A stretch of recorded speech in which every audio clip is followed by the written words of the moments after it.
Hi guys, I publish many novels in our Telegram. Each novel has its own exclusive Telegram channel packed with all chapters in high-quality audio.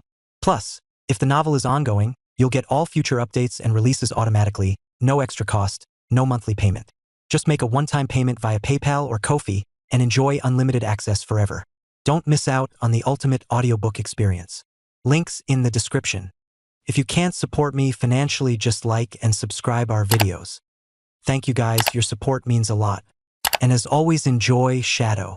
Chapter 1751 Echo Spears Chapter 1751 Echo Spears. Vez cursed his luck. After numerous lucky breaks, Vez believed the chance of interception wasn't as big as he thought. Throughout his entire journey through Ordernd, none of his hunters or pursuers managed to get close enough to enter within effective combat range of his ship. Yet as soon as his ship stepped into the Great Zona Republic, he immediately encountered a mercenary fleet at close proximity. The good news was that the mercenary ships weren't in Niva fighting range. It took about 40 minutes for the ships to fly within engagement range, upon which they would probably deploy their mech. The bad news was that the mercenaries had plenty of time to catch up with his fleeing ship. While his mobile supply frigate possessed a clear edge in acceleration, the mercenary fleet just happened to be flying in relative motion in his direction. Even without activating their thrusters, the light carriers were already drifting in his direction. This head start was an undeniably critical advantage. If both the mercenary fleet and the Scarlet Rose started off stationary, then the latter ship's superior acceleration would quickly enable Vez to outpace his pursuers. Yet all of that was not in consideration as soon as Vez confirmed the Scarlet Rose's calculations. Her navigation systems hadn't made any errors. Within 40 minutes, his ship would become vulnerable to long-ranged fire. That didn't mean the mercenaries would fire at his ship. Vez believed it was extremely unlikely that the Friday Coalition issued a mission that called for blowing up one of their assets. There was no way the mercenaries would ignore the temptation of capturing an intact second-class ship either. Whether they wanted to abscond with the valuable mobile supply frigate or hand her over to the Coalition for a rich reward, Vez would fall into their hands regardless of what happened. As time started ticking down, Vez rapidly contemplated his options. First, I can hop into one of the special escape pods and drift away. This was a dead end. Even if he left the Scarlet Rose, where would he go? Vez purposefully traveled to a typical lifeless star system with nothing of value. There weren't any human settlements for him to shelter in, and neither would he be able to bump into another ship aside from the ones belonging to his captors. Second, I can sneak aboard one of their carriers with my escape pod. As long as he maintained complete stealth, Vez was reasonably confident he could infiltrate a ship unnoticed. As long as the carrier's internal security wasn't too tight, he could probably find a hiding spot and remain hidden for weeks. Yet what would this accomplish?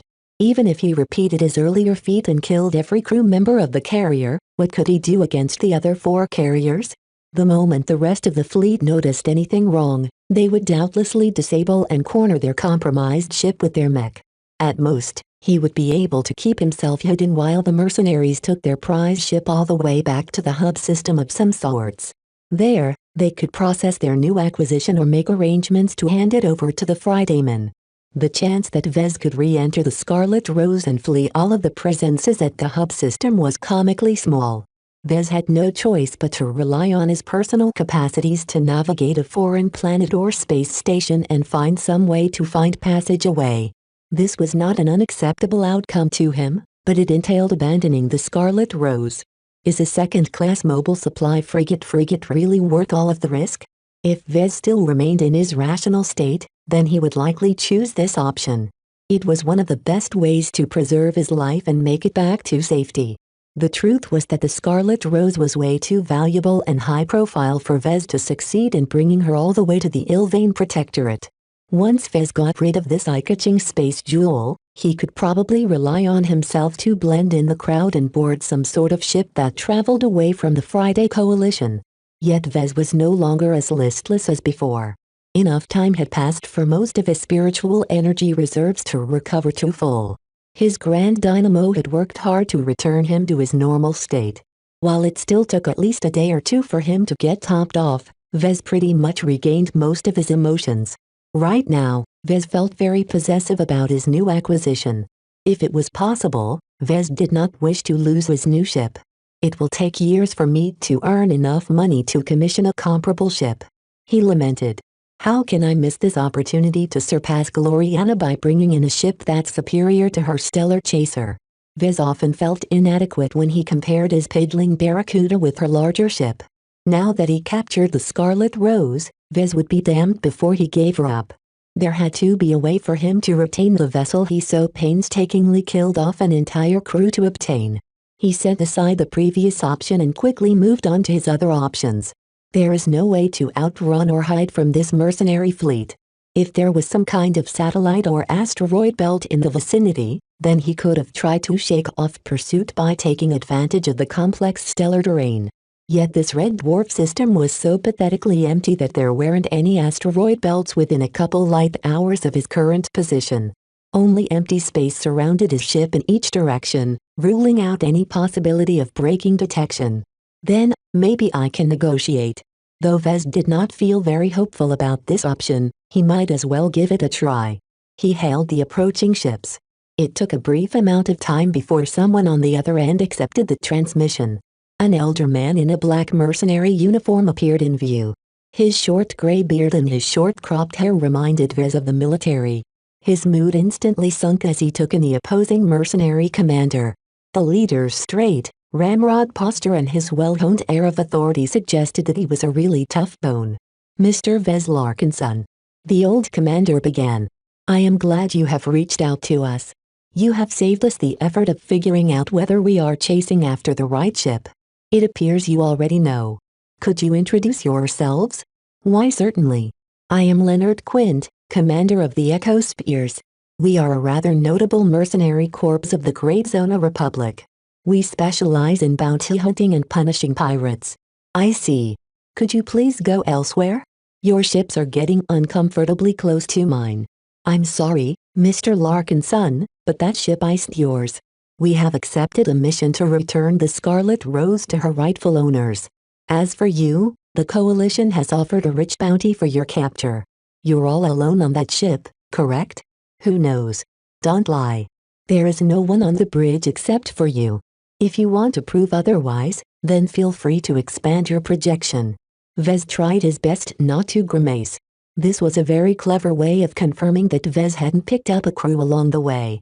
Knowing that he wouldn't be able to disprove Commander Quint's guess, Vez simply moved on and tried to find some way to get himself out of this predicament. I highly advise you to reconsider your current actions, Commander Quint. If you have studied my record, then you'll know that I have a history of surviving or coming out on top of confrontations. No matter how many advantages you think you have, I'll never give up. Don't make me overload a power reactor of the Scarlet Rose. I can do it in an instant as long as any of your ships or mech get close. The commander did not look deterred. He offered Vez a knowing smile. We prefer to take our chances. Let me give you our own warning. If you do anything to the Friday Coalition's properly, we'll be glad to show you why that is a monumentally bad idea. I believe the Fridaymen won't mind receiving you in a less than healthy state. With their medical technology, we can cripple every part of your body without repercussion. Vez idly waved his hand as if he brushed the threat of torture aside. You'll only be signing your death warrants if you do so. If you haven't heard, Lady Aisling Curver of the Gage dynasty is smitten with me. While I am not very willing to be with her, I'm sure I can tell her how hospitable y'all've been. Let's not talk about this unpleasant matter any further. Time is running out. Let me ask you one more time. Will you cease your flight and surrender the Scarlet Rose and yourself to us quietly, or do we have to do this the hard way? Vez sneered and leaned forward. You'll regret approaching my ship. This is my final warning. Back off or suffer the consequences. Unfortunately for him, the old dog did not take his threat seriously. As far as Commander Quint was concerned, Vez was purely empty air at the moment. If the Scarlet Rose still possessed a crew, then the Etch Spears would have thought twice before closing in. Yet with no living person aside from Vez crewing the ship, there was no reason for the mercenaries to think they would suffer any retribution. The mercenary commander soon ended the call when he realized there was nothing more to gain from the conversation. Neither Vez or the Echo Spears gave in to the other's demands. A confrontation was inevitable. Damn it. Vez slammed his fist against the armrest of the captain's chair. Would he really be forced to give up his shiny new ship and become a stowaway aboard one of the carriers of the Echo Spears? I'm not giving up. Not when I still have options. He began to explore some other possibilities. One option was to overload a propulsion system and increase the Scarlet Rose's acceleration to a very dangerous degree. Perhaps he might be able to boost the acceleration by 30% or more depending on how much strain he was willing to put on the propulsion system. Yet such a margin was still too small to evade pursuit. According to some quick calculation, the most he could do was to delay the interception by half an hour or so. This would only delay the inevitable. What else can I do? Another option was to force the FTL drive to transition into the higher dimensions without completing its cycling. This was an extremely hazardous choice. While it was technically possible to force an FTL drive to engage just minutes after finishing a trip, it was extremely difficult to perform a so-called double jump or continuous transition. Only a very good chief engineer who was intimately familiar with the ship and FTL drive model would be able to set the right configuration for a double jump. Even then, a double jump was wrecked with danger and uncertainty. Depending on the quality, tolerance and soundness of the FTL drive, there was a very significant possibility that it would explode or malfunction midway. If the ship that performed the double jump managed to reach her destination safely, then the FTL drive would be in a very bad shape. Not only had its lifespan decreased by at least a couple of decades, but all of the damage it suffered along the way might very well disable it entirely, preventing the ship from fleeing any further. In other words, since Vez was not a chief engineer, he could forget about pulling off this insanely complex technical feat. I can't run away in this fashion. Vez had to resort to other options to escape this predicament. Chapter 1752 Easy Reward Chapter 1752 Easy Reward. The Great Zona Republic offered fertile ground for many mercenary corps. The inherent instability in the outer regions of the state resulted in frequent battles. Rebels fought against the authorities. The authorities fought against the rebels. The people suffered while the chaos drew in other interested groups. The closer to the border, the more public security deteriorated. All manner of pirates and other scum lingered in this region, aware that the military couldn't possibly handle every threat. Vez expected he would encounter some low-life gang or a bunch of bottom-feeder pirates. Instead, his Scarlet Rose landed right next door to a fleet of disciplined mercenaries. As the Scarlet Rose desperately tried to delay the inevitable interception, Vez took the time to connect to the galactic net and look up the Echo Spears. It turns out that the Echo Spears was a force to be reckoned with in the Great Zona Republic. Its leader was a former mech officer and still maintained ties to his former service. Over the course of several decades, Commander Leonard Quinn managed to grow his mercenary corps from a small band of brothers into a formidable mercenary organization that fielded over 10 light carriers.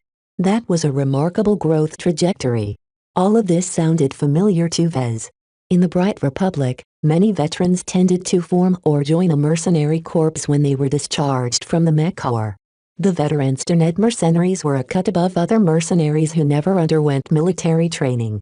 These veterans were much more reliable as they still adhered to a code of honor, and their extensive skill and experience ensured that they achieved a lot of victories. Some of these mercenary corps even maintained loose ties to the military or the government.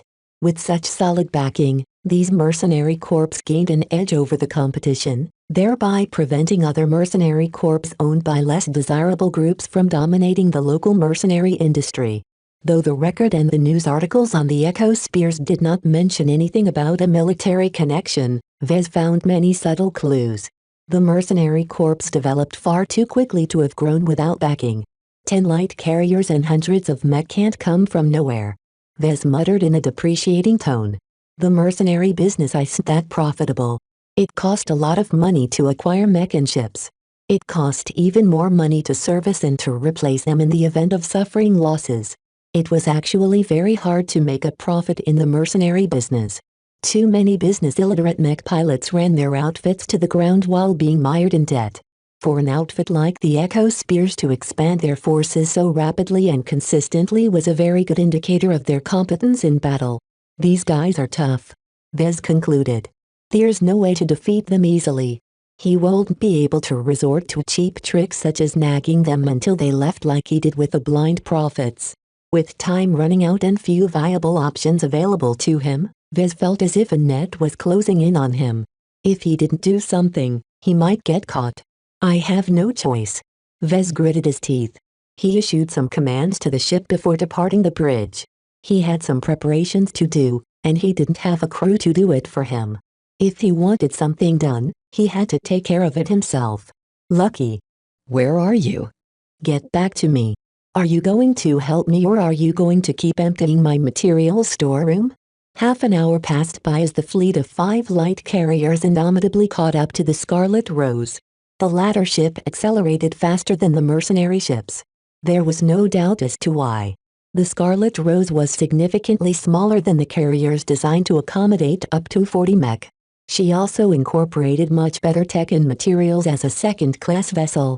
Vez constantly relied on these advantages to evade pursuit while the ship crossed through the territories of the Ordnance Republic. Yet now, no amount of acceleration that the Scarlet Rose could muster would allow her to evade pursuit long enough to transition back into FTL. Contact was inevitable, and both sides knew it. Vez had already become resigned to the fact while the Echo Spears all anticipated the incredibly rich payout of capturing a stolen ship from the Friday Coalition. As soon as the light carriers needed 20 more minutes to enter combat range, they cut back on their acceleration. There was no reason to fly any closer. This range was already close enough to deploy their mech. If Commander Quint thought that his target posed an actual threat to his forces, then he would have deployed his mech earlier. Yet since the Scarlet Rose posed no threat at all according to the intelligence provided by the Coalition Reserve Corps, the Echo Spears might as well save some fuel and energy. It was pretty expensive to expend the energy of so many mech. Even with financial backing, the Echo Spears still maintained the habit of saving costs whenever possible. An intimidating sight bloomed as mech after mech launched from the mech hangars of the light carriers. Since they were just commercial models, the large vessels didn't feature many main hatches. The mech had to line up one by one and launch into space sequentially. The Echo Spears only brought their spaceborne mech this time. By the time the carriers finished deploying all of their assets, around 170 mech formed up in 3 different elements. The main element leisurely flew ahead, deliberately controlling its acceleration to provide time for the other 2 elements to swing around and surround the fleeing Scarlet Rose from the flanks. Though this delayed their approach, the Echo Spears had more than enough time to capture their target. The CRC had already passed on that the Scarlet Rose required at least 5 hours to cycle her FTL drive. Without a crew or engineer, it was impossible to shorten this lengthy interval. Even if Vez possessed the abilities of a starship engineer, then he could only shave off an hour of the cycling time at most. Since the Echo Spears had plenty of time at hand, they spread out their forces to envelop the Scarlet Rose and cut off all escape routes. In truth, dispatching 170 mech to capture a single, unprotected frigate was massive overkill. A single squad was sufficient to force the Scarlet Rose's surrender. Commander Quint didn't want to damage the ship, though. The Coalition offered a much better reward if they managed to capture the ship intact.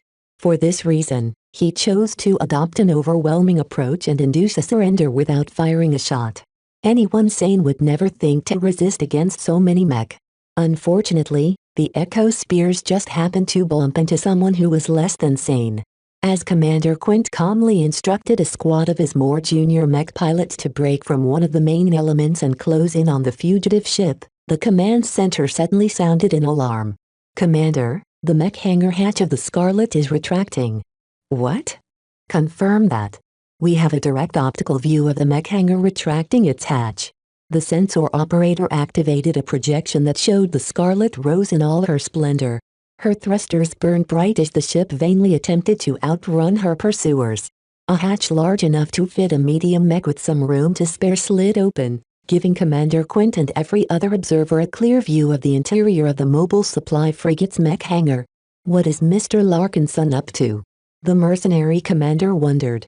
Soon enough, the answer became clear, as an agile spaceborne skirmisher launched into space with its radiant flight system glowing white. A mech? Commander Quint widened his eyes. What is the meaning of this? The ship was supposed to be minimally crewed, if crewed at all. There is no indication that Mr. Larkinson managed to pick up a mech pilot. The intelligence was wrong. The spaceborne skirmisher slowly took up position a few hundred meters away from the Scarlet Rose. Its flight system easily matched the pace of the stolen ship's active propulsion system. The mech was obviously a part of Lady Curver's former mech complement. Markings belonging to the Friday Coalition, the Gage Dynasty and Clarion University still dominated its chest. As a second-class mech, the skirmisher possessed a more varied loadout than the skirmishers fielded by the Echo Spears. Aside from carrying a set of penetrating daggers, the Coalition skirmisher also wielded a compact pulse submachine gun. Capable of firing rapid bursts of energetic pulsed particles, it was a deadly weapon at close range that inflicted a substantial amount of energy damage topped with a bit of physical damage. Though a single skirmisher armed with short-ranged weapons was not enough to inspire fear in the Echo Spears, the Scarlet Rose was not done with disgorging appropriated mech. A dozen seconds later, a formidable-looking Space Knight emerged in space. Compared to the Space Knights of the Echo Spears, the second-class mech not only excelled in defense and melee combat, but also possessed the ability to fight against ranged opponents. Two retractable laser weapon mounts graced its shoulders, giving it the ability to punish any ranged mech that thought that they could kite and whittle down the Space Knight from a distance. A third mech appeared soon after. The spaceborne rifleman mech looked bulkier than cheaper rifleman mech, but still boasted a considerable amount of mobility. Its large, dual-type laser particle beam rifle was capable of outputting accurate fire at long range and devastating energy at closer ranges. The final mech that emerged sent a shudder through the backs of the Echo Spears. A spaceborne medium artillery mech emerged last. Larger than the preceding mech, the mech barely fit through the open hatch. Though large and heavy, its mobility was still good enough to match the acceleration of the Space Knight. Unlike the defensive mech, the artillery mech packed a significant punch at longer ranges. Its main armament consisted of a Gauss cannon. Scaled up from a standard mechanized Gauss rifle, the cannon featured a slow firing rate. Its large projectiles also prevented the artillery mech from carrying too much ammunition. Aside from its fearsome Gauss cannon, the artillery mech also featured a pair of shoulder-mounted missile launchers. Though the missile launcher pods looked no different from the ones mounted on third-class mech, their true threats lay in the quality and payload of the missiles. Once the fore-mech of the Scarlet Rose exited her mech hangar, a brief delay ensued. As if acting on command, the mech abruptly moved. The Space Knight and Skirmisher mech both hovered protectively alongside the artillery mech and rifleman mech. The two ranged mechs slowly aimed their main weapons in the direction of the light carriers of the Echo Spears before opening fire. "Brace yourselves!" The flagship screamed in alarm as the rifleman mech powerful dual-type rifle fired a powerful laser beam that was powerful enough to match the output of several third-class heavy mech. While this beam did not cause the light carrier to suffer any physical damage, the energy it packed was enough to vaporize multiple layers of armor plating, dumping a huge amount of heat in some of the bow compartments of the ship. A combat carrier would have fared a lot better, but light carriers weren't supposed to be so vulnerable to laser fire. This was the power of a second-class mech weapon. The disparity in power couldn't be more stark.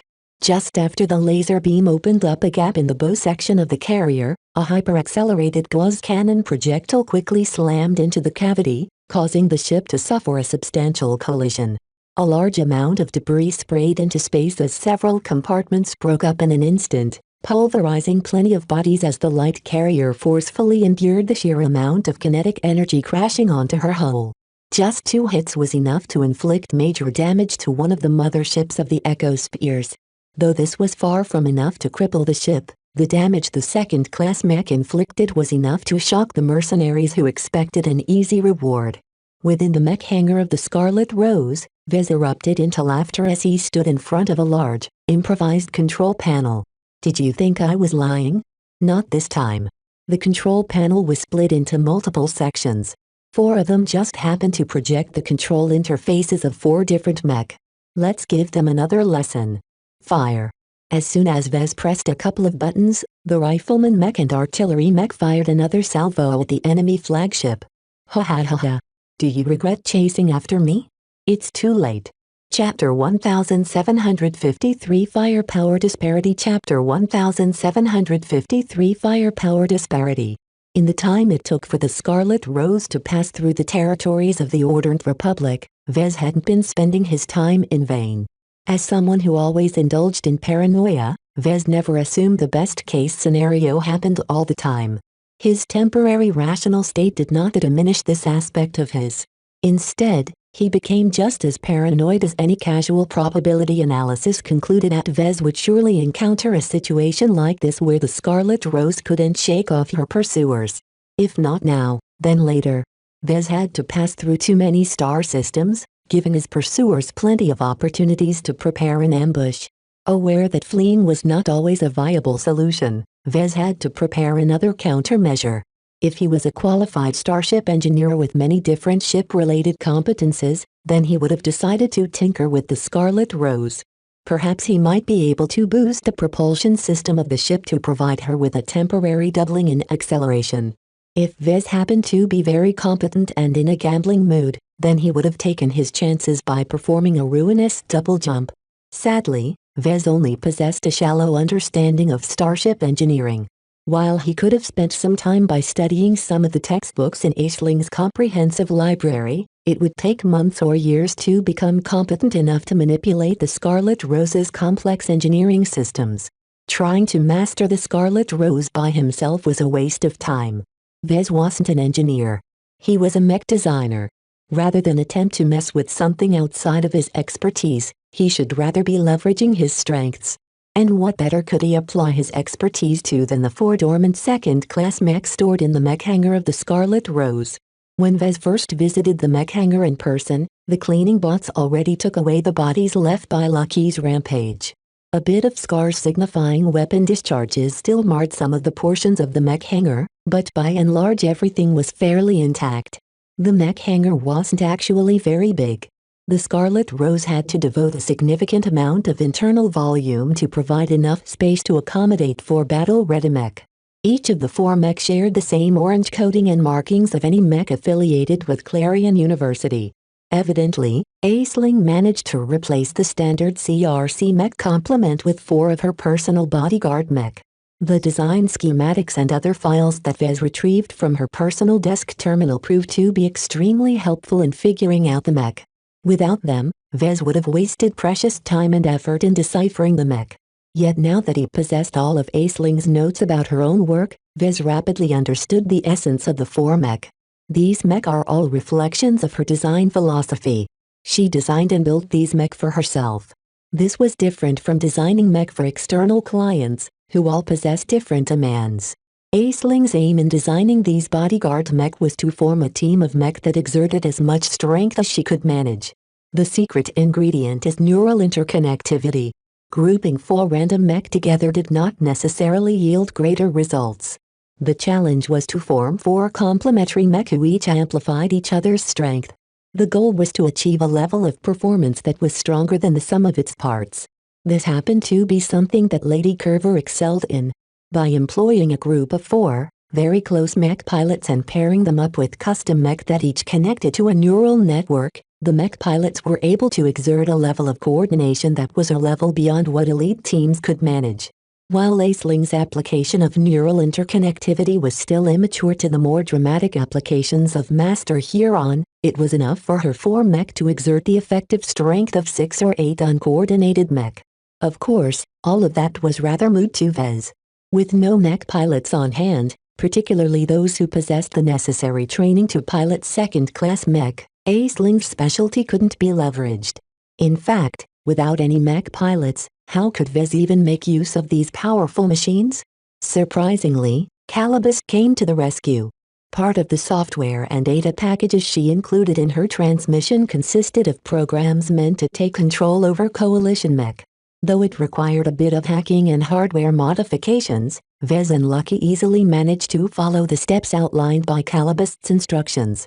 After modifying the neural interfaces and replacing its software with a Hexer-developed control program, they eventually managed to convert the mech into bots. Yes, bots. Well, perhaps I should call them drones.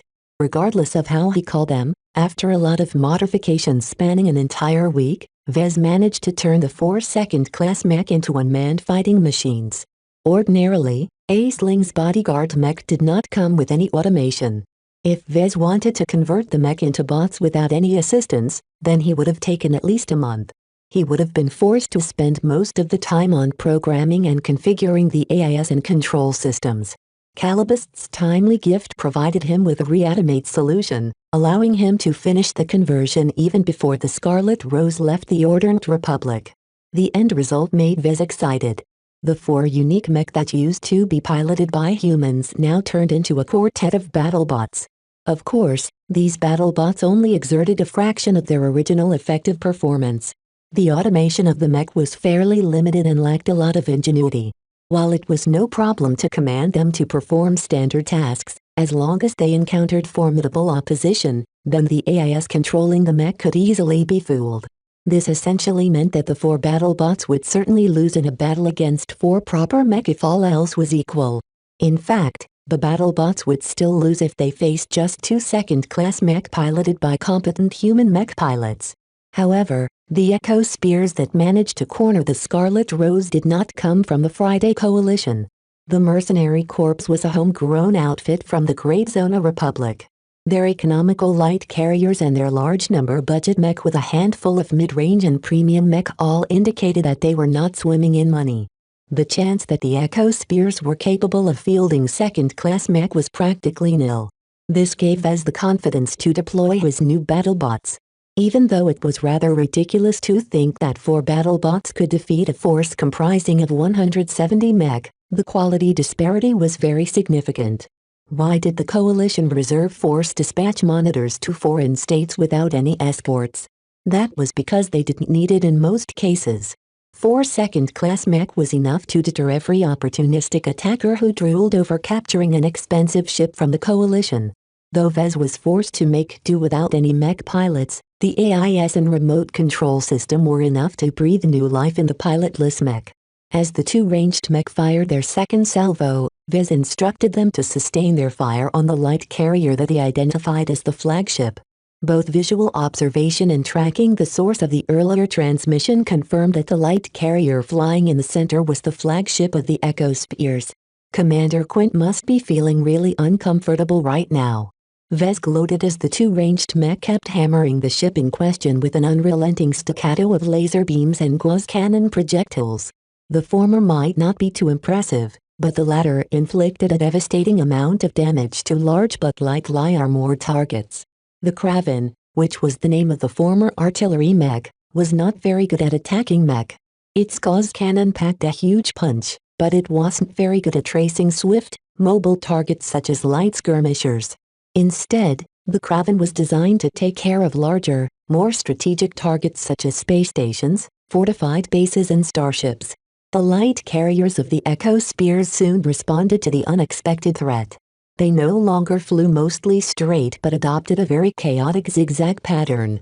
Their helmsmen each took direct control over the vessels and followed their training to evade in a way that frustrated most automated target prediction algorithms. It might have worked if the ships were as small and nimble as light skirmishers. Unfortunately, vessels designed to carry up to 40 mech in battles were pretty much the equivalent of whales in space. Despite the extreme range, the Kraven already came with a very sophisticated targeting system. Not only that, but the Kraven also possessed a powerful ECM and ECCM suite, allowing it to pierce through the pathetic attempt by the light carriers to frustrate its targeting. In order to observe the movements of its targets closely enough to form an accurate targeting prediction, the Kraven exchanged a lot of sensor data with the Seltzer. The former Spaceborne rifleman mech excelled in ranged combat against mech. With its dual-type rifle switched to laser mode, the mech outputted a constant barrage of hot and energetic beams that was slowly softening up the flagship of the Echo Spears. Powerful sensor arrays built into the frame of the mech constantly kept the flagship and the other assets of the Echo Spears in view. If that wasn't enough, then the Seltzer could also take advantage of the detailed sensor data provided by the Scarlet Rose. With so much accurate sensor data at the Seltzer's disposal, the mech never failed to hit its target.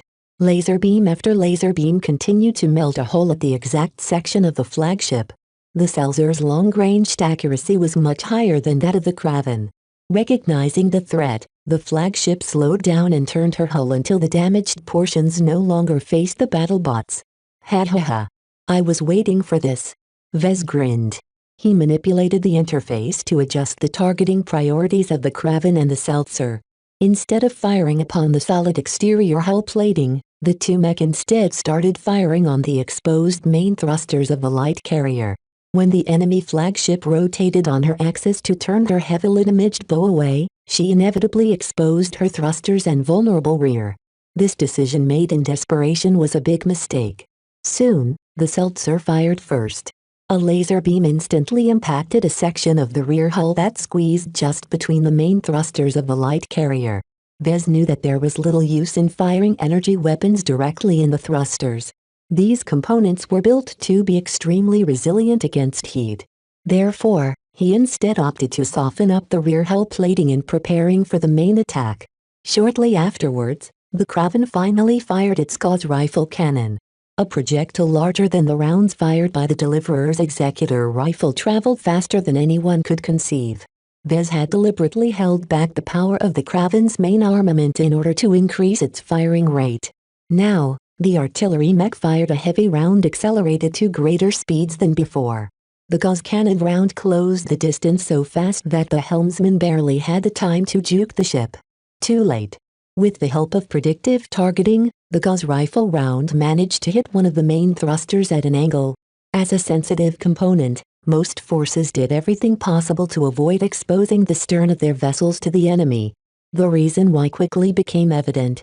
The Echo Spears underestimated the damage the Kraven could inflict.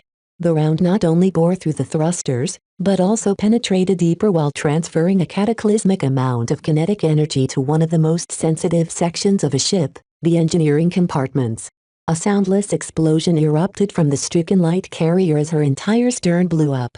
The ship lost all propulsion and FTL capability as her entire engineering section became lost. The mercenaries became stunned. How could their target, who was supposed to be alone and powerless, cripple one of their precious light carriers? This is impossible. It's unfair. No matter how much the perplexed mech pilots complained, they couldn't deny the truth. Their seemingly harmless target turned out to be a wolf in sheep's clothing. Chapter 1754 Impervious Chapter 1754 Impervious. Though Kraven and the Seltzer made a very powerful impression on the Echo Spears, Vez knew that his newly converted battlebots weren't as invincible as they appeared. Just like expert mech, superior mech could easily be overwhelmed by a mob of inferior mech. Quality only went so far in reducing the quantity disparity. Fortunately, the mech built by Aisling happened to be expensive custom mech even by the wealthy standards of the Friday Coalition. Not only did they feature numerous systems, their base performance parameters were also far superior to any third-class mech. In terms of battle capability, all of the four machines performed better or on par to a third-class expert mech. Of course, in an actual battle, the expert mech was liable to win any battle against a superior standard mech. The difference in skill between an expert pilot and an ordinary mech pilot was too big. Even when piloting lesser machines, any expert pilot from the Bright Republic could definitely run rings around a coalition mech unless the mech-type matchup was too unfavorable. What all of this meant was that the four mech of the Scarlet Rose were very much capable of defeating the 170 Spaceborne mech of the Echo Spears. It's too bad I can't field mech. Vez regretfully muttered. I can only make do with improvised battlebots. As hard as he worked, his conversion efforts were still rather crude. Compared to battlebots designed to operate autonomously from the ground up, the four machines weren't capable of bringing out more than half of their potential. Almost all of the strength currently exerted by the battlebots relied solely on its superior quality. The disparity in materials and tech resulted in an undeniable firepower advantage that Vez had to employ to the best effect. When Vez initially observed the Echo Spears, he had to make a very important choice. What should he target first? He first considered directing the Kraven and Seltzer against the 170 mech deployed by the enemy mercenary corps. The Spaceborne mech consisted of a balanced arrangement of rifleman mech screened by a large number of melee mech. As suggested by their name, the Echo Spears appeared to have a preference of spear-wielding mech. Vez spotted a powerful subformation of Thirty-Orso Lancer mech that could definitely inflict a lot of damage when they managed to complete their charge. Vez did not fear the ranged mech. Regardless of whether they were armed with ballistic, kinetic or laser weapons, the budget mech didn't bring enough firepower to take down the Scarlet Rose or his battle bots in a brief amount of time. What Vez truly feared was the melee mech. While the ranged mech needed a lot of time to penetrate the armor of his assets, the melee mech were much more variable in this regard. As long as dozens of melee mech mobbed the Kraven and Seltzer from all sides, his ranged battlebots would definitely lose battle effectiveness. He only had 2 melee battlebots to screen his ranged assets. The Paravan, the Space Knight, featured exceptional defense, but was rather mediocre in fending off melee mech, especially without a mech pilot skilled in swordsmanship and control. The Fliskin, a light skirmisher, was in an even worse position. The high-speed melee combat that a light mech excelled in was heavily dependent on the judgment and battle sense of a skilled mech pilot. His cousin Rila happened to be very deadly when piloting landbound light skirmishers. Even if she piloted lighter and cheaper mech, she often came on top in her duels by relying on her excellent skills. A light mech scales even more with piloting skill. The skill expression of this weight class was very high. This meant that while excellent mech pilots were capable of achieving astounding results, bad mech pilots were liable to trash their machines. The problem that Vez faced right now was that the Fliskin didn't even have a bad mech pilot. It didn't have any mech pilot at all. The rudimentary AI controlling its basic operations wasn't customized for the Fliskin at all. Without customizing its programming to the parameters of the mech, the skirmisher mech would only perform as well as a typical bot. Perhaps the Fliskin could still rely on its superior performance to crush 3 or 4 mech at once, but once the Echo Spears threw over a dozen mech at it, the pilotless light skirmisher would quickly expose its shortcomings. I can't let any of the Echo Spears get close, Vez concluded. As long as the Echo Spears were willing to absorb some losses and bowl through the firepower that he brought to bear with his battle bots, they could definitely overwhelm his bots and ship.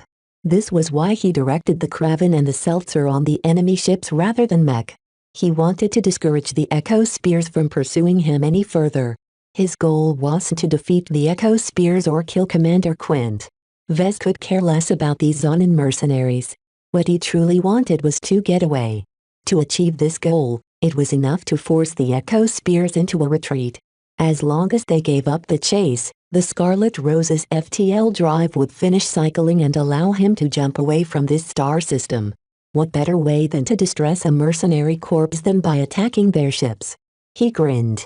Every seasoned outfit was always prepared to lose some mech over the course of an intensive battle. While it was a bit more painful to lose their mech pilots, as long as they ejected fast enough, a loss of life would probably be bearable even if the Echo Spears lost half of their Spaceborne mech. Were the mercenaries willing to sacrifice so many mech to complete this mission? Ordinarily, no, but this was different. The Coalition Reserve Corps issued this mission itself, and as a mighty arm of a powerful second-rate state, it was not short on money. The CRC could definitely compensate all of the material losses suffered by the Echo Spears and issue a rich reward on top of this princely sum. So attacking the mech would not do much to force the mercenaries into abandoning their mission, especially when they were led by determined military veterans. This left their ships. As long as a company of mech lost their motherships, the Echo Spears would suffer a devastating blow. A light carrier was worth more than the cost to commission the vessel. While already worth a hefty investment of funds on their own, the mech technicians, ship ratings, officers and captains were all precious assets of the mercenary corps. As long as they lost their lives, the Echo Spears would lose decades worth of trained and loyal subordinates, whose costs could be measured with money. In addition to losing all of the men, the mercenary corps would also lose all of the expensive materials and supplies stored on the mech. This would certainly worsen the outfit's financial position. Aside from this, destroying the ships also affected the mech they carried in a very significant fashion. The 170 mech in space wouldn't be able to last long in space on their own. In this lifeless star system, it would definitely take at least a couple of days to rescue the stranded mech. All the while, the mech would have to conserve their energy while their mech pilots had to subside off the emergency stashes and life support systems built into the cockpits. This was a very frightening prospect. Who wanted to drift for days or weeks through space while locked inside a metal coffin? Anyone could drop by and mess with mech, whether they were friendly, neutral or hostile. Heavens forbid if a pirate gang, which were quite common in the periphery of the Great Zona Republic, happened to encounter over 100 homeless mech. Vez did not give the Echo Spears too much time to consider their options calmly. Fire. Keep firing. He shouted excitedly as he manually tweaked the targeting priorities of the Kraven and the Seltzer. While the battlebots would definitely fare poorly in a battle against actual second-class mech, against a huge and lumbering ship, they never missed. Light carriers might include the word light, but that was only relative to the carrier classes. Any ship that possessed enough capacity to carry dozens of mech inevitably flew like a sluggish tub in space. Distressed by the crippling of the flagship, the Echo Spears responded according to their training. Their melee mechs sped up faster while their ranged mechs started to fire at the distant battlebots and mobile supply frigate. Unfortunately, they didn't have enough to close into the effective range of their weapons. There was no single standard for the effective ranges of weapons. It depended heavily on their quality, tech, design, materials and other factors such as the effectiveness of the sensor and targeting systems. One thing was for sure though. The effective range of second-class weapons often exceeded that of their third-class equivalents. That meant that while the Kraven and Seltzer continued to pound a second light carrier with unerring accuracy, the enemy laser beams and ballistic projectiles often flew wide without coming close to hitting their targets. Vez briefly directed his attention away from controlling the battlebots to adjusting the navigation instructions of the Scarlet Rose. The relatively nimble mobile supply frigate started to adopt a vigorous evasion pattern. Side thrusters frequently engaged at abrupt intervals as the ship appeared to roll or sidestep a significant amount of enemy fire. Though plenty of ballistic and kinetic rounds missed the mark, a lot of lasers still managed to hit her exterior. So what? The weak laser rifles employed by the mech of his opposition only inflicted shallow scorch marks on the hull plating of a ship. While the Scarlet Rose was fairly light by the standards of the ships of the Friday Coalition, her exterior hull plating was actually tougher than the armor plating of a typical second-class mech. If you think that will hurt me at all, then think again. Ha ha ha ha. Even the weak points of the ship was far more resilient than the Echo Spears could handle. Seeing that it would take many hours to whittle down the exceptional armor of the Scarlet Rose, the mech instead poured their firepower towards the battlebots. In this, the mercenary mech barely achieved better results. The Seltzer possessed decently high mobility. As long as its flight system flitted randomly in many different directions, it was able to evade a lot of firepower. What little attacks impacted the Seltzer might leave some marks, but without repeated attacks, the chance of penetration was too low. The Kraven was a bit too big and did not possess the mobility to evade many attacks. Vez addressed this shortcoming by assigning the Paravan to shield it from most damage.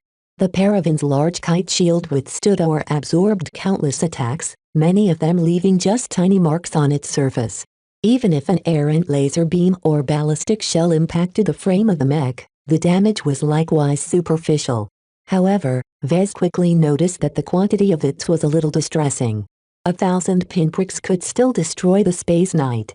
He therefore decided to frustrate his attackers by repositioning the mech to take cover behind the Scarlet Rose.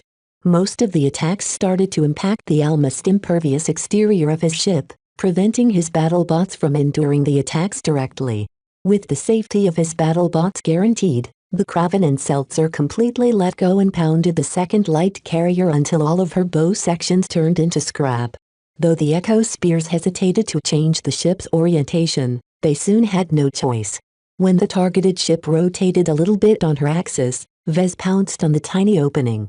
Launch missiles. The Kraven finally employed its secondary weapon system. A salvo of 20 small and compact missiles flew from its shoulder launchers and rapidly accelerated towards the distant fleet.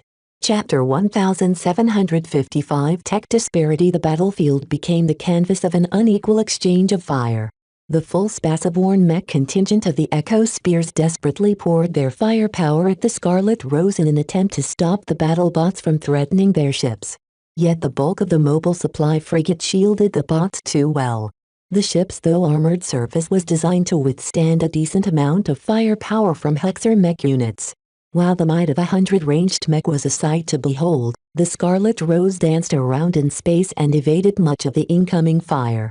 Whatever struck the ship harmlessly bounced away as her armor withstood virtually all of the impacts while suffering only a minimal amount of damage. While it was possible for the Echo Spears to breach the armor of the Scarlet Rose if their mech concentrated their fire, the range was too long to achieve pinpoint accuracy. Even if the Echo Spears closed in and reduced the distance, the Scarlet Rose nimbly rotated like a drill, causing every volley of fire to spread across the entire circumference of her hull. Like a torrent of rain, all of the laser beams and projectiles that struck the former Coalition ship failed to penetrate her surface. The desperate mech pilots fired their weapons without regard for heat or ammunition concerns. Their motherships were in danger. As mech depended heavily on carrier ships to travel through the void of space, losing them was a catastrophe. How could they risk becoming homeless by allowing their target to blow up all of their ships? Keep firing. A mech captain ordered over the command channel. No ship can resist so much damage forever. Even if we have to damage the mission target, don't stop firing. Bringing back half a ship is better than bringing back nothing at all. Keep flanking and circling around the target. Those mech can't hide from every angle.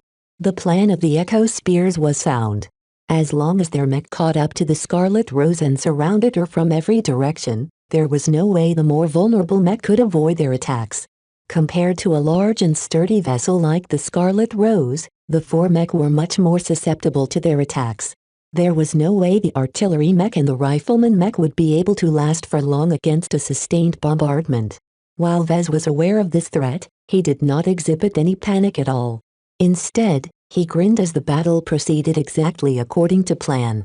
While he wasn't a military officer, he had been through enough battles to develop a rudimentary understanding of contemporary warfare. Combined with his keen understanding of mech and all manner of technology, Vez gained enough confidence to navigate through this crisis. The key is to cripple their motherships. Without their light carriers, where can their mech return after a battle? After spending a lot of time among the flagrant vandals and several other outfits, Vez understood how much a mothership weighed in the hearts of mech pilots. If necessary, they were willing to accept the loss of their mech. As long as they ejected, they could always return to their motherships and wait until their superiors assigned them a replacement. By threatening or destroying this safety net, the morale of the mech pilots would certainly plummet. If there was one thing he learned from the likes of Major Verrill, it was that change's morale, confidence and conviction could affect the outcome of a battle just as much as taking out a large number of mech. The moment Kraven released an imposing missile volley, the Echo Spears panicked. They knew the threat of the missiles as well as anyone. The missile models employed by the Friday Coalition were much more powerful than those employed by the Great Zona Republic. Each missile cost as much as a premium mech, if not more. Though expensive for something that was meant to be a consumable, an end-ship Coalition missile potentially packed enough punch to shatter the armor of the Scarlet Rose. Against an inferior vessel such as a third-class light carrier, a handful of missiles might be enough to shatter their hulls in half. Though the Echo Spears weren't able to guess the potency of the missiles launched by the artillery mech, there was no way the missiles were harmless. Intercept the missiles. Don't let them reach our ships. The Echo Spears all redirected their firepower from attacking the Scarlet Rose to intercepting the missiles. Yet how could it be so easy to strike them down?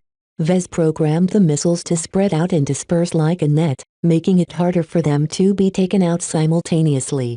Not only that, but the missiles possessed an excellent ECM system that scrambled every targeting system, causing most of the attacks aimed at the missiles or their flight trajectory to miss. Though a handful of shots managed to down a couple of missiles, that was more due to luck than skill. On top of all of this, the missiles accelerated far faster than the missiles that the Echo Spears were accustomed to. Their insane acceleration caused the missiles to accumulate so much velocity that they reached the position of the vulnerable light carriers far too quickly. Commander Quint and the other Echo Spears could barely react to the sudden onset of the missiles. Just as the missiles were about to strike the light carriers, they missed. What? How come these missiles are passing us by? Is their programming faulty? Maybe our ECM managed to fool them at the last second. Idiot. How could our ECM systems ever beat Coalition tech? Watch out. They're circling around. The missiles may have missed, but they continued flying along a tighter arc. After circling around the light carrier several times, they finally achieved an angle that allowed them to strike at the vulnerable rear of the fleet formation. Just as the crews of the 3 undamaged light carriers received the order to brace themselves, the salvo of missiles each impacted their exposed stern, detonating numerous small explosions. Thank the President. They aren't ship-killer missiles. Don't get complacent. They're still dealing a lot of damage. The missiles launched by the Kraven was a light missile type designed for intercepting heavy fire and hitting small but exceptionally agile targets. They weren't designed to attack ships. Against a Hexer starship, the missiles would only inflict minor to superficial damage. Against a light carrier from the Great Zona Republic, their payloads were much more threatening. Explosions powerful enough to ruin some of the interior compartments of the Scarlet Rose ruined the propulsion systems of the affected vessels in an instant. Every thruster and every related system turned into wreckage as the detonation swept through the nearby compartments and threatened the engineering section. One light carrier suffered an unlucky explosion that affected a critical fuel line. A secondary explosion soon occurred that breached the engineering compartment, sweeping all of the engineers and the vulnerable ship components away. The other 2 light carriers managed to avoid this unfortunate fate, but their conditions weren't much good either. After losing their main propulsion systems, the light carriers could no longer accelerate and keep up with the Scarlet Rose's flight.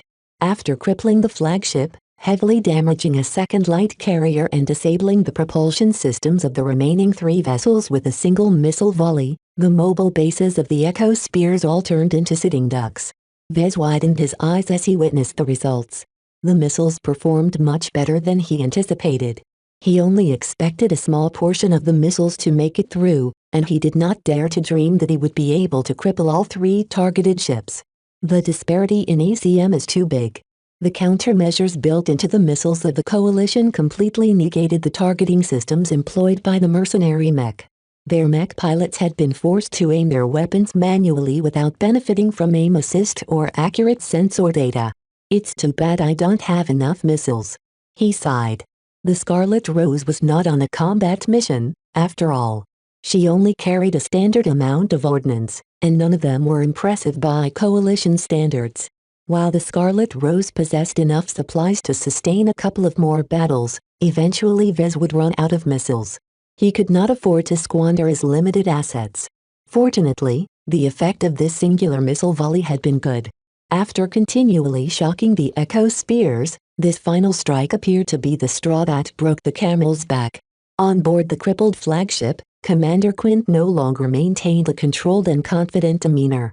The chaotic command center conveyed all kinds of awful news to him.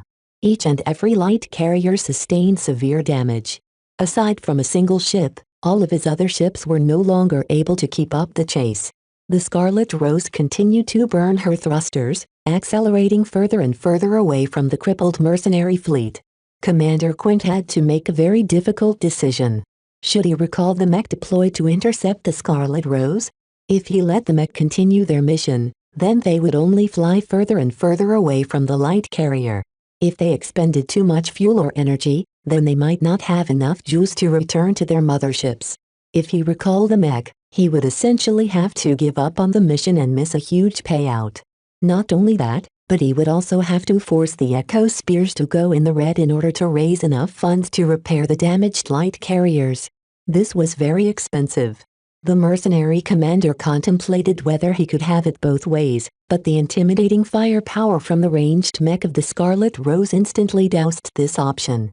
If he split up his forces, then the mech of the Scarlet Rose would definitely be able to annihilate his weakened pursuit force. In the end, Commander Quint possessed a responsibility to his crew. None of them were willing to undergo battles where they lost just as much as their opponent. Most of his mech pilots and support personnel never received military training. They lacked the will and discipline to endure punishing battles.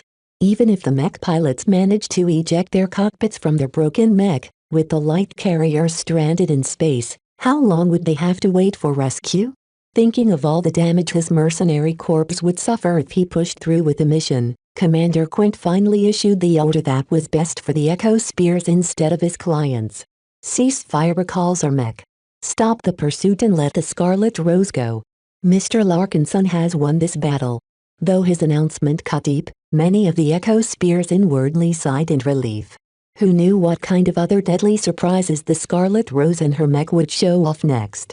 As soon as Vez observed the mech breaking off their pursuit, his grin bloomed into a brilliant smile. Haha. I won. They finally gave up the chase. The Scarlet Rose happily flew away from the battle site as the mercenary mech started to gather protectively around their crippled motherships. Vez believed that word would definitely spread about this battle. With that, most outfits who aimed to intercept his ship would definitely think twice before trying to intercept her. Even a mercenary corps capable of fielding 170 mech had been forced to abort the mission in the face of all of the firepower at his disposal. It's only going to be more difficult from here, though. He sighed. Exposing his cards meant that the rabble should no longer block his way. However, those who were strong and powerful to cope with the threat would definitely be undeterred.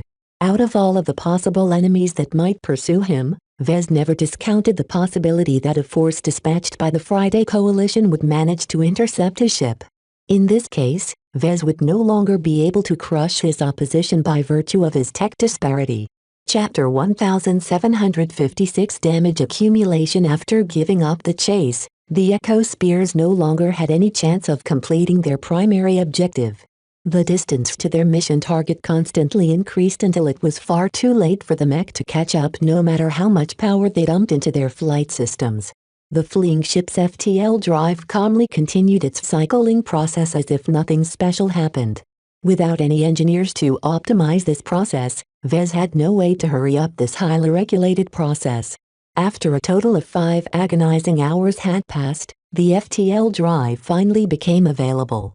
Vez instantly instructed the ship to punch in the coordinates of his next step. The ship's navigation system took care of the rest, automatically calculating and forming the right configuration to reach his intended destination. As soon as the Scarlet Rose transitioned into FTL, Vez could finally relax. Finally, he looked up at the 4 slight-limbered battlebots that had saved his skin a few hours ago. Despite confronting an entire mercenary corps, the 4 former mech exhibited no major battle damage. Even their more vulnerable weapons made it through the battle largely unscathed. This is the might of true second-class mech. Each of the mech designed and built by Aisling Curver fell in the premier price category of the Coalition mech market.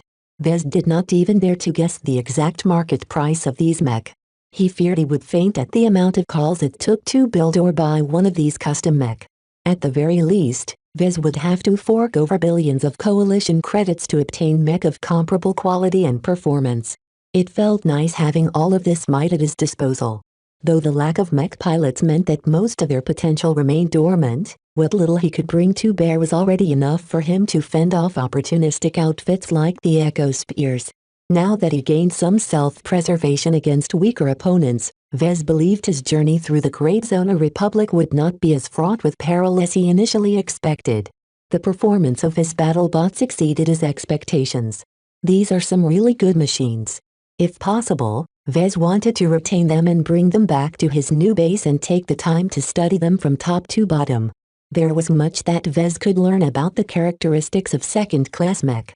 Each of the 4 machines incorporated many interesting design principles and standards. Each of the mech carried the character of Clarion University, a top mech design institution of the Gage dynasty. Lady Curver also inherited many design principles from Master Huron, a very distinguished mech designer who enjoyed a high position in the Friday Coalition. Though studying the machines along with all of the related files risked contamination, Vez believed he was strong enough to endure any undesirable changes. If nothing else, I can just train my spirit and temporarily turn myself into a rational mech designer, he muttered. In the past week, Vez personally experienced some of the benefits that Patricia had alluded to. In his low period, his emotions might be muted, but they also became much less susceptible to outside influence. It was as if his mind and spirituality became out of phase with the rest of reality. Whenever Vez delved into the design of Aisling's mech while he was converting them into battle bots, he noticed that his design philosophy didn't even come close to being threatened. Vez realized the implications of this reaction. As long as his design seed and design philosophy no longer became affected by outside impulses, he could study or explore all kinds of knowledge regardless if they clashed with his original ideals. It's like working with fire and ice at the same time. Ordinarily, fire and ice always clashed. Neither could survive while the other was there. Yet upon forcing himself into a low period, the fire in his body suddenly became shielded from reality. Even if he placed a clump ice next to the fire, only a faint reaction would occur depending on his spiritual energy depletion rate. Vez fully understood the value of rational mech designers at this point. No wonder the MTA valued them so much. Rational mech designers might not necessarily be good innovators, but they excelled at integrating all manner of existing inventions no matter how obtuse they were. As long as they obtained enough theory, they could definitely assimilate them in their own body of work to a certain extent. Did Vez want to go this far? Not necessarily. He did not feel any desire to do what Aisling could do. Messing with neural interconnectivity sounded like a good way to piss off the MTA. Since Vez sought to earn a lot of merits and redeem a beyonder ticket from the powerful organization, he could not afford to get caught with breaking one of their major rules. That doesn't mean there is nothing for me to learn. Aside from learning the characteristics of second-class mech, Vez also wanted to gain inspiration from Aisling's design philosophy. Just like with exchanges between mech designers, careful exploration of another mech designer's work might yield new ideas and perspective that enriched his application of his own design philosophy.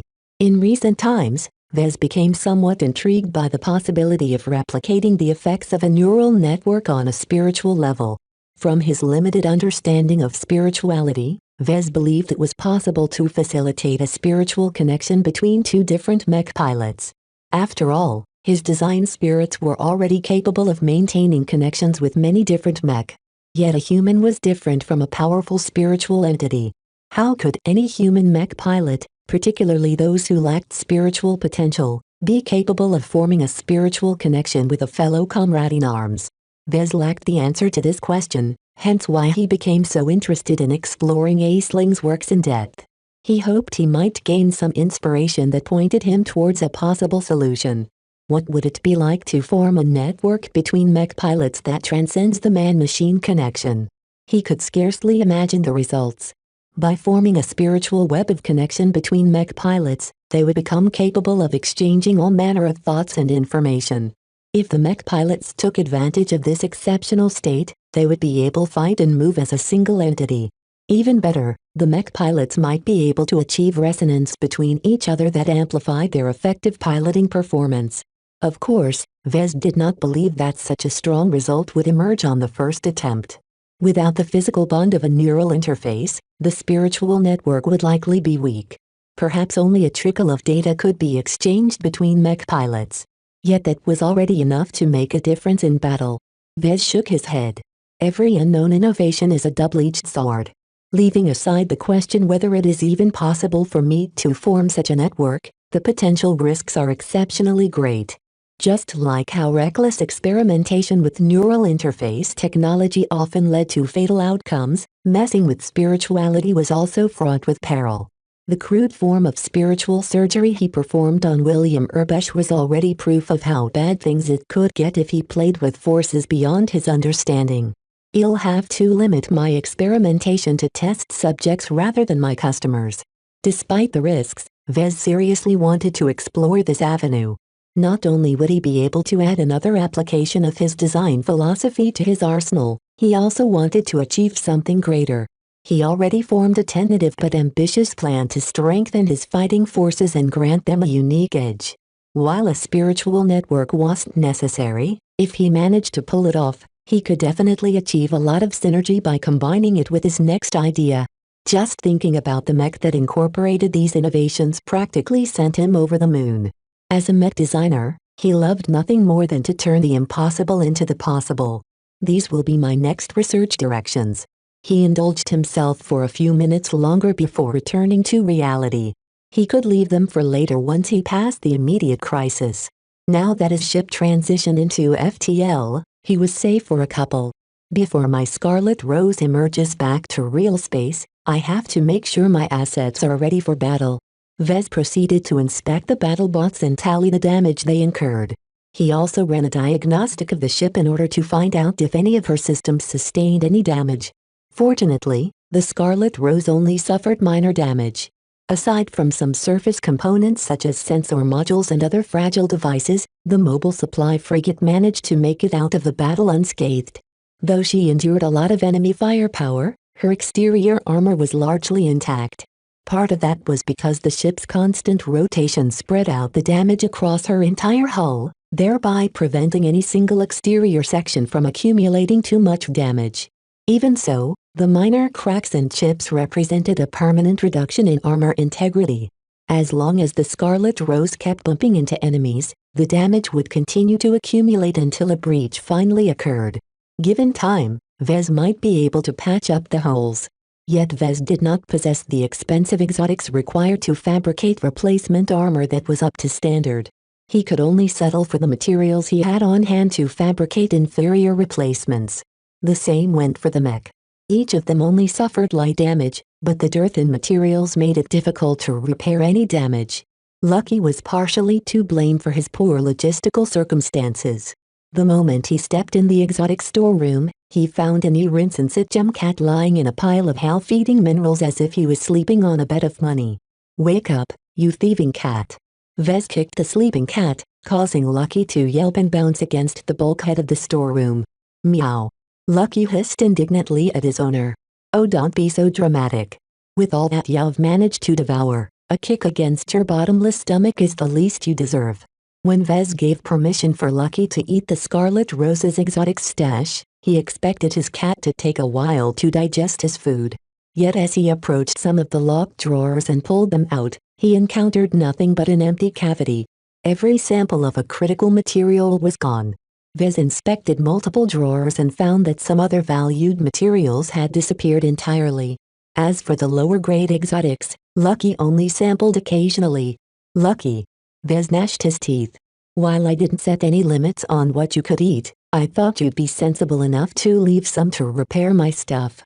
If the Scarlet Rose goes down because you ate all of my repair materials, then you have only yourself to blame." Meow meow meow. Lucky did not look contrite at all. As far as he was concerned, Vez would have never been able to capture the Scarlet Rose without his help. It was all him. Vez only contributed 5% to the capture of the ship at most. Since Vez claimed the Scarlet Rose and her complement of mech, then Lucky could only settle for the high and medium-grade exotics stored on the ship. After a lot of arguing, Vez finally managed to convince Lucky to slow down his consumption. "I don't care whether you've leveled up or grew stronger. A single cat won't get me back to friendly space. Only a ship can do that, so it is in both of our interests to keep the Scarlet Rose intact." Meow. Lucky suggested while suggestively swishing his tail. "That's ridiculous. I don't want to get stranded on a ship without an FTL drive." Chapter 1757 Future Uncertainties. Meow. Lucky glowered resentfully at Vez as he enjoyed his breakfast after a good night of rest. "I shouldn't have killed the chefs," Vez muttered. "The meals produced by the automated cooking machines always taste off." In order to sate his hunger, Vez went back to his old staple and ate a nutrient pack directly from its packaging. Vez evaluated the taste of texture of the nutrient pack type he decided to sample for this morning. Not bad, but not as good as the last one. It will probably taste a lot better with a few decades of aging. He was quite surprised with the quality of nutrient packs in the possession of the Friday Coalition. Unlike the cheaper ones that Vez was used to, the Coalition invested a lot more in quality. Not only was their nutritional value higher, but their taste was actually palatable. Vez wouldn't be surprised to find out that most people already replaced their regular meals with Coalition standard nutrient packs. Of course, the nutrient packs still weren't comparable to real food. He still missed the gourmet food prepared by Dr. Lupo and Gloriana's personal chefs. The sooner I get back, the sooner I can fill my stomach properly. Perhaps Lucky didn't care that much, but Vez really wanted to return to his companions and get back to designing Mech. All of this fleeing and fighting reminded him of the many perils he went through while he served with the flagrant vandals. Unlike then, Vez wasn't surrounded by competent military servicemen. He could only depend on Lucky and himself to get out of this predicament. The good news was that he already managed to get through the first half of his journey. After overcoming the ambush of the Echo Spears, Vez did not encounter any other ambushes in his next couple of stops. The most he encountered at these desolate star systems was a bunch of listening posts and a small number of corvettes assigned as scouts. Instead of reassuring him, Vez only grew more concerned. The battle against the Echo Spears probably achieved the intended effect of scaring away the weaker groups. Yet that only made him feel as if his opposition was preparing a bigger surprise down the line. Well, I'll deal with it when it comes. He sighed in resignation. He had a lot of confidence in his battle bots. After he repaired and serviced them as best he could on his own, he continued to study and tweak them in an attempt to draw out some of their buried potential. In order to increase the automated fighting consciousness of his converted mech, he explored the galactic net and downloaded a bunch of highly regarded piloting AIs. He carefully inspected their programming and selectively incorporated the safest and most relevant portions of them to the existing control systems. All of this was complicated and delicate work. If Vez botched something, the battle bots might glitch during battle, exposing them to countless counterattacks as they became inert. However, if his suspicions came true, then Vez had no choice but to assume this risk. The faults of his battle bots would definitely become evident to his enemies once they studied the battle footage. If only I can pilot the mech myself. He sighed. He could still increase his control over the battle bots until he turned into their surrogate mech pilots. By assuming more direct control, he could use his own human judgment while still leaving the AIS to do all of the heavy lifting. Such a semi-direct piloting method was the main way for non-potentates to pilot mech. While the lack of neural connection prevented the mech from reaching its full potential, it was better than nothing. For this reason, Vez took the time to add the ability to manually override the piloting AIS and control the functions of the mech more directly. He tried out this added functionality in a couple of simulations. It was like playing one of the mech games he used to play in the past. The simplified controls and lack of tedium allowed Vez to focus on what was truly important. Though Vez had no confidence in beating an equivalent second-class mech, it should be enough to bully a huge mob of third-class mech. The Paravan and Fliskin aren't pushovers anymore. He smiled with satisfaction as he observed the two melee battlebots with appreciation. The Space Knight and Light Skirmisher both possessed some ranged armaments, but they were obviously not their focus. Their true strength lay in melee combat. The supplemental programming that Vez copied from the Galactic Net had come with a lot of adaptive fighting routines that adjusted well to the characteristics of the Paravan and Fliskin after a lot of optimization. This allowed the mech to fight off numerous third-class melee mech without falling into disadvantage. All of these efforts gave him a lot of confidence in confronting twice or thrice the number of mech that the Echo Spears brought to bear last time. My next opponents won't be as complacent, though, he reminded himself.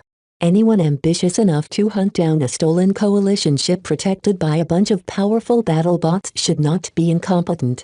Vez already exposed his most important cards. This left him with precious little means to reverse any unfavorable outcome should his enemies come with greater strength than he could cope. In addition, he also feared that he wouldn't be encountering an overwhelming number of third-class mech, but something worse. As long as a small interception force from the Friday Coalition managed to trap him, then his 4 pitiful battlebots would definitely be defeated by an equal or greater number of second-class mech. They shouldn't be so common in this region of space, he muttered. That was not to say that the Friday Coalition was absent in the Great Zona Republic. It was just that most coalition assets in the third-rate states consisted of trade vessels and civilian ships. There was little reason for the coalition to station a heavy military presence in a trivial foreign state. From the correspondence and other documents that Aisling left behind, Vez possessed a decent estimate on how many coalition assets were available in the state. It was not enough to ensure a guaranteed interception. When the Scarlet Rose arrived at a star system, he could often choose his next stop among more than 100 possible choices. The range of the Scarlet Rose's FTL drive was quite formidable.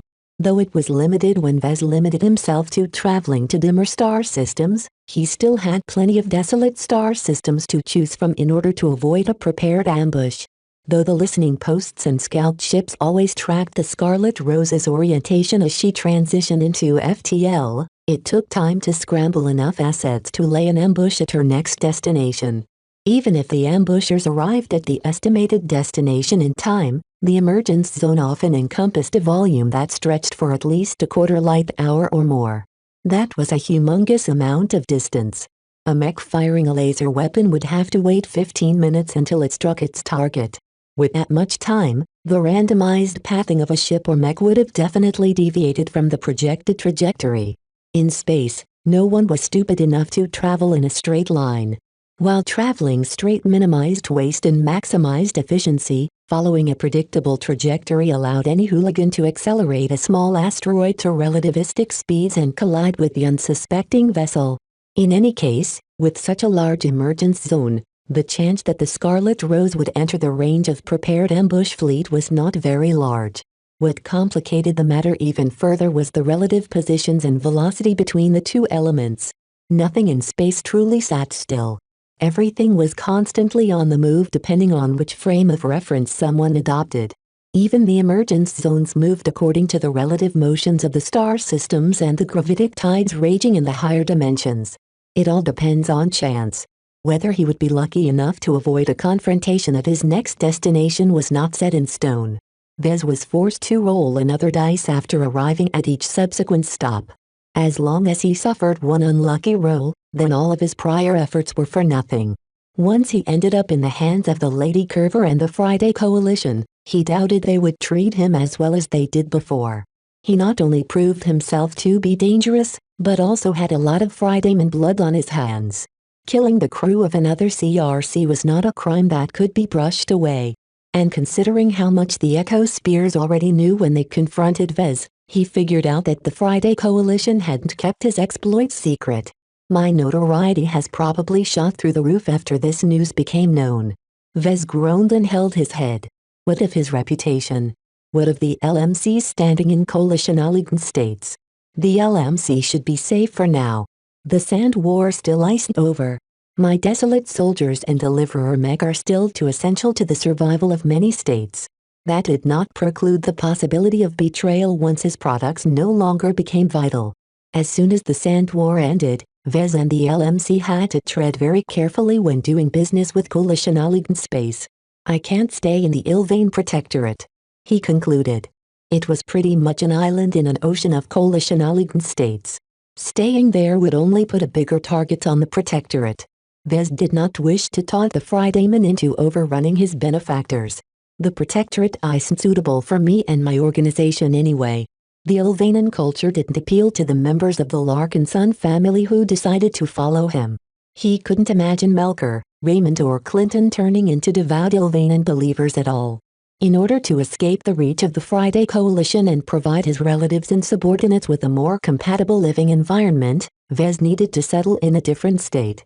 The only state he could think of was the Sentinel Kingdom, which was very far away from the Friday Coalition.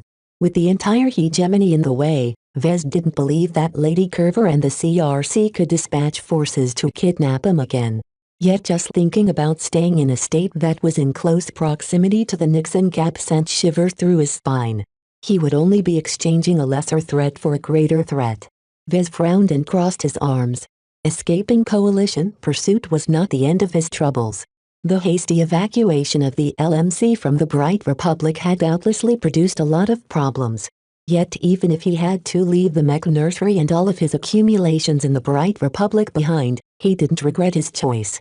Vez no longer dared to trust any state, whether it was the Bright Republic or even the Ilvain Protectorate. As long as he made enemies with at least one faction, Vez would always be exposed to schemes. While his avatars of myth ought to be capable of fending off all kinds of threats, it was still a stretch to resist the authorities. This was a problem that couldn't be solved in a short amount of time. At this time, his comm suddenly beeped. The control module of the quantum entanglement node suddenly received an incoming comm call. Due to his paranoid security precautions, he did not allow the control module to connect directly to the communication systems of the Scarlet Rose. Vez had to walk all the way to the compartment of the ship which held the quantum entanglement node in order to accept the call. Well, whoever called me is very patient for ringing me for 6 minutes straight. He noted as he activated the interface and pressed the buttons that accepted the call. The projection of a familiar figure appeared in front of Vez. Hello Vez. Hello Tristan. Chapter 1758 Research Surrogate. An awkward silence ensued as Vez silently stared at Tristan Wesseling's projection. Previously, Vez always treated Tristan as a friendly acquaintance. Though they hadn't talked many times, the Fridayman mech designer always took the initiative to show some goodwill to him. Their shared connection to the Rim Guardians meant that it was very likely they would cross paths in the future. Yet it was different now. Tristan's status may not have changed, but Vez single-handedly deteriorated his relationship with the Friday Coalition in the most violent fashion. Whereas before he might have only been an incidental mech designer who sided with the Hexers, now the Coalition almost certainly labeled him as an enemy. He had Fridayman blood on his hands. No matter how he managed to do it, there was no question he was involved in wiping out the entire crew of the Scarlet Rose. Technically, Vez and Tristan should be enemies. Yet neither of them showed any willingness to abide by the expectations of their identities. Without exchanging a word, both of them understood each other's measure. They had no special feelings for the Komodo War and the conflicts between the Friday Coalition and the Hexadric Hegemony. While this rivalry still affected their lives, they already set their sights higher. Their ambitions stretched far beyond the Komodo Star sector. After implicitly understanding what he had in common with Tristan, Vez subtly relaxed his posture. His counterpart followed likewise. He had been waiting for a friendly reaction. Though both of them had managed to relieve the tension between them, that did not mean that everything was okay. So, is it okay for you to take the initiative to talk to me? Vez eventually broke the silence. Tristan looked completely at ease. Reality is never black and white. Do you think the Friday Coalition cares about an individual mech designer? While it's true that our evaluation of you has dropped, you're still a small fry in our eyes. Only Lady Curver and some of the people within the CRC are paying attention to you.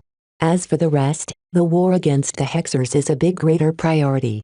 That made a lot of sense. Compared to a trivial journeyman who possessed an odd design philosophy, the Fridaymen had to exert their full effort into preventing the Hexers from annihilating their state.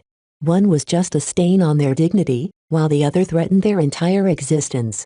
Vez felt pleased that he managed to stay under the radar of the Friday Coalition. Just thinking about their awe-inspiring might and vast resources at their disposal sent a chill through his spine. If the Friday Coalition allocated just 0.1% of its total strength into annihilating him, Vez would certainly die without a doubt. Even so, I imagine it's not exactly proper for you to be contacting me. Why did you call? Did Aisling put you up to it or something? I'm no friend of the Lady Curver. Tristan immediately shook his head. She's an alumni of Clarion University, which is one of the foremost mech design institutions of the Gage dynasty. I'm a graduate of the Lemur Institute of Technology, which hails from the Carnegie Group. And that matters because, to make the long story short, we're bitter rivals. The competition between Clarion and Lemur is very intense. We compete on everything from the amount of academic papers our professors publish to the degree of success enjoyed by our graduates. The competition for the comprehensive ranking of mech design institutions is particularly acrimonious. All of this had nothing to do with Vez. He adopted a bored expression. Does this rivalry even matter these days? A common enemy is bearing down on you both. Tristan sheepishly shrugged. You'd be surprised by how far people would go to reinforce their cliques. War brings pressure. War limits resources. War imposes stricter control. All of this means that there is an intense competition to be in charge. Those who become leaders will inevitably benefit those who belong in the same camp. I see. It seems the Friday Coalition wasn't as unified as he initially thought. While Vez already caught a portion of this from Aisling's correspondence, he was distracted by all of the initiatives meant to foster cooperation. Don't get me wrong, Vez. We know the score.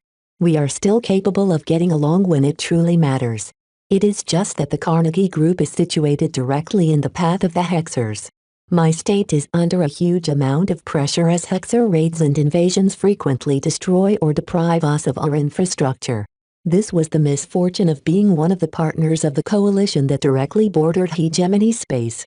Though the Carnegie Group prepared their defenses for centuries, the Hexers hadn't spent this time in vain. Upon this realization, Vez studied Tristan's projection carefully and noted that he didn't seem very hopeful. What's up with you? This will be the last time we can talk to each other in a while. Duty calls. I think you can understand. You don't sound willing. Whoever wins the Komodo War, the Carnegie Group likely won't be among them. Do you understand? Is the war going that badly for you guys? The Hexers are strong, that's for sure. Even if we manage to defeat them, they'll take down plenty of Fridaymen with them. We just happen to be the closest in their line of fire. From the way Tristan talked, he must not be very optimistic about the Carnegie Group's future. Yet regardless of what he believed, he still had to meet his obligations. As a talented journeyman mech designer and a direct disciple to Master Katzenberg, Tristan enjoyed benefits from the Carnegie Group. It was only right for him to repay the debt he owed by contributing to the partner's secret design projects. Good luck with whatever you're doing. That sounds strange from someone on the opposite side. Tristan amusingly chuckled. As you've said it yourself, us journeymen are small fries. The coalition and hegemony are too powerful to pay attention to the little guys. I think we have gone past treating our allegiances as the main determinants of our attitudes. What do you think about Lady Curver, then? If she wasn't so decisive in running from the Scarlet Rose, I would have killed her myself. That's not a good idea, Vez. Tristan shook his head. One of the reasons why I called is to tell you that you need to be more careful with how far you pursue your vendettas. Direct disciplines like Aisling and I explicitly enjoy the backing of our masters. Do you understand? Vez scratched his head. Not really. Direct disciples are considered to be extensions of a master mech designer's research interests. Whatever progress we make on our branching design philosophies, our master also benefits from the results we achieve. Do you think a master will stand by when a promising student who is exploring another avenue of their core specialty is under threat? What do you think will happen if someone actually has the temerity to kill their disciples? If Vez was in that position, he would definitely be mad as hell. A direct disciple was pretty much a free research surrogate. What's about nominal disciples? Vez asked. It's different for nominal disciples like you used to be. Unless someone wanted to target Master Olson, she isn't inclined to retaliate should anything happen to you. In the mech community, nominal disciples are mostly external helpers to masters. They extend a master's influence and network and can be useful in various ways. However, unless they advance to master mech designers themselves, nominal disciples will always be regarded as helpers. Does this only apply to Friday Coalition or is it something universal? We aren't that different from the rest of human space in this regard. Perhaps disciples are less valued in more prosperous star sectors as it is much easier to cultivate talents there. However, here in the Galactic, every journeyman is still a valued asset. So it's only because our star sector is so poor that every disciple is important. Vez understood his point.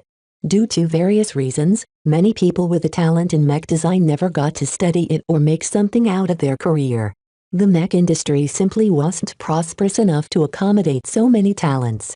Those with gifts often had to give up their dreams and pursue a lesser career due to an inability to attract investment and fund their own ventures. Vez imagined that the conditions were slightly better in the Galactic Heartland and Galactic Center. While the competition was much more intense, the barrier to entry was probably easier to overcome as long as mech designers had some money at their disposal. To get back to the point, You should really think twice before you threaten the life of someone like Lady Curver. She's one of the brightest graduates of Clarion University. Not only does her alma mater appreciate her a lot, but she has also become Master Huron's latest investment. If you happen to kill her, I can guarantee you that Master Huron will never let you go.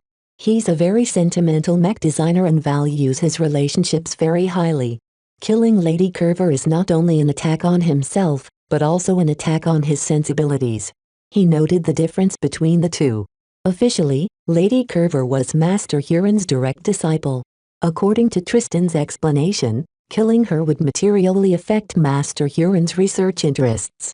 Yet if Master Huron was someone who appreciated Lady Curver as a person, then he would definitely go mad with rage.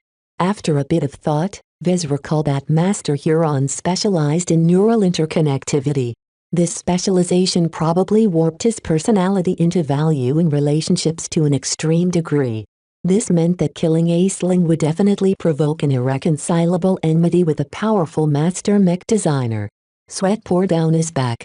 If Vez had been a little more reckless, then the Friday Coalition absolutely won't be as lackadaisical towards him as now. As long as someone important enough pressured the Friday Coalition to take care of him, Vez would definitely be unable to make it so far in his escape as now. Fortunately, Aisling and Patricia already fled the ship before Vez and Lucky approached the mech workshop. After almost getting killed by a missile, he would have definitely urged Lucky to slaughter them both regardless of their identities. Should I be concerned by Master Huron? I'm not sure. Tristan looked uncertain. Since Curver managed to escape unscathed, you didn't cross his bottom line. Depending on his personality, he probably sees his disciple's misfortune as a teaching moment. As long as she learns from this ordeal, she will be much more formidable in the future. You practically did him a favor if he adopts this mindset. And if you don't think this way, then you're definitely in trouble. Who knows what he is thinking? Masters don't think like normal people, especially when they lived for over 2 centuries. Tristan shrugged. If you ask me, Master Huron is probably spending all of his time on the Komodo War. As one of the best mech designers of our state, his work is vital in increasing our odds of victory. How can he allow himself to get distracted?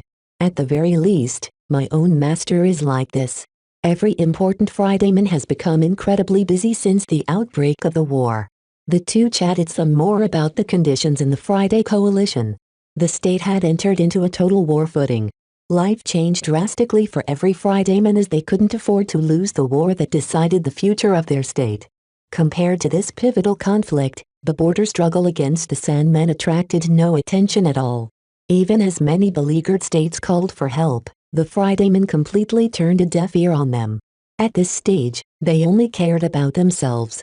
Chapter 1759 Vassal States. Tristan illuminated several facets of the Friday Coalition that Vez only brushed upon when he read Aisling's correspondence. Though both of them were direct disciples of famous masters, they each belonged to different groups within their large and expansive state. Lady Aisling Curver was part of the most powerful and self-assured partner of the Friday Coalition. She mostly communicated with people from the same side, so they all infected each other with the pride and confidence that was seared into their bones. It was different for someone like Tristan who came from the Carnegie Group.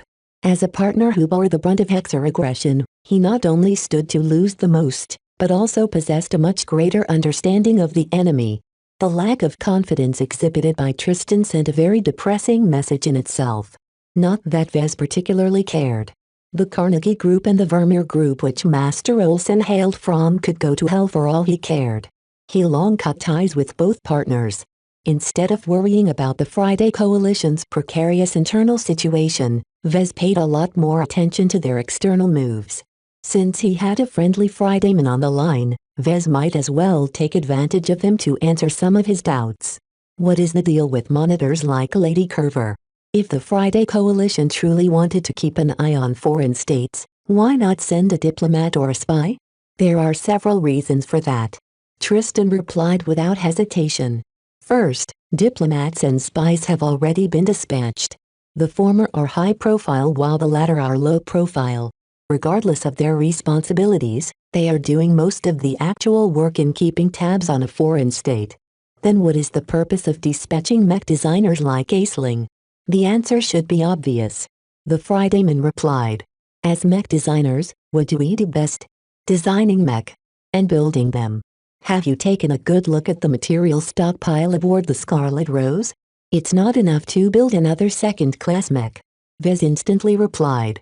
There aren't enough high-grade exotics available. In fact, Vez had even less at his disposal now that Lucky gobbled up the choicest exotics. That's because the so-called monitors aren't expected to do so. In a foreign third-rate state, which mech are the most common? Third-rate mech. Exactly. What is the purpose of this? Vez puzzled. It's for allowing agents to blend in with the locals. If the Fridaymen want to blend in, why not buy a mech from the market? That's because blending in is only one of their purposes. Oftentimes, a mission involving mech pilots often requires a mech that blends in with the locals while simultaneously possessing sufficient power to complete the mission. Such mech have to be tailored to the circumstances, hence the need for a mech designer who is close to the situation. Vez finally understood the role of Lady Curver. Even though none of the systems and logs alluded to it, a mech designer assigned as a monitor actually served as an equipment provider who facilitated the clandestine operations of her state. Does that mean that the Friday Coalition is secretly meddling in the affairs of the Bright Republic and other states? Tristan didn't answer his question. Instead, his mouth remained shut. His silence was an answer in itself. Vez understood that Tristan had already been unusually generous with his information. There were some topics he couldn't afford to go into, though. Vez felt his heart sinking as he went over the implications. The Friday Coalition might have compromised the Bright Republic already. At the very least, Vez bet that the Cavendish and Ramsay families were already in their pocket. Will the Friday Coalition extend the war to the Third States? Tristan sighed. I'm no strategist, and I'm not privy to the plans of my state. All I can guess is that if we are losing trend, we'll definitely pull out all the stops. Dragging in the rest of the star sector in the war will add more variables to the mix. This will give our side more opportunities to reverse our decline. How does that work? Vez asked. No third-rate state is stupid enough to attack a second-rate. They don't have to. It's enough to change their stance and stop their formal and informal ties to their patrons. States like the Bright Republic serve as an important source and shipping conduit for several important materials.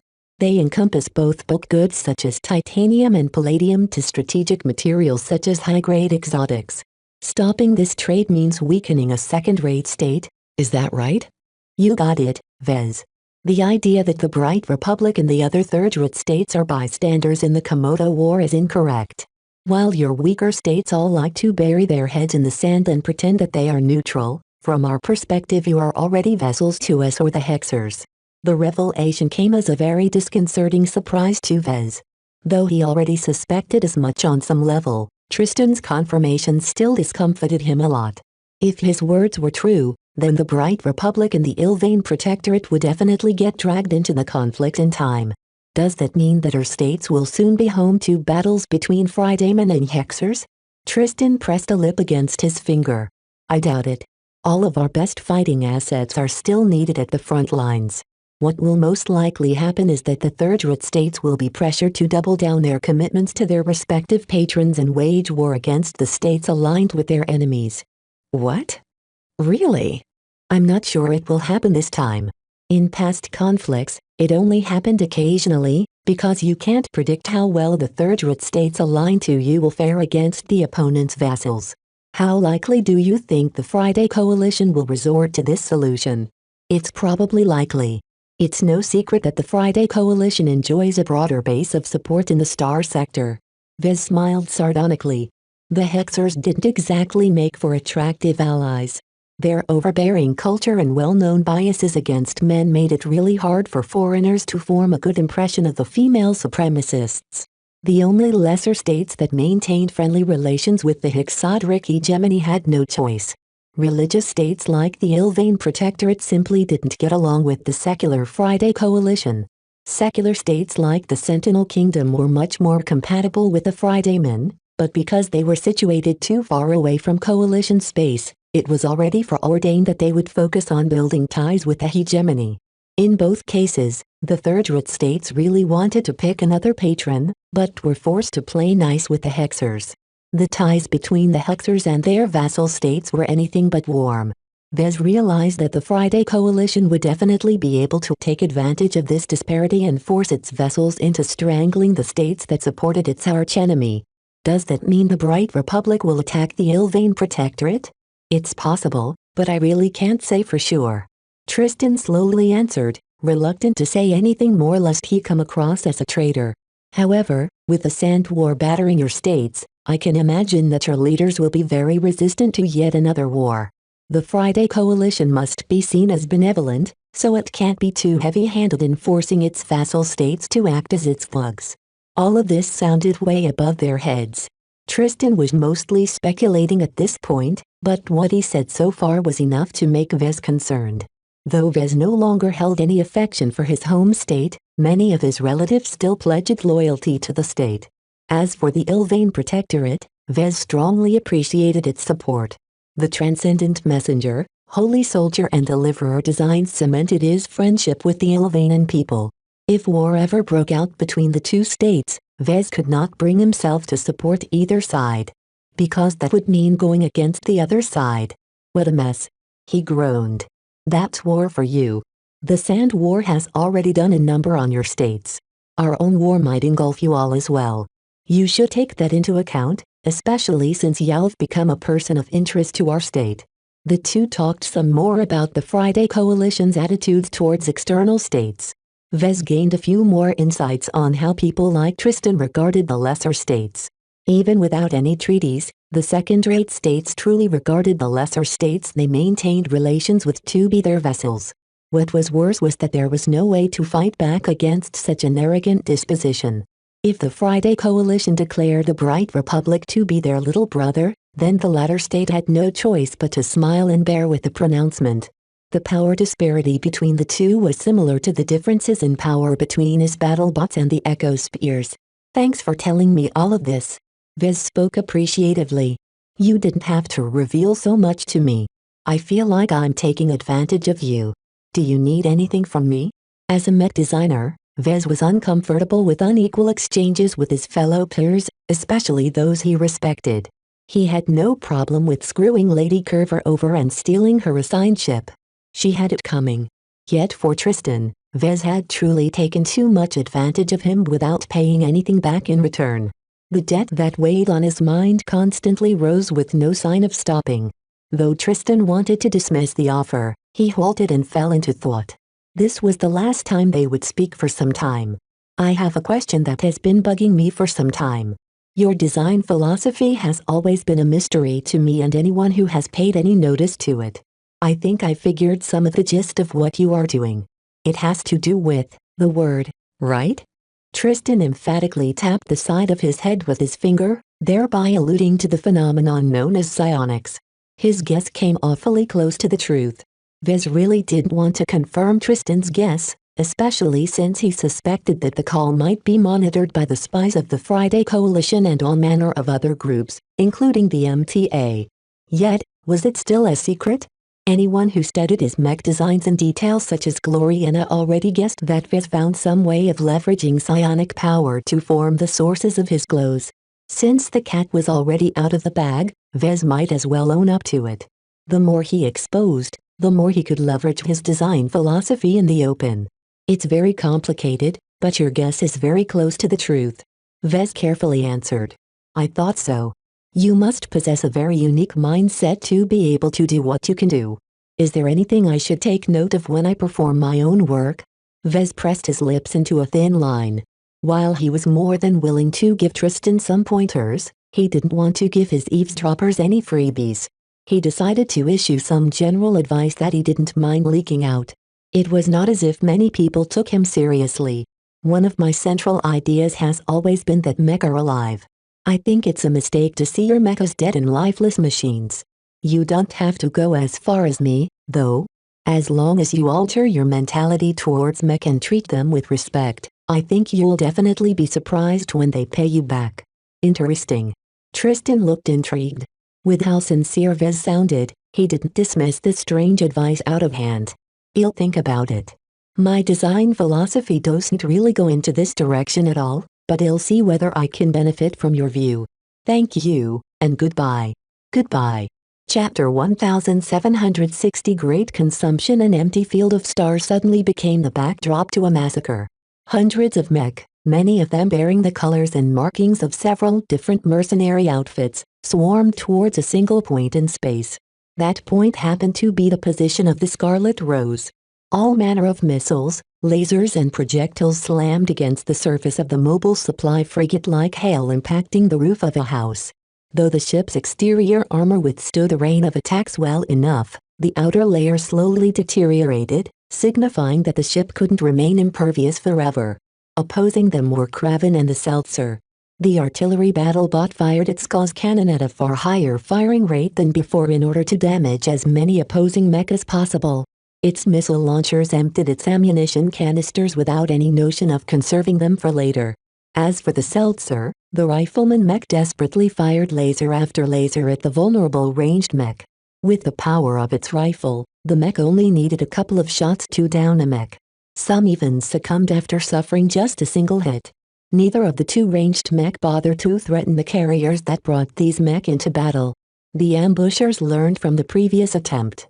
Knowing that the motherships were exceptionally vulnerable against their target, the mercenaries involved in this attack had deliberately kept their vessels at a distance, thereby keeping them well out of range of the Kraven and the Seltzer's formidable weapon systems. With no other alternative, the two battlebots could only resist the aggression by whittling down the opposing ranged mech. Not every mech stayed back and unloaded their firepower onto the Scarlet Rose. A handful of mech companies bravely flew forward and attempted to close in on the fugitive ship in order to cripple her propulsion system. As long as they could get close enough, they could probably sabotage the thrusters and engine systems in short order. Standing in their way, the Paravan and Fliskin hovered around the Scarlet Rose protectively, fending off any melee mech that flew too close. The Night mech shielded the relatively immobile Kraven. Without the Space Knight providing cover, the former artillery mech would have gotten overwhelmed.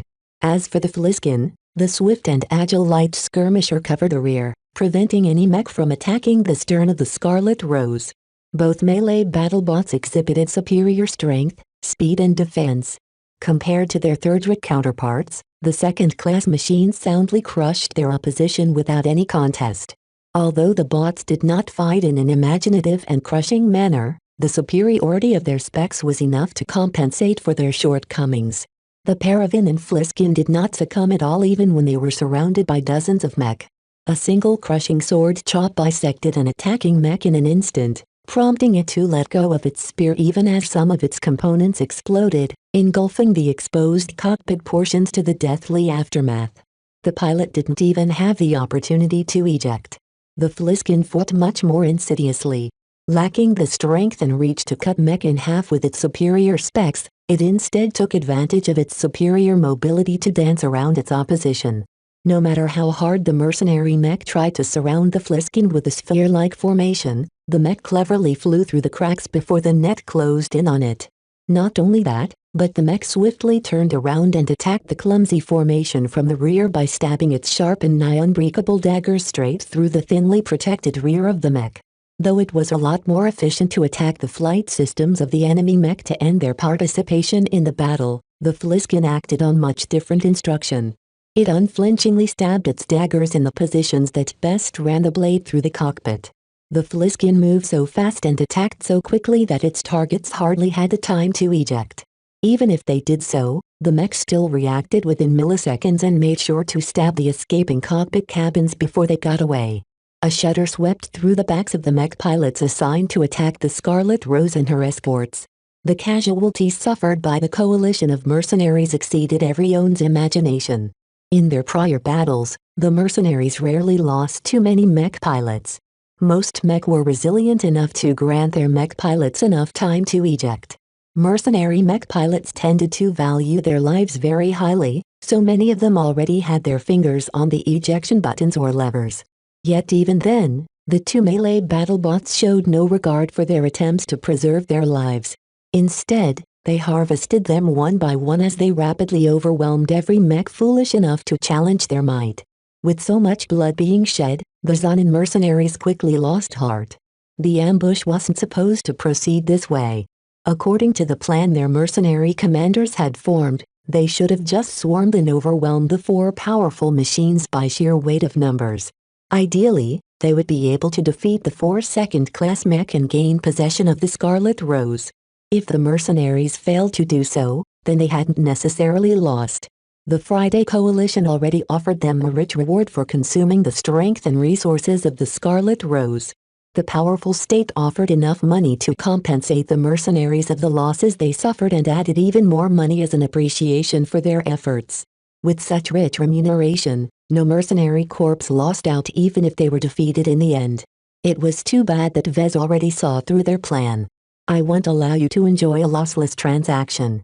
His instructions to his autonomous battlebots forced all of them to do their best in killing the mech pilots as opposed to their mech.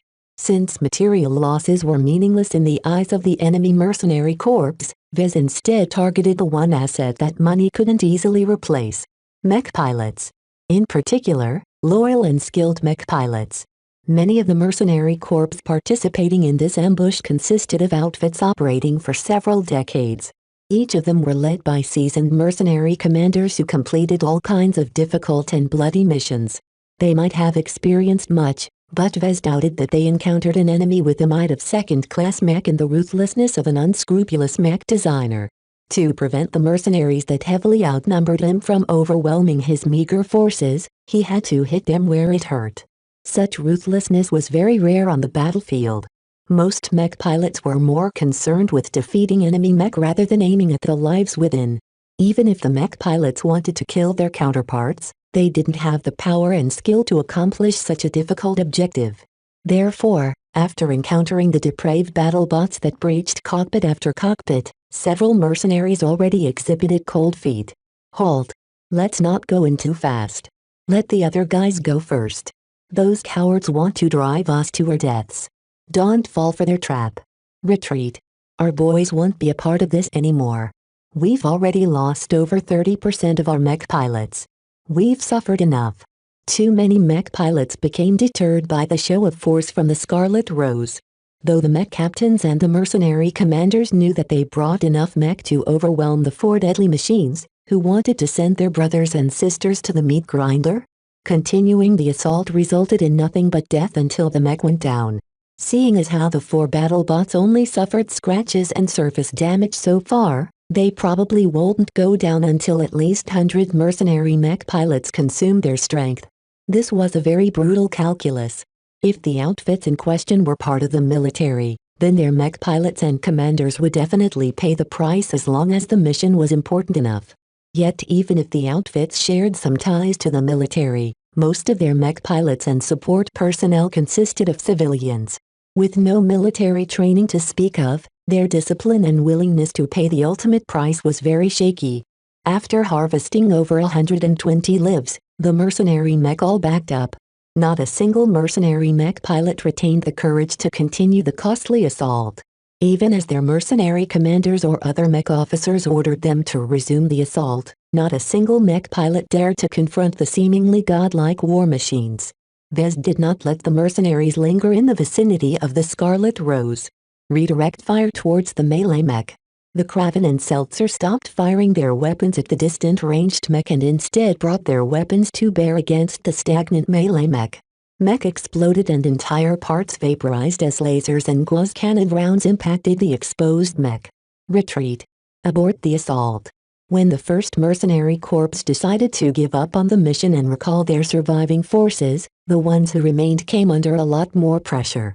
This was especially when Vez instantly ordered his 2 ranged battlebots to cease firing at the fleeing mech and instead direct their lethal firepower towards the mech that didn't receive any orders to pull back. The hesitating mercenary corps instantly suffered more casualties. At this close range, it was impossible for the Kraven and Seltzer to miss their shots. Each weapon discharge resulted in another shattered mech. With so many precious mech pilots dying along with their fragile machines, the remaining mercenary corps that originally banded together to tackle the Scarlet Rose finally issued the necessary orders. Retreat. Pull back. Get away from the Scarlet Rose. No more. Enough is enough. The diminished mech companies retreated step by step depending on how quickly their leaders issued the order to retreat. The mech still maintained a semi-random formation as they retreated, fearing pursuit from the Paravan and the Fliskin. Vez smirked when he saw this result. He ordered the Kraven and the Seltzer to cease firing their weapons. What the mercenaries didn't know was that both battle bots had almost reached their limits. The Kraven didn't carry that much ammunition and the Fliskin's heat levels had been rising at a very worrisome rate. If the battle went on for 5 more minutes, then the 2 battle bots would definitely stop firing, thereby exposing a crucial gap in his defenses. Fortunately, the mercenaries did not take advantage of this temporary reprieve. They had long lost heart in this battle. Even if they guessed that the 2 battle bots had almost reached their limits, none of them wanted to be the ones to test this assumption. After all, the melee mech still appeared to be in good shape. It was no problem for them to fight a while longer and harvest at least 100 more lives. Though both sides fought vigorously against each other just moments ago, neither side attacked each other the moment the mercenaries called for a total retreat. Vez did not wish to agitate the mercenaries. His actions so far presented a very clear message. Attacking him resulted in losing their lives. Leaving him alone meant that Vez would leave their lives intact. With such a clear message, the frightened mercenaries all chose the second option. They retreated honestly and ran out of engagement range as fast as their mech could carry them out. Vez observed the retreating mech quietly. He kept his battle bots on standby without attempting to resupply them. If he showed any weakness at this stage, the mercenaries might change their minds. In the end, no one called his bluff. Vez relaxed as the mercenary mech flew well out of range. Well, I hope these mercenaries truly stop bothering me now. This was the 3rd ambush he encountered ever since he crossed into the borders of the Great Zona Republic. While he always managed to crush his opposition, each battle resulted in a significant consumption of his battle strength. If this went on, his battle bots would become nothing more than ornaments after a couple more battles. The consumption is too great. Chapter 1761 Second Class Mech Not Now. Meow. Lucky landed on his head and treated his hair like a mat.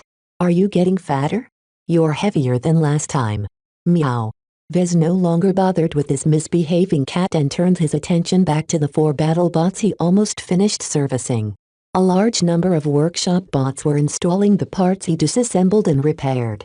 Ordinarily it would have taken at least a week to effect these repairs on his own, but the Scarlet Rose's well-equipped mech workshop came with many of the same advanced tools as those owned by Gloriana. While the machines all came from coalition manufacturers, their functions and operation methods closely abided by the standards set by the MTA. Standardization made everything easier. If an equipment manufacturer refused to conform to standard, then hardly any customer would seek to purchase their products. Taking advantage of his familiarity with the same type of equipment, Vez managed to get the hang of them pretty quickly, to the point where he operated them just as well as Aisling. Second-class mech designers sure have it good. He sighed with admiration. Of course, elite journeymen like her weren't very common even in a large state like the Friday Coalition. Vez just happened to meet 2 of the brightest young journeymen from their respective states, which somewhat skewed his perspective. Not every journeyman was as freakish as these 2 young women. His perceived disparity towards these mech designers lit a fire under his butt. With the replenishment of his spiritual energy, his passion and motivation returned, and with it an unrelenting drive to catch up to the likes of Aisling and Gloriana. Vez could accept many circumstances, but he could not accept remaining inferior to his girlfriend and his would-be kidnapper. Though they possessed vastly different backgrounds, their ages were similar. There was no excuse for Vez to be unable to design at the same level as them. With all of the advantages he possessed, becoming proficient in designing second-class mech should be well within his capabilities. For this reason, Vez decided to stop increasing his control over the Scarlet Rose and instead focus all of his efforts on deciphering and understanding Aisling's former bodyguard mech. The more he spent time with them, the more he grasped the paradigms related to this class of mech. The performance on these mech were on another level compared to the toys he used to fiddle with. The results of the previous battles spoke for themselves. Against hundreds of enemy mech, The pilotless machines were still capable of crushing and disheartening entire mercenary corps with their awe-inspiring might. Touching, servicing, repairing and witnessing the BattleBots in battle rapidly accelerated his comprehension of second-class mech and second-class technology. As a mech designer who always liked to be hands-on, working with machines was a lot better than reading hundreds of textbooks. This was not just because he could see the cause and effect in person, but also develop a natural feel towards this class of mech. Vez vaguely sensed that his design scene and his intuition both experienced some growth and changes as a result of his activities. He believed that as long as he returned to safety, it would only take a couple more months of focused study and tinkering to gain a satisfactory proficiency in second-class mech design. Though it sounded a lot, Vez knew that this process couldn't be rushed. He was already progressing at the limits of his learning capacity. As long as I get to keep these BattleBots, I'll definitely be able to harvest more and more from Aisling's work. Of course, relying too much on studying the converted mech had its downsides as well.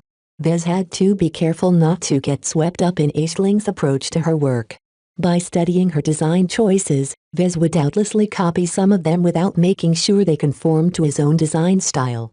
However, Vez was very confident about his design capabilities. It wasn't easy for someone else's design style and design philosophy to contaminate his own approach. Study always involves adopting someone else's best practices. He muttered. As long as it is better, there is hardly an excuse to ignore it in favor of an inferior solution. Vez didn't have the time to take it slow and steady like Patricia.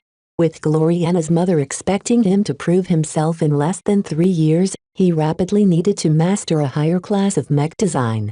Not only that, but Vez also had to earn a humongous amount of MTA merits to become a galactic pioneer and take part in the Great Phase Water Rush.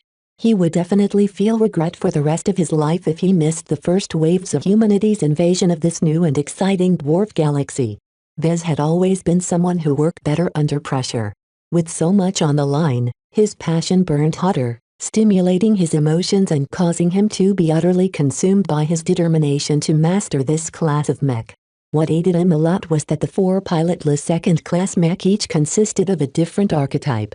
Not only that, but they happened to be among the most fundamental and common mech types in the mech market. The Paravan was the simplest mech of all. As a space knight, it featured a simple but very sturdy internal architecture. Even with more advanced tech, Aisling still abided by the same common principles that governed all defensive mech. Simplicity did not necessarily equate to inferiority. The Paravan's solid design and construction elevated its damage resistance and shock-absorbing capabilities to a level Vez had scarcely witnessed elsewhere. The Seltzer was the standard of ranged mech. As a rifleman mech, it possessed a great balance between firepower, endurance, mobility and range. Aisling managed to find a great balance with all of the materials tech at her disposal. Her design brought out all of the strengths of her resources without exhibiting any excessive waste. Its dual-type weapon was a great object of interest to Vez.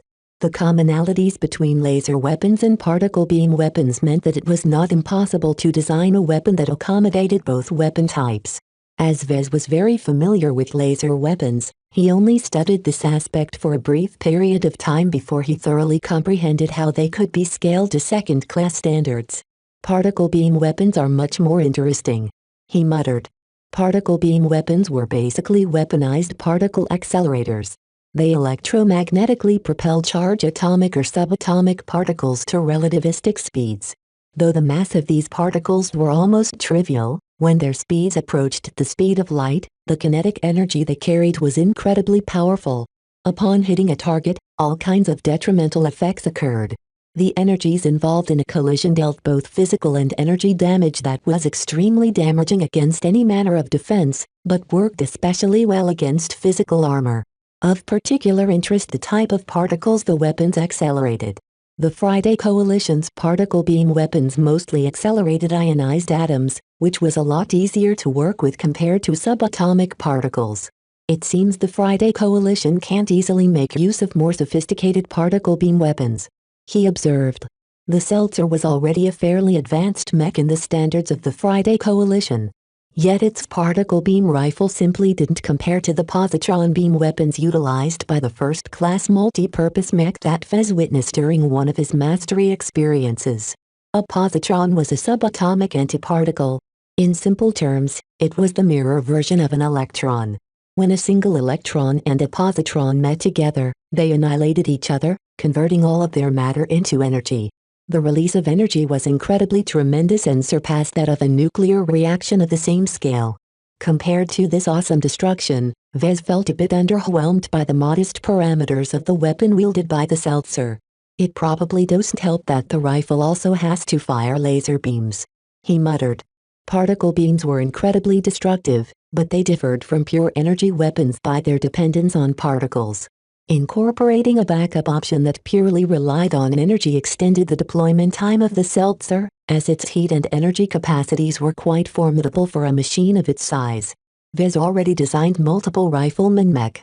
The Crystal Lord was his first proper land-bound rifleman mech, while the Desolate Soldier was his first ranged product for battles in space. Developing the Deliverer increased his depth in ranged mech. Yet when he compared his previous works to the Seltzer, Vez realized that he had a lot more to go before matching its sophistication. The Kraven was the big brother of the Seltzer. Though not a heavy mech, its mass and properties closely approximated one. In exchange for increasing its capacity and armor, Aisling decisively sacrificed a lot of mobility. Due to the limitations of its weight class, it only incorporated 2 weapon systems, both of which were burdened by the fact that they used up a lot of ammunition. This turned the artillery mech into the opposite of the Seltzer. Whereas the rifleman mech was capable to outputting continuous damage over the course of a long, drawn-out battle, the Kraven hit hard but expended its ammunition very quickly. It was all worth it though, as the Kraven's damage reached an astounding level. Leaving aside the missile launchers which could fire all kinds of specialized missiles with different payloads, its massive gauze cannon was a sight to behold. Compared to the Executor that Vez had paired with the Deliverer, the Kraven's main armament was a weapon that could pose as the primary of secondary armament of a warship.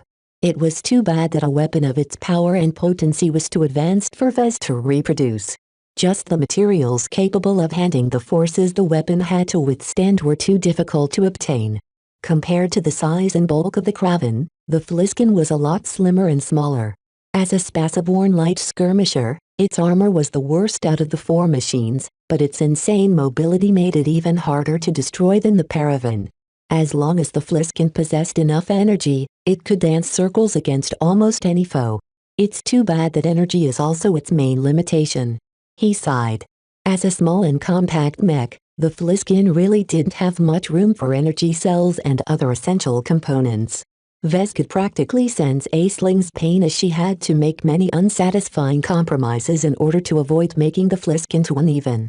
For all of the Friday Coalition's technologies, a light skirmisher only made use of a pair of daggers and a submachine gun. He always found that to be a bit disappointing.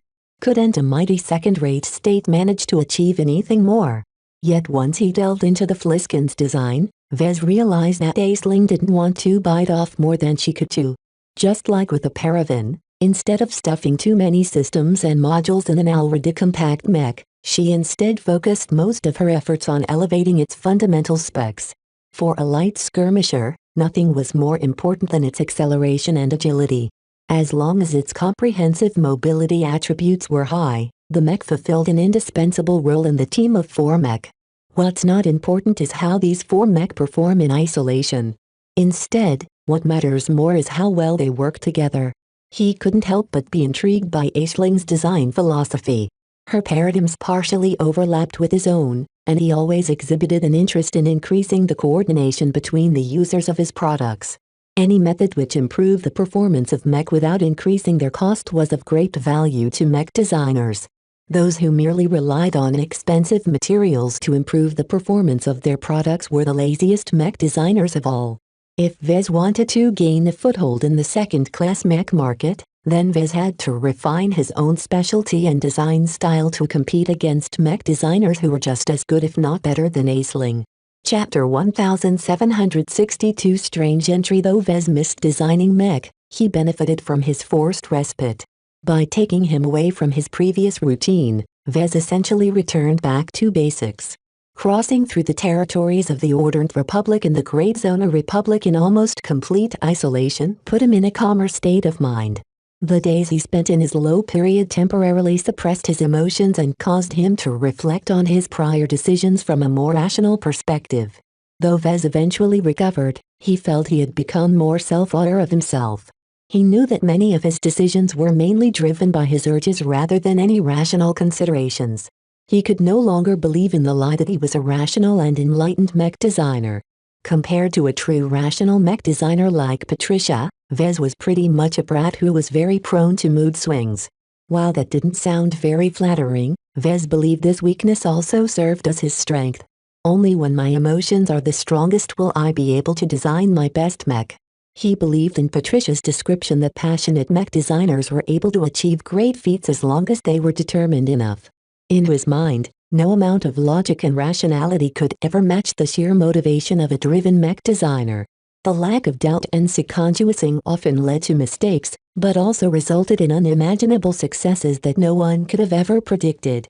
In order to become a great mech designer, Vez believed his current path was the most suitable one for him. After reflecting on himself over this period, he became more determined than ever to continue as usual. Just looking back at his many accomplishments filled him with pride. With mech like the Aurora Titan and the Desolate Soldier, Vez fully found his groove. Besides, whatever shortcomings he possessed, working alongside Gloriana mitigated many of them. With her presence, Vez felt free to continue to deepen his specialization, preventing him from getting bogged down by the need to spread his skill set too widely. Vez felt more than ready to return to his organization, however. He missed Gloriana. He missed his double-dealing Benny. He missed his avatars of myth. Above all, he missed designing mech. At least I'm not lacking inspiration now. He chuckled. Each adventure and each exciting experience always injected him with compelling ideas. Mech concepts and potential visions haunted his imagination. His fingers itched to call up a design interface and draft a brilliant new draft design. Yet he resisted the urge. Instead of expending his creative energies, he wanted to bottle it up in his mind and let it ferment for some time. Only when he was truly ready to design a new mech would he unleash it all and come up with a grand new mech design that surpassed the Desolate Soldier and Deliverer in impact. Besides, I don't even know whether I'll be in the position to design a third-class or second-class mech. All of this depended on what he encountered when he returned to safety. If he returned to safety, his return was anything but guaranteed. After overcoming the Echo Spears and 2 other ambushes prepared by greedy mercenaries, the Scarlet Rose and the 4 battle bots all suffered from attrition. The Scarlet Rose endured a lot of weapon impacts. Though none of the arms the mercenaries brought to bear managed to breach her armor, much of her exterior still bore a lot of cracks and ugly marks. This wasn't necessarily bad in ordinary circumstances. A competent crew could easily patch up the holes and replace some of the damaged plating. Yet that was clearly impossible at the moment. Aside from lacking a crew, the ship couldn't rest in place long enough to effect meaningful repairs. This essentially meant that whatever external damage the ship suffered, her durability permanently dropped, making it easier for his subsequent enemies to cripple the vessel. As for the battle bots, Vez did his best to patch up the holes and minor battle damage, but the Scarlet Rose simply didn't carry enough materials to sustain a full campaign. Vez threw a dirty look at Lucky, who was resting on a metal console as if there was nothing wrong in the galaxy. Ever since he gorged himself stupid, his gluttonous cat had done nothing but napping all day. It was as if his cat needed entire months to digest all of his gains. Where is it even going, anyway? At least give me some gems. Evidently, Lucky focused all of his efforts on improving his capabilities rather than performing his primary function. His changes became evident when his bone-white exterior began to exhibit tiger stripes. Though these black stripes were still rather faint, they grew more solid by the day. Vez had no idea what these stripes even represented. All of Lucky's previous changes in appearance directly corresponded to the materials he ate. He became curious what kind of abilities Lucky developed after he finished his evolution. So far, his system site did not notice any new additions to his pet's skill set. You better make it worth it, though. The stronger Lucky grew, the safer Vez would be. This adventure already proved his cat's value as a protector who could accompany him where others could not. No matter how much he valued Nida, his killer bodyguard couldn't turn intangible like his cat. Maybe Lucky won't be my only intangible bodyguard in the future. Vez grinned with anticipation. That was something to look forward to much later on. For now, he should focus on his current circumstances. Right now, the Scarlet Rose already managed to traverse 2/3 of the Great Zona Republic. While unflinchingly sticking to her obscure route sometimes landed her in trouble, the Scarlet Rose nonetheless managed to avoid more formidable ambushes, which was a great win in his book. Yet even as Vez and his stolen ship continued to foil the best efforts of the mercenaries hired to stop them, his enemies were doubtlessly learning. The 3 battles he had been through had provided the Fridayman with enough information to confirm the strengths and assets at his disposal. Vez had a very awful hunch that his 4th and potentially last encounter would be the greatest of them all. At this time, the Scarlet Rose had almost finished cycling her FTL drive. To his dismay, the standard cycling time already began to last longer than the 5 hours it was rated for during standard operations. Extending it by just 10 minutes might make or break his escape attempt. Yet what could he do? Though he dabbled somewhat in FTL drive technology, he was far from being able to service this complicated device. What was worse was that if he wanted to effect meaningful repairs, he would certainly have to deactivate and disassemble some of its subcomponents, thereby extending his stay in the star system. Vez did not dare to linger in a single location longer than he really had to. With so many listening posts and scouts tracking his movements, Vez was sure that a lot of hostiles were on their way to his location at this moment. I hope the FTL drive can last. While it was unlikely that the FTL drive would suffer a malfunction, the longer this flight went on, the greater the chance of calamity. Without an engineering crew, Vez could do nothing to mitigate its deterioration. As Vez contemplated ways to decrease the load on the FTL drive, the bridge suddenly sounded a small alert. The Scarlet Rose detected something unusual had intruded on the ship. What? Vez looked confused.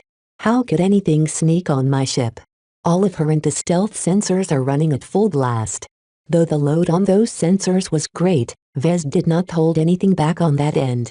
While their integrity had already started to decrease, they were capable of enduring the strain for now and shouldn't have any blind spots. Lucky. Vez grabbed Lucky's napping body and shook his cat until the lazy critter woke up. Meow meow. This is no time for you to nap. There's an intruder aboard the ship. Meow. Lucky became a lot more alert upon hearing that. Vez didn't have to encourage his pet any longer. Anything or anyone that snuck aboard the ship was a threat. Let's see what we are dealing with. Vez muttered as he controlled the monitoring system to show him where the ship discovered something anomalous. The compartment projected in front of him turned out to be the same one which held many of the escape pods. 2 prominent spaces should be empty, signifying Aisling and Patricia's escape. At least that was how it should have been. According to his memory, the Scarlet Rose was short of 2 escape pods. Then why is one of the spaces filled? He questioned. Were his eyes deceiving him? How could one of the spaces which he never filled up with anything else host an escape pod now? Did some kind of rogue bot relocate an existing escape pod? That shouldn't be. All the other escape pods are still in place. Vez carefully counted each and every one of them through the various monitoring feeds and found that none of them were out of place. The information transmitted from the compartment showed that all of those escape pods belonged to the Scarlet Rose and had never been moved. The only exception was the mystery escape pod that showed up out of the blue. How did it enter this compartment? The Scarlet Rose was fully sealed in normal circumstances. The only way the escape pods could enter and exit the compartment was if the connected hatches opened up, which they would never do under ordinary circumstances. Vez pulled up the logs of the monitoring system and also rewinded the footage backwards on an accelerated rate. He managed to pin down the exact moment the strange escape pod showed up and registered on the Scarlet Rose's monitoring system. Just after the ship sounded the initial alert, the empty cavity suddenly hosted a new escape pod. It didn't slide into the space from the exterior of the ship, nor did some bot transport it from the mech workshop where some kind of production AI had automatically been programmed to produce a replacement. Instead, The escape pod simply showed up in the slot like magic. Magic doesn't exist, Vez firmly declared. What the monitoring system captured is not necessarily representative of what has actually happened. The sudden appearance of the escape pod reminded Vez a lot of how it looked like when he abruptly shut off his full stealth augment. It could be that this mystery escape pod snuck into the ship from space sometime earlier. It was just that its stealth and other detection avoidance abilities kept it hidden from him and the Scarlet Rose. Vez began to sweat a bit. If a random escape pod managed to sneak aboard the Scarlet Rose, then what about something more dangerous? What if the same vulnerabilities or backdoors that allowed the escape pod to sneak onto the Scarlet Rose allowed for the entry of shuttle-carrying elite Fridayman commandos? Damn it. Vez slammed his fist against the armrest of the captain's chair. How many backdoors have I missed? His control over the ship was anything but complete. By spending much of his time on the BattleBots, Vez neglected to continue his gradual conquest over the various systems of the Scarlet Rose. Vez had a feeling this decision might have been a mistake now that the Scarlet Rose unknowingly allowed for the entry of a foreign escape pod. He called up the logs and performed an expansive search. Had the outer escape hatches opened up any time since he hijacked the ship? The logs didn't note anything unusual, and none of the footage exhibited any abnormalities aside from some cleaning bots performing their routine duties. Can these logs even be trusted? Vez became more and more alarmed. Had the Scarlet Rose been compromised without his knowledge? He quickly made up his mind. If he wanted to know the truth, then confronting the unwelcome escape pod was the first thing on his agenda.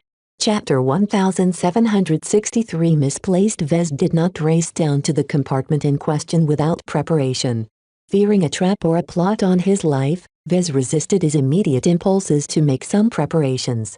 He first put the Scarlet Rose on red alert and locked down all of the compartments and corridors. If some kind of infiltrator left the escape pod and skulked across his ship, then locking all of the spaces should pose a significant hindrance to the sneaky bastard. Second, he withdrew all of the bots from the affected areas and ordered most of them to remain dormant and in place. If any bot still moved during this time, then that was a very clear sign that someone managed to subvert a part of the Scarlet Rose. Third, he withdrew to his quarters in order to don his second-hand combat armor. With a solid layer of armor protecting him from outside threats, Vez felt a lot more secure about confronting any potential intruders. He armed himself with a triple-type heavy assault rifle while slotting the compact laser pistol in a dedicated holster. Aside from that, he also checked his other gear, which encompassed various gadgets ranging from a jamming device to a multiscanner. Only after he prepared his full loadout did Vez feel secure in investing the mysterious intrusion. All right, let's go, Lucky. Meow. With Lucky in tow, they descended from the upper decks and approached the suspicious compartment. Before Vez reached the entrance to the escape compartment, he halted a fair distance away. Having learned his previous lesson, Vez no longer dared to act as the vanguard. Who knew if the escape pod was a missile in disguise? Wouldn't Vez be making the exact same mistake as last time if he entered a compartment which was filled with unknowns? Meow. Stay on guard. Vez spoke and summoned up an interface from his combat armor's wrist. We should scout the situation first. He summoned a random scanning bot used for routine inspections from a nearby maintenance compartment. After it arrived in front of the entrance, Vez ordered the hatch to open long enough to allow the bot to enter. Once inside, Vez switched his view to the sensor bot's optical vision. After issuing an order, the bot did not immediately approach the strange escape pod. Instead, he instructed it to scan every corner of the compartment, from its escape pods to the sensors that made up the monitoring system. He wanted to find out if the hardware had been tampered with. As long as Vez discovered anything suspicious, then he'd be able to confirm that someone hostile had been messing with the ship.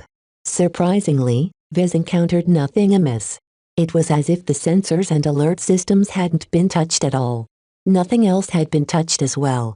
The bot found no holes cut into the bulkheads, no breaches in the other escape pods, no radioactive particles or other traces that signified that something in space had intruded in the compartment.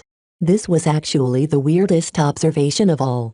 How could all of the customary traces of space exposure be absent, especially when a foreign escape pod somehow managed to sneak into this compartment? What is going on? Vez asked in puzzlement. Many of his paranoid suspicions turned out to be a bust if the scanning bot's results could be trusted. Had the scanning bot been fooled? Was his mystery opponent more formidable than anything he had imagined? Whatever the case, Vez guessed that the answer lay in the peculiar escape pod. When Vez directed the bot to approach the escape pod, the feed suddenly cut off. What? Question mark. He blinked at the interface as if he expected the feed to restore. Yet as several seconds passed, the scanning bot didn't resume its transmission. Had it gone on a strike or something? Vez furrowed his brows and switched the feed. When Vez watched what took place from the footage recorded by the monitoring system, he observed the scanning bot had shut off and crashed against the deck. This inexplicable malfunction instantly doubled his apprehension. If the earlier signs had succeeded in stoking his suspicions, then this latest occurrence definitely proved that something was wrong. Vez knew that all kinds of strange and inexplicable technology existed. Vez had witnessed all manner of technological wonders that could result in such a strange escape pod appearing out of nowhere. He even experienced many strange sights related to spirituality. From surviving an encounter with an assassin with spiritual potential to dealing with all of the strangeness of the Temple of Haitumak, Vez did not rule out that some spiritual shenanigans might be at work. Yet Vez did not take these possibilities too seriously. If he set aside all of these unrealistic and low probability scenarios, then the simplest explanation was that the escape pod simply managed to infiltrate the Scarlet Rose by exploiting her back doors. Though Vez had made a lot of progress in closing all of these back doors, he was under no illusion that he addressed all of them. Even if Calibus sent him a lot of supplementary data that pointed out these vulnerabilities, was it truly complete? Evidently not. Vez grimaced. This is getting more and more precarious. While he was tempted to dispatch another bot, he began to run out of patience. What if he tipped the escape pod off? What if he triggered some kind trap? Vez decided to throw some of his caution to the wind. He turned his attention to Lucky. Go in and investigate the escape pod in the center. Meow. Go do something useful for once and scout the escape pod. Meow meow meow. Don't jerk me around. You've been eating so many exotics that your debt has only increased. The least you can do is to see what's wrong. After a bit of arguing, Vez managed to browbeat his pet into entering the escape compartment. Meow. Get going. Lucky reluctantly flew towards the compartment and faced through the hatch. After entering the area in question, he did not let go of his intangible state. With utmost care, Lucky floated closer and closer while exhibiting a lot of vigilance. When the gym cat passed by the place the scanning bot malfunctioned, nothing strange occurred. It seemed that Lucky appeared to be immune to the effect that downed the scanning bot. Good. Vez sighed. Whether it was due to Lucky's intangible state or his extremely strong resistance against hacking, as long as he remained functional, he could probably get close to the escape pod. Lucky, transmit a feed of your vision to the ship. His cat did as instructed and the view of his projection changed. The moment Lucky came within touching distance of the escape pod, the cat paused for a moment. It looks kind of old. The escape pod looked as if it had been floating in space for at least a couple of decades. Its surface was worn and pitted by a combination of damaging radiation and micro-impacts. None of the damage breached the inner chamber of the escape pod. However, some of the scarring did appear to have affected some of the components responsible to keep the pod functioning. What was clear though was that this pod was likely very old. The model is unfamiliar as well. Vez tried to find a match of its model in the Scarlet Rose's internal database. Sadly, his search did not produce any matches despite the countless different models it stored in its archives. This basically ruled out that the escape pod was built by the Friday Coalition. Yet that only confused him even further.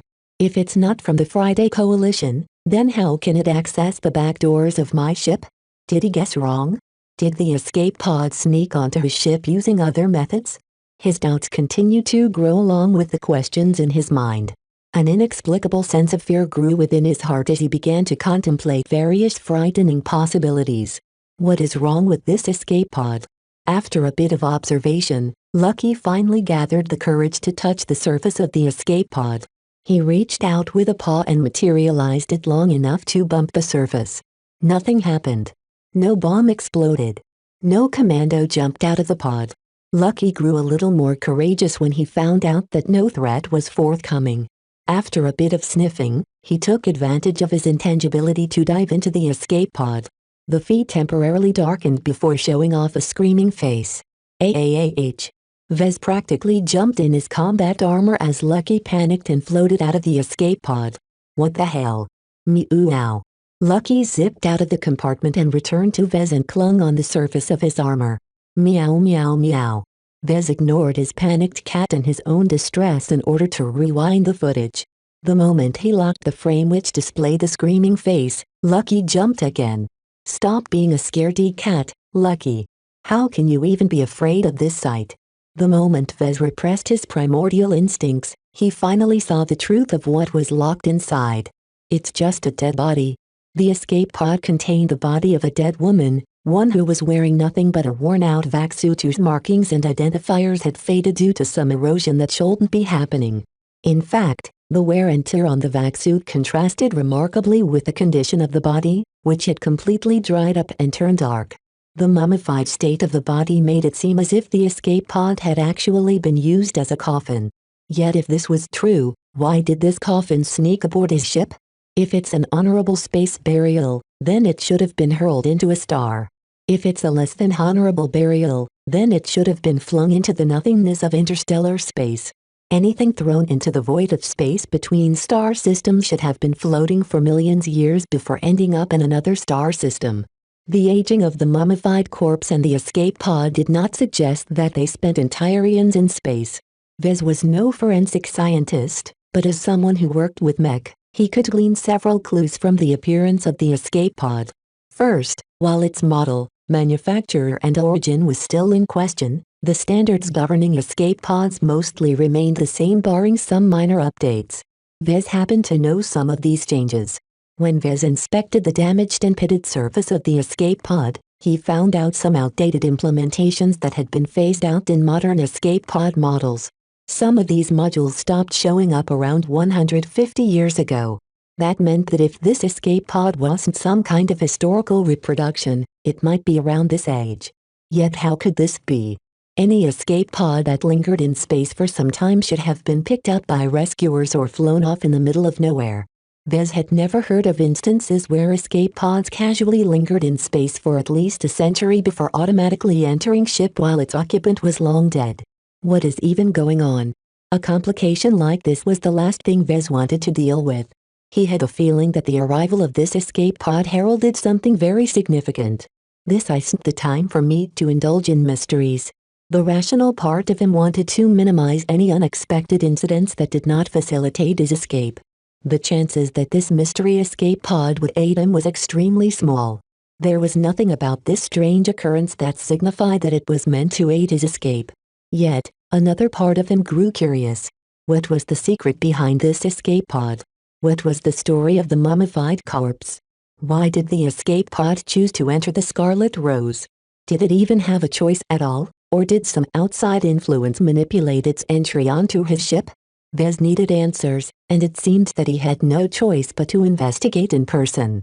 Chapter 1763 Mystery Pod. Vez did not race down to the compartment in question without preparation. Fearing a trap or a plot on his life, Vez resisted his immediate impulses to make some preparations. He first put the Scarlet Rose on red alert and locked down all of the compartments and corridors. If some kind of infiltrator left the escape pod and skulked across his ship, then locking all of the spaces should pose a significant hindrance to the sneaky bastard. Second, he withdrew all of the bots from the affected areas and ordered most of them to remain dormant and in place. If any bot still moved during this time, then that was a very clear sign that someone managed to subvert a part of the Scarlet Rose. Third, he withdrew to his quarters in order to don his second-hand combat armor. With a solid layer of armor protecting him from outside threats, Vez felt a lot more secure about confronting any potential intruders. He armed himself with a triple-type heavy assault rifle while slotting the compact laser pistol in a dedicated holster. Aside from that, He also checked his other gear, which encompassed various gadgets ranging from a jamming device to a multiscanner. Only after he prepared his full loadout did Vez feel secure in investing the mysterious intrusion. "All right, let's go, Lucky." Meow. With Lucky in tow, they descended from the upper decks and approached the suspicious compartment. Before Vez reached the entrance to the escape compartment, he halted a fair distance away. Having learned his previous lesson, Vez no longer dared to act as the vanguard. Who knew if the escape pod was a missile in disguise? Wouldn't Vez be making the exact same mistake as last time if he entered a compartment which was filled with unknowns? Meow. Stay on guard. Vez spoke and summoned up an interface from his combat armor's wrist. We should scout the situation first. He summoned a random scanning bot used for routine inspections from a nearby maintenance compartment. After it arrived in front of the entrance, Vez ordered the hatch to open long enough to allow the bot to enter. Once inside, Vez switched his view to the sensor bot's optical vision. After issuing an order, the bot did not immediately approach the strange escape pod. Instead, he instructed it to scan every corner of the compartment, from its escape pods to the sensors that made up the monitoring system. He wanted to find out if the hardware had been tampered with. As long as Vez discovered anything suspicious, then he'd be able to confirm that someone hostile had been messing with the ship. Surprisingly, Vez encountered nothing amiss. It was as if the sensors and alert systems hadn't been touched at all. Nothing else had been touched as well. The bot found no holes cut into the bulkheads, no breaches in the other escape pods, no radioactive particles or other traces that signified that something in space had intruded in the compartment. This was actually the weirdest observation of all. How could all of the customary traces of space exposure be absent, especially when a foreign escape pod somehow managed to sneak into this compartment? What is going on? Vez asked in puzzlement. Many of his paranoid suspicions turned out to be a bust if the scanning bot's results could be trusted. Had the scanning bot been fooled? Was his mystery opponent more formidable than anything he had imagined? Whatever the case, Vez guessed that the answer lay in the peculiar escape pod. When Vez directed the bot to approach the escape pod, the feed suddenly cut off. What? Question mark. He blinked at the interface as if he expected the feed to restore. Yet as several seconds passed, the scanning bot didn't resume its transmission. Had it gone on a strike or something? Vez furrowed his brows and switched the feed. When Vez watched what took place from the footage recorded by the monitoring system, he observed the scanning bot had shut off and crashed against the deck. This inexplicable malfunction instantly doubled his apprehension. If the earlier signs had succeeded in stoking his suspicions, then this latest occurrence definitely proved that something was wrong. Vez knew that all kinds of strange and inexplicable technology existed. Vez had witnessed all manner of technological wonders that could result in such a strange escape pod appearing out of nowhere. He even experienced many strange sights related to spirituality. From surviving an encounter with an assassin with spiritual potential to dealing with all of the strangeness of the Temple of Haitumak, Vez did not rule out that some spiritual shenanigans might be at work. Yet Vez did not take these possibilities too seriously.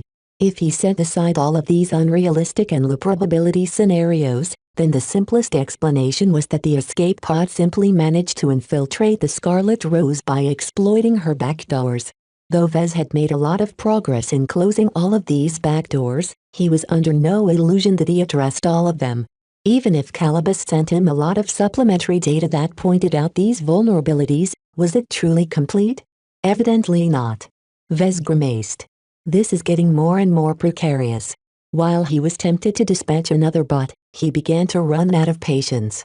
What if he tipped the escape pod off? What if he triggered some kind trap? Vez decided to throw some of his caution to the wind. He turned his attention to Lucky. Go in and investigate the escape pod in the center. Meow. Go do something useful for once and scout the escape pod. Meow meow meow. Don't jerk me around. You've been eating so many exotics that your debt has only increased. The least you can do is to see what's wrong. After a bit of arguing, Vez managed to browbeat his pet into entering the escape compartment. Meow. Get going.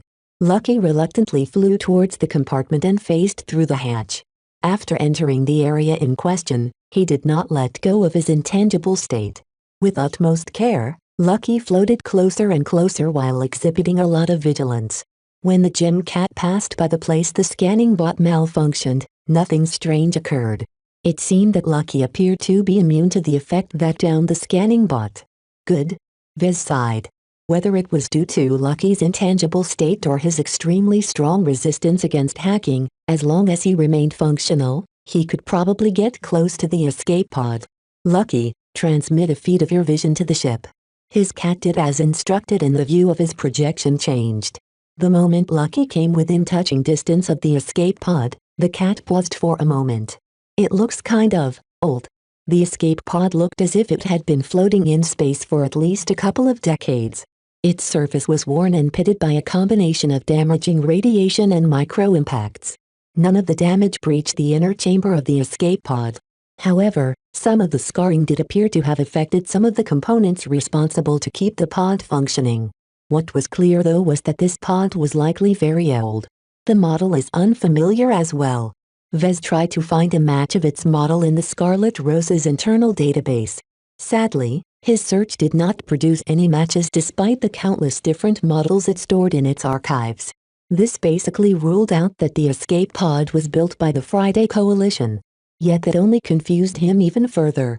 If it's not from the Friday Coalition, then how can it access the back doors of my ship? Did he guess wrong? Did the escape pod sneak onto his ship using other methods? His doubts continued to grow along with the questions in his mind. An inexplicable sense of fear grew within his heart as he began to contemplate various frightening possibilities. What is wrong with this escape pod? After a bit of observation, Lucky finally gathered the courage to touch the surface of the escape pod. He reached out with a paw and materialized it long enough to bump the surface. Nothing happened.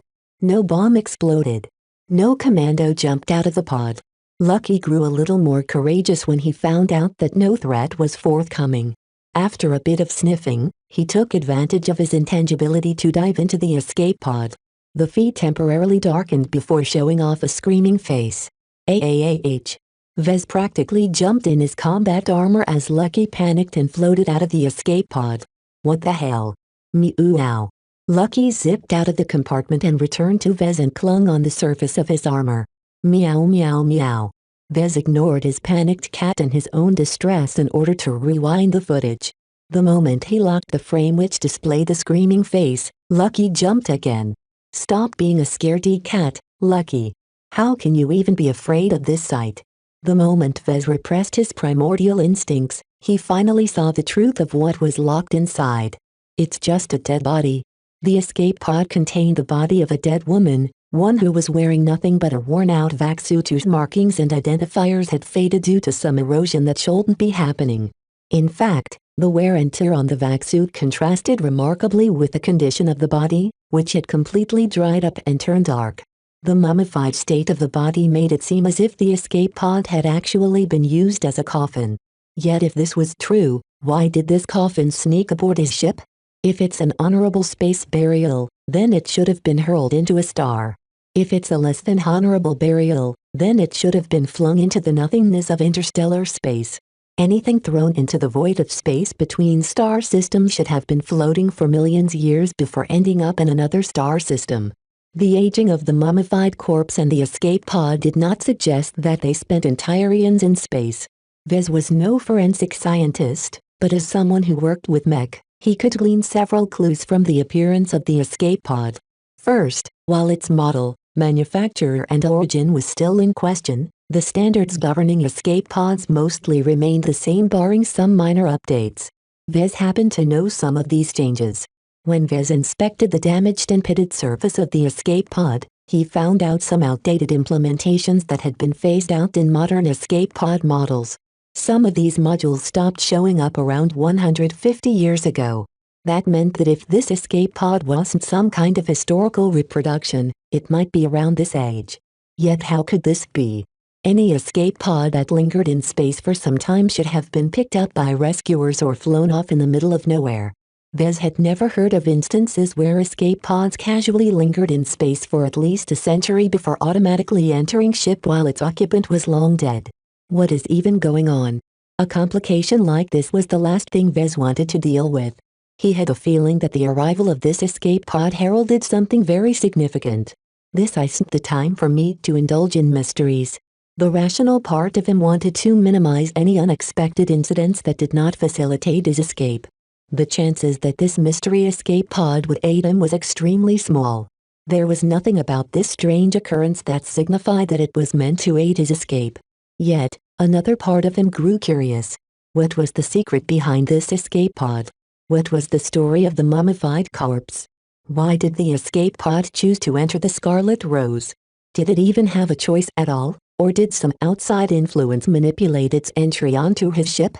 Vez needed answers, and it seemed that he had no choice but to investigate in person.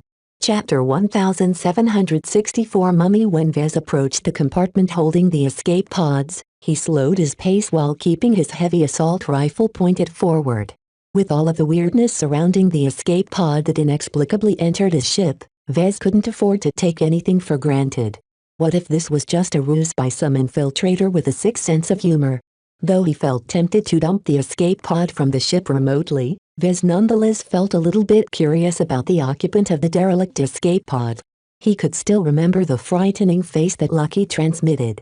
The screaming mouth, the dark, dried skin, the scared expression and the sense of age all signified that there was something very weird about the corpse. How long has this escape pod been drifting in space? Vez didn't know the answer to this question. He still hadn't managed to match the model of the escape pod yet, nor did he study any of its markings or properties that could explain its origin. Whatever the case, Vez had a feeling that it didn't belong to the Friday Coalition or any of the nearby states. When the hatch slid open and Vez tentatively entered the compartment, Lucky was still shivering while clinging on the shoulder of his combat armor. Lucky, who never exhibited fear, now appeared completely afraid. This was something that Vez had never seen from his brave but foolhardy cat. "What is wrong with you, Lucky? It's just a body. You've killed plenty of people. Why should you be afraid of another corpse?" Meow meow meow.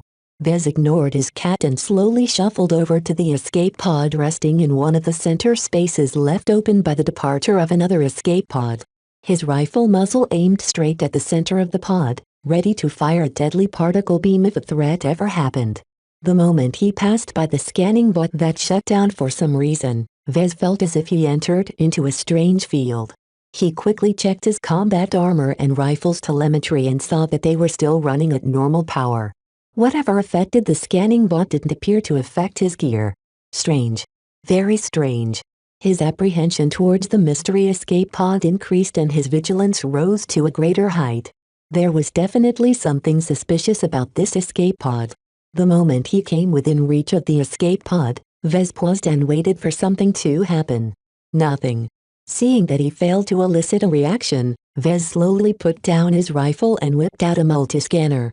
He carefully activated it and began to scan the escape pod via a number of different methods.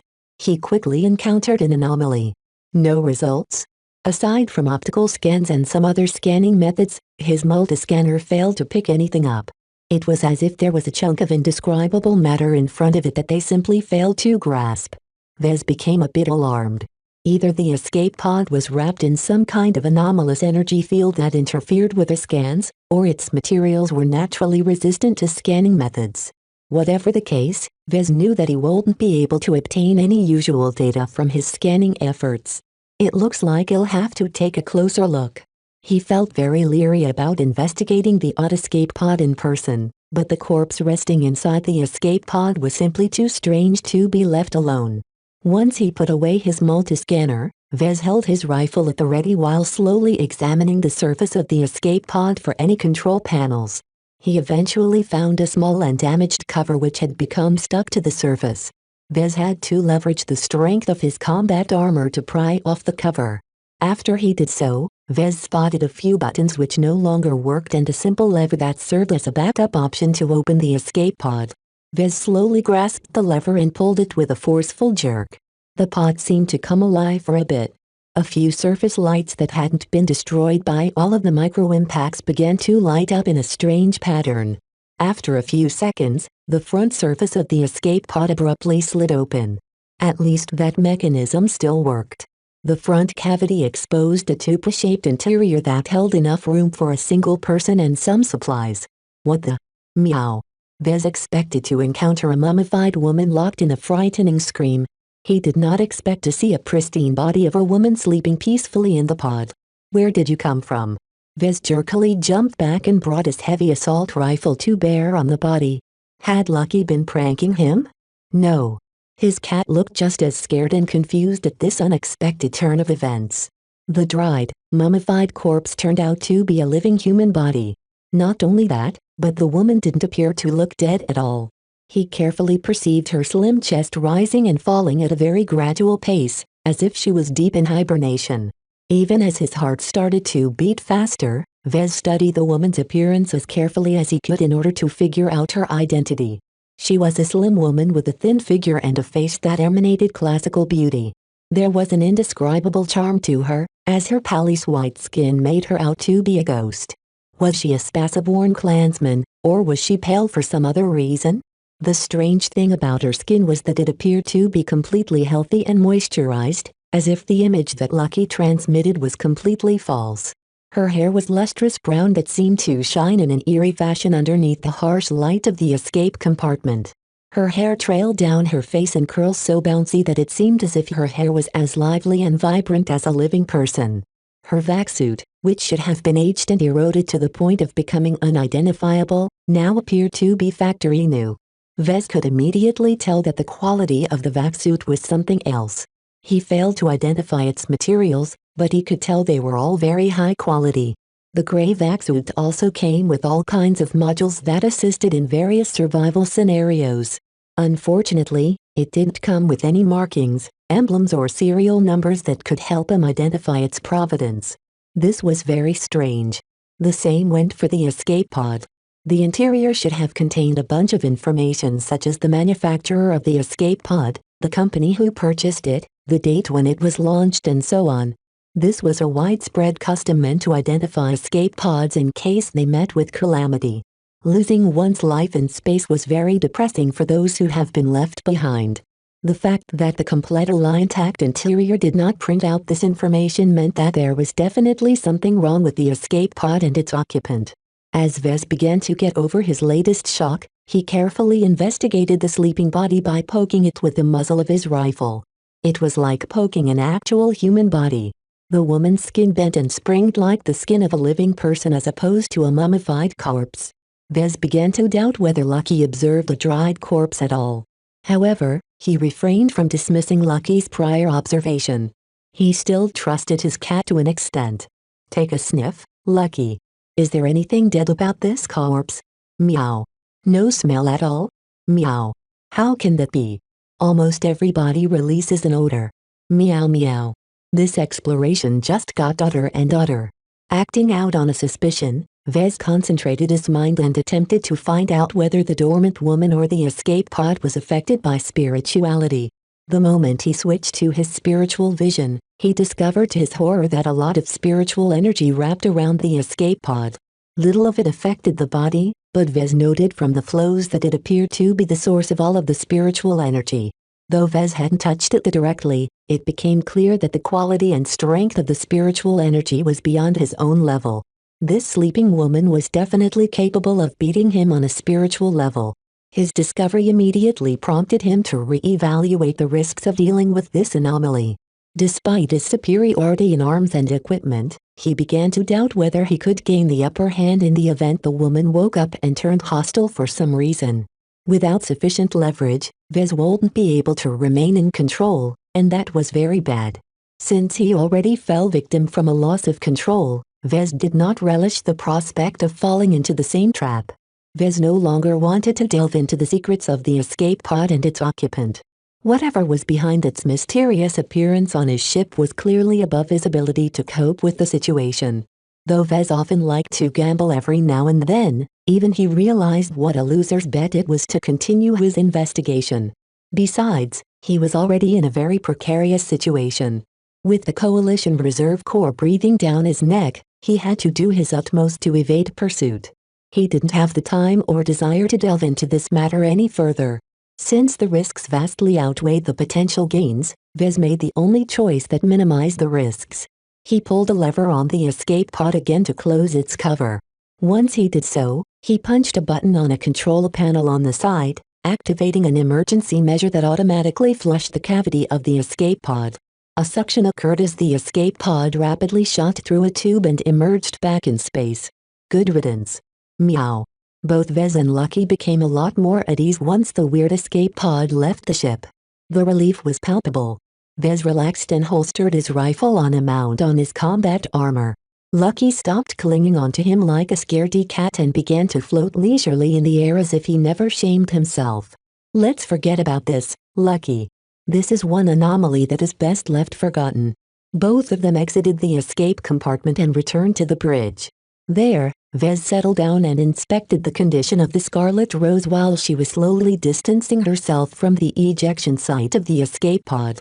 Hours went by as her FTL drive finally finished cycling. As soon as the ship was ready to go, Vez instantly punched in the command to transition out of the star system. With the ship entering the higher dimensions, Vez finally let down his guard. No mercenary, Fry-Daemon or mummy ought to be able to threaten or infiltrate his ship while she was traveling in FTL. Vez often considered this period to be a form of respite, as no external threats should ever be able to affect the functioning of the ship. Only threats from within should be able to endanger the ship, but Vez was pretty sure that no one managed to sneak aboard the ship. Just to be sure, Vez performed an escape sweep. The ship and her monitoring system automatically began to search the entire interior of the Scarlet Rose for any anomalies and unanticipated presences. What was out of his expectation was that the bridge immediately rang an alarm. An intruder? Where? After manipulating the interface, the projection displayed a very familiar compartment. The room which held a lot of escape pods suddenly contained a very familiar presence. He spotted the same damaged and outdated escape pods that he just ejected earlier. What? How could it go back to my ship? Vez quickly rewinded the footage and discovered it appeared just seconds earlier. That's impossible. The Scarlet Rose had just transitioned into FTL travel. Nothing should have been able to enter the ship in this state. Get rid of it. Now. Vez activated a remote command that forcibly flushed the weird escape pod from the ship yet again. Even though it was highly inadvisable to eject an escape pod while in FTL travel, Vez did so anyway. Vez did not care whether the escape pod would disappear or get strung out over 1,000 different dimensions. He just wanted to get rid of this eerie object. Chapter 1765 Haunted. Vez thought that was the end of it. Something flung from a ship while traveling in FTL space rarely if ever made it back to reality. The higher dimensions bore only a loose connection to the material realm. Time, distance, direction, mass and energy behaved very differently in these dimensions. Many races including humanity took advantage of the properties of the higher dimensions to travel faster than light. Technically, the ships weren't traveling faster than light in the higher dimensions. It was just that distance was getting more compressed the higher the dimensions went, which allowed for a slow-moving ship to reach an incredibly distant destination in a reasonable amount of time. The key was the FTL drive. As long as this complex ship component worked as advertised, the vessel was able to enter and exit the higher dimensions without becoming affected by all of the reality-bending transformations that could turn entire bodies into a string of spaghetti spread across numerous dimensions.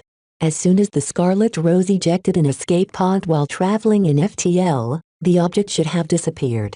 Whether it drifted aimlessly in the confusing higher dimensions for eternity or got torn apart because one end stretched too far from the other end of the object, something ejected into the higher dimensions without protection almost never made it back.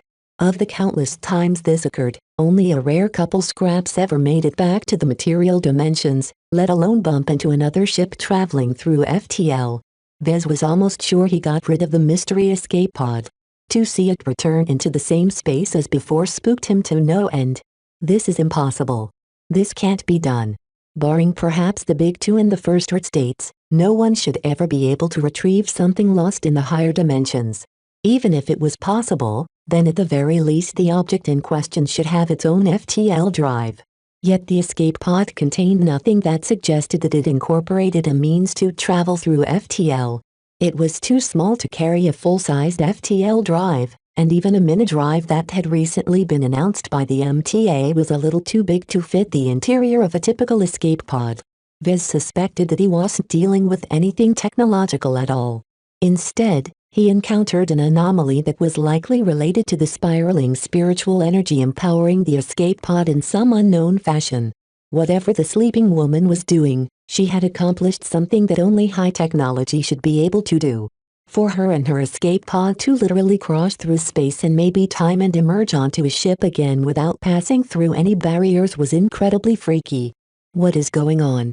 Am I stuck in some kind of ghost incident? The spacer community circulated a lot of ghost stories.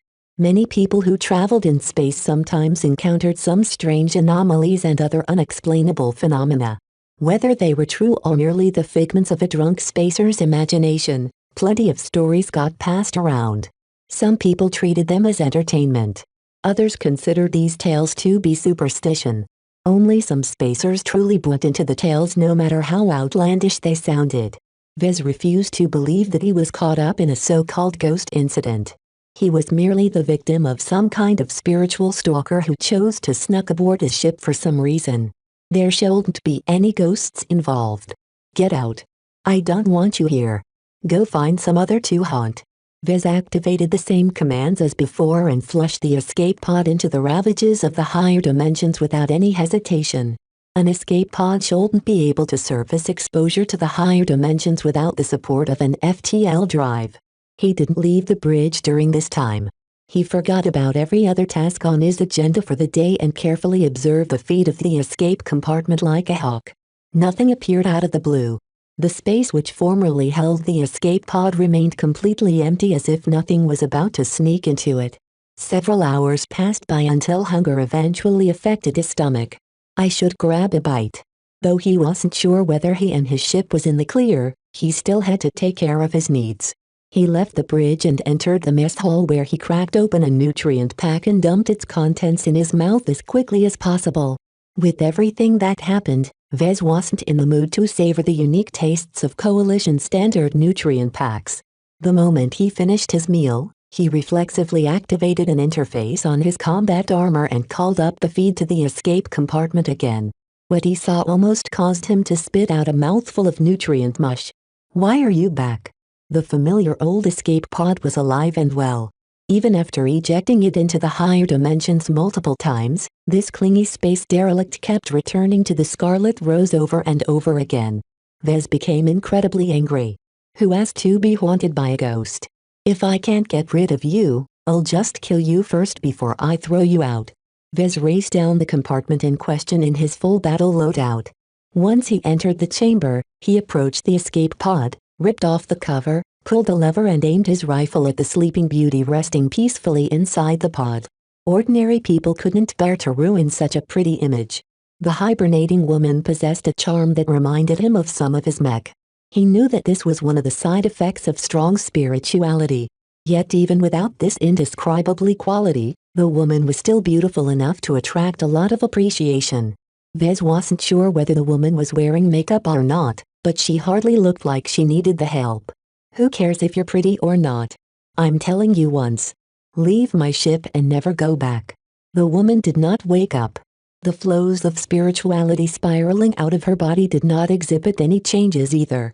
It was as if the woman was truly unconscious. Yet from everything that happened, Vez seriously suspected whether the sleeping beauty was truly slumbering. How could her escape pod return to his ship again and again despite throwing her out for 3 times straight? Enough was enough. Vez was still determined to avoid the problems surrounding the escape pod as decisively as possible. Seeing that Vez elicited no reaction at all, he steeled himself while Lucky carefully peeked from behind the shoulder of his combat armor. His heavy assault rifle released a whine as Vez modulated the power and the frequency of its particle beam module. In order to avoid damaging the rest of the compartment, he tuned down its power. Even when set at a lower setting, the power of the weapon was more than enough to kill an unprotected human body. The moment he fired his rifle at the body, a bright glare flooded the optical sensors of his helmet. The moment his vision returned, what Vez saw was different from his expectations. He expected to see a bunch of broken, burned, scorched and vaporized remains. The sheer amount of power released by his rifle ought to be enough to shatter the sleeping woman's body while damaging the interior of the escape pod. Though the latter did indeed took place, the body part separated from the main body looked anything but fresh. A dried, blackened head with an expression locked into a scream stared dully at Vez. The rest of the remains that survived the brief weapon discharge all consisted of black, mummified body parts. Due to their lack of hydration, whatever heat and energy affected them quickly started to burn up, causing the remains to turn into ashes at a very rapid rate. The moment the fire engulfed the upper torso, neck and head, the spirituality released from the body parts still circulated as usual. It was as if Vez had never broken the mummified body at all by firing a deathly weapon at it. He began to become more and more frightened as his intuition sensed something very huge was about to take inside the escape pod. Before he became engulfed by panic, Vez quickly snapped himself out of his paralyzed state. Begone. He employed the same solution as last time. His armored palm slammed against an emergency button that caused the escape pod to forcibly shunt through a tube and launch from the ship. This time, Vez did not bother to close the escape pod. He just wanted to get rid of everything in the tube without concern for exposing the interior to the lethal conditions of the higher dimensions. Vez remained fully alert even after he ejected the escape pod. He lingered at the compartment for a couple of hours. He had lucky to keep him company during this time, but unfortunately his cat quickly lost interest and phased out of the compartment. Will this pod truly return? He frowned. It took several hours for it to come back. This was a very long interval, and Vez couldn't afford to remain on guard and neglect his other tasks for so long. The Scarlet Rose still required his attention. Without a crew, many of the routine but very necessary maintenance tasks had languished. If Vez didn't address these minor issues, they would eventually grow up into major problems. Rather than allow such misfortune to happen at the worst possible moments, Vez would rather perform some light maintenance and repairs to prevent the problems from snowballing. Just as Vez let down his guard and turned towards the exit, his intuition briefly compelled him to turn around. He did so. The escape pod not only reappeared, but returned in a pristine state. The escape pod's front had already slid open, revealing the same mummified female body as before. Though dead and dried, the body was completely intact, as if Vez had never fired at it with his rifle at all. This is impossible. His mental gymnastics was unable to keep up with the strange phenomena he witnessed from this darned escape pod. I don't believe you can keep this up forever, you witch. Vez mercilessly changed the firing mode of the heavy assault rifle and unleashed a steady laser beam that quickly burned the dried skin and flesh from the mummified body. The woman's hair went up in smoke in an instant while the rest of the dry tissue followed suit in a matter of seconds. Only blackened bones were left, but under the incredible heat of a sustained laser beam, even they broke down. Yet as Vez carefully observed with his spiritual vision, an invisible human body shape continued to release spiritual energy as if the body was still intact. Evidently, Vez failed to kill the mysterious woman completely. Her flesh and bones may have been gone, but her spiritual presence still remained. Out of an irrational burst of fury, Vez continued to fire his laser at the interior of the escape pod. However, the power of his heavy assault rifle failed to inflict material damage to the escape pod. After penetrating the softer surface layers, a laser beam bumped into an extremely hard layer that completely withstood the heat and energy. This escape pod was anything but simple. It was more resilient than he expected. No wonder it survived so long in space. Regardless, Vez still decided to dump it into two-dimensional space. After annihilating the physical body of the unknown woman, it should take a lot of effort to reconstruct it again. Yet a very ominous hunch prevented him from lowering his guard. Having figured out some rules, Vez forcibly shifted his thoughts and looked away. He only turned around for a second before instantly turning back. Damn it. The escape pod was back, this time exposing a pretty, sleeping woman with brown curly hair. Chapter 1766 Endless Source. Nothing about this made any sense. How could something he threw out return to his ship so quickly and so silently? The moment he stopped thinking about the escape pod and its indeterminate occupant, it instantly returned into the same space as before. Vez began to grow angrier and angrier at this anomalous object. He really wanted to get rid of it in a permanent fashion. A part of him feared that if he failed to solve this problem, he might be haunted by this semi-living mummy forever. At best, the mummy would stick to the Scarlet Rose, allowing Vez to get rid of it by giving up the ship. At worst, not even this solution would allow him to get rid of this ghost woman. If she was homing in on him rather than the ship, then Vez would always be confronted by this escape pod until the woman stopped insisting on following him for some reason. Vez feared that the only way to truly get rid of this half-dead witch was to wake her up while her body was in a healthy state. Whatever she wanted would soon become clear once they talked. Yet the strength and power of her seemingly unconscious spiritual manipulation frightened Vez to no end. He really didn't want to deal with the woman when she became conscious.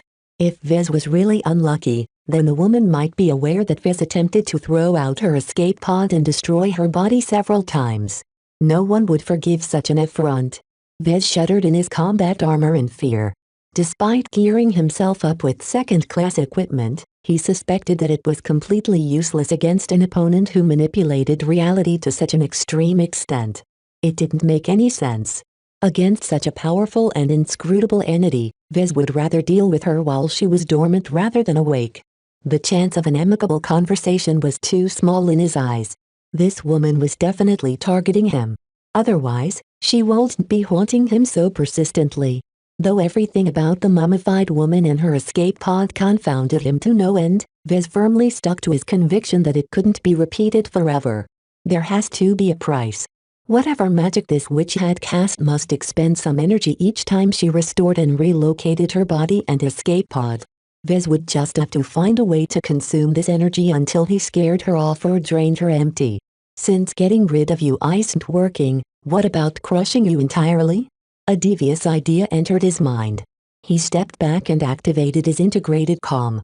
He called up a bunch of bots from the workshops and waited for them to arrive. It didn't take too long as the escape pods were situated very close to the mech workshop compartment. Evidently, the mobile supply frigate put mech designers first. This came in very handy right now as he only had to wait a couple of minutes before a number of lifter bots arrived. He first allowed a conventional lifter bot to approach the escape pod. Just like with the forgotten scanner bot, a lifter bot suddenly shut off after entering the strange energy field surrounding the escape pod. The heavy bot collapsed against the deck and just happened to crush the fragile scanner bot resting underneath. Vez shrugged.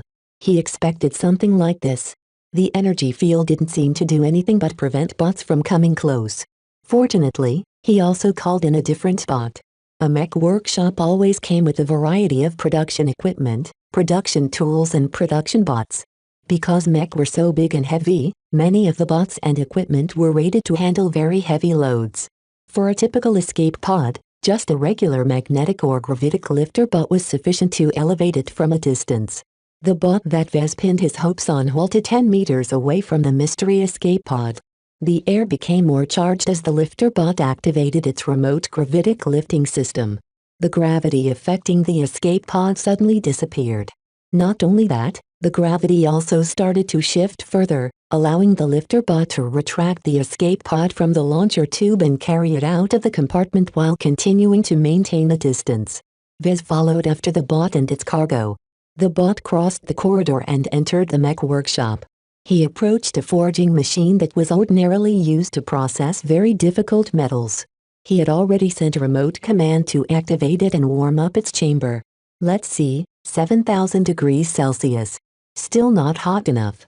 He patiently waited for the internal temperature to rise.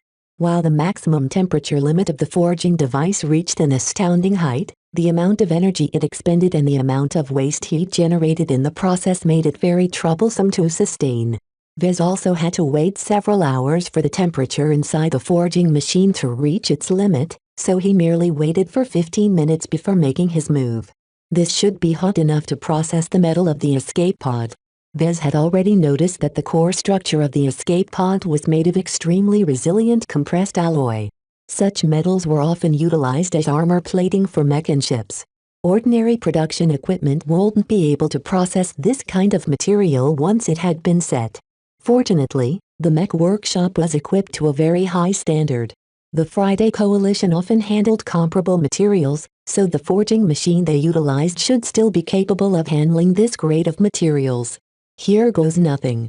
The gravitic lifter bot had placed the escape pod on a giant ramp. This ramp suddenly tilted, causing the escape pod to slide down a chute, which quickly closed in order to form an isolating seal. Soon enough, an internal partition suddenly opened, exposing the escape pod to enough heat to melt most kinds of mech-grade armor plating. Though the structure of the escape pod was a lot more resilient than he initially expected, it couldn't withstand the heat of the forging machine.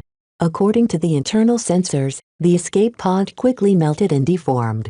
No matter whether the body inside was alive or dead, the awesome heat instantly burned and vaporized all of the organic tissue without any resistance. The softer metals melted just seconds later, leaving just the internal structure which still held the vague shape of the original escape pod. The heat continued to affect this extraordinarily resilient against heat. There were still limits to its endurance. Slowly but surely, the internal structure melted until it formed a piping hot pool of metals. Vez issued some follow-up instructions that caused the forging machine to stop generating heat. The internal temperature rapidly declined and the molten pool of metals, some of which had separated from the alloys, no longer grew hotter either. As soon as the internal environment of the forging machine stabilized, a bunch of compressors began to press and shape the materials into a tight and compact cube. Since I have a bunch of materials at my disposal, I might as well make use of it. He grinned. He repurposed the materials he salvaged and fabricated a number of replacement armor plating. In his previous battles, the 4 battle bots sustained a lot of hits, particularly the less agile ones like the Kraven and Paravan. The escape pod wasn't very large, so Vez only had enough materials at his disposal to fabricate some smaller plates. Once he finished making them, Vez inspected them carefully with his tools and spiritual vision and found out that it no longer contained anything suspicious. The invisible spiritual entity was gone. The strange energy field that prevented bots functioning was gone, and Vez did not notice any spiritual energy circulating in the materials at all. Had Vez truly managed to get rid of the ghost woman this time? Now that your escape pod and your ashes turned into replacement, there is no way you can replenish yourself so easily. Vez did not dare to make use of the spare armor plating he just produced. What if they disappeared when the mummy restored her body and her escape?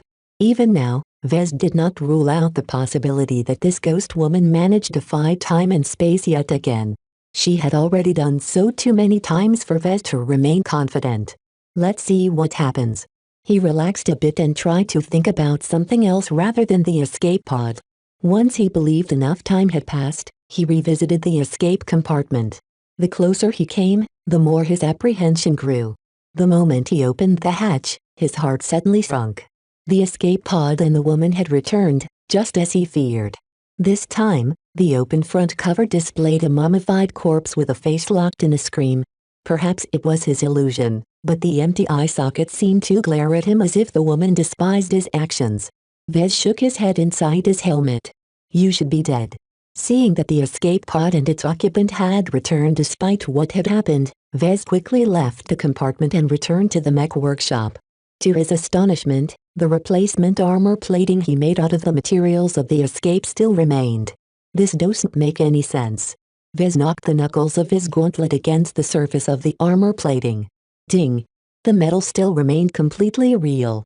As Vez inspected the newly made components with a scanner, he discovered that absolutely nothing had changed.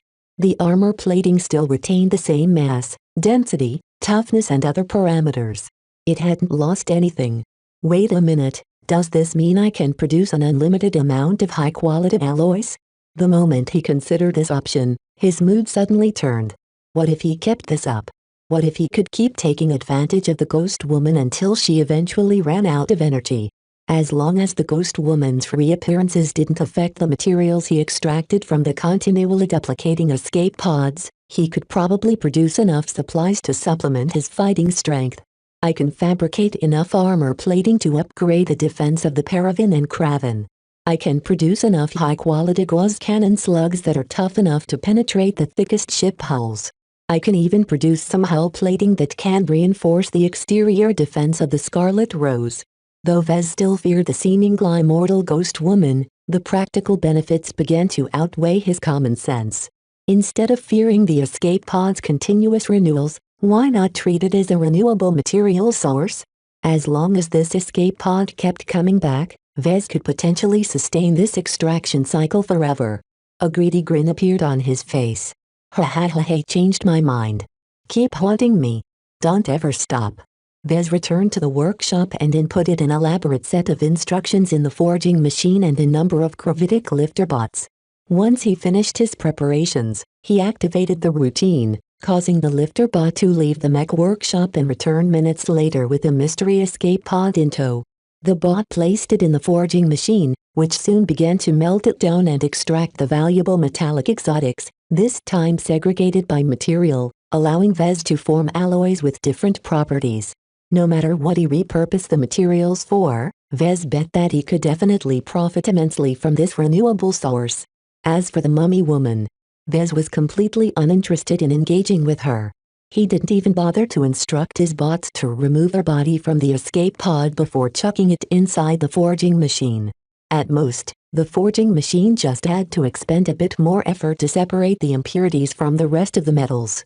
Vez believed that as long as he wasn't stupid enough to wake her up, she would continue to robotically replenish herself and escape pod. Ha ha ha ha. Keep renewing yourself. I'm going to build entire mech out of your magic. Chapter 1767 Brayer Alloy. Once the routine Vez established went to work, the forging machine spat out a steady amount of raw materials.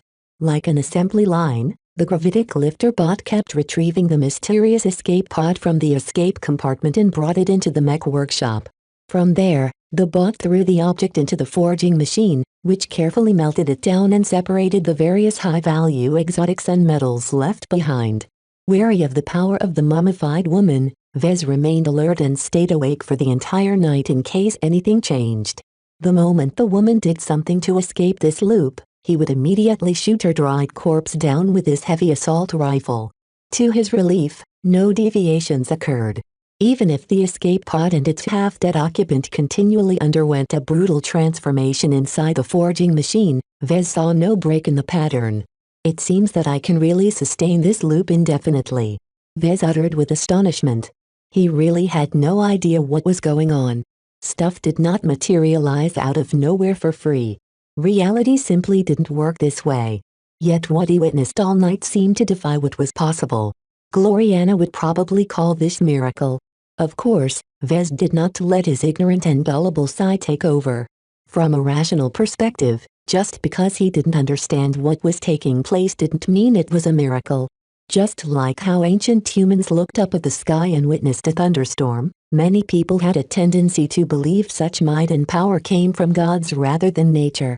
As soon as science advanced and the secret behind thunderstorms became known, humanity's fascination towards thunder and lightning subsided. In fact, humanity even began to harness its understanding of electricity to great effect. Vez was not at that level yet. He truly had no idea why the escape pod kept renewing and coming back to the Scarlet Rose. Even when he clearly exploited its perpetual reappearances to accumulate a stockpile of valuable exotics, the cycle showed no signs of stopping.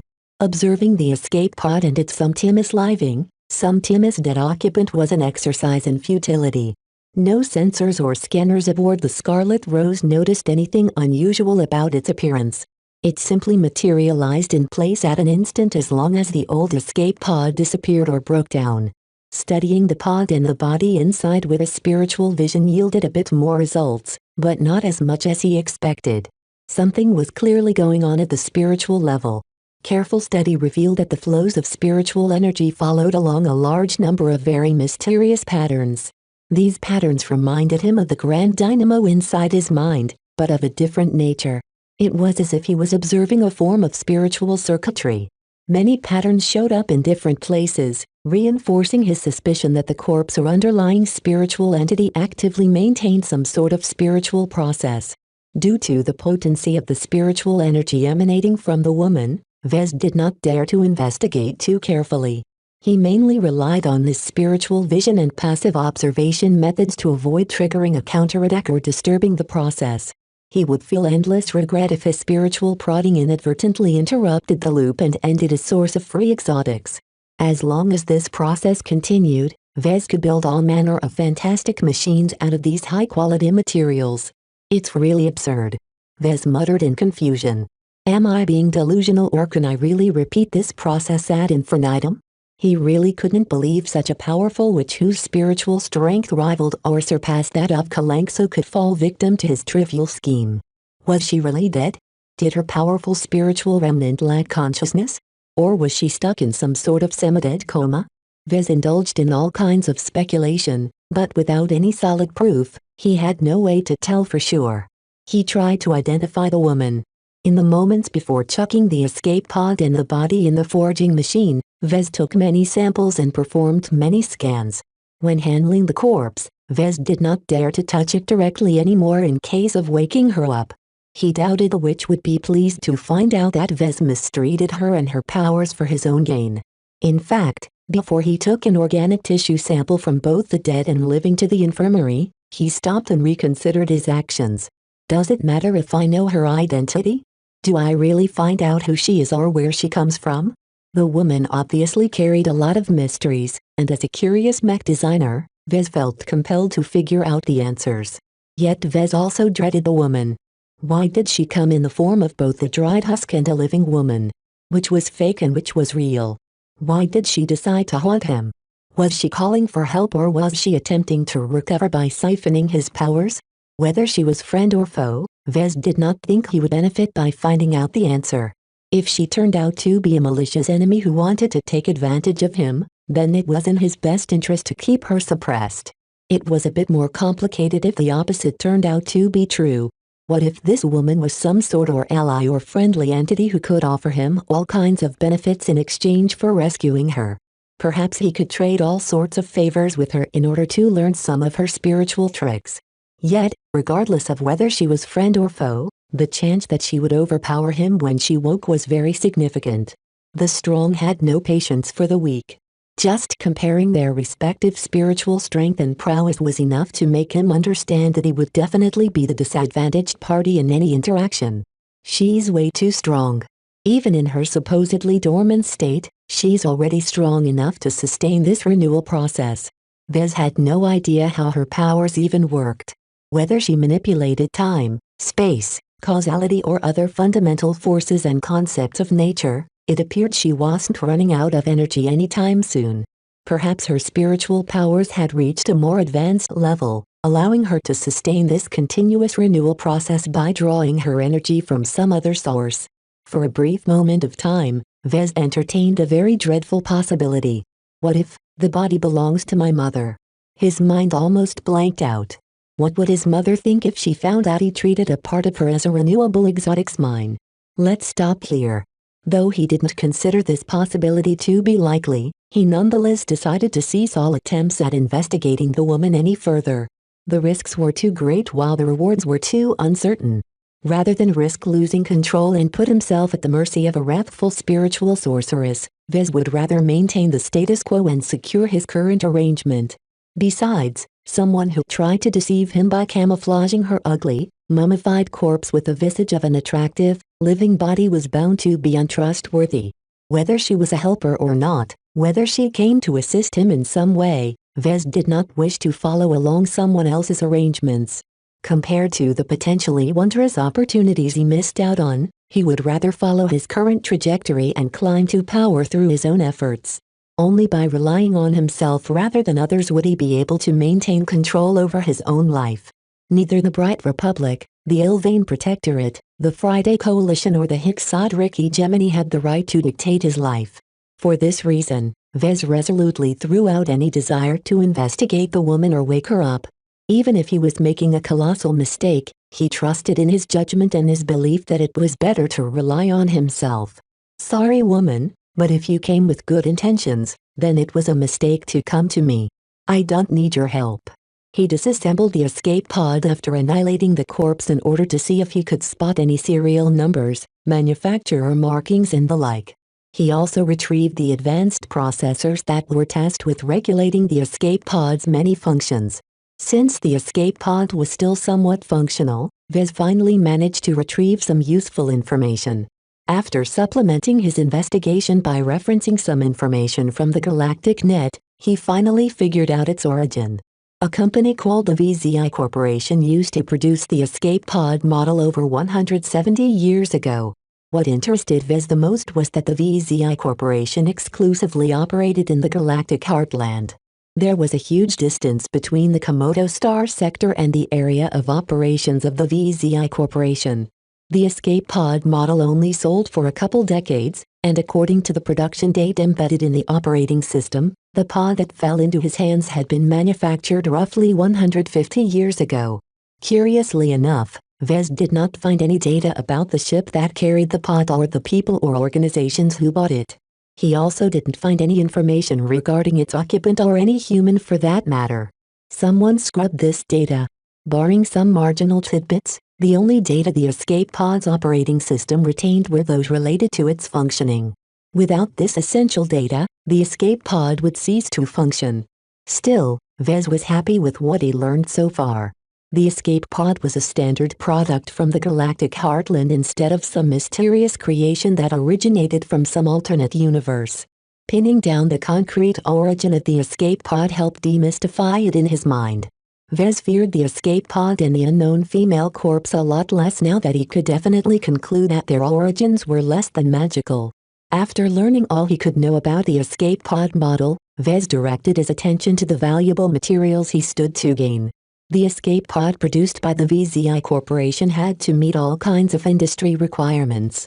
The escape pod had to be tough enough to survive all kinds of anomalous hazards in space, including radiation, micro-impacts, asteroid collisions, proximity to stars and other possible threats. While an escape pod could never sufficiently protect against any hazard, they should at least be able to give their occupant a decent chance to survive. The specifications of the VZI escape pod were much more superior than the special escape pods used by Aisling. The bountiful resources available in the galactic heartland allowed the VZI Corporation to apply a high-quality alloy formula that incorporated various medium to high-grade exotics to form a very strong core structure. Vez tested the samples in some of the analysis equipment in the mech workshop and correlated the results with the information he retrieved from the galactic net. The name of the formula was officially registered as 235C Breyer alloy. Breyer alloy actually stood for an entire family of alloy formulas, of which 235C was one of the cheaper and more affordable ones in the galactic heartland. Of course, its cheapness was only relative. Whereas the alloy was only useful for lesser products such as escape pods, in a barren place like the Komodo star sector, such a material could absolutely stand equal to many of the common armor systems in the Friday Coalition and the Hexadric hegemony. Breyer alloy is absolutely valuable. And Vez just secured an endless, renewable source of this material. As long as he retained the Scarlet Rose and perpetuated the loop, he could steadily produce enough Breyer alloy to produce a lot of powerful and expensive mech at a much lower cost. He could even save up a lot of Breyer alloy to build an extraordinarily resilient ship. Since the mysterious woman functioned as a source of Breyer alloy, Vez decided to call her Cassandra Breyer. Regardless of her true name, as Cassandra Breyer, producing Breyer alloy was her only use to him. Nothing else mattered.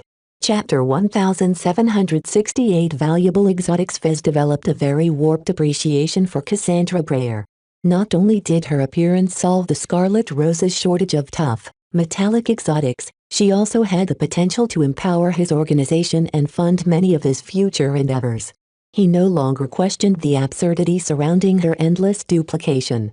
How she gained the energy to produce so much valuable Breyer alloy out of nowhere, Vez had no clue. The spiritual engineering centered around her body was as complex as any electronic circuitry.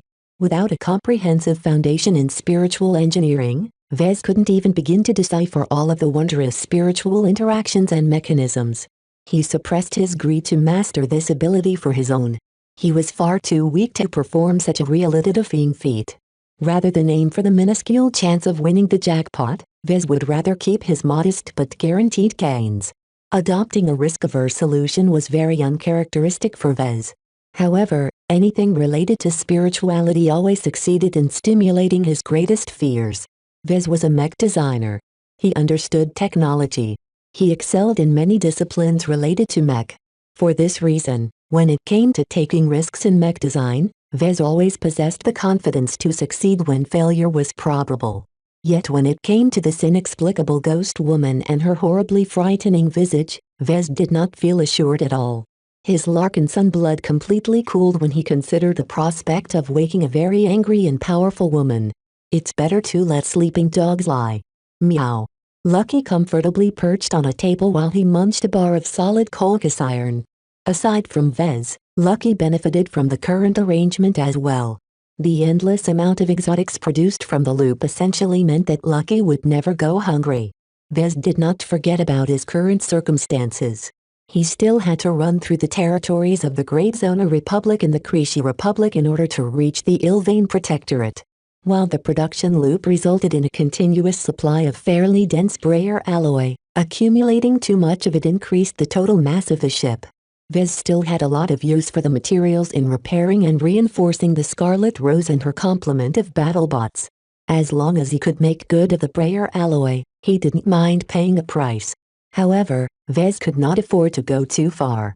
Producing an excessive amount of Brayer alloy would definitely increase the mass of the ship over time, causing her acceleration to decrease.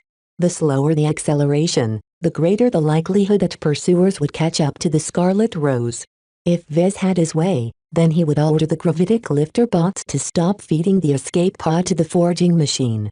He did not dare to do so. Who knew what would happen if the escape pod remained intact for more than an hour? Would Cassandra Brayer wake up?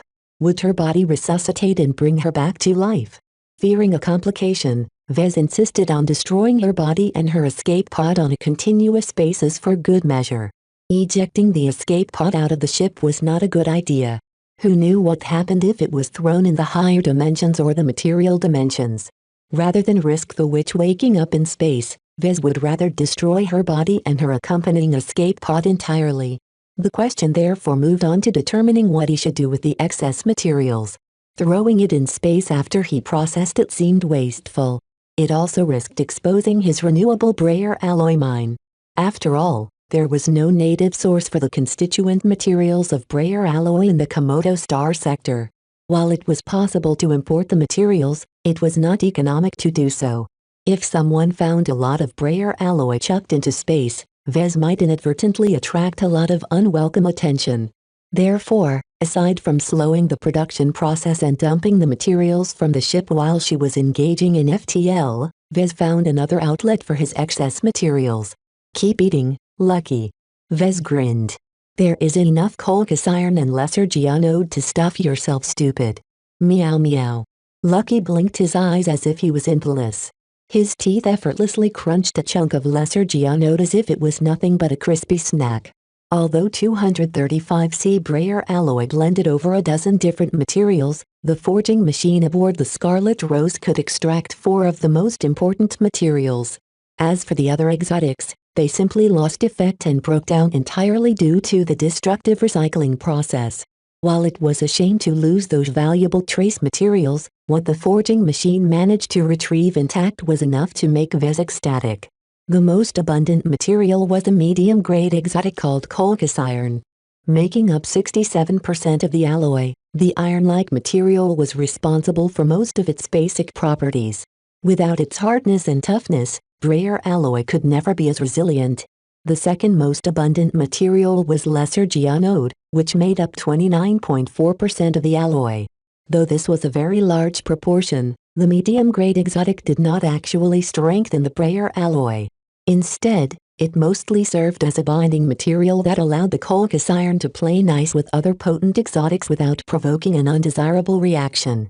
Lesser geonode worked wonderfully as an auxiliary material that stabilized many different exotics and was used in many other alloy formulas for this reason.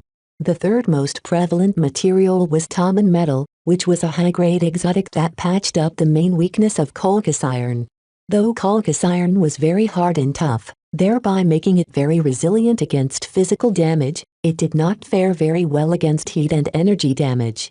For this reason, 3.58% of the Brayer alloy consisted of Taman metal, which massively improved this shortcoming, though at great cost. Common metal was not cheap in the slightest.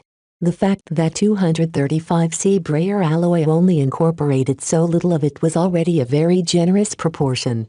In fact, some of the better variants of Brayer alloy actually blended in a greater proportion of common metal.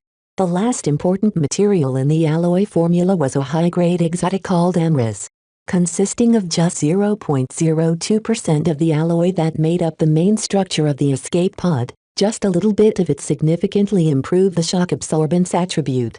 Any shock exerted onto the Brayer alloy partially disappeared into nowhere due to the strange effects of amyris. Aside from that, amyris also seemed to strengthen Brayer alloy in more subtle ways. Vez didn't have enough information to find out more. The sources he had at hand did not really explain the full potential of this trace exotic. With his knowledge of metallurgy, Vez could slowly figure out its properties by performing some research. He could also scour the galactic net for information or seek detailed information from the MTA or an exclusive library in exchange for payment. Right now, Vez did not have the time to figure out its properties and uses. He could only put amyris aside. Due to its high value and small volume, Vez did not allow Lucky to eat it. With how little of it the forging machine produced, he did not fear weighing the Scarlet Rose down even if he recycled 1,000,000 escape pods. In total, these 4 exotics each had their own uses. Whether Vez alloyed them back together or blended them with different materials, he could produce an endless variety of alloys. Of course, trying to preserve the original 235C Brayer alloy was a little difficult. If Vez wanted to retain its properties, then he couldn't melt it down and destroy its original structure. After spending some at the mech workshop, Vez discovered that Brayer alloy was still malleable enough to be reshaped as long as he applied enough force. This was very difficult, especially when the Brayer alloy was still as thick as the layer applied to the escape pod. For now, Vez did not have the equipment to reshape the Brayer alloy into armor plating or other end product.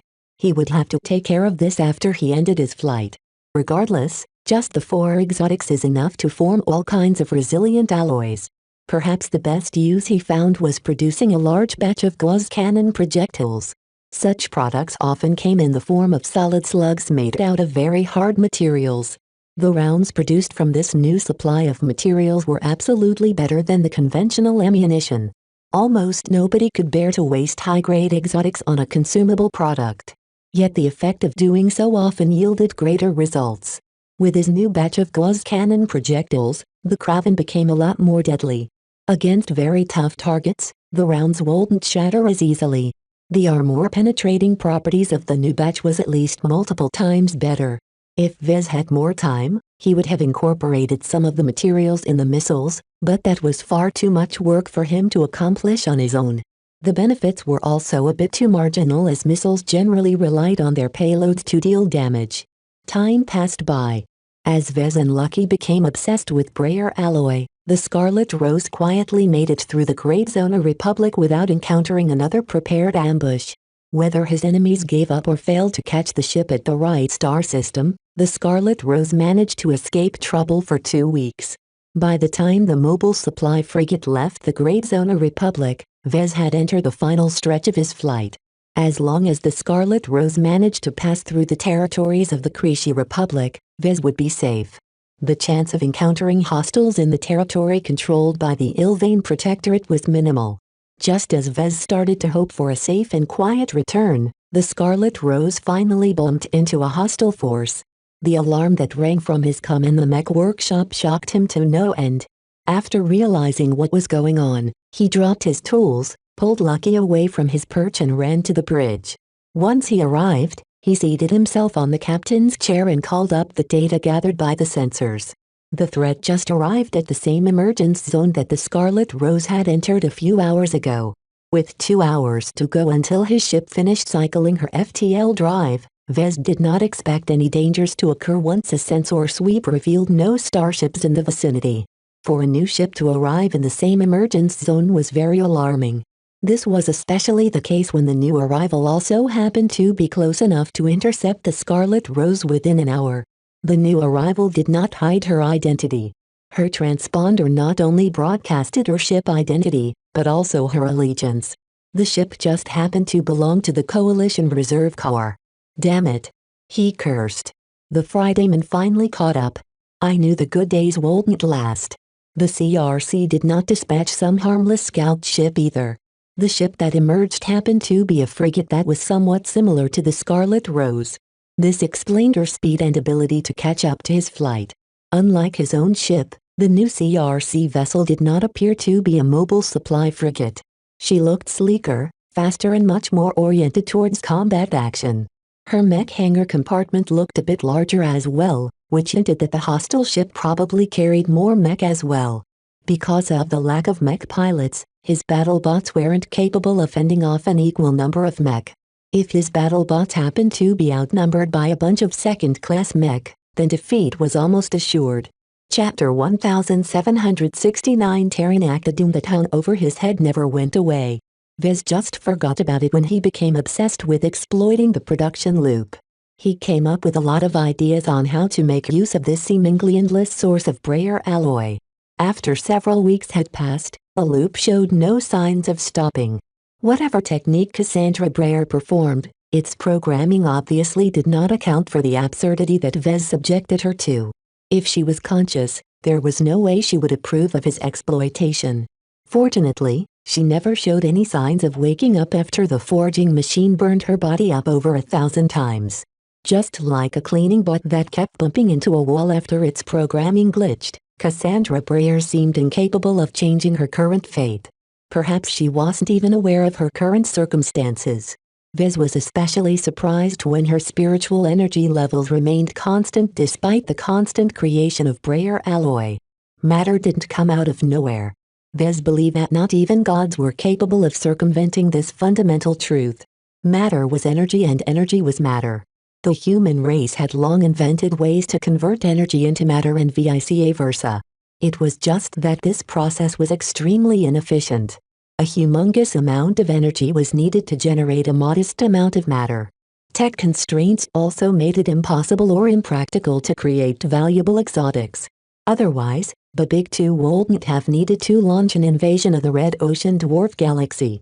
It could simply sit on its Dyson spheres and transform an endless amount of solar radiation into phase water.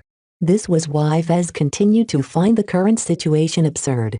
What Cassandra Breyer casually managed to do in her strange and nth state ought to be impractical at best and impossible at worst. Vez had the sense that he had inadvertently come in touch with a facet of human civilization which was very dangerous. Could Cassandra Breyer be an associate of his mother? Was she an agent of the Five Scrolls Compact? Whatever the case, if some random mummified corpse casually performed a feat that could only be replicated with extremely advanced technology, then there must doubtlessly be other people out there who wielded greater powers. Vez had a feeling that he would definitely be able to bump into these spiritual adepts if he traveled to the Galactic Center. The chances of bumping into someone as powerful as Cassandra Breyer shouldn't be too large in the expansive galactic rim. This was also why he suspected that the woman must be targeting him specifically rather than the Scarlet Rose. How troublesome. He muttered. He couldn't wait to return and find out whether he could sustain the loop while stepping out of the ship. If it turned out that he could only keep up production while he was physically present on the Scarlet Rose, then he wouldn't be able to profit as much from this process. Yet before he could return to safety, the Friday Coalition finally managed to catch up to his flight. The Coalition Reserve Corps hadn't been sitting on its thumbs all this time. Aside from putting a bounty on his ship and encouraging masses of mercenaries to do its dirty work, the people in charge also redirected their own assets. The hunter frigate that showed up just happened to be in a prime position to intercept the Scarlet Rose. Not only did she emerge a stone's throw away from his ship, but her relative motion to his ship even provided her with a head start. The Scarlet Rose's navigation systems went to work. By measuring the relative position, speed and acceleration of the new arrival, Vez quickly found out that he had only 66 minutes left until the hostile ship came close enough to start a battle. What awful timing. According to the transponders, the frigate bore the name of Taranak. Vez tried to search up her name and ship class in the internal database of the Scarlet Rose as well as Aisling's personal terminal. No match. The Taranak was probably one of the CRC's more clandestine vessels. Her amazing acceleration made it clear that she probably excelled in pursuits. This signified that the Terranak would definitely catch up even if Vez managed to escape this star system. If she was fully crewed, the Terranak's comprehensive performance was leagues better than the Scarlet Rose. Vez had to shake the Terranak off right away if he wanted to complete the final leg of his journey. Out of curiosity, Vez attempted to hail the Terranak. The other side did not accept his transmission request. It appeared that his hunters were very professional. There was no need to talk between each other. As far as the crew of the Terranak was concerned, the capture of the Scarlet Rose was inevitable. Both sides knew the score. The CRC had slowly dug out many of the cards that Vez depended upon to escape from its clutches. All of the earlier battles against the mercenaries gave the CRC plenty of footage to study his battle bots in depth.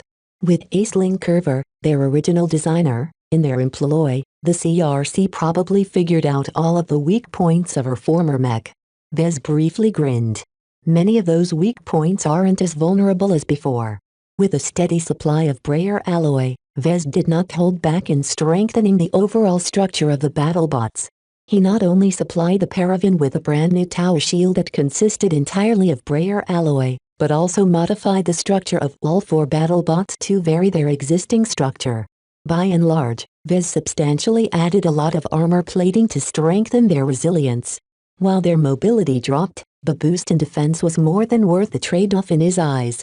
Yet will this unexpected change be enough to hinder the Terranak? Probably not. He sighed. The Friday Coalition came prepared. As the Terranak slowly closed the distance, Vez tried to figure out every possible way he could avoid a confrontation. To his distress, Vez failed to come up with a way to forestall the inevitable. He entertained options he already ruled out, such as overloading the propulsion system. He also considered some unconventional plans, such as throwing the mysterious escape pod in the flight path of the Terranak. A part of him hoped that Cassandra Brayer, or at least a duplicate of her, would wake up when the Terranak picked her up and wreak havoc inside the ship. However, Vez quickly discarded this unrealistic option. If Cassandra woke up, she was liable to turn her ire towards him rather than the Terranak. To pin his hopes on her was pure folly. "I don't really have that many options," he helplessly observed. His options had changed since he first contemplated them. In fact, they probably diminished a bit, as Vez did not believe he could abandon ship and sneak away unnoticed with the help of Aisling's special escape pod. The CRC must surely be aware of the existence of this escape pod. The Terranak could easily configure her sensors to detect the minute emissions the special escape pod couldn't cover up while in stealth. Where could he go, anyway? This star system was just as barren and lifeless as his other stops. The only possible ship that Vez could board in order to escape the star system was the Terranak. There was no way the CRC would make the same mistake twice. Vez bet that the internal security complement of the Terranak had gone into high alert the moment the ship confirmed the presence of the Scarlet Rose. Vez did not have weeks to tamper with the Terranak's internal security systems. The entire frigate would definitely fight him every step of the way if he happened to board the ship. It didn't matter if Vez obtained beta gear. He salvaged much of his combat gear from the former crew of the Scarlet Rose. It didn't matter if he extended the runtime of his full stealth augment. He exchanged 1 million DP for this gain, but the crew of the Terranak wouldn't be stupid to allow an invisible infiltrator to kill them off one by one. Perhaps Lucky stood a greater chance at wiping out the Terranak's crew. His capabilities recently improved a lot by consuming so many expensive exotics. With his intangibility and invisibility powers, it should be impossible for the crew to pin Lucky down. Yet even if his cat somehow managed to succeed, where would that get him? Taking over the Terranak was of no benefit at all as long as her mech kept the ship at gunpoint. Vez suspected that the enemy commander wouldn't be so stupid to keep all of his mech close enough to be within reach of any nearby threats. While Lucky was capable of flying in space, he merely moved and accelerated as a bird.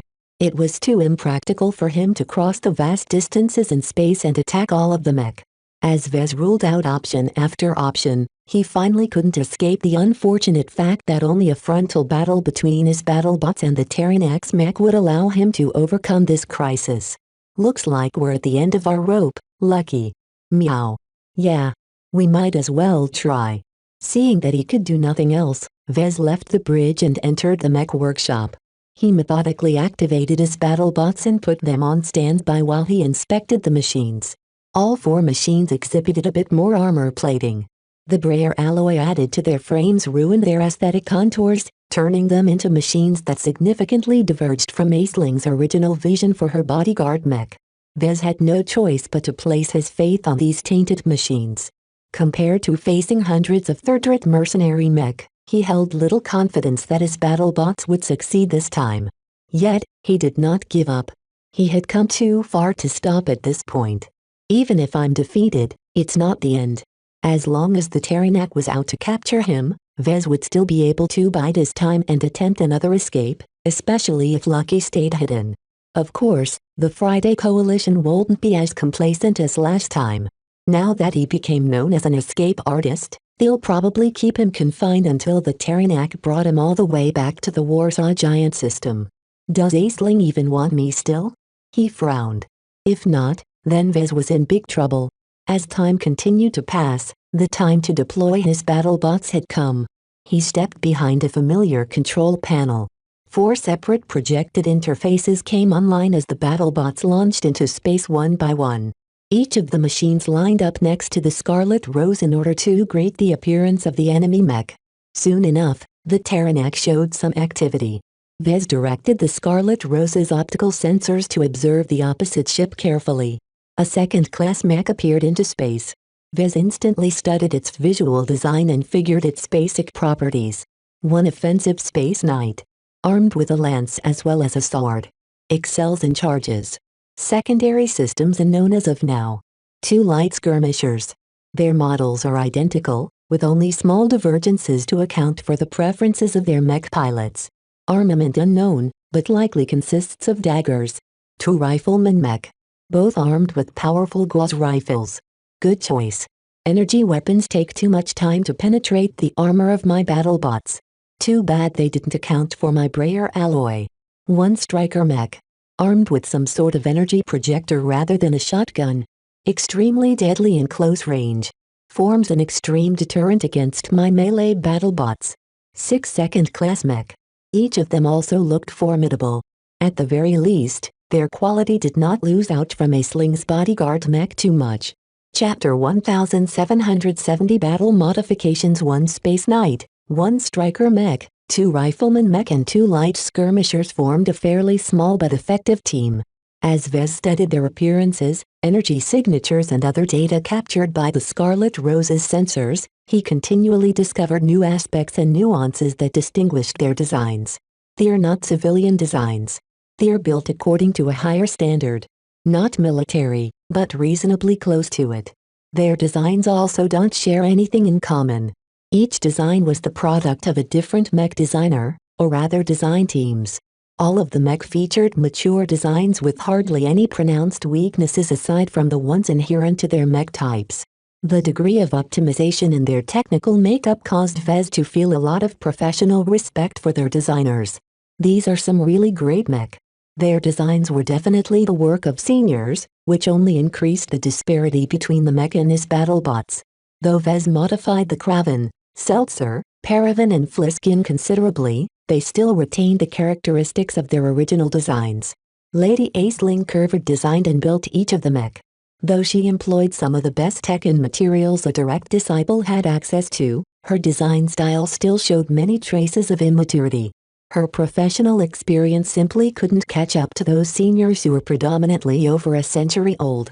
To be honest, this was a problem that could hardly be solved aside from collaborating with an experienced mech designer. Even the mech designed by Vez and Gloriana still contained some quirks that weren't very ideal. Fortunately, Gloriana's specialty excelled at stamping out faults, which allowed each of their recent products to approach the quality and polish expected from a mech designed by a senior. Vez did not enjoy that advantage right now. In a serious battle, the shortcomings of the 4 former mech designed by Aisling Curver would probably become critical vulnerabilities to his opponents. The CRC is definitely aware of the characteristics of Aisling's works. Right now, Vez faced a pretty severe information disparity. His opponents knew almost everything about the original designs of his BattleBots. In contrast, Vez could only glean the properties of the 6 enemy mech by observing their surface appearances. If Vez had to analyze third-class mech, then he would immediately feel at ease. Not only did he grow up with third-class mech, their low-tech base, cheap construction and large components didn't leave much room for complexity. By looking at a third-class mech on the surface, Vez confidently believed he could glean at least 80% of their characteristics. It was different this time. Watching the 6 approaching mech gave him the feeling as if he was only perceiving the outermost layer of an onion.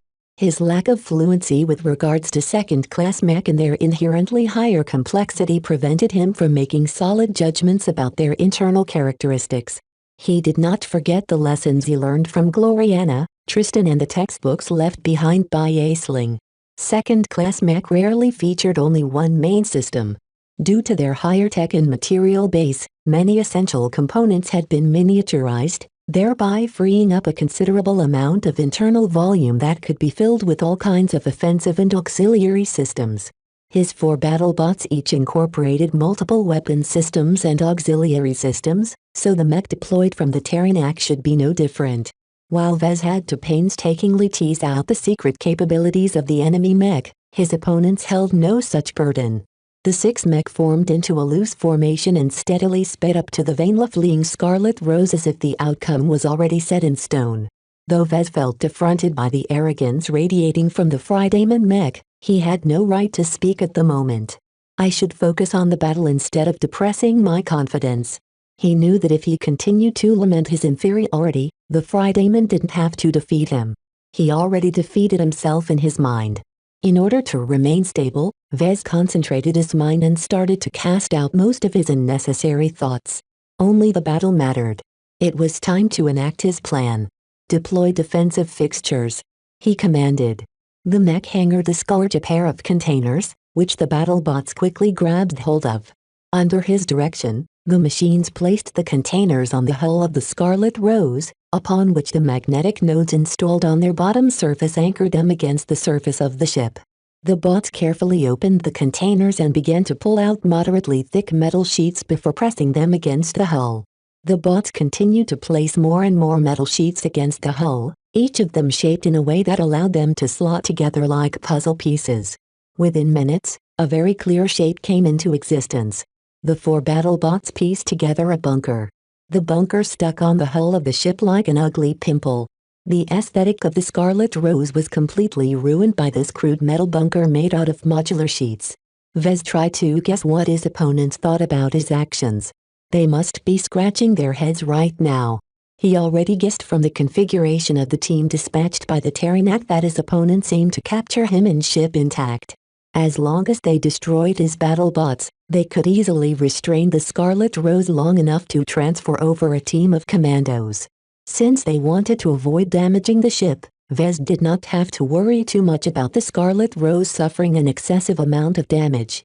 Only 2 out of 6 enemy mech consisted of ranged mech, and Vez already observed they wielded dual-type laser and particle beam rifles. It's similar to the rifle of the Seltzer. The 2 enemy ranged mech clearly acted as fire support. The 3 melee mech clearly played the main roles, while the striker mech with its devastating close-ranged firepower acted as a reserve if the opposition was more formidable than expected. The key here was that the latter 4 mech were only effective at close range. While the battle bots under his control lost out badly in terms of close-ranged combat strength, at longer ranges his side actually held the upper hand. If I want to win this battle, I'll have to maximize my ranged advantage. In the last couple of days, Vez hadn't been wasting his time. The constant supply of Brayer alloy allowed Vez to come up with all kinds of preparations in the event of an arduous battle. Aside from cladding his 4 battle bots with more armor, he also formed the moduled metal sheets to serve as the building blocks of an improvised bunker. Though the sheets weren't very thick, his battle bots stacked another batch of sheets on top of the first one. By the time the bots finished constructing the bunker, at least 5 separate layers sheltered the Kraven and the Seltzer from outside damage. Only small openings remained that were large enough to allow their weapons to fire outwards. The bunker only barely accommodated the 2 ranged mech, so the Paravan and the Fliskin were left out by the time they installed the final pieces of the puzzle. Vez instructed the two mech to shelter behind the Scarlet Rose. At this stage, they weren't needed. Their limited-ranged armament was of no use at this moment. The bunker didn't just contain the Kraven and the Seltzer. The bots also retrieved various supplies such as energy cells and weirdly shaped heat sinks from the two containers.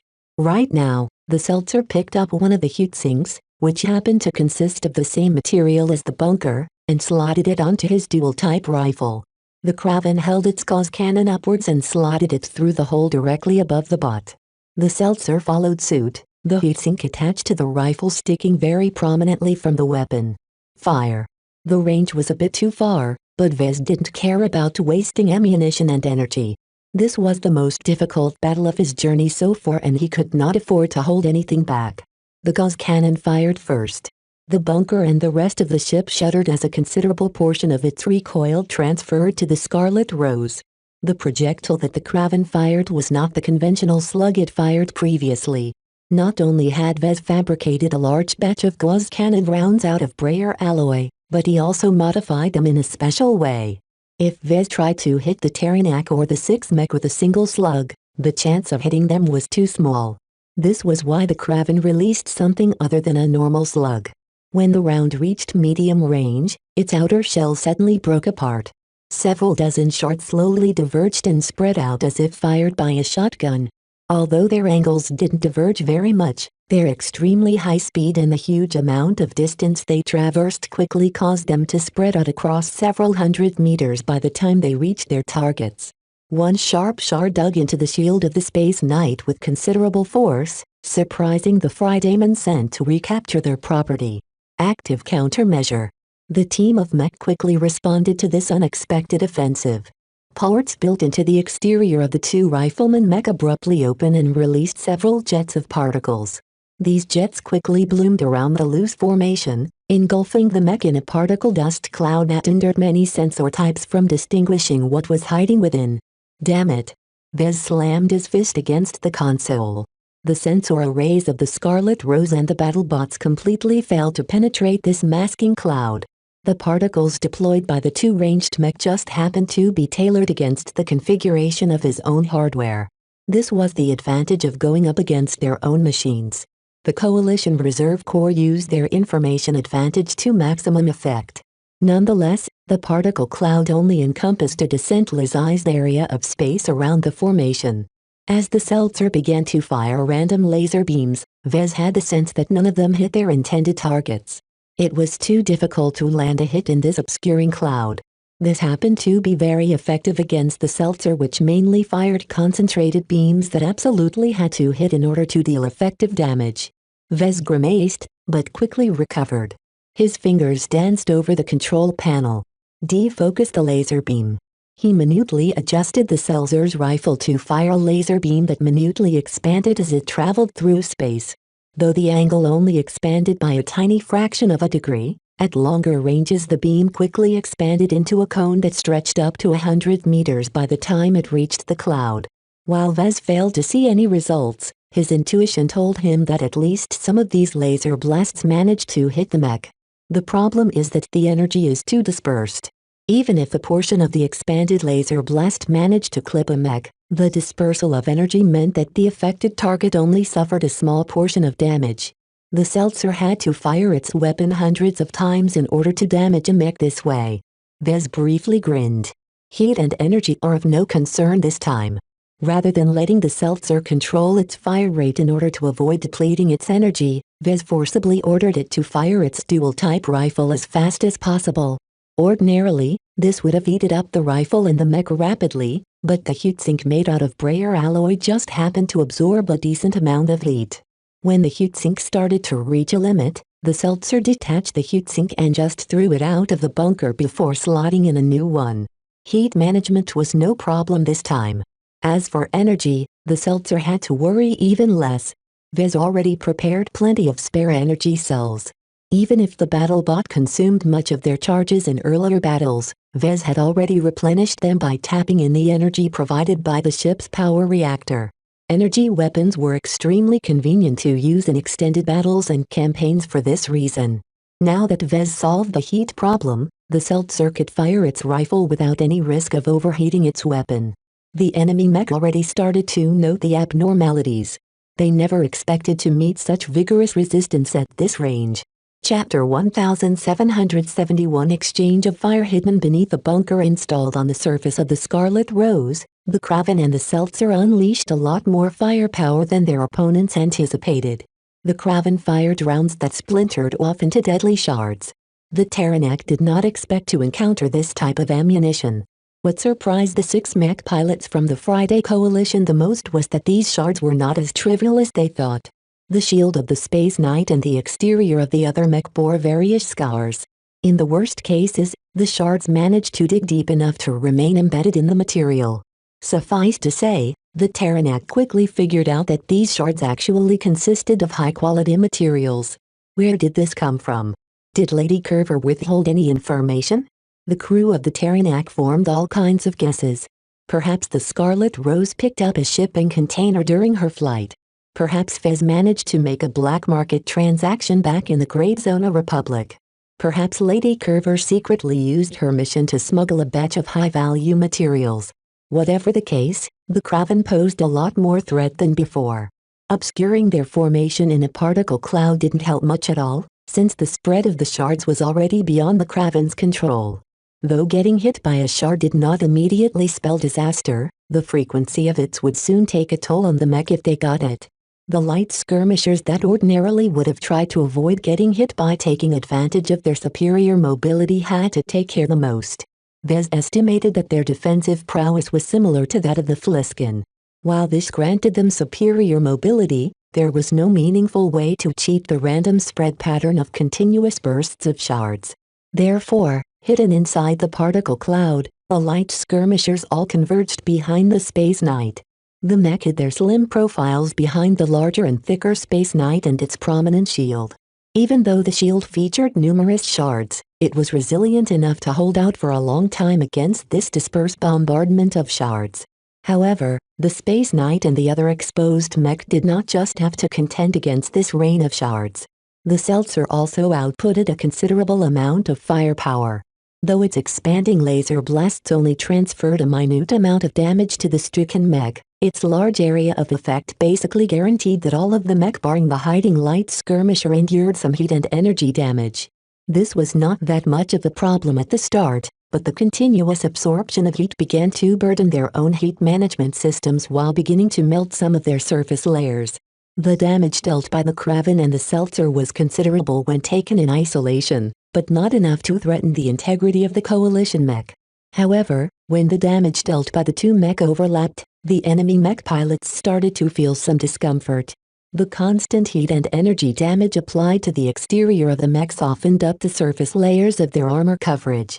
This allowed the sporadic shards that hit the mech to dig in deeper and deal more serious damage. As Vez observed the approaching particle cloud while 2 of his battle bots bombarded it with their weapons with abandon, he became a little frustrated at the lack of information. He could only guess what was going on inside this obscuring cloud. As long as the 2 riflemen mech kept releasing particles, Vez had no way of confirming the results of his tactics. Fighting against the forces of a second-rate state was much more challenging than he expected. None of the people on the enemy's side was incompetent. Their mech pilots and commanders all represented the might of the Friday Coalition. The mech of the Terranak didn't allow the ranged battle bots to beat them up with impunity. As soon as the particle cloud entered within effective range, the ranged mech finally started firing their weapons. Unlike the Seltzer, the rifleman mech opted to fire particle beams. Since the mech had been designed to release the obscuring particle clouds, their sensors and targeting systems had been specifically tuned to overcome their interference. The Coalition rifleman mech accurately managed to hit the bunker atop the Scarlet Rose with their particle beams.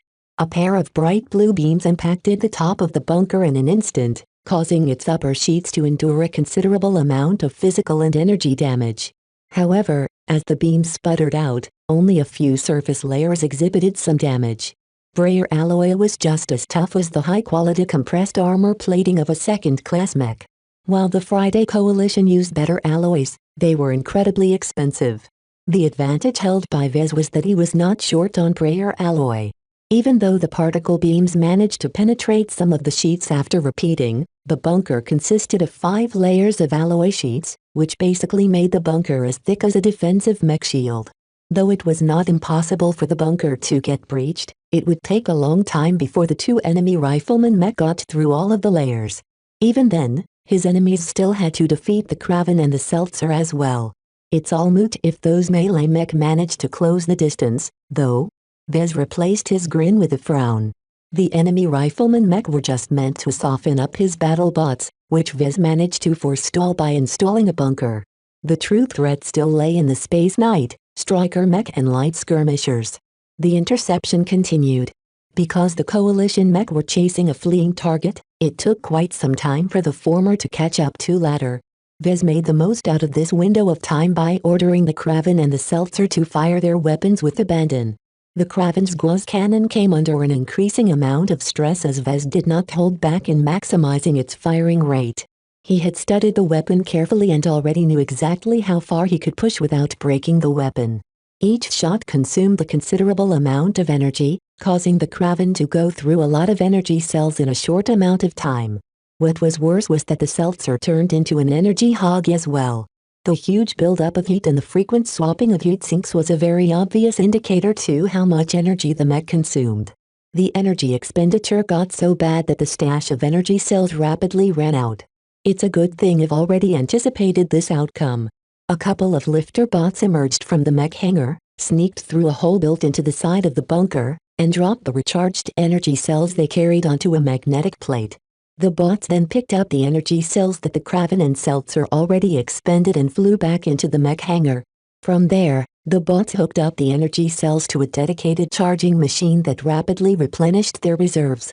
The power supply of a starship was a lot more formidable than that of a mech. It was no problem at all for the Scarlet Rose to recharge the energy cells 100 times. All of these arrangements that Vez improvised beforehand allowed his 2 battle bots to output a lot more damage than his enemies expected to meet. Vez was sure his opponents were starting to get worried, especially as the enemy rifleman mech still hadn't been able to breach the bunker. He did not grow complacent though. As the enemy mech continued to sustain more and more damage from the shards and dispersed laser blasts, they would surely be in a bad shape by the time they caught up to the Scarlet Rose. How could his enemies ever allow that to happen? Hidden within the particle cloud, the Striker mech that ordinarily should have been effective at close range suddenly started to shift. Several protruding modules built onto its back and shoulders started to open up, revealing several launcher tubes.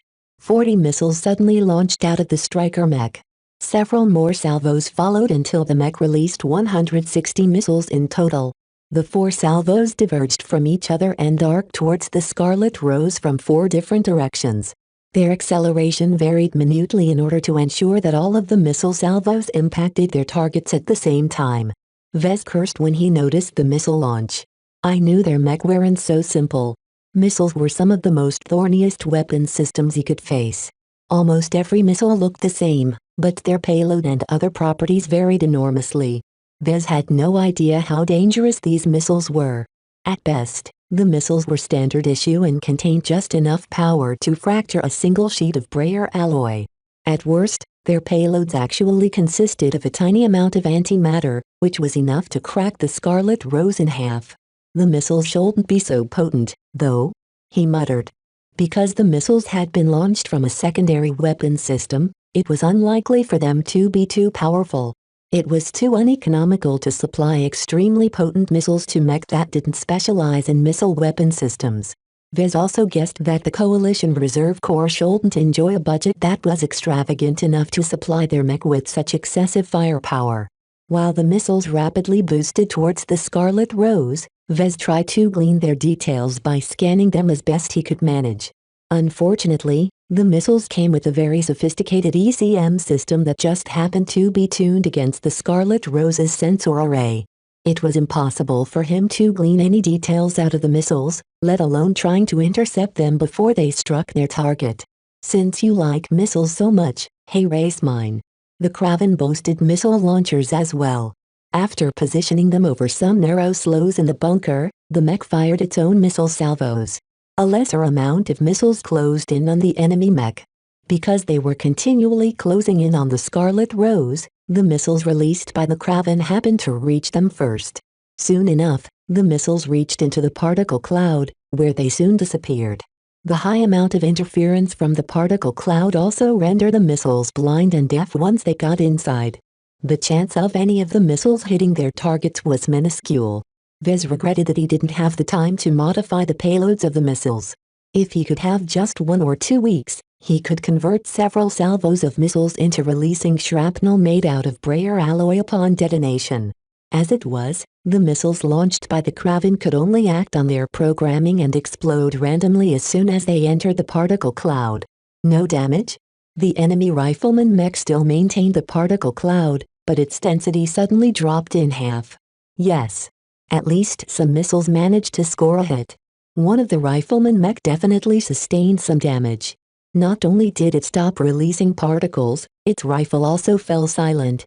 Vez did not have long to study the effects of the Kraven's missile salvos, because the enemy missiles soon reached the Scarlet Rose. The 4 separate salvos, which had dispersed in the first half of their journey, were all converging on a single point on the Scarlet Rose's hull. Rather than hitting her propulsion system or any vulnerable areas, the missiles all impacted the bunker, causing it to become engulfed in a cascade of rapid explosions. Vez held onto the control panel and braced himself as the Scarlet Rose shuddered from the repeated explosions. While none of them were powerful enough to breach the ship, a large amount of missile detonations still posed a considerable threat. Chapter 1772 lost advantage. As the aftermath of the missile detonation subsided, the Scarlet Rose stopped shaking from all of the shock waves. Vez opened his eyes and studied the exterior feed from the Scarlet Rose. The bunker appeared to be in a very bad shape. The potency of the missiles fired by the mech of the Coalition surpassed that of the missiles fired by the Kraven. That's unfair. The enemy not only came prepared, but also better equipped. That had been clear through the initial appearance of the Taranak. Unlike Aceling's bodyguard mech, which were mainly designed to repel opportunistic attacks, the mech of the Taranak were fully kitted out for battle. This reflected in the increased amount of mech the Taranak was capable of deploying as well as the quality of their missiles. Vez waited for another wave of missiles to appear, but none ever arrived. The small CRC strike force didn't seem to rely too much on missiles. Of course, the effect of their initial salvos of missiles had been quite potent. After suffering from 160 different missile explosions, the bunker appeared to be a shell of its former self. A jagged hole had formed at the top which negated virtually all of the frontal protection afforded the mech inside. The Kraven and the Seltzer both suffered from their extremely close proximity to the detonations. Their surface layer and supplemental brayer armor plating all featured a significant amount of cracks, indicating that they suffered considerably. What worried Vez even more was that both mechs sustained significant damage to their weapons. While the Gauss cannon and dual-type rifle were robust enough to withstand at least some damage, Vez noted that their telemetry conveyed various warning signals. He couldn't afford to stress the weapons any further. Seeing that he had no choice, Vez altered the Kraven and the Seltzer's instructions, causing them to leave the bunker and take up other positions while slowly firing at the approaching mech. At least they knew where to fire this time. Since one of the rifleman mechs stopped releasing particles, the other rifleman mech stopped as well. Just one source of particles was not enough to block out the Scarlet Rose's sensor systems, especially as the distance between them had closed. As enemy flew closer and closer, their counterattack intensified. With the Kraven and the Seltzer firing their weapons at a much-reduced firing rate, the Coalition mech came under much less suppression. Though the shards fired by the Kraven and the laser blasts fired by the Seltzer had inflicted a significant toll on the 2 rifleman mech, the most threatening mech still remained intact. The Space Knight's shield happened to have been struck by a missile or 2 as well, causing most of the shards embedded onto its surface to be blown away. What was left of the shield was not sufficient to cover the Space Knight anymore, but that was hardly a problem for the defensive mech. Its sheer bulk and armor was enough to endure the damage outputted by the 2 ranged mech. The Striker mech, which had to withstand the sporadic attacks without any shield, all took the damage in stride. Its defensive prowess was just as good as the Space Knight, so the mech hadn't lost any functionality even as its surface layers looked awful. The only mech that suffered the most happened to be the pair of riflemen mech. They weren't as strong in defense as the Space Knight, had they been able to avoid all of the spread attacks. Though they were still firing particle beams at the Kraven, their cadence had dropped. Vez flicked his gaze to one of the sensor readouts and noted that the rifleman mech had heated up considerably. Though it appeared they came with an excellent heat management system, they had still reached their limit. If the mech fired their rifles any faster, they were bound to overheat. Still, the damage is done, more or less. Vez muttered. The Kraven became a sitting duck due to its lack of mobility. Particle beam after particle beam continued to hit the mech even as it flew behind the Scarlet Rose in order to shelter behind her bulk. At this distance, the accuracy of the ranged fire of both sides increased.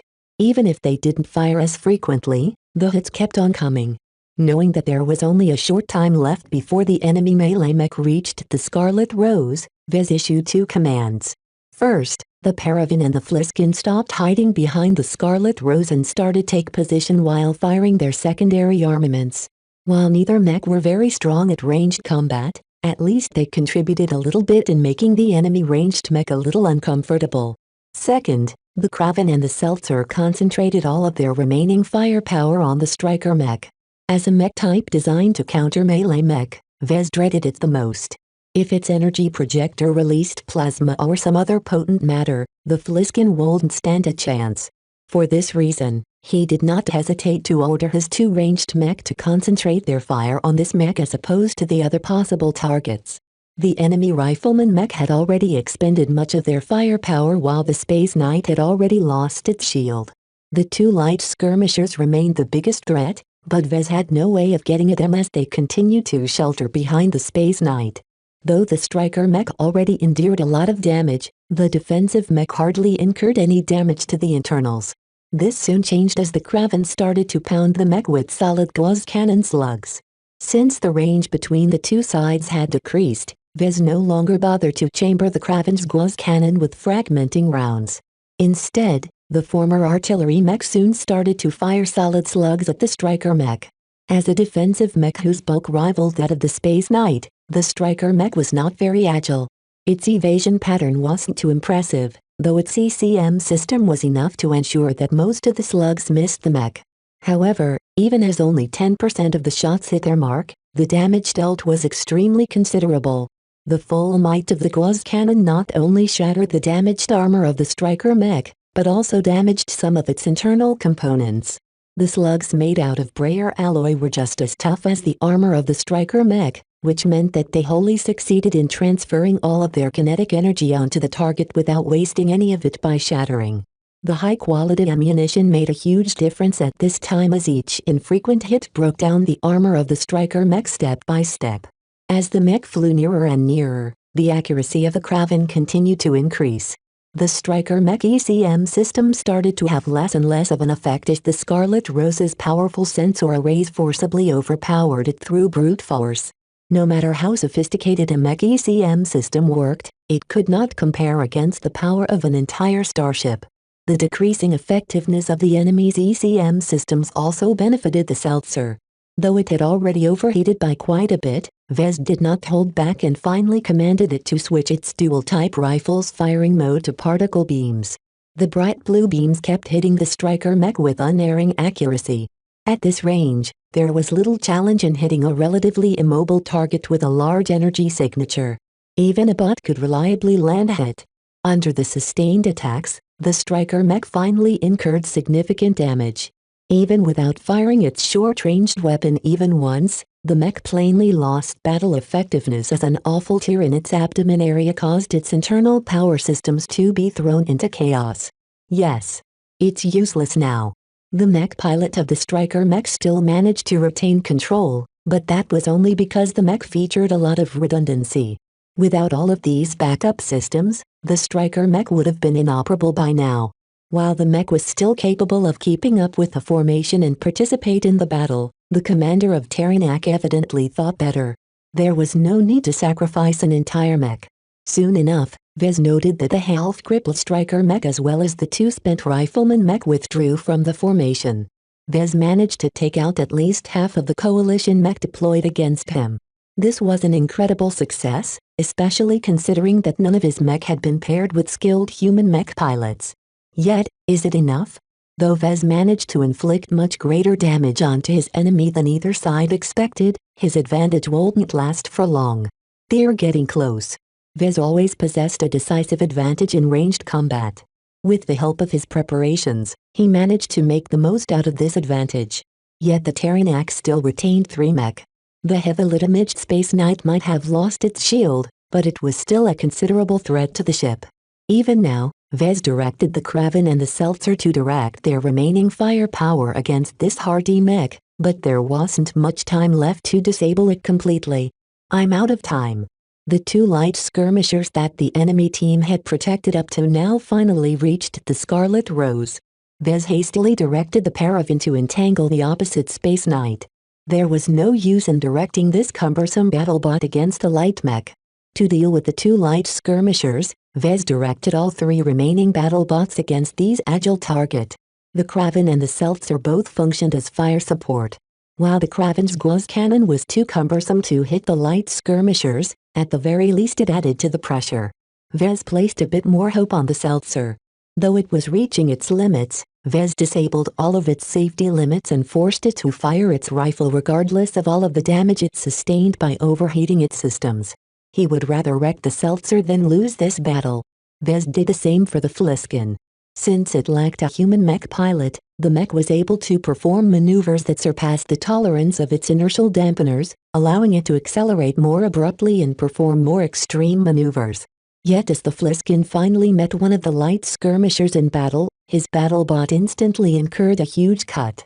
At the moment the 2 machines clashed, the Coalition mech cleverly evaded the Fliskin's predictable charge and swiped its side with one of its ultra-sharp daggers. Though the layer of brayer alloy applied on the Fliskin managed to mitigate some of the damage, the battlebot still suffered significantly. If not for the additional armor plating, the mech might have been disabled straight away. As the 2 light machines circles around for another pass, the Fliskin lost the exchange yet again. This time, it lost a third of its leg. In the 4th pass, it lost one of its arms, causing its battle effectiveness to drop in half.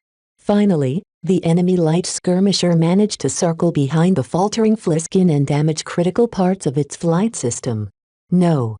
The Fliskin, which failed to land a single scratch on its opponent, lost all mobility in space as its flight system completely shut down. Even though the Fliskin was still able to move its remaining limbs, without any solid surfaces to step on, the battlebot helplessly drifted away in space. In the meantime, the other light skirmisher hadn't been idle either.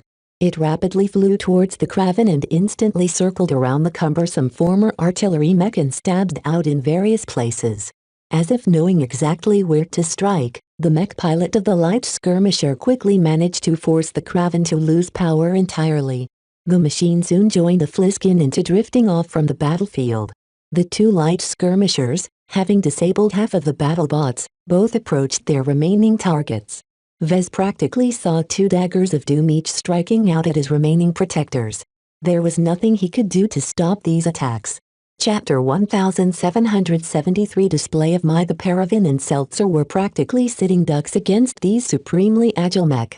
Vez practically despaired as he expected his last 2 war machines to go down in quick order. Yet before the light skirmishers closed the distance, 2 laser beams that appeared out of nowhere accurately struck their flight systems, causing them to veer off in their attack runs. What? Hoss there. Due to the intensity of the running battle, Vez had tunnel vision into controlling and directing his battlebots as best as possible in order to fend off the Coalition mech. This caused him to neglect the Scarlet Rose's alerts when her sensors detected a couple of ships that emerged in the vicinity of the battlefield. Though the distance between the new arrivals and the battlefield was fairly vast, a single mech managed to score 2 extremely accurate hits from an extremely long range. Vez widened his eyes. Though laser beams traveled at the speed of light, in practice it was incredibly hard to land a shot on a target at such an extreme range. Just a 0.0001 degree deviance in the aiming angle was enough for a laser beam to go wide. Yet not only did the mech deployed by the new arrivals manage to strike the enemy light skirmishers, but also hit their flight systems in a way that crippled their mobility. What a supreme display of marksmanship! Only mech pilots and mech designers understood how challenging it was to achieve pinpoint accuracy at such an extreme range. Not even second-class mech pilots ought to be able to accomplish this feat. The distant-ranged mech didn't stop after releasing those shots. As it continued to accelerate towards the battlefield, the mech rapidly released a series of powerful laser attacks that systematically dismantled the two hapless coalition light skirmishers as if they were meat on the chopping block.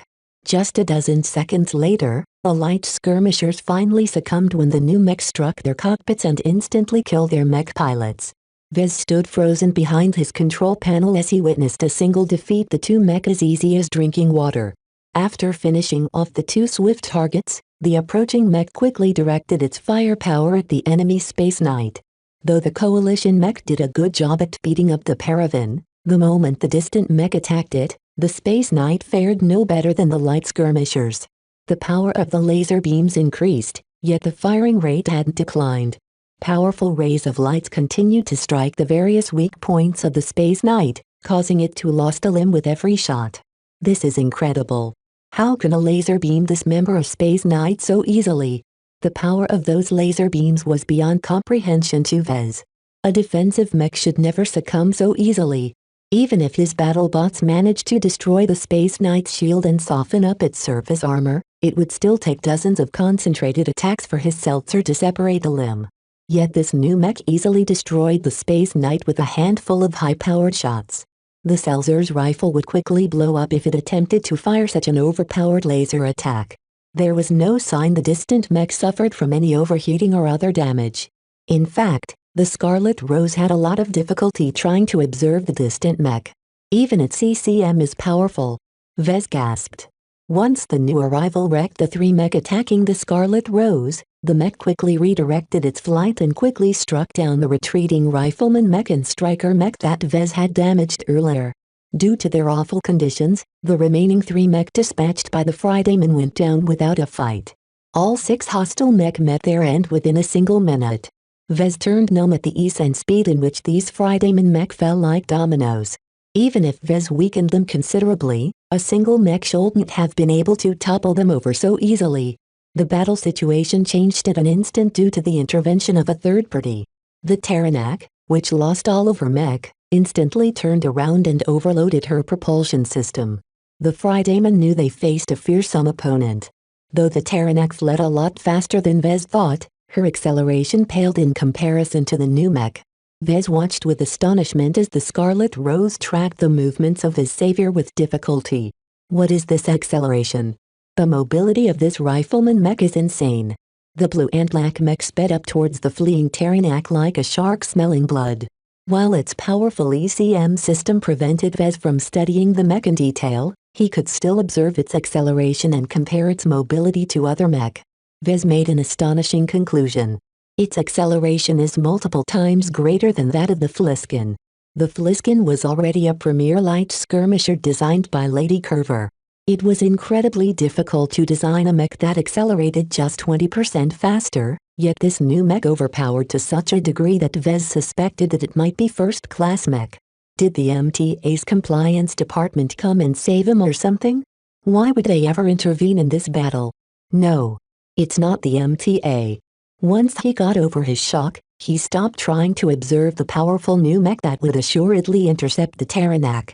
Instead, he directed his attention towards the 3 ships that appeared some distance away from the Scarlet. Unlike the Soul mech they dispatched, the 3 ships did not hide their presence behind an ECM curtain. They openly announced their identities with their transponders as if they had nothing to hide. Vez widened his eyes as he spotted a familiar name. The Stellar Chaser. Gloriana. Gloriana had finally come and rescued him. Not only that, she brought friends as well. Vez briefly furrowed his brows. Shouldn't Gloriana be stuck in friendly space? The Glory Battalion would never allow her to stray too close to danger. Yet the Stellar Chaser somehow entered the space claimed by Creasy Republic without her usual escorts. He did not recognize the 2 ships flanking the Stellar Chaser. He could only go by the information transmitted by their transponders. The smaller civilian corvette was called the Frozen Leaf, and didn't appear to be geared towards battle at all. Vez doubted the powerful mech came from this tiny vessel. He scratched his head at her familiar name. However, it was the other ship that truly caught his attention. The Serendipity was a sleek and aggressive-looking frigate that shared some common points with the Taranak. While the former was smaller and possessed a smaller mech hangar, she was probably faster. According to her transponders, the Serendipity was a ship that belonged to the Glory Battalion.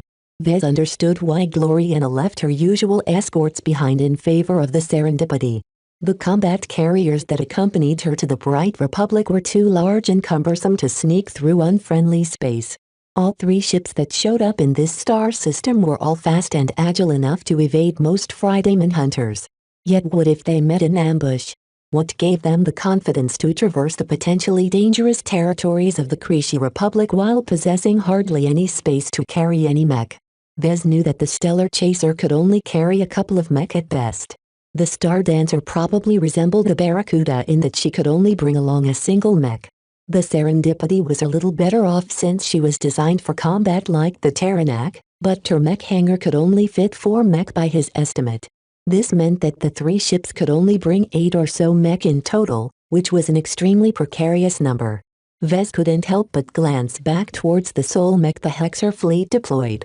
The obscured mech already started to bombard a fleeing Taranak with powerful kinetic strikes. What a powerful Gauss rifle! The mech seemed to have switched its weapon. The round fired by its Gauss rifle impacted the Taranak with a force that surpassed that of the Gauss cannon rounds fired by the Kraven. Glowing round after glowing round systematically damaged the propulsion system of the hapless Taranak. Though the CRC frigate was virtually doomed without the protection of mech, the crew still tried to do their utmost to escape this calamity. Yet the hammering impacts from the powerful Gauss rifle put a stop to any attempt at escape. The glowing rounds instantly reminded Vez of something. Ordinary Gauss rifle rounds didn't glow when fired. Only when imparted by some sort of energy would they leave bright streaks through empty space. Vez belatedly moved his hand and expanded the data collected by the sensors of his ship. Resonance. One of the sensors designed to detect and measure resonance had become active. The mech that saved him and went on to capture the Taranak turned out to be an expert mech. Gloriana somehow managed to gain the assistance of a Hexer expert pilot. How did she do it? How much did she pay to enlist such powerful help?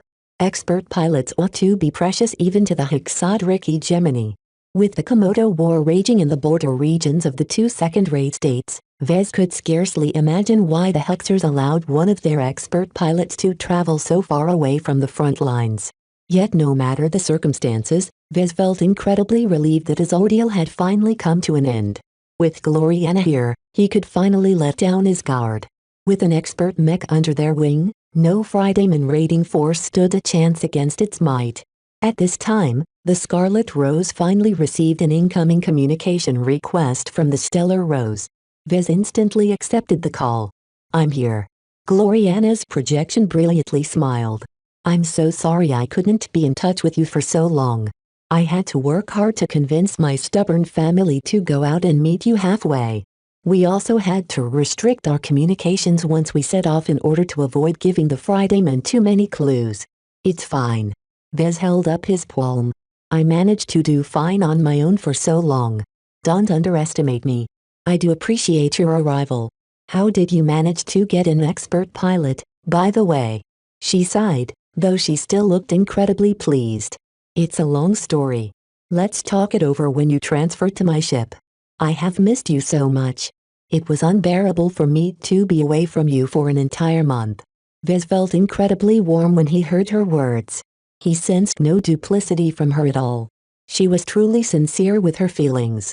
The love they shared between them hadn't weakened at all. Their month-long separation reinforced how much they enjoyed each other's presence. Though Vez wanted nothing more than to run up to her and pull her into his embrace, he considered what would happen to his spoils of war. The Scarlet Rose was his possession. He didn't want to give her up to his rescuers. Not only that, Vez wanted to keep the mysterious escape pod and Cassandra Breyer a secret. There was no way the Wadian dynasty would ignore a renewable source of high-grade exotics. Can you come to my ship instead? I don't want to let go of the Scarlet Rose. She's my prize, after all. I risked my life to capture this ship. Gloriana briefly looked sideways and quietly conferred with someone outside of the range of her projection. She soon turned her attention back to Vez with an apologetic expression. "The Glory Battalion won't allow me to step foot on your captured ship. She's not secure enough in their eyes. Just transfer to my ship. I'll tell the Glory Battalion to station a small prize crew on your capture in order to bring her back. Will that be okay?" He knew that Gloriana would never allow him to stay put. She would probably go crazy if he refused to reunite with her when they were so close. Knowing that his departure from the Scarlet Rose was set in stone, Vez at least wanted to receive some assurances. "The Glory Battalion won't force me to give up the Scarlet Rose, right?" Gloriana looked amused. "I'll make sure you get to keep your stolen ship, alright?" Vez looked relieved. "Okay then.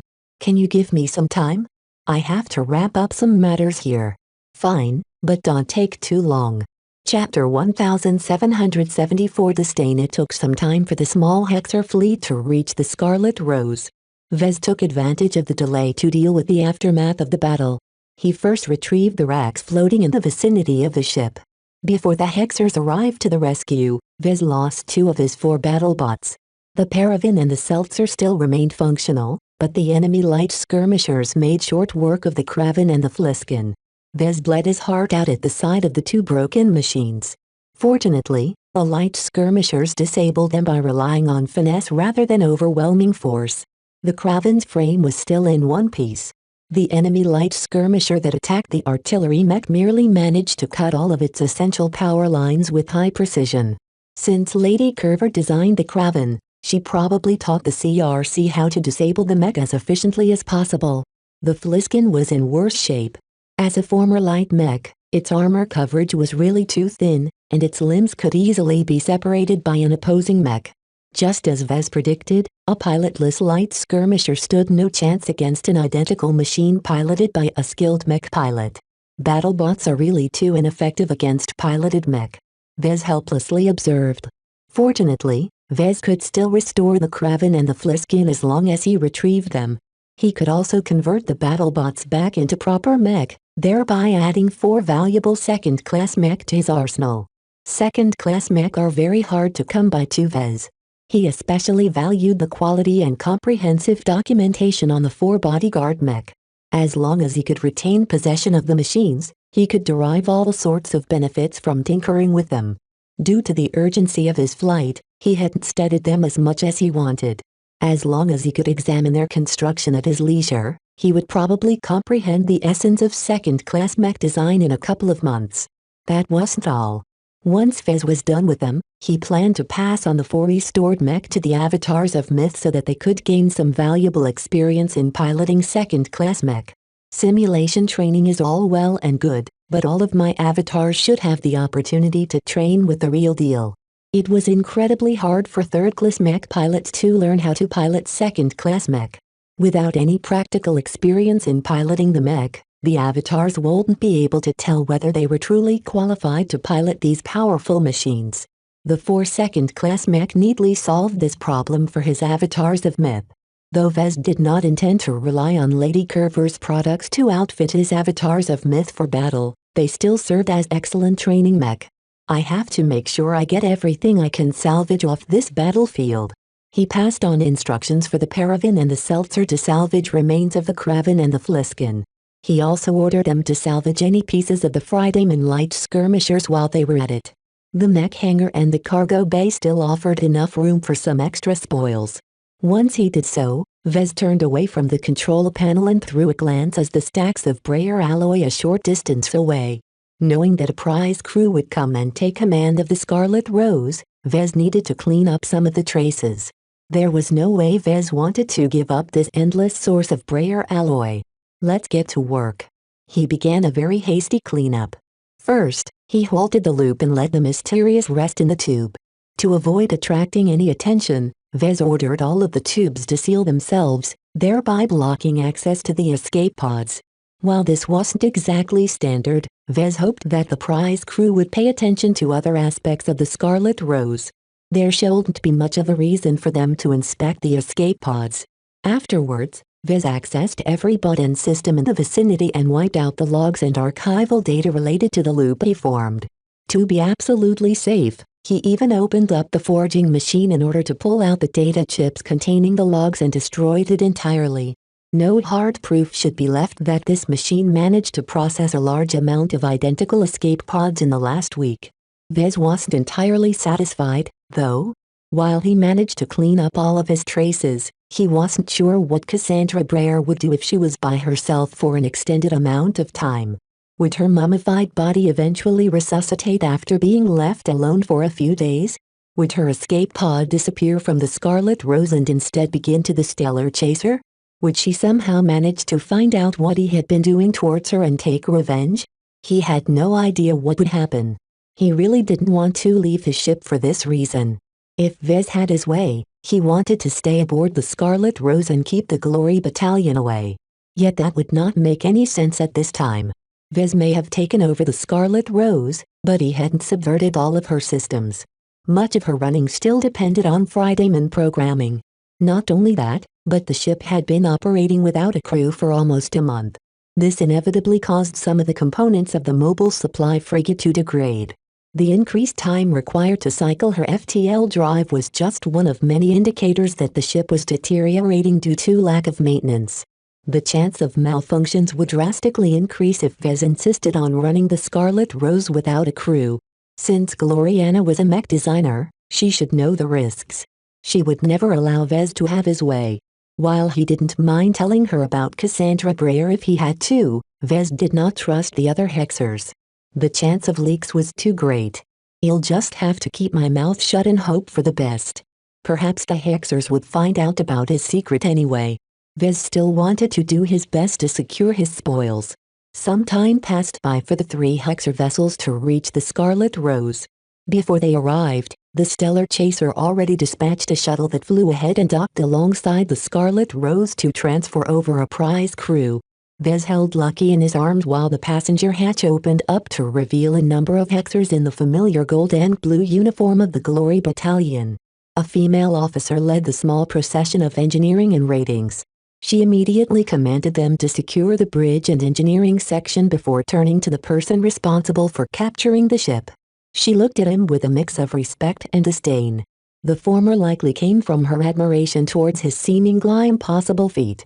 The latter came from the ingrained female Hexer's attitude towards men. "Well, take over from here, Mr. Alarkinson. Miss Gloriana has ordered us to keep this Fridayman ship together while we shepherd her back to the Ilvain Protectorate. You are instructed to board this shuttle and... Do you need to bring back any luggage?" Vez shook his head. "That's not necessary. I left one of my tailored outfits behind in my cabin. I would appreciate it if you kept it safe." With all of his last-minute cleanup activities, he didn't have the time to change his generic business outfit for the Pride of Dusk he originally wore when Genso transferred him to Lady Curver. "Well, keep your possessions safe.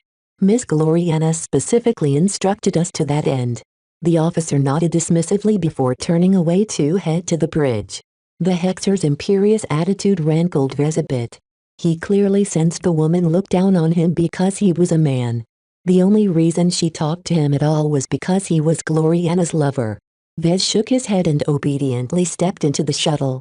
Since the Hexer saved from the Taranak, he could hardly act ungrateful. What did it matter if they hurt his feelings? As long as he didn't lose the Scarlet Rose and return to captivity, everything else was fine. As Vez took his seat in the empty shuttle, the vehicle slowly detached from the Scarlet Rose and flew back to the Stellar Chaser. Lucky leisurely squirmed out of his grasp and curiously explored the passenger compartment. Much like any possession of Gloriana, the shuttle was a high-quality model. Its interior exuded luxury with its padded chairs, carpeted surface and various decorations. Vez was already used to such displays from the Stellar Chaser and the Scarlet Rose. He considered much of it to be excessive. While he appreciated art, there was a point where luxury stopped being useful. Vez would rather spend his money on a plainer but more functional shuttle model. As Vez allowed his thoughts to wander, the shuttle finally returned to her berth. When the hatch opened up, Vez and Lucky carefully stepped out onto the shuttle bay. A missile immediately struck Vez against his chest. "Vez. Gloriana. Warmth bloomed between the two reunited lovers as they finally embraced each other after a long and sudden separation. The two mech designers embraced each other tightly before locking their lips in a heartfelt kiss. Neither of them held any coherent thoughts in their minds.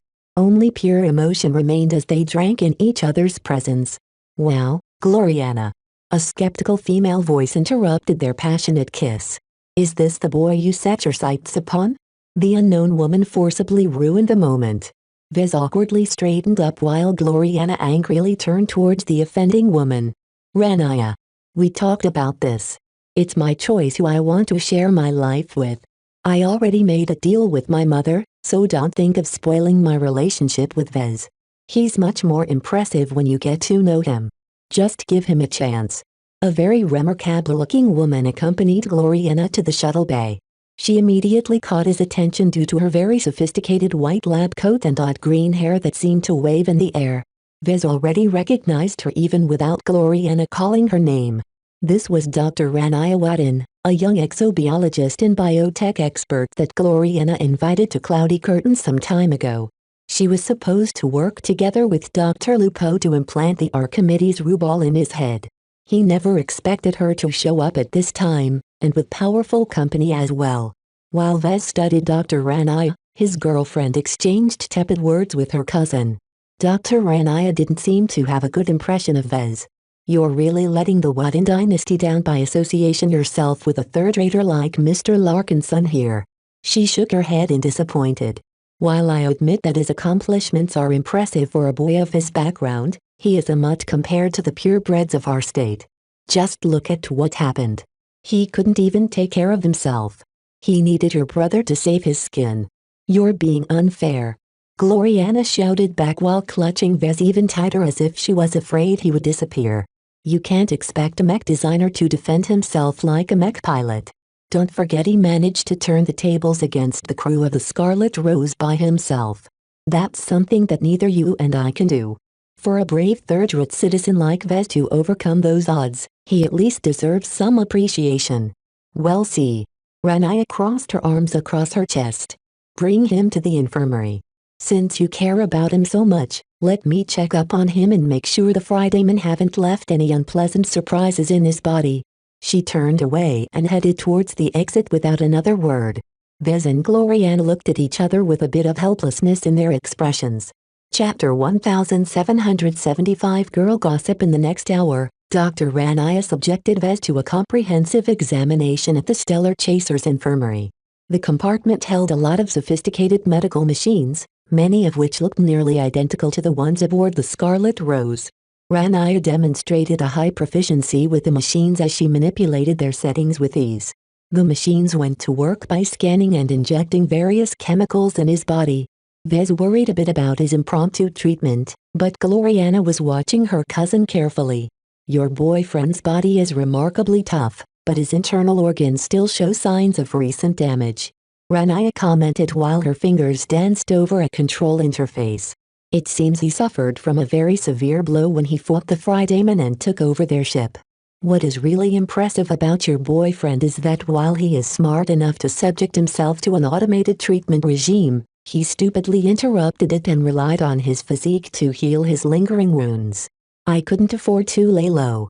I had to wake myself up to direct the Scarlet Rose through hostile territory." Vez meekly defended himself while he lay on a treatment table. "Shut up. You'll only exacerbate your recovery if you talk while I'm in the process of remedying your lingering wounds. Many of them haven't healed properly. I'll have to examine you and treat you at least half a dozen times over the course of a month in order to undo the damage you've done to your own body. If you aren't Gloriana's latest boy toy, I would have passed you off to another doctor. Don't forget Haas paying you, Ranaya," Gloriana sternly reminded her relative.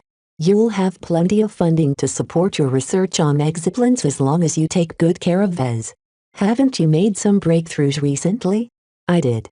If I'm fortunate enough, it'll attract some investment or receive the attention of a professor," Gloriana scoffed. "Don't kid yourself.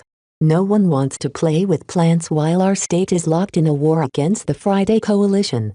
During the Komodo War and several years afterwards, only war-related research projects will receive funding. Though Dr. Ranaya resented Gloriana's remark, she couldn't exactly refute it.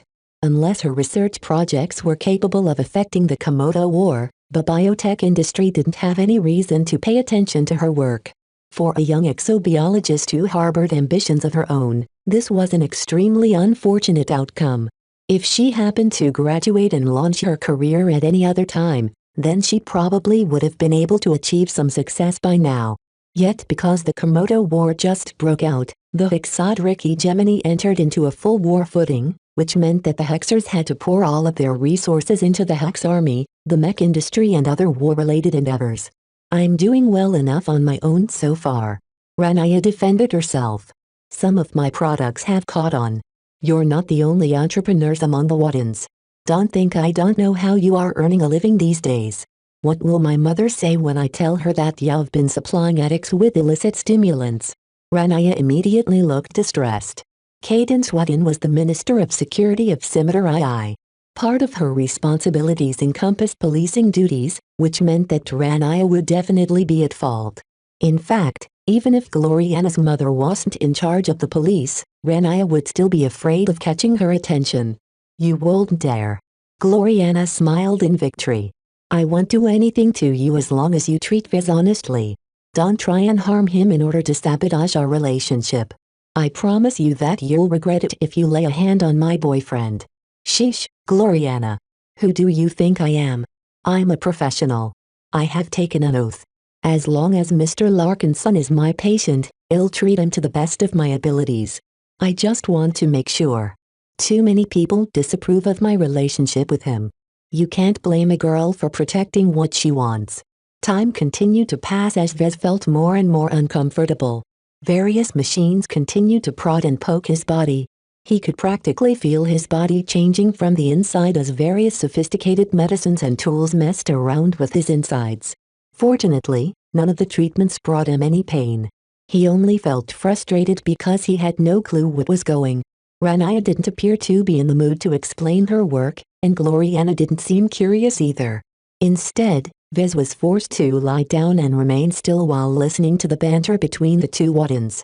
Neither Gloriana nor Ranaya bothered to shield their conversation from his ears. Both of them fell into the typical Hexer habit of neglecting the presence of boys. Vez wasn't complaining. He gathered a wealth of information about the second Wadden he came into contact with.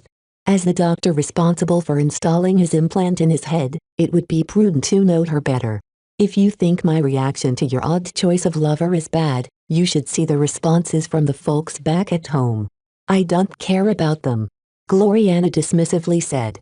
As long as I can convince my mother that Vez is meant for me, she'll stand up for me. Not even Matriarch Zyafna will rule against her. You seem very sure of that. Once you realize what Vez is capable of, our Wadden dynasty will definitely appreciate him. Just wait. In 2 years, both of us will blow your minds.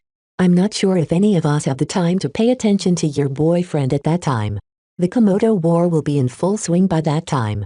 What do you mean, Ranaya? Hasn't the war already started? The war is still ramping up. Even though we struck the first blow, our state couldn't make too many preparations for fear of revealing too many clues. Even now, our hegemony is still in the process of mobilizing all of its reserves. According to our matriarchs, it will probably take a lot of months before the coalition and the hegemony are both ready to launch any major offensives. If not for this delay, your brother wouldn't have been able to accompany me to this appallingly underdeveloped region of space. I still regret agreeing to your request even now. What is the current state of the front lines? It's mostly skirmishes I've heard.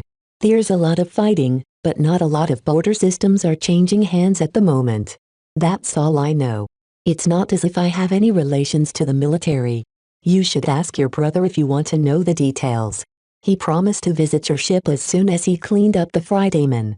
I think he's quite pleased with capturing their ship. It's nothing impressive, but at least he earned some merits to offset this diversion. How long will he be staying? Again, you should ask him, Gloriana. I think he'll only stick around for a couple months before he has to go back. I think he's hoping to bring you away from this squalid region before that, though. He thinks the same way about your latest fling as you deserve better than this low-class specimen of humanity. Just look at his body scans. There's nothing normal about his abnormal half-alien physique. It doesn't matter. Gloriana released a loving sigh while she stared at the scans. Vez is great the way he is right now. At least he won't die so easily. Ranaya let out a frustrated grunt. Expect to face a lot of flack once you get home. Your decision to enter in a relationship with Mr. Larkinson resulted in a minor scandal back home. A lot of Waddins don't think well of you at this moment. Not only did you abandon your responsibilities at home, you also snubbed all of the dynasties who lined up potential suitors for you. Some of those boys are pretty yummy, you know. Blah. Gloriana exaggeratingly gagged. I know what you're talking about. Even if they are cuter, Vez is already handsome enough. While I like a tasty snack as much as any other hexer, those good-looking boys at home are too useless. When it comes to mech design, I would take Vez over any supposedly talented mech designer. The conversation between the two female Waddins quickly devolved into a comparison between Vez and the boys from the hegemony. Vez really didn't need to know all of this information. He mentally closed his ears and impatiently waited for the first round of treatment to end. Eventually, Ranaya finished her treatment regime. After injecting one last fluid in his bloodstream, she allowed Vez to leave. This is it for now, Mr. Larkinson. Dr. Ranaya glanced at him with a disinterested expression while she wrote up some notes. Don't perform any exercise or make any strenuous movements until you go through my follow-up sessions. You still have a lot to go before your body is fully restored. If your physique and genes aren't so warped, I would have been able to finish your treatment sooner. As it is, you'll just have to be careful for a month. Do I need to watch out for anything else? Vez asked with some respect. Though Dr. Ranaya did not show any respect to him at all, Vez still found it prudent to treat her as a benefactor. If not for requesting her help all those months ago, perhaps this rescue would have never happened. You should watch your diet and avoid eating too much junk. I'll send a note over to you and Gloriana's chef so they can adjust your meals. After that, Gloriana practically dragged him out of the infirmary. As Vez had spent some on the Stellar Chaser already, he recognized that Gloriana was bringing him straight to the lounge compartment. Once there, she deposited him onto the love seat before sitting next to him with a loving gaze. We're finally alone. Vez briefly glanced at the bodyguards that followed her and took up position at the sides. Not really. Oh, just ignore them. She giggled before turning to a floating cat bed that hovered in the corner. Clixie. Come over here. Bring Lucky with you as well. So that was where his cat went, Vez noted.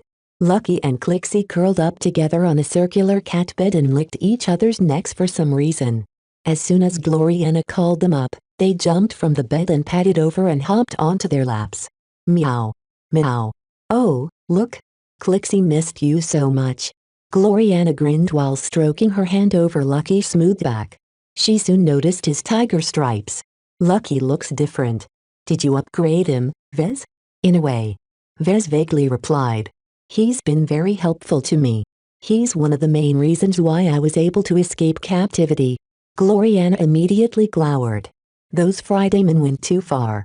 That Curver cow had no right to take you away from me.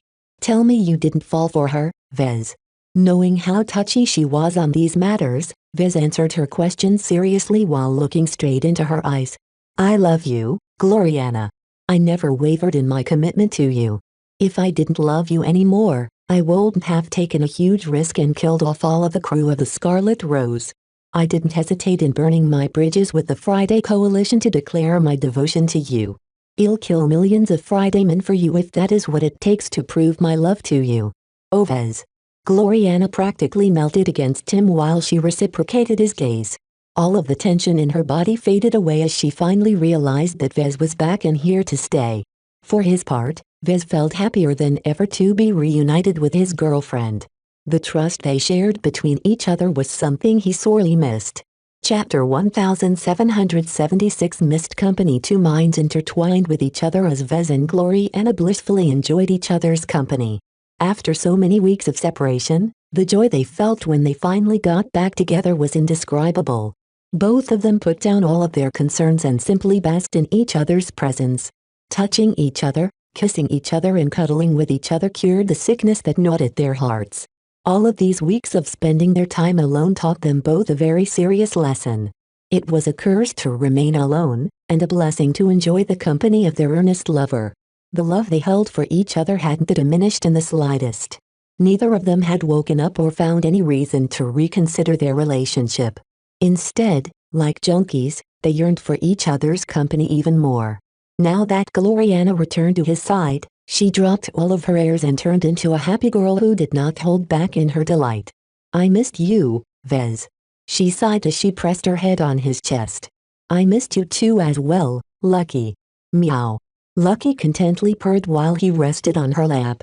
Staying stuck with Vez all the time was not his idea of fun. At least Gloriana didn't kick him around or threw him in the air for no reason. For her part, Clixie purred while basking in Vez's warmth. As someone who made her owner happy, Vez had long earned her approval. The fact that he understood her at a deeper level also helped. Sometimes, it was hard being a cat. "How has it been back home?" Vez idly asked, his finger rolling one of Gloriana's locks of hair. "The LMC and your other organizations are doing fine.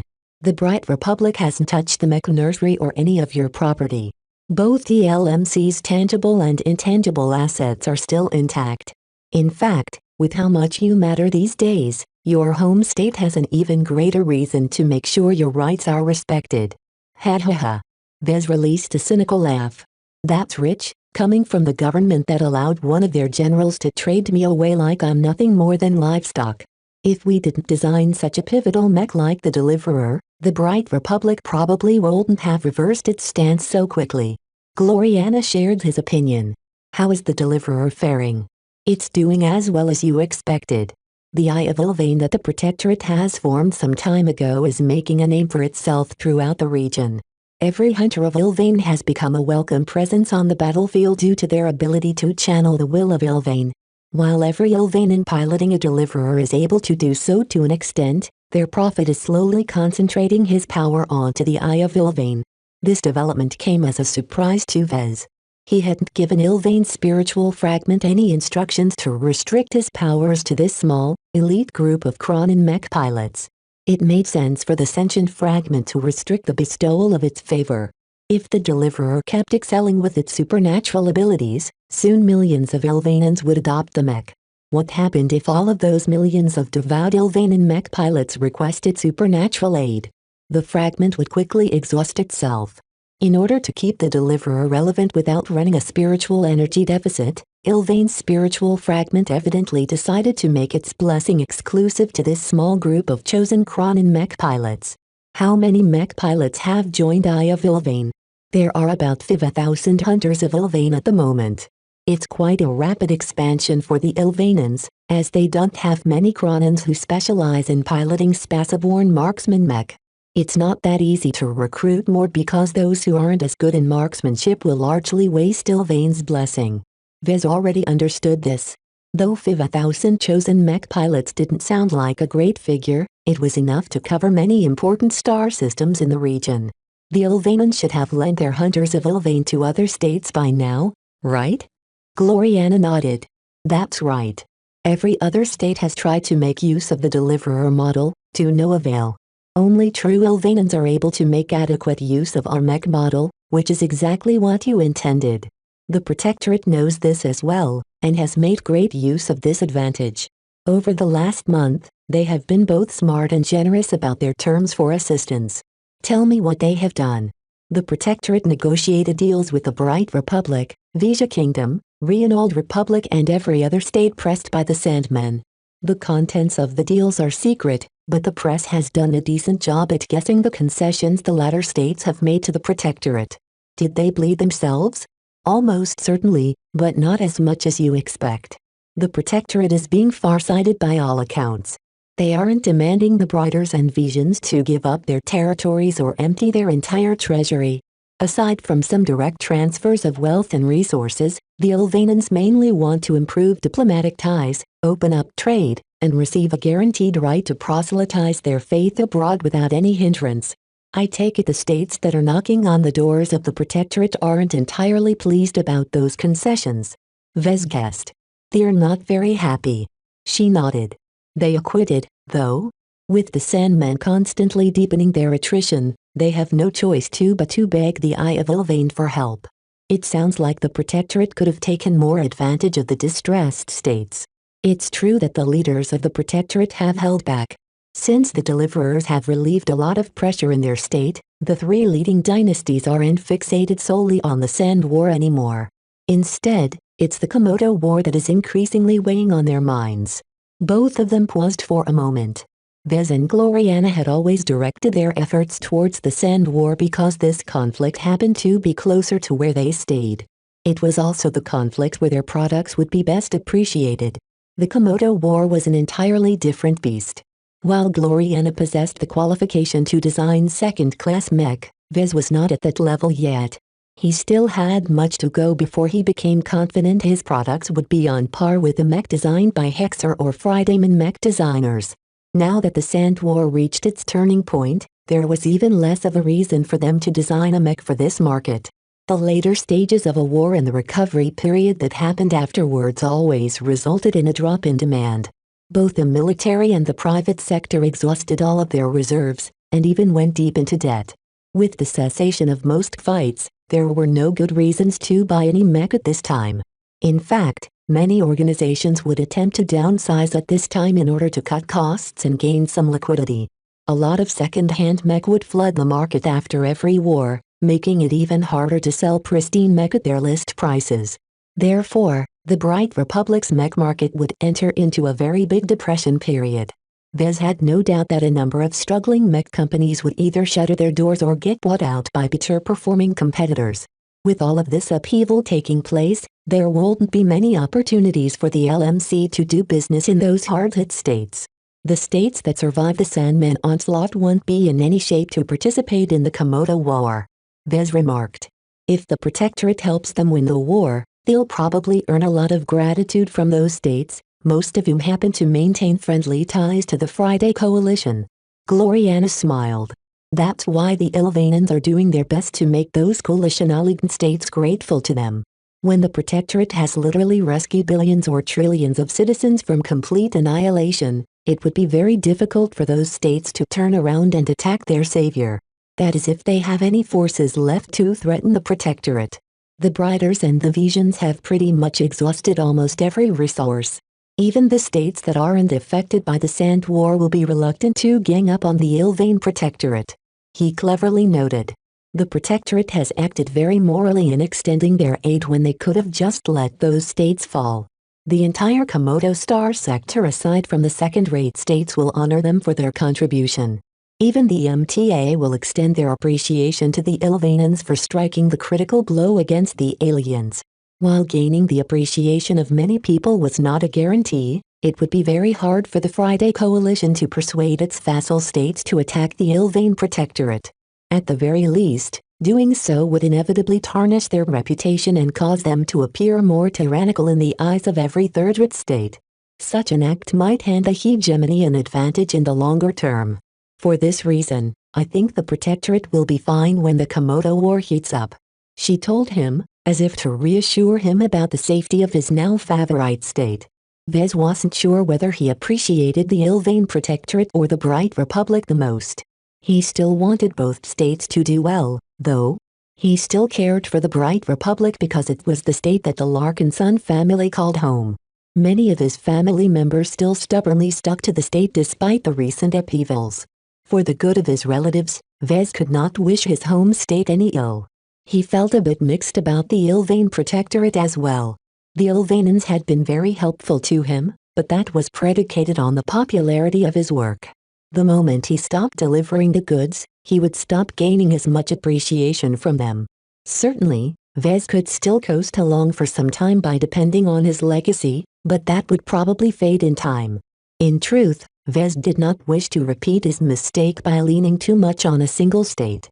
A faction in the Bright Republic had already screwed him over, so who could say that the same won't happen again in the Ilvain Protectorate? For this and several other reasons, Vez did not plan to settle permanently in the Ilvain Protectorate. Of course, for now Vez had nowhere else to go, so he would probably stay in the Protectorate for as long as it took to reorganize the LMC. Moving his headquarters and main operations away from Cloudy Curtain was a very disruptive move that did not do his company any favors. What about the Larkin sons? They're still arguing about how to split themselves up.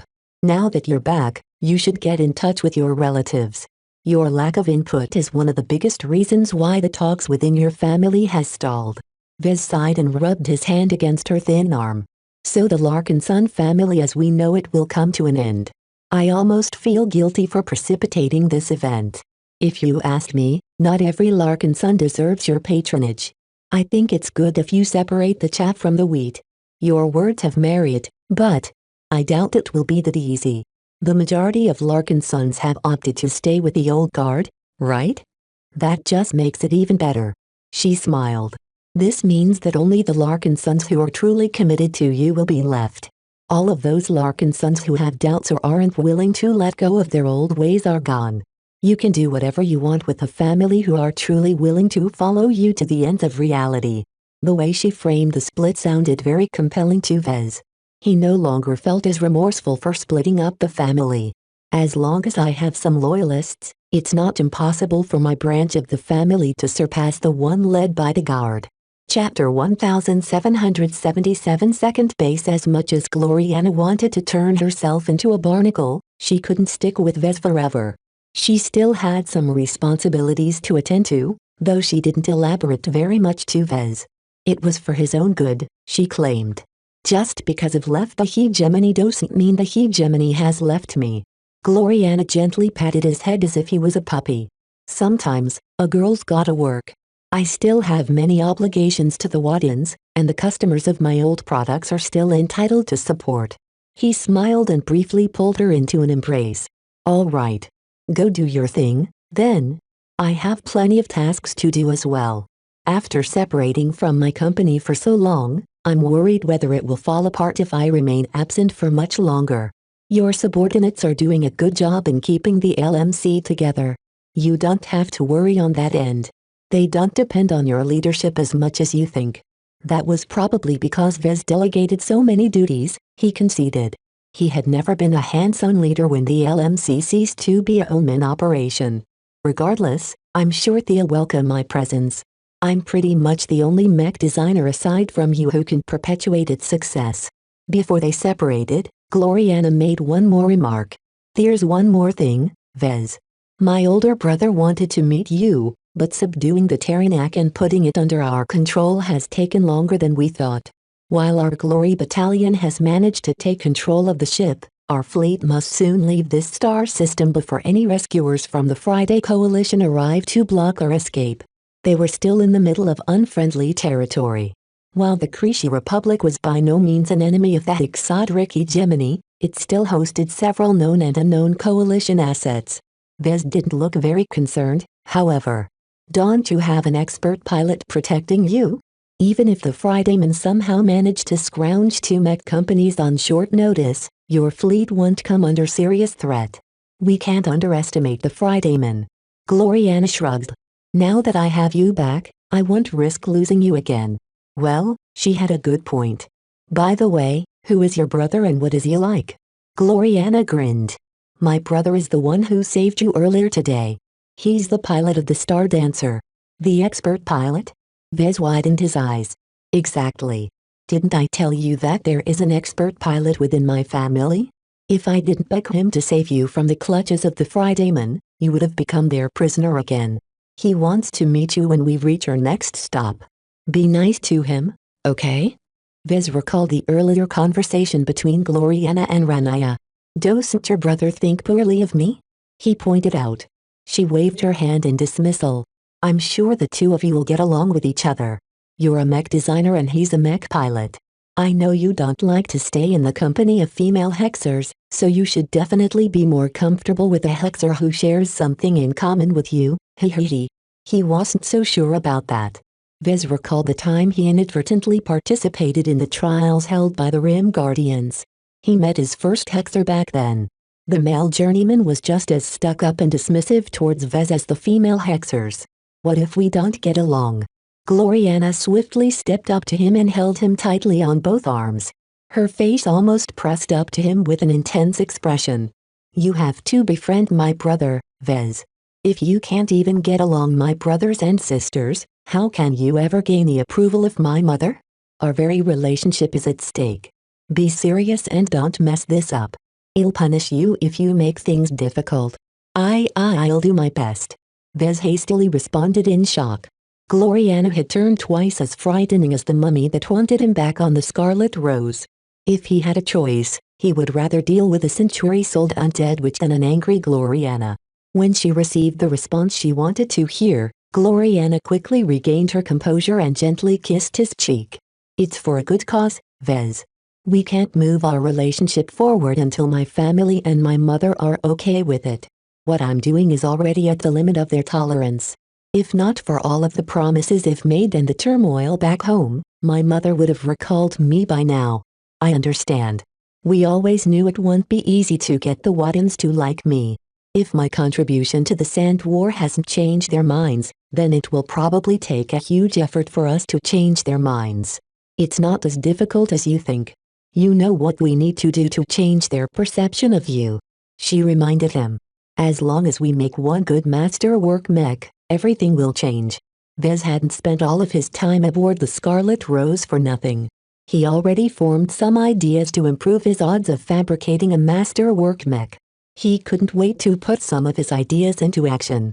They finally separated from each other. While Gloriana approached the bridge, a guard escorted him to his quarters, which was right next to Gloriana's stateroom. Their cats followed their owners as well. You are free to move around, but we suggest you stay in place until you're called. The female guard perfunctory said. Our fleet will continue to remain on yellow alert throughout our journey back to the Ilvain Protectorate. I understand. I'll stay put. The guard left him alone in his quarters once he got the message. Not that he enjoyed any actual privacy. This was Gloriana's personal starship, and Vez bet that every corner of his quarters was bugged to an insane degree. He smirked and patted his lower waist. It's a good thing I'm still wearing the right pair of underwear.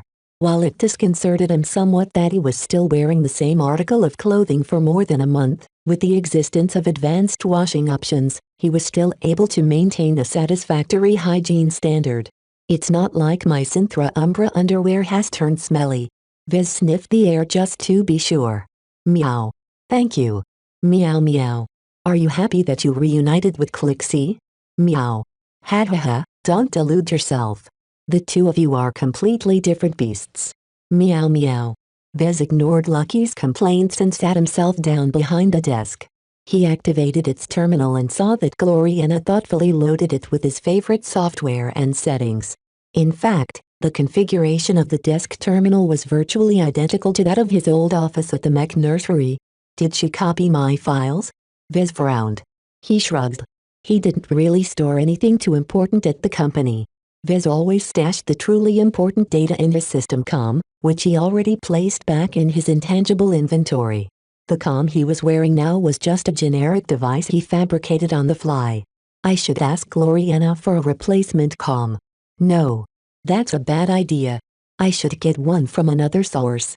His girlfriend already possessed an uncomfortable degree of access to his life. There was no reason to make things easier. He shook his head and focused on his priorities. He should really get in touch with his subordinates. He first decided to call Kelsey. It only took a moment for her to accept the call. Vez. We've heard that the Hexers managed to rescue you. I can't tell you how much of a relief it is to see you again. Vez chuckled. I'm glad to be free as well. How much do you know? Not much. Gloriana only sent a brief message to us. She estimates that it will probably take a week or so to bring you back to the Ilvain Protectorate. Do you know where exactly they are bringing me? Vez asked. Where are you residing, by the way? We're currently based in the Castling system. While it's not exactly our first choice, the Protectorate heavily encouraged us to found our second headquarters at Castling Ville. Wasn't that the star system where he designed the Transcendent Messenger? Wasn't it also the place where the Ilvanan Inquisition put him on trial and almost sentenced him to death on spurious charges? The Castling system is not my first choice. There are good reasons to settle on Castling Ville. Kelsey calmly replied. First, It's an industrial planet that has managed to fare well in the Sand War so far.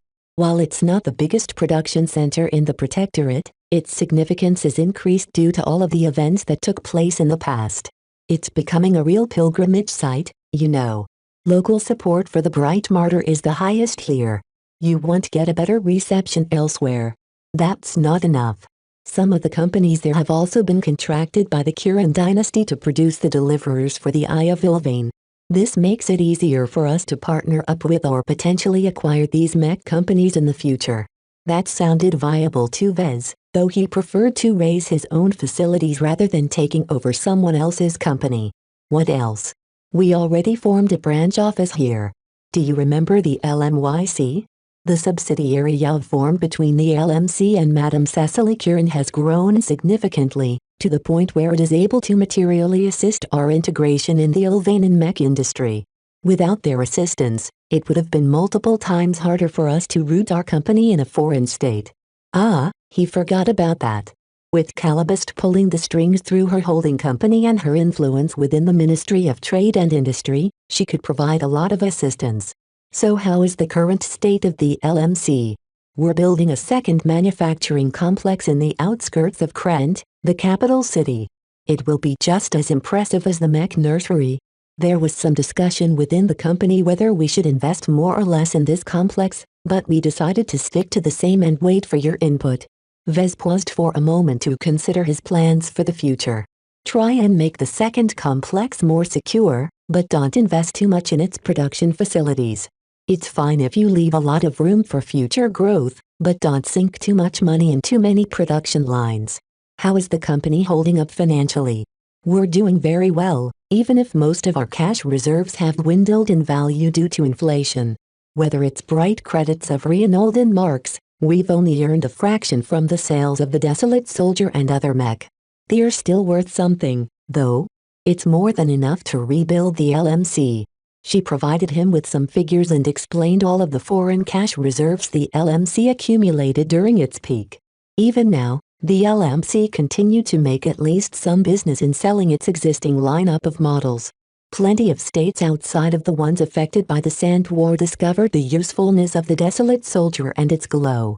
While the Soldier product line wasn't optimized to fight against mech, their glows made them very useful for various purposes.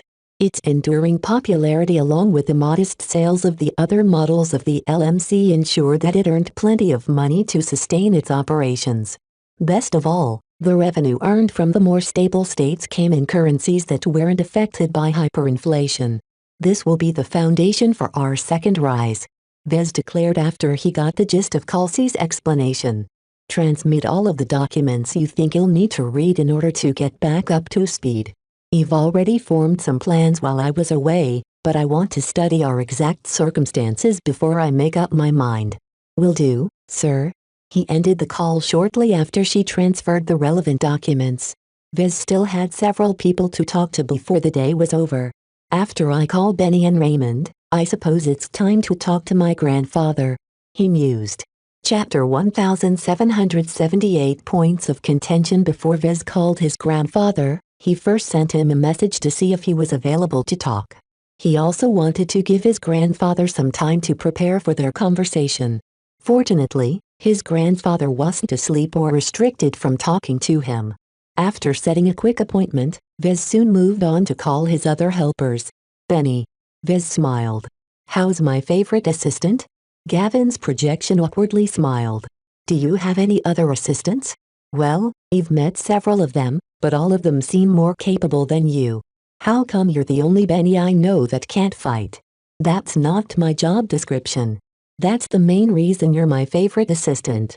I don't have to be on guard against you. You're the most incompetent Benny out of all of the ones I know. You deserve a prize for that. Excuse me? On second thought, it's kind of embarrassing that my Benny isn't up to standard. I should drop you off at an elite commando training camp or something.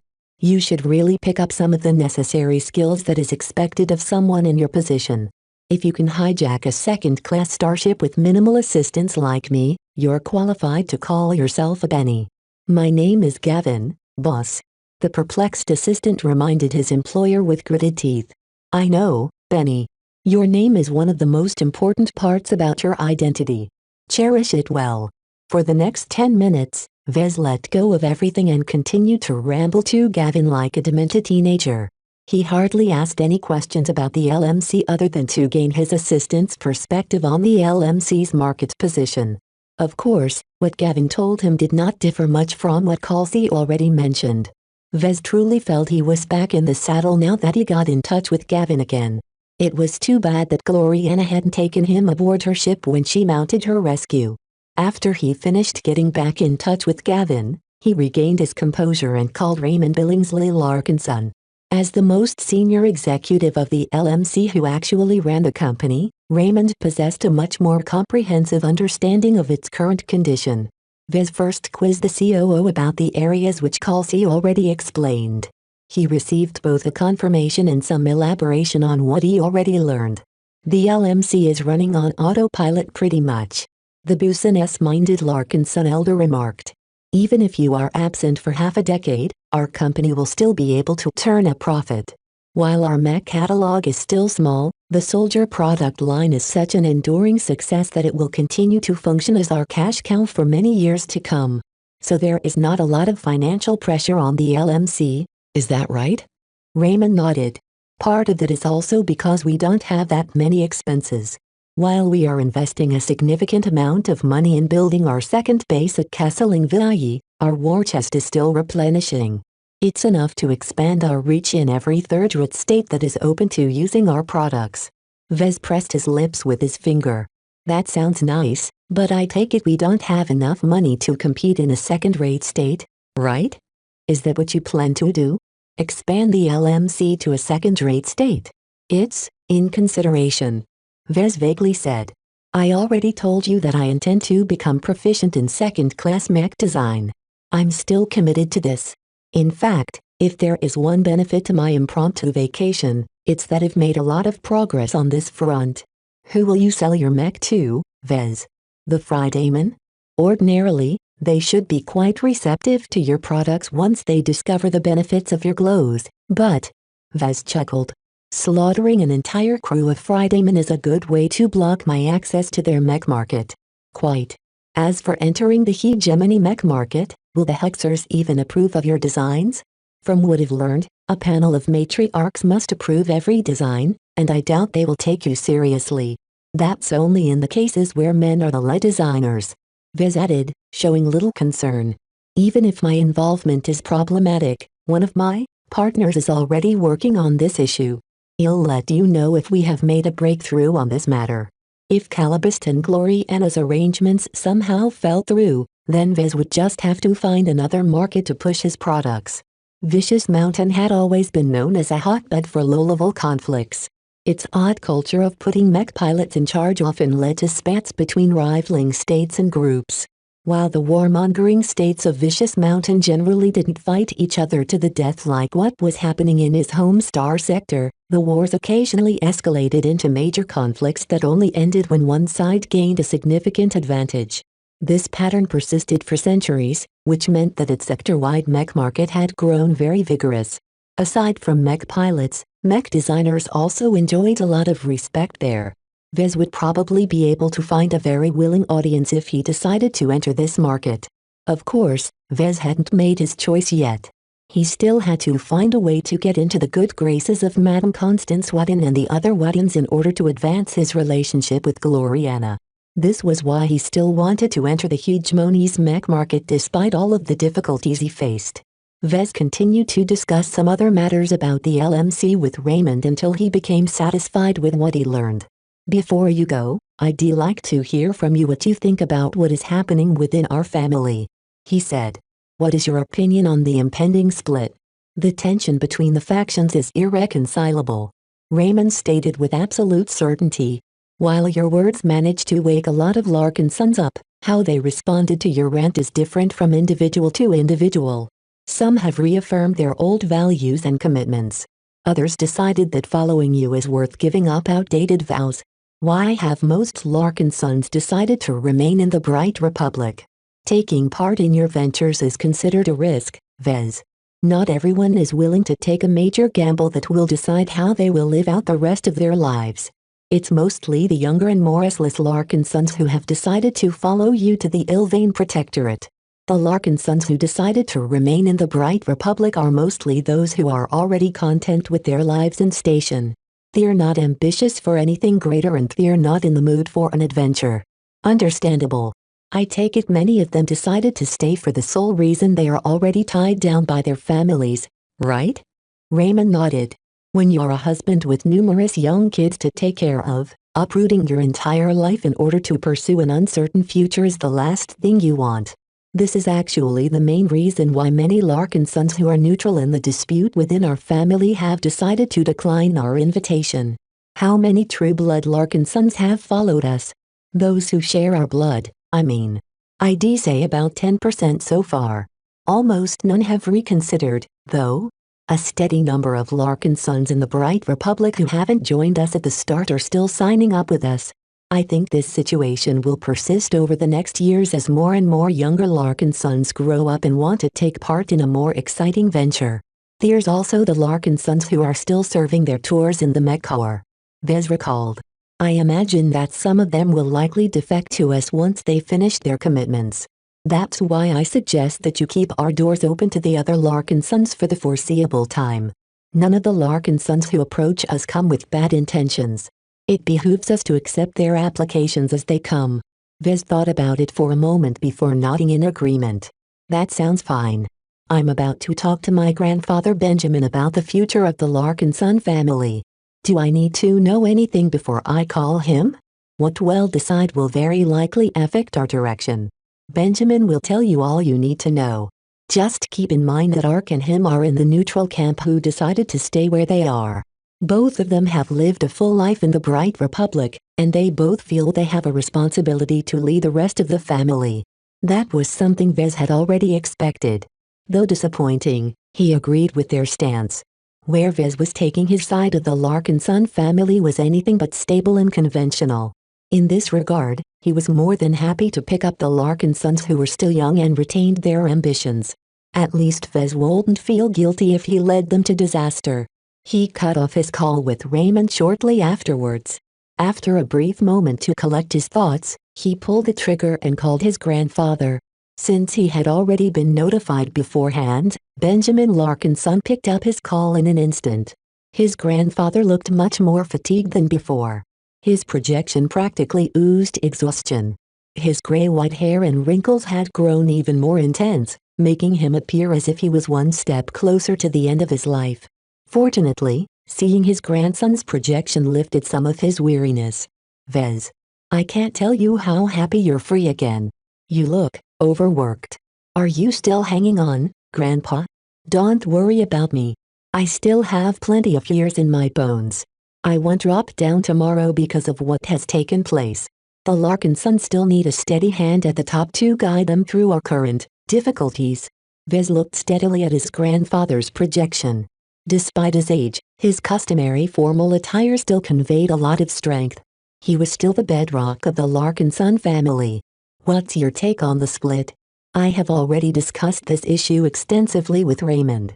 We're on opposite sides of the negotiating table, after all. Both of us agree that a split is inevitable. The problem is that the old family and the new family both disagree on who gets what. What are the most important points of contention? It all boils down to two broad categories. Benjamin raised his finger. First is the issue of identity and heritage. Our Larkin son family is a very successful military family with a very stellar reputation in the Bright Republic. The old family wants to retain sole possession of the Larkin son name. They're afraid that the new family under your lead will do something that will tarnish the honor of the Larkin son name in the Bright Republic and abroad. Vez wanted to rub his ears. What? Those selfish conservatives want to strip us of our very own family names? Are they serious? It's a very major sticking point to them, Vez. Honor is everything to them. You've already proven yourself to be a Larkin son who doesn't shy away from upending tradition. We're never going back to the Bright Republic. Vez angrily exclaimed. We'll be going far away from the Bright Republic in the future.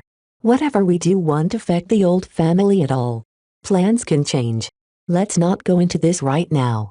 Vez forced himself to calm. It won't do to yell at his grandfather, especially since it won't do any good to his health. What is the second point of contention? The distribution of assets. I think it's pretty clear that the old family will retain possession of the Larkin Son compound and most of its existing assets. I'm not interested in the real estate portfolio of the Larkin Son estate. Vez confirmed. The only asset that the old and new family are arguing about is how to split up the shares of the LMC. Currently, our family owns 25% of the LMC. The old family wants at least 20% of it. They claim that you owe much of your success to your Larkin Son heritage, so they are entitled to some of the fruits of your labor. That's absurd. Chapter 1779 True Negotiation. Vez went through several negotiations throughout his career. He learned how to give and how to take. He learned how to understand the needs of his counterparts and match them against his own to seek out a harmonious agreement. The most ideal outcome for both parties involved would be to reach a win-win arrangement. When both sides obtained the concessions they wanted while giving up something they didn't value as much, both of them would do their best to uphold the deal. Yet how easy was it to reach an amicable deal like that? The very need to hold a negotiation implied that a straightforward agreement was out of reach. This meant that in order to reach a deal, both sides had to give up some advantages they would rather retain. The more a side conceded, the more they felt pained about the deal. Compromises were never clean. Both sides had to give up so many significant concessions that the end of a negotiation always left a sour taste in their mouths. When he heard the demands from the conservative faction that led the old family, Vez forcibly paused and forced himself to think. He saw beneath the surface of the old family's outrageous demands. The faction that counted Venerable Genso Larkin Son among its supporters certainly asked for much. First, the old family wanted the new family to lose the right to call themselves Larkin Sons. This was nothing else than robbing Vez and the other Larkin Sons who followed him of their heritage. Second, the old family wanted to claim most of the shares the former Leonited family held in the LMC. For the old family to covet 20% ownership in the LMC while leaving the new family with the remaining 5% was nothing more than pure greed. Vez couldn't help but chuckle. Aren't the traditionalists being hypocritical? On one hand, Genso and his ilk detest the so-called corrupting influence of money. Yet now they are shameless asking for 20% ownership of an unimaginably wealthy mech company. There isn't a contradiction as long as the wealth is put to good use. Benjamin answered in the stead of the conservative faction. The purpose of claiming ownership is not to enrich individual Larkin Sons. It's to secure the prosperity and continuation of the old family. The dividends would flow into the family's coffers, which will mainly be used to fund our mech academies, upgrade the training of our mech pilots and ensure a generous pension for our retirees and any families our deceased family members have left behind. All of that sounded noble, but that was hardly different from what Vez already intended. He was just a bit more direct about how he could benefit the Larkin Sons. What a dumb excuse. Vez did not hesitate to tear down the veil in front of his grandfather. The conservative faction is being hypocritical, and you know it. Why are you even speaking on their behalf? I thought you didn't pick a side. Someone has to speak on their behalf in front of you, he said. Being neutral doesn't mean we lack sympathy for the conservative faction. Even though I dislike Genso as much as any decent Larkin Son, the values he is standing for are still worth fighting for. While I'm your grandfather, I'm also a Larkin Son. Since you are more than capable of standing up for yourself, it falls on me to represent the Larkin Sons who have decided to stay in the Bright Republic. Though Vez resented these circumstances, he knew that his grandfather was doing the right thing. As one of the oldest and most respected Larkin Sons in the family, Benjamin took his responsibilities seriously. That was just the kind of man he was. Vez did not expect his grandfather to be anything less. Though facing a family member who was dear to his heart made Vez inclined to soften his stand, this was too important for him to give any ground. The Larkin Son family owned a fourth of the LMC. One of his goals in usurping the leadership of his family had always been to reclaim this ownership stake. Of course, if Vez really wanted to, he could turn his back to the first company he founded and start anew with an entirely new venture. While it would hurt him a lot to give up the tangible and intangible assets of the LMC, as a journeyman he could still rely on his personal reputation to accelerate his second attempt. The only issue was that Vez really didn't want to part with the constant revenue earned from the continued sale of the Soldier product line. He also didn't want to lose the rights of all of his designs, which had all been put under the umbrella of the LMC for administrative reasons. Vez always contemplated refreshing the Black Beak, Crystal Lord and other legacy designs. Losing the right to continue to work on pivotal designs like the Aurora Titan would be an exceptionally painful loss. More than losing all of the assets as well as the formidable reputation of the LMC, Vez would also break some of his principles by abandoning the venture he started. In the mech industry, it was considered to be dishonorable for a mech designer to abandon a company over something as banal as disputes over stock. Mech designers always needed cash in their earlier years. When they were at their weakest, money was often difficult to come by. For investors to take a leap of faith and invest in the company of a mech designer was a very essential step in the rise of many successful mech designers. For these mech designers to profit from the risks their investors had taken, only for the now successful entrepreneurs to stop developing mech for the company in order to start another company was very dishonorable behavior. Of course, what use was honor in the face of concrete benefits? With the power and personal wealth of a mech designer of their station, journeymen no longer had to beg for scraps from wealthy industrialists and greedy investors. They could own a company completely, or as much as the state where they incorporated their new business allowed. Yet as Vez already discovered, honor, fame and reputation played a very outsized role in the interactions that took place in the upper echelons of power. When trust was hard to come by and laws too weak to be enforced, only trust and mutual benefit ensured that an agreement would continue to be upheld. Vez knew he would have to pay an invisible but very severe price if he abandoned the LMC when it still held much promise. The stain on his record would be one he could never wipe out. The stain on his principles would also be something that would haunt his mind for centuries to come. For all of these reasons, Vez deeply preferred to avoid this outcome. The price was much more unbearable compared to the petty material gains of starting anew. He turned his attention back to his negotiation with his grandfather. Though he ruled out the possibility of abandoning the LMC, that did not mean he had to take the opposite side's opening bid seriously. What he should ordinarily do is to raise his temper, vent his thoughts on the conservative faction's unreasonably high demands, and offer a ridiculously low counter-offer. From there, the conservative faction would do its best to raise a stink and take the moral high ground, demanding a little less, say a 19% stake in the LMC, as a show of giving ground. Vez slowly shook his head as he realized the pointlessness of this dance. He had been through several negotiations to make a very important realization. He wasn't compelled to play a game of chess just because someone shoved a chessboard in front of his face. If Vez was strong enough to flip the chessboard and make the entire game invalid, then he might as well do so. Why should he pay any mind to family sentiment and fall into the conservative faction's insidious trap? A grin appeared on his face as he leaned back on his luxurious desk chair. He wrapped his fingers in front of his chest. He did not look like someone who contemplated a painful concession. Instead, he exuded the vibe of a conqueror. "Grandfather, I think you are very mistaken about some facts. While I respect the values the old family continues to uphold, the whole point of breaking our traditions and embracing new ways is to expand our prosperity and leverage the power it conveys. The new family that is led by me is very different from the old family that you have stuck with. Unlike you old fogies, I'm more than willing to throw my weight around." Benjamin started to have a bad feeling about this conversation. "What are you on about, Vez? Why should I even pay attention to the conservative faction in our family? The old family has nothing except for its honor and its storied legacy. While I admit that these are very valuable accumulations, they don't convey any concrete power. It's one of the main reasons why I wanted to change the Larkin Son family, after all. Since people like Genso reject any changes, let me teach them why it is a mistake to discount my ways." "What is it you are intending to do, Vez?"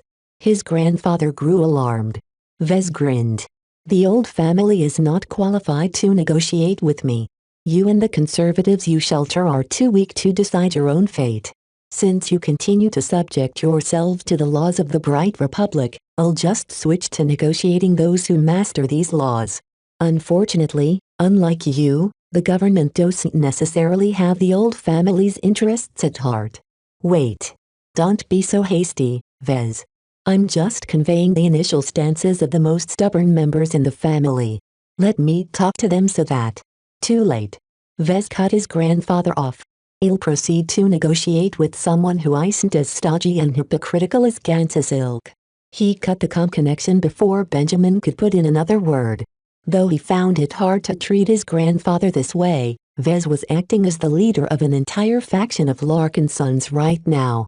To mistake this negotiation as a grandson talking to his grandfather was a very irresponsible mistake. In order to maximize the benefits of his Larkin sons and prevent the old family from gaining concessions that they didn't deserve, Vez had to act like a leader. Though his heart bled a bit, his vindictiveness against Venerable Ganso and his like-minded idiots quickly pushed out the sympathy he held for his grandfather and all the other neutral Larkin sons. While the neutrals weren't his enemy, their stance essentially coincided with that of the conservatives. They were two sides of the same coin. They were joined at the hip. Even if Benjamin and Ark Larkin's son were more respectable than the likes of Venerable Ganso, Vez would be a fool to grant them any favors. After he regained his composure, he decided to call someone who could represent or at least liaise on behalf of the Bright Republic. He called Leland. As if expecting the call, the flashlight operative quickly picked up the call. Vez. It is good to see you again. The Slimebag's projection smiled at Vez. I've heard of some of your exploits. For some reason, it doesn't surprise me at all that you managed to outweed and outfight the Fridaymen. I have always judged that you are one of the most remarkable mech designers our state has ever produced. Spare the meaningless flattery. We need to talk. For whatever reason? Leland innocently asked while adjusting the tie of his formal suit. Let's talk about the future of my relationship with the Bright Republic. Are you able to represent the will of the state? Not exactly, but give me some time to contact my superiors. I'll make myself available so that you can convey your wishes to the officials who can make the decisions you seek. Senator Tovar will definitely be interested once he hears what you have to say. Vez nodded in satisfaction. That sounds great. It's nice to talk with someone who understands the true score. The true negotiations soon commenced. Chapter 1780 Ownership Shuffle. Over the span of a short career, Vez rapidly rose in prominence. His grand accomplishments as well as his success raised his stature to a height that put him above the level of commoners. While Vez still took his humble roots to heart, it was undeniable that he had gained enough power, wealth and influence to negotiate with entire states. Even a great statesman like Senator Tovar had to take him seriously. With such a status, why should he continue to entertain his grandfather who attempted to mediate on behalf of the old family and the conservative faction? They were barely different from the common citizens of the Bright citizens. Despite all of their accomplishments, the traditionalists in the family still abided by the laws and customs of their home state. Though this was a very righteous and honorable stance to uphold, the true beneficiary of this tradition was the Bright Republic rather than the Larkin son family. Vez literally pointed out this truth on the day that Venerable Ganso took him away, but it seemed his grandfather and the rest were still too accustomed to the old status quo to realize the old family possessed no bargaining power to speak of. Without real power, how could they ever think to push their demands onto a journeyman, a galactic citizen, a war hero, and most recently a savior of many states? He was the Bright Martyr. He enjoyed the worship of almost every Ilvanan. He was a journeyman. His mech were celebrated throughout the Star Sector. He was a Larkin son. Unlike his more indoctrinated relatives, he was actually willing to wield his power for his own ends. The difference was too vast. Not even the former and current expert pilots in the family were capable of dragging him to the negotiating table. Like feeble slaves trying to push a statue, their paltry arms would just break if they attempted to drag his vast might from his place. The Larkin sons who were used to their old ways didn't understand. Why should they? None of the older Larkin sons ever thought to use and abuse their power to enrich themselves or pursue greater benefits. It went against their principles. The Larkin sons ought to be humble servants of the Bright Republic. The family always kicked out the relatives who disagreed with their ways like Rila, thereby ensuring that the long-standing consensus was never threatened. The continuous lack of challenge to the tenets the Larkin sons abided by would prove to be the downfall of the old family. Vez was in no mood to be generous to them, not after Venerable Ganso sold him to the Fridaymen like livestock. If Ganso was heartless enough to sell out his own family, then the faction he belonged to shouldn't complain if Vez paid them back. Once he contacted Leland, he patiently waited as the spy got in touch with his superiors, who in turn contacted the relevant higher-ups. It took some time to set up this daisy chain, especially when Vez requested to talk to Leland only. He wasn't in the mood to talk to a shrewd official like Senator Tovar. His tolerance towards these high-minded power players was very poor after they allowed General Cavendish to.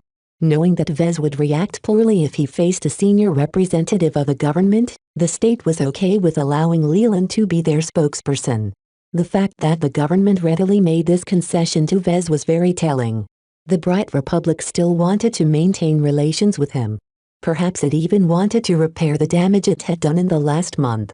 Certainly, Vez did not feel very inclined to treat his home state earnestly, but for the good of the Larkin sons, he would not tear the veil of civility between them unless he had cause to do so. If the government knew what was best for them, they ought to play along. My apologies, Vez. This took a bit longer than we thought due to the suddenness of your request. Leland interrupted his musing. So can we actually talk frankly, now? Certainly. Leland's projection exuded more certainty now that he was tasked with representing the will of the state.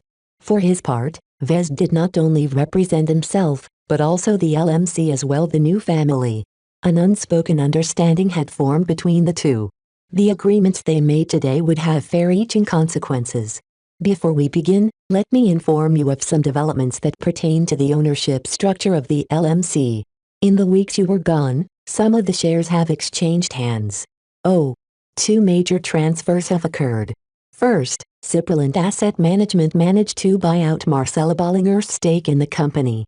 That increased the holding company's ownership in the LMC to 26%.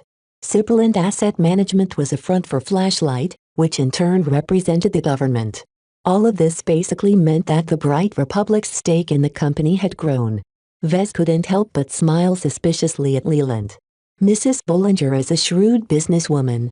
Her entire career is built on her business acumen.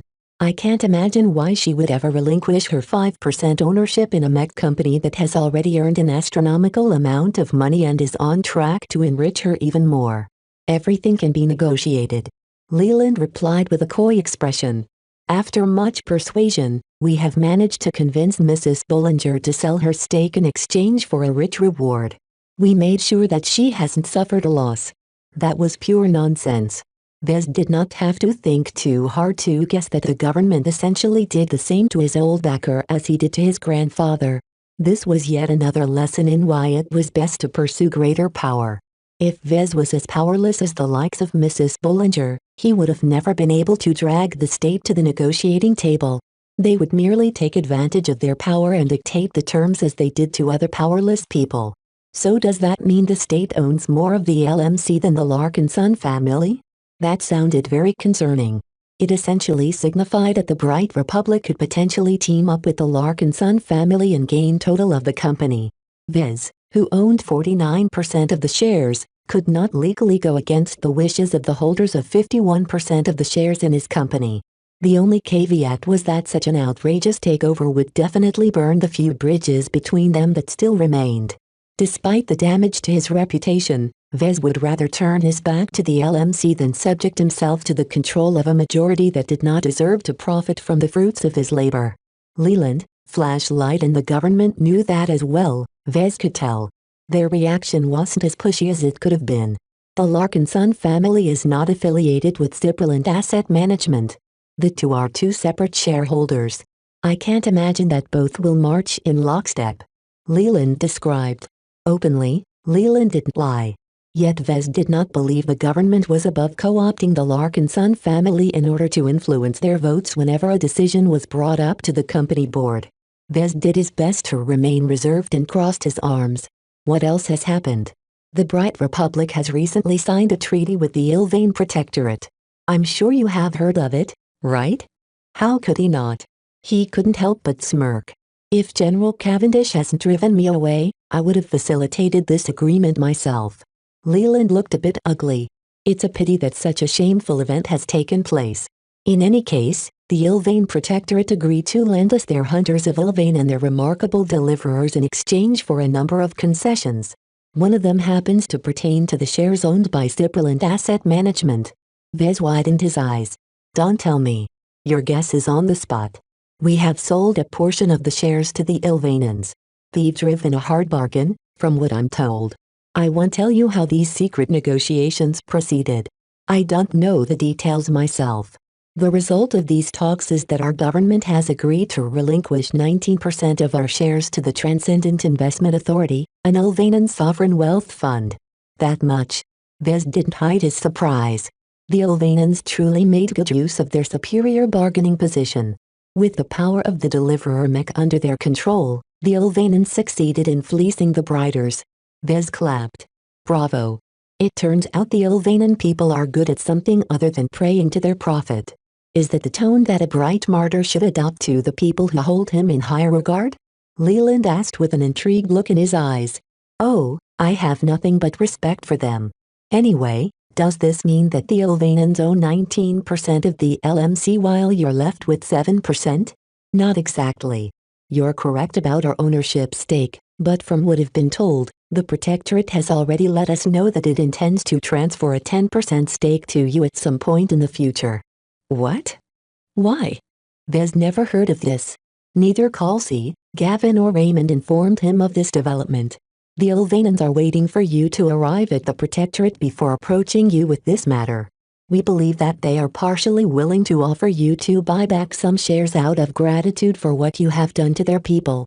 Another reason for doing so is to secure your continued support for the Ilvainan faith and its people. That made a lot of sense, Vez considered. As the bright martyr, his products stimulated their faith like nothing else. The Transcendent Messenger, Holy Soldier and Deliverer Mech all proved that Vez possessed an exceptional connection to one of the objects of their worship. Almost no one was able to channel the great prophet as him, let alone allow others to experience the notable figure's majesty through his mech designs. I guess another important talk is in store. Vez muttered with anticipation. In any case, are you content with our diminished amount of shares in your company? Leland pressed. It was very difficult for us to come to this decision. We gave up much in order to accommodate the Ilvainans and you. Many people within our government strongly oppose this sacrifice. The deliberate use of the word sacrifice was meant to make Vez believe that the government attempted to make amends for his kidnapping. Though Vez still did not forgive the Bright Republic for allowing this scheme to happen, Vez had to look past his private grievances this time. It would not behoove him to blow up at Leland. He won't be able to get anything out of it other than to worsen his Elreditan's relationship with the Bright Republic. He had to admit that allowing the state to retain just 7% ownership in the company was a palatable outcome. It was a bit too much than he was comfortable with, but not enough to surpass his tolerance. Vez had already decided beforehand that he would never allow the state to retain possession of 21% of the outstanding shares of the LMC, let alone 26%. The Bright Republic, which was led by many smart and wise officials, likely predicted his stance and moved to forestall his response.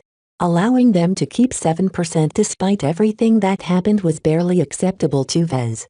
At the very least, he didn't feel like quibbling over this matter. Let the state hang on to these shares. As long as the Bright Republic possessed a meaningful stake in his company, it would still be in their best interest to protect the Larkinson family and treat them right. For the sake of Benjamin, Ark, Melinda and Rila Larkinson, Vez did not wish to break this protection. This was especially important if the Komodo War ever spread to this region. He could not allow the Friday Coalition to pressure the Bright Republic in mistreating the Larkinsons who still stuck to the old ways. Chapter 1781 Dictating Demands Compared to the significance of the transfer in shares to the Ilvain Protectorate in Vez, the matter of shares in the hands of the Larkinson family was much more trivial to solve. The Larkinson family owns 25% of the outstanding shares in the LMC. Vez summarized. As you know, The inner turmoil in our family has led to an imminent split. A minority of Larkin sons are willing to follow me. The rest of the Larkin sons, like my uncle and grandfather, still have too many attachments to your state to start anew. Leland looked amused. I understand the nature of the problem. There is no agreement on how to split the shares between your side of the family and the other side of the family, is that it?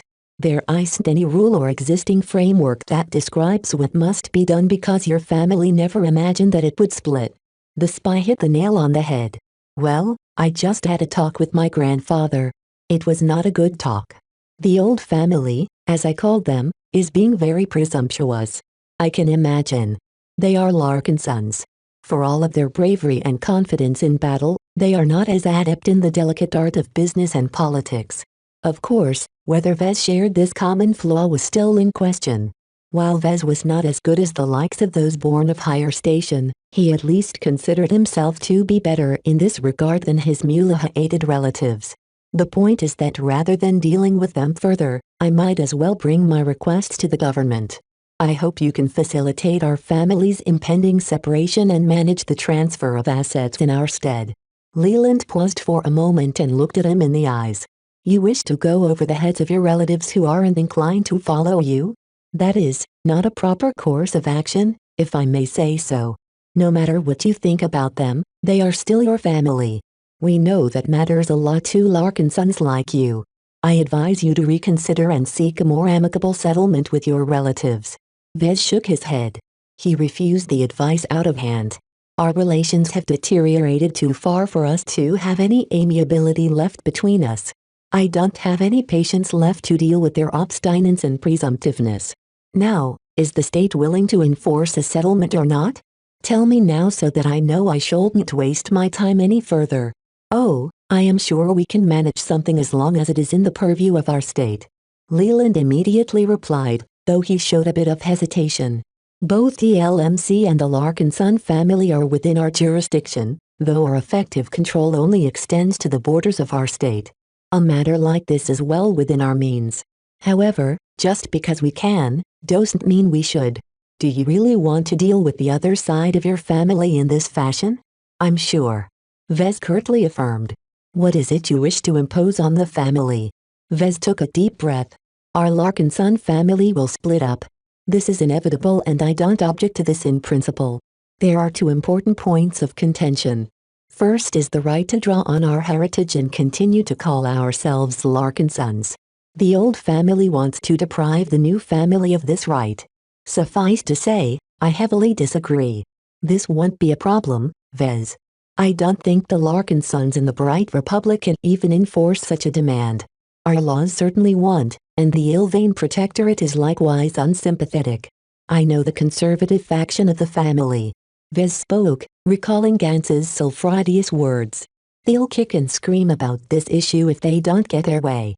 They are so stuck up about their honor and the supposed risks we pose to their reputation that they'll never be willing to give any ground. Rather than deal with their whining, I just want your government to dictate once and for all that my side of the family is just as tied to the Larkin son heritage as their side. If the government itself put down its foot, how could the old family resist? The very identity of the old family made them incapable of resisting the commands of the state. Vez essentially took advantage of this weakness of the traditionalists. The only way to push back against this tyrannical imposition was to break the very tenets they swore to uphold. He resisted the urge to laugh about how easy it was to outmaneuver his own family. This just showed how badly the Larkin sons needed to move on and change with the times. What else do you require our assistance with, Vez? The second point of contention is how to split up the shares in the LMC that the former Lion-Knighted Larkin son family once held. The old family wants the lion's share of the stock, which is wholly unacceptable for me. Their reasons are contradictory and their motives are hypocritical. Since they're incapable of negotiating in good faith, I'll do it for them. Though their tone is presumptuous, I'm not unsympathetic to their reasoning. I can be generous if I want to be. I'll leave them with 1% ownership for old time's sake. That sounds rather small. Leland commented. This means your side of the family will take 24% of the outstanding shares. Doesn't this sound a bit too lopsided to you? Vez grinned. The Larkin Sons never invested in my company until it was already up and running. I only agreed to bestow them with a fourth of the company because they offered to stand up to me. Even though I knew it was a bad deal, I still accepted it because they were family. Well, you know what happened next.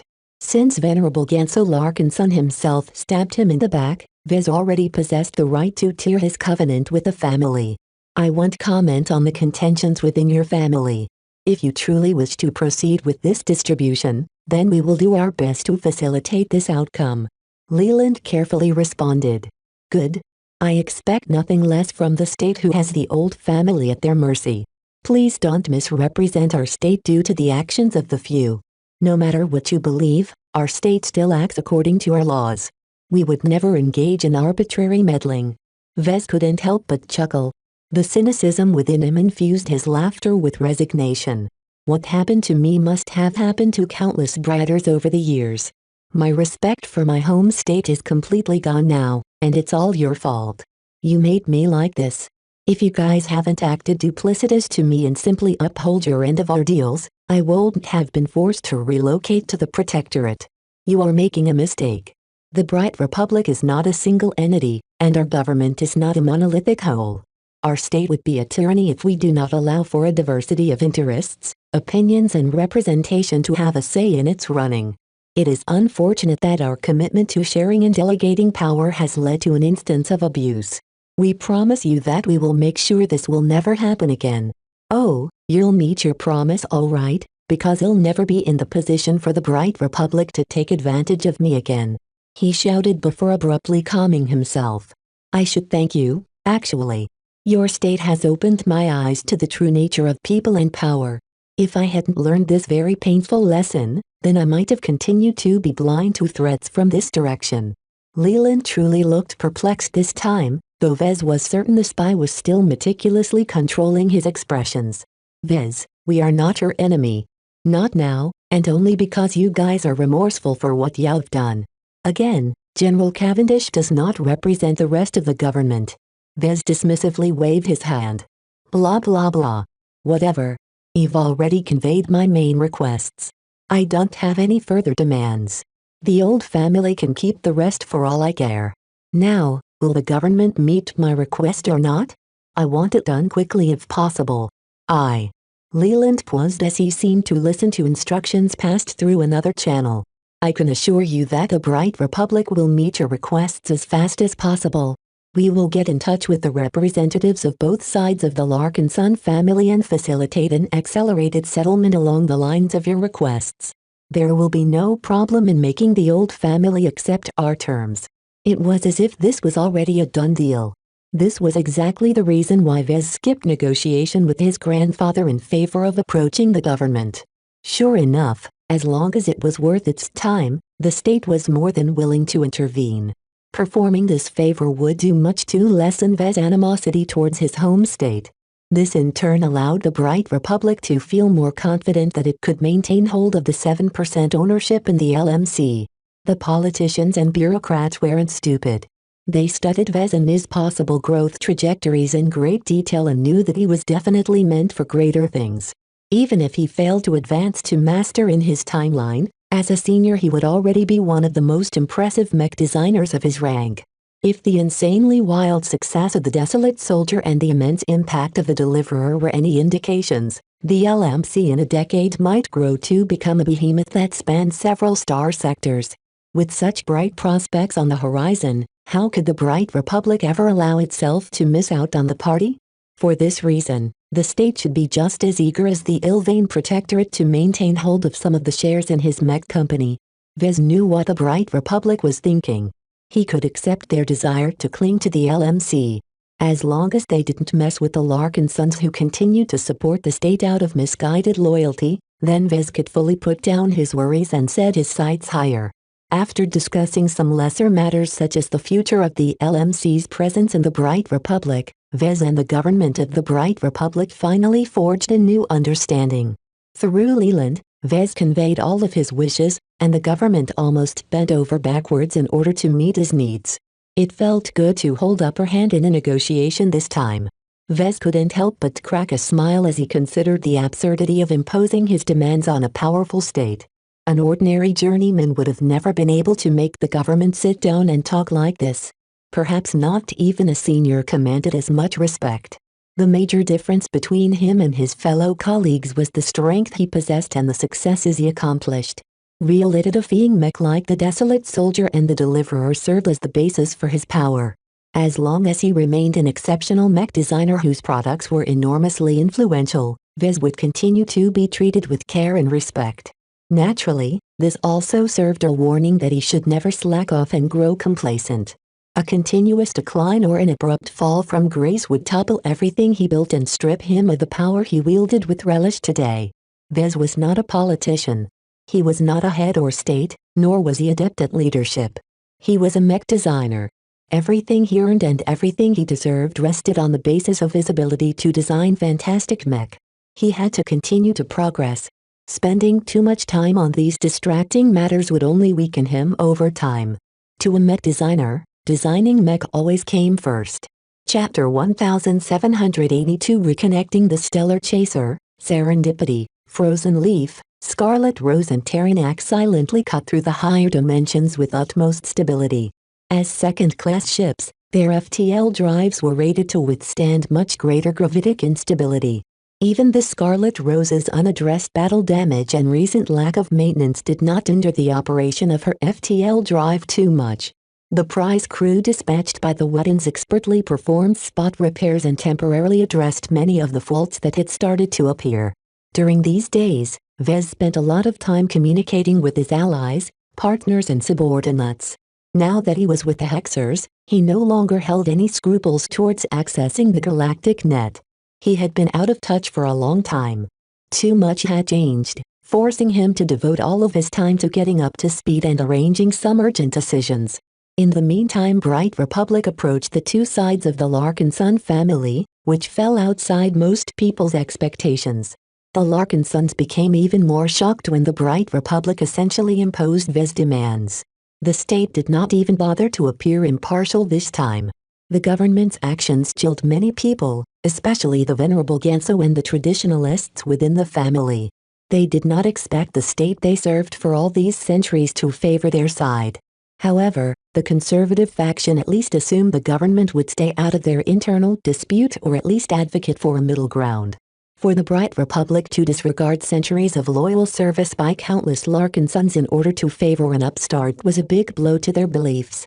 Benjamin Larkinson and Colonel Ark Larkinson all stood helpless as the executive and legislative branches of the government both colluded to push forward Vez Larkinson's will. The Bright Senate even passed a law overnight to enforce the terms originally proposed by Vez. From this, every Larkinson gained a very shocking understanding how much power the only mech designer in the family really wielded. To be able to convince the state to move on his behalf was a terrible ability. Though the conservative faction regretted some of its actions enormously, most ordinary Larkinsons among the neutrals did not really think they paid a price. What did it matter if Vez and his followers got to keep the Larkinson name? Soon enough, the division between the old family and the new family would become very clear. The old family's insistence on monopolizing the family name was nothing more than a matter of honor. They wanted to preserve their heritage and be able to call themselves the most authentic line of Larkinsons descended from the Larkinson ancestor. Losing this monopoly did not really impact the material interests of the old family. As for losing 24% of their stake in the Living Mech Corporation, why should the old family complain? They originally railed against Vez and his emphasis on increasing their prosperity. Why should the true Larkinsons be greedy for money they never depended upon? The Larkinson family survived and thrived without relying on excessive for over 4 centuries. The old family would just return to the old status quo after losing most of its shares in the LMC. In fact, they were still better off than before because Vez at least left them with 1% of outstanding shares. Compared to the 24% bestowed to the new family, this was an extremely paltry prize. Only a handful of shrewder business-minded Larkinsons comprehended the true value of these remaining shares. Their value was already formidable, but they would continue to grow in value as long as Vez did not meet with calamity. This last kindness from Vez was enough to placate Benjamin and Ark Larkinson. Under their lead, the neutral faction did not show any objection to the Bright Republic's intervention. The lack of support from the rest of the family robbed the conservative faction of any chance to resist the changes. As the state's intervention forcefully ended the turmoil within the Larkinson family, Vez already took the next steps and busied himself by organizing his kingdom. The LMC, the Vez Larkinson Foundation for Wounded Veterans, a Larkinson Exobiology Institute, the Avatars of Myth and the Living Sentinels all exhibited some disarray after their hasty relocation from Cloudy Curtain. Each of them lacked the direction because Vez neglected to flesh out the next steps in his contingency plan.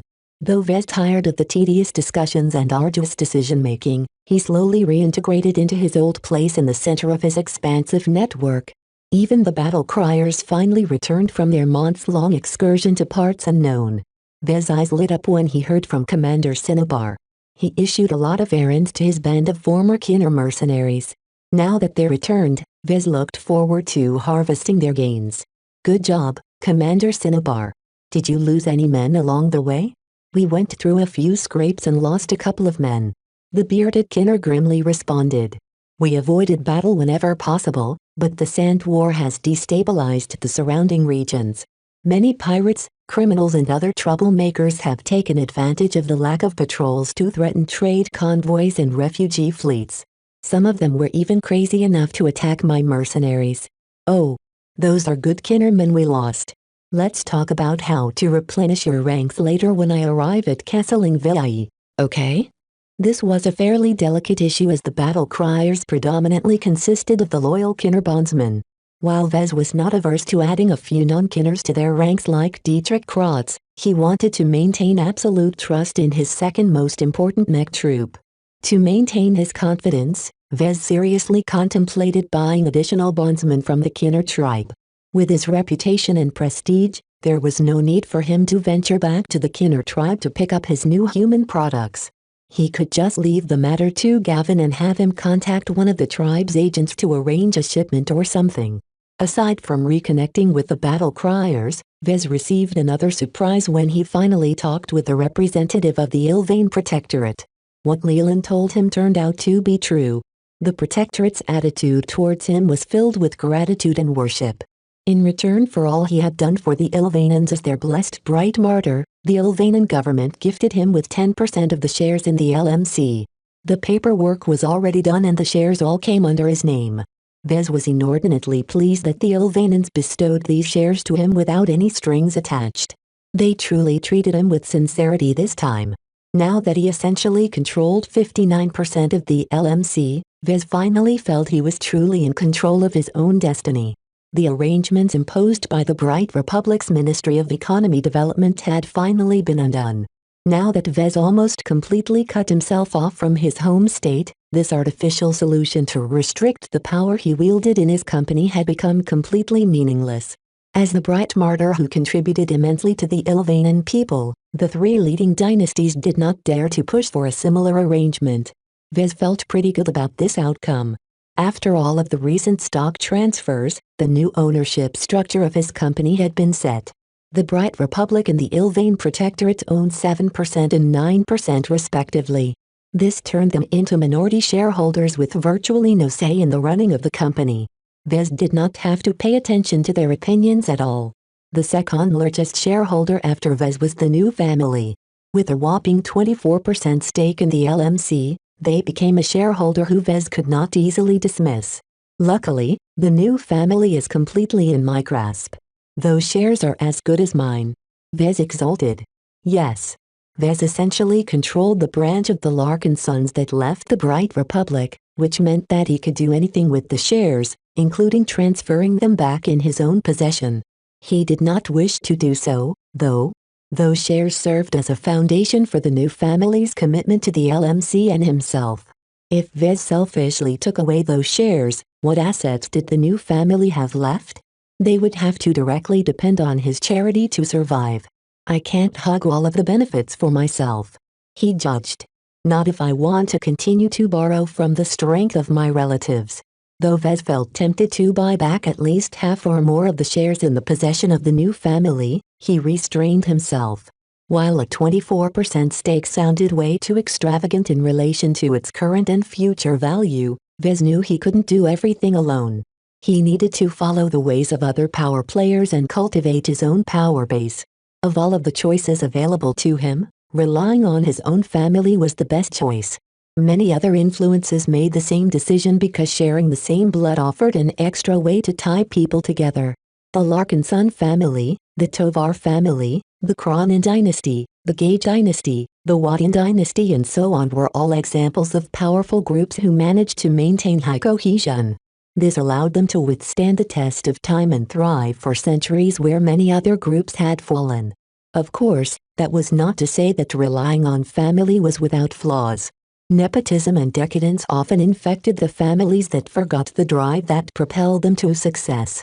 If Vez wanted to keep the new family useful, he needed to govern it with a firm hand. He could not afford the Larkinsons under his lead to grow fat and lazy. He needed to employ both a carrot and stick to motivate the Larkinsons.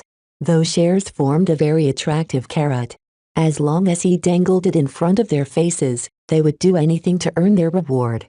He contemplated various changes to the new family in order to hone their drive and compel them into dedicating their lives to him. All of this was very complicated and would likely provoke an intense reaction from his relatives. I should discuss this carefully with the elders of the new family. In order to restructure the new family, Vez needed the involvement of other respectable Larkinsons such as Clinton Larkinson and Raymond Billingsley Larkinson. If he just imposed his new structure onto the Larkinsons without bothering to listen to anyone else, then Vez would quickly lose support. Just because he appointed himself as the leader of the new family didn't mean he could rule it with impunity. Vez understood that he still needed to keep his approval levels high and avoid crossing the bottom line of his relatives. He scowled for a moment. The larger the organization, the harder it is to retain control. I can't run everything by myself. This made it all the more important to reimagine the new family and guide them towards a new identity. The new family was no longer the Larkinson family of before. It had already diverged from its original direction. Now Vez had to finish the realignment and point the forward for his splinter group. He smiled. He already formed some promising ideas during his time aboard the Scarlet Rose. All of the time he spent in thought culminated in a blueprint for his interpretation of the Larkinson family. In other words, Vez had formed a grand design of the new family. Within 5 to 10 years, the new family will chart its own course. Aside from some shared values, its trajectory will no longer intersect with the old family. Brothers and sisters must eventually leave the shelter of their own parents and find their own path in life. If Vez had his way, the new family would turn into an entity that could fully keep up with his development, including his transition towards adopting second-class mech. Chapter 1783 Doggy. It took less time than he thought to get his organizations back in order. The people he put in charge such as Raymond and Melker were incompetent. Even if they failed to get a handle on the situation, they still had each other to call for help. In addition, most of the uncertainties plaguing the LMC and other organizations came from an inability to set a new direction. None of Vez's deputies wanted to commit to far-reaching decisions without his input. What if Vez never intended to settle on Castling Vai? Investing in an extravagant headquarters on the Ilvanan planet would be an expensive mistake. Therefore, Vez only had to spend enough time to settle these major issues. After that, he could leave the rest to his capable subordinates. Calcy and Gavin proved to be very helpful in supervising his men. They acted as his agents and made sure that everyone followed his will. Since everything started running smoothly, Vez took a step back and put his trust in his subordinates. Now that they received some direction, he didn't need to step in any longer. During his stay on the Stellar Chaser, Vez occasionally met with Gloriana during mealtime and in the evening.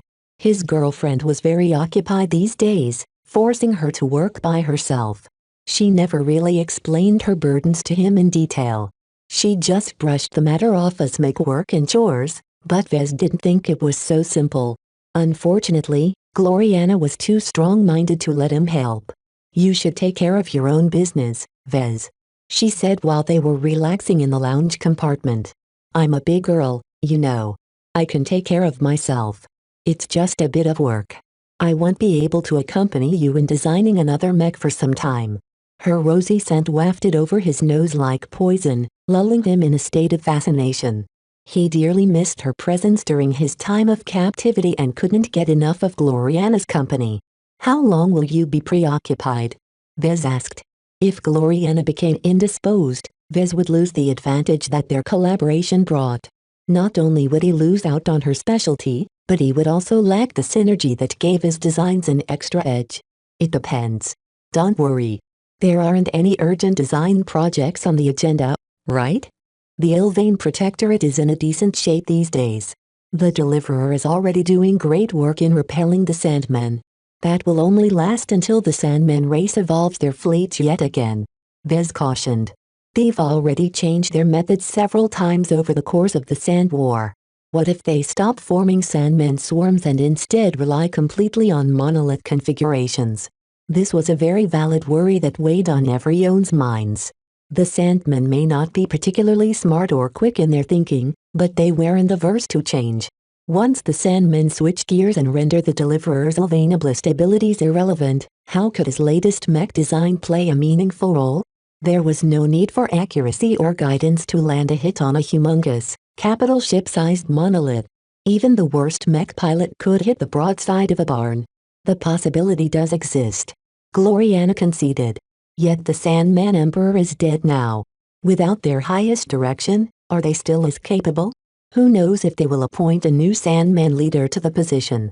In truth, Vez knew that Sigrund was the true mastermind behind the suicidal Sandman invasion. The Sand War had raged long enough and plenty of changes had occurred. There was no way Sigrund seriously banked on the Sandmen to wipe out every human in the Komodo Star sector. Even if this highly unlikely outcome took place, there was no way the CFA and MTA would ignore this supposedly weak alien race any longer. No alien race massacred trillions of humans and got away with it. The dignity of the human race must still be maintained. His intuition told him that whatever Sigrund was up to, he might have gotten what he wanted at this time. There was no need for the hybrid AI to strengthen the Sandman any further, especially because his actions had already started to touch Vez's bottom line. Vez sighed and leaned against Gloriana's body. "Well, just see what happens. I'm not the only mech designer who contributed to the war effort, and the states under siege aren't princesses who only need saving. Our existing designs are more than adequate to handle any further challenges." The soldier product line still served a very prominent role in bolstering the states engulfed in the Sand War. The handful of news articles he browsed when he wanted to catch up with current affairs even attributed the continued survival of several states to the spread of the desolate soldier. One of the most prominent examples was the Reinald Republic, which has lost over half of its territory and population to the Sandmen. Though the state suffered enormously, many Reinaldans still managed to live with the help of his products. Vez felt rather mixed about this outcome. He had no love for the Reinald Republic and would not shed a tear if it fell. For him to contribute materially to the survival of this Halfroten did not make him proud at all.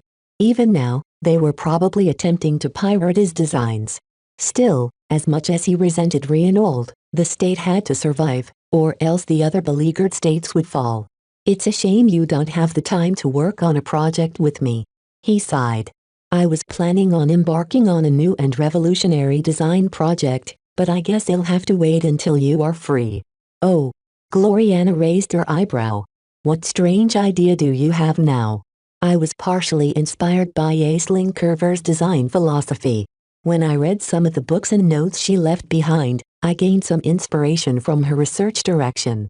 Studying the 4 bodyguard mech adapted into BattleBots has given me even more ideas on how I should make use of this idea. It's quite radical, and I don't think there is anything like it in the existing mech industry." While Vez revealed some of his intentions, he didn't notice Gloriana dropping her smile and glowering when he mentioned Lady Curver's name. The fact that his latest inspiration came from the woman who attempted to steal her precious boyfriend was a huge affront. She clutched his shirt with an iron grip. "Enough. Is your kidnapper your only source of inspiration? You'll love it when I'm ready to explain it. Even I can't imagine I would ever come up with such a revolutionary new idea if not for this turn of events." I have to thank Aisling for pointing out this direction for me. If not for all of the help she inadvertently provided to me, my next mech design would never be as innovative. Vez. Shut up. Gloriana grabbed him by the collar and attempted to shake his upper body back and forth. Unfortunately, his augmented physique turned him into a solid brick. There was no way her feeble arms could shake his body. It was at this time that Vez finally realized the mistake he made. He got so caught up in his fantastic new design concept that he overlooked the impact of his words to his girlfriend. Stop, please. Calm down. After grabbing hold of Gloriana's arms and forcing her to stillness, Vez pressed his forehead against her own while looking intimately in her eyes. Inspiration can come from many sources. I know you don't like Aisling. I hate her as well. Yet that does not hinder me from taking advantage of my exposure to her and her specialty. We're mech designers. We should grab any chance to progress our design philosophies further, whether it comes from friends or foes. Understand? As a mech designer herself, she knew that Vez had a point. She subsided a bit. Sorry, Vez. You're right. I don't want you to give up a way to improve just because I don't like the source of your inspiration. It's the same as if I held an exchange with a peer. By exchanging our views and learning from each other's methods, we can always crystallize radical new design possibilities. Though the tension between them hadn't entirely dissipated, both of them missed each other too much to allow a minor spat to get in the way of their reunion. It was as if they entered a honeymoon period. Each time they met each other, they ignored everything else and blissfully enjoyed each other's company. Not everyone was happy with their silly moments together. Dr. Ranaya Wadin, who opted to stay aboard the Stellar Chaser in order to supervise Vez's recovery, faked a gag when she saw the lovebirds embrace each other for a kiss. Can't I enjoy my breakfast in peace? She slammed her fork against the table. The two of you have been acting like love-drunk idiots all morning now. Mr. Larkinson, don't you think you are being presumptuous against a hexer? And Gloriana, have you forgotten your station? Though Vez quickly withdrew as if chastened, Gloriana dragged him back and leaned on his arm and shoulder. Don't be so serious, Ranaya. Gloriana smiled teasingly at her cousin. Vez isn't like the other boys. Besides, this is my ship. I get to do anything I want here. You're not my mother. I think your mother would be disgusted by how you are fawning over a mixed breed. As long as my doggy can bite, who cares about his breed? The other puppies from the hegemony are more known for their bark than bite. Not every dog from the hegemony is useless, Gloriana. Your older brother is a prime example of that. There are more boys like him out there. I can introduce you to some if you want. No thanks. Vez is perfect enough as it is. You just don't know it yet. Vez raised his hand. I'm a cat person. I know. Gloriana giggled. It's just a figure of speech, Vez. It seems I will need to accelerate your treatment schedule. Ranaya muttered and turned her attention away from the two divergent lovers. They were too different. In Ranaya's eyes, there was hardly any for them to be together. Gloriana was way out of this brider's league as far as she was concerned. In fact, the Wadin dynasty shouldn't have tolerated their relationship in the first place. How Gloriana managed to convince her famously strict mother to remain with Vez was a mystery. After this small incident, Ranaya promptly dragged Vez to the ship's infirmary and forced him to undergo numerous examinations and treatments. Even if not enough time had passed for the next round to begin, Ranaya still wanted to make Vez suffer. Ah! He screamed as an awfully long needle poked his buttocks. Didn't you swear some kind of oath? I'm merely doing what is best for you. Ranaya grinned as she brushed aside her odd green hair from her face. Besides, didn't you originally invite me to perform an implantation surgery? I need to study the properties of your physical body in great detail to ensure it goes smoothly. With a sheer number of abnormalities in your body and genes, installing a cranial implant is anything but simple. The further you are from a baseline human, the harder it is to perform operations on you. Didn't anyone teach you this lesson? Vez was already aware of this to some extent, but he didn't know it added to the difficulty of installing implants. You know about the Archimedes Rubal implant, right? Gloriana informed me. One of the exobiologists in your employ sent me the relevant data. Ranaya notified. It's a very sophisticated implant. Even if it's outdated, it is still very useful. I'm surprised you managed to stumble upon this relic. You'd be surprised what kind of treasures you can pick up from the frontier. Ranaya scoffed. From the looks of it, you belong there. Chapter 1784 Protective Blank. Though Dr. Ranaya hadn't warmed up to Vez at all, he wasn't concerned. Gloriana was insanely protective of him. Now that she got him back, she turned into a veritable mother hen. Though Vez was touched by her concern, he knew he needed to stand up for himself. How could he continue to rely on her girlfriend for protection? The Glory Battalion wasn't under her control. Madame Constance Wadden was the true individual in charge. Vez felt as if he had inadvertently been caught in the web of this woman's own design. The only problem was that he didn't know what Gloriana's mother thought about him. Was she disdainful towards him like other hexers? Was she just allowing Gloriana to indulge in her latest fancy in order to mature her personality? Whatever the case, he doubted that Madame Constance was sympathetic towards him. In the words of the hexers, he was a mixed breed, a mangy mutt whose filthy paws mudded Gloriana's shoes. His stay aboard the Stellar Chaser fully allowed him to experience the treatment he could expect if he traveled to the Hexadric hegemony. Every woman, even the lowliest ship rating, plainly looked down on him because of his gender. Vez did not consider himself to be a vain person. He did not insist on earning everyone's respect. What did it matter if some strangers despised him for some inane reason? Yet this was different. The constant denigration and casual dismissal towards the male gender did not reach the level of abuse, but came very close to it. Vez truly started to chafe at the prejudices expressed by Gloriana's crew. These experiences made him even more determined to avoid the Hexadric hegemony like the plague. There was no way he would ever be able to hold himself together if he visited Gloriana's state. I'll kill myself if I have to endure this nonsense on a daily basis. From his occasional interactions with hexers who weren't Gloriana, Vez gained a very visceral understanding on their perspective on boys. The very fact they refused to call any human of the opposite gender a man spoke for itself. For their entire lives, the hexers had been taught to look at males as inferiors. Boys were immature. Boys were incapable of controlling themselves. Boys became naughty if left to their own devices. All of these underlying assumptions had been baked so thoroughly in hexer culture that none of the hexers questioned their beliefs. Even the male ship ratings did not show any dissatisfaction at being treated in such a poor fashion. For them, the worst thing that could happen is to be seen as incapable. Vez noted that every hexer male yearned for validation. Nothing made them happier than when their female superiors complimented them for being a good boy. As Vez wasn't a prisoner, he casually strolled the sections of the Stellar Chaser. Everywhere there were people, he continually witnessed this degrading treatment towards the hapless hexer males.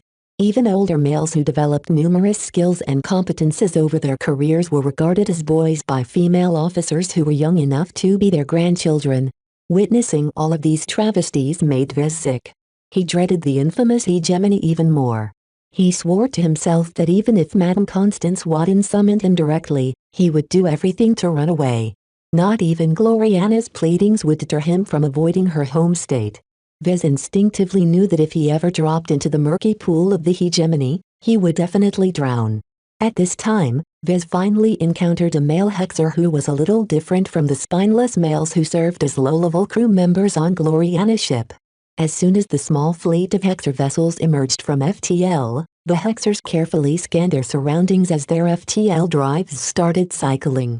The expert pilot who rescued him from the Fridayman finally gained the opportunity to visit the Stellar Dancer. Gloriana practically snatched his collar and dragged him all the way down to the shuttle bay in order to meet his savior.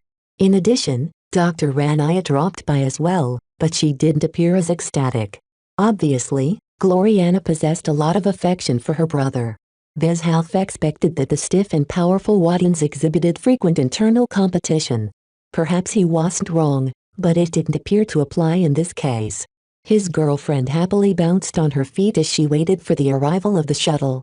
"What's your brother like?" "Brutus is my closest brother," she replied. "He's the closest to my age in my family. My other brothers and sisters are a lot older than us, so I never played with them a lot.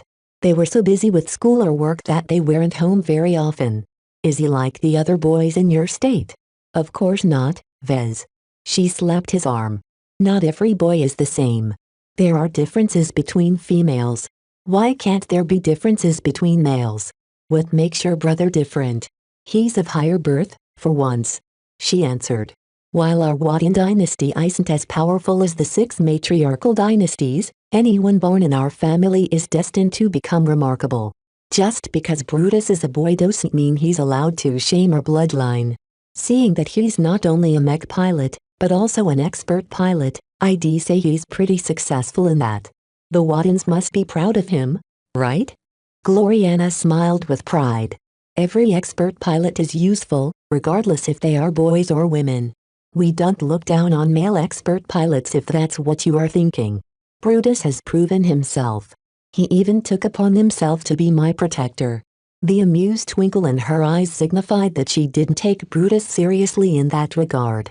Anyone would be glad to obtain the protection of an expert pilot, but Gloriana still considered Brutus to be her childhood playmate. Vez mentally shook his head. He heard enough. He still didn't entirely understand how males were treated by female hexers. A male expert pilot evidently enjoyed some actual respect, but it wasn't enough to turn them into equals.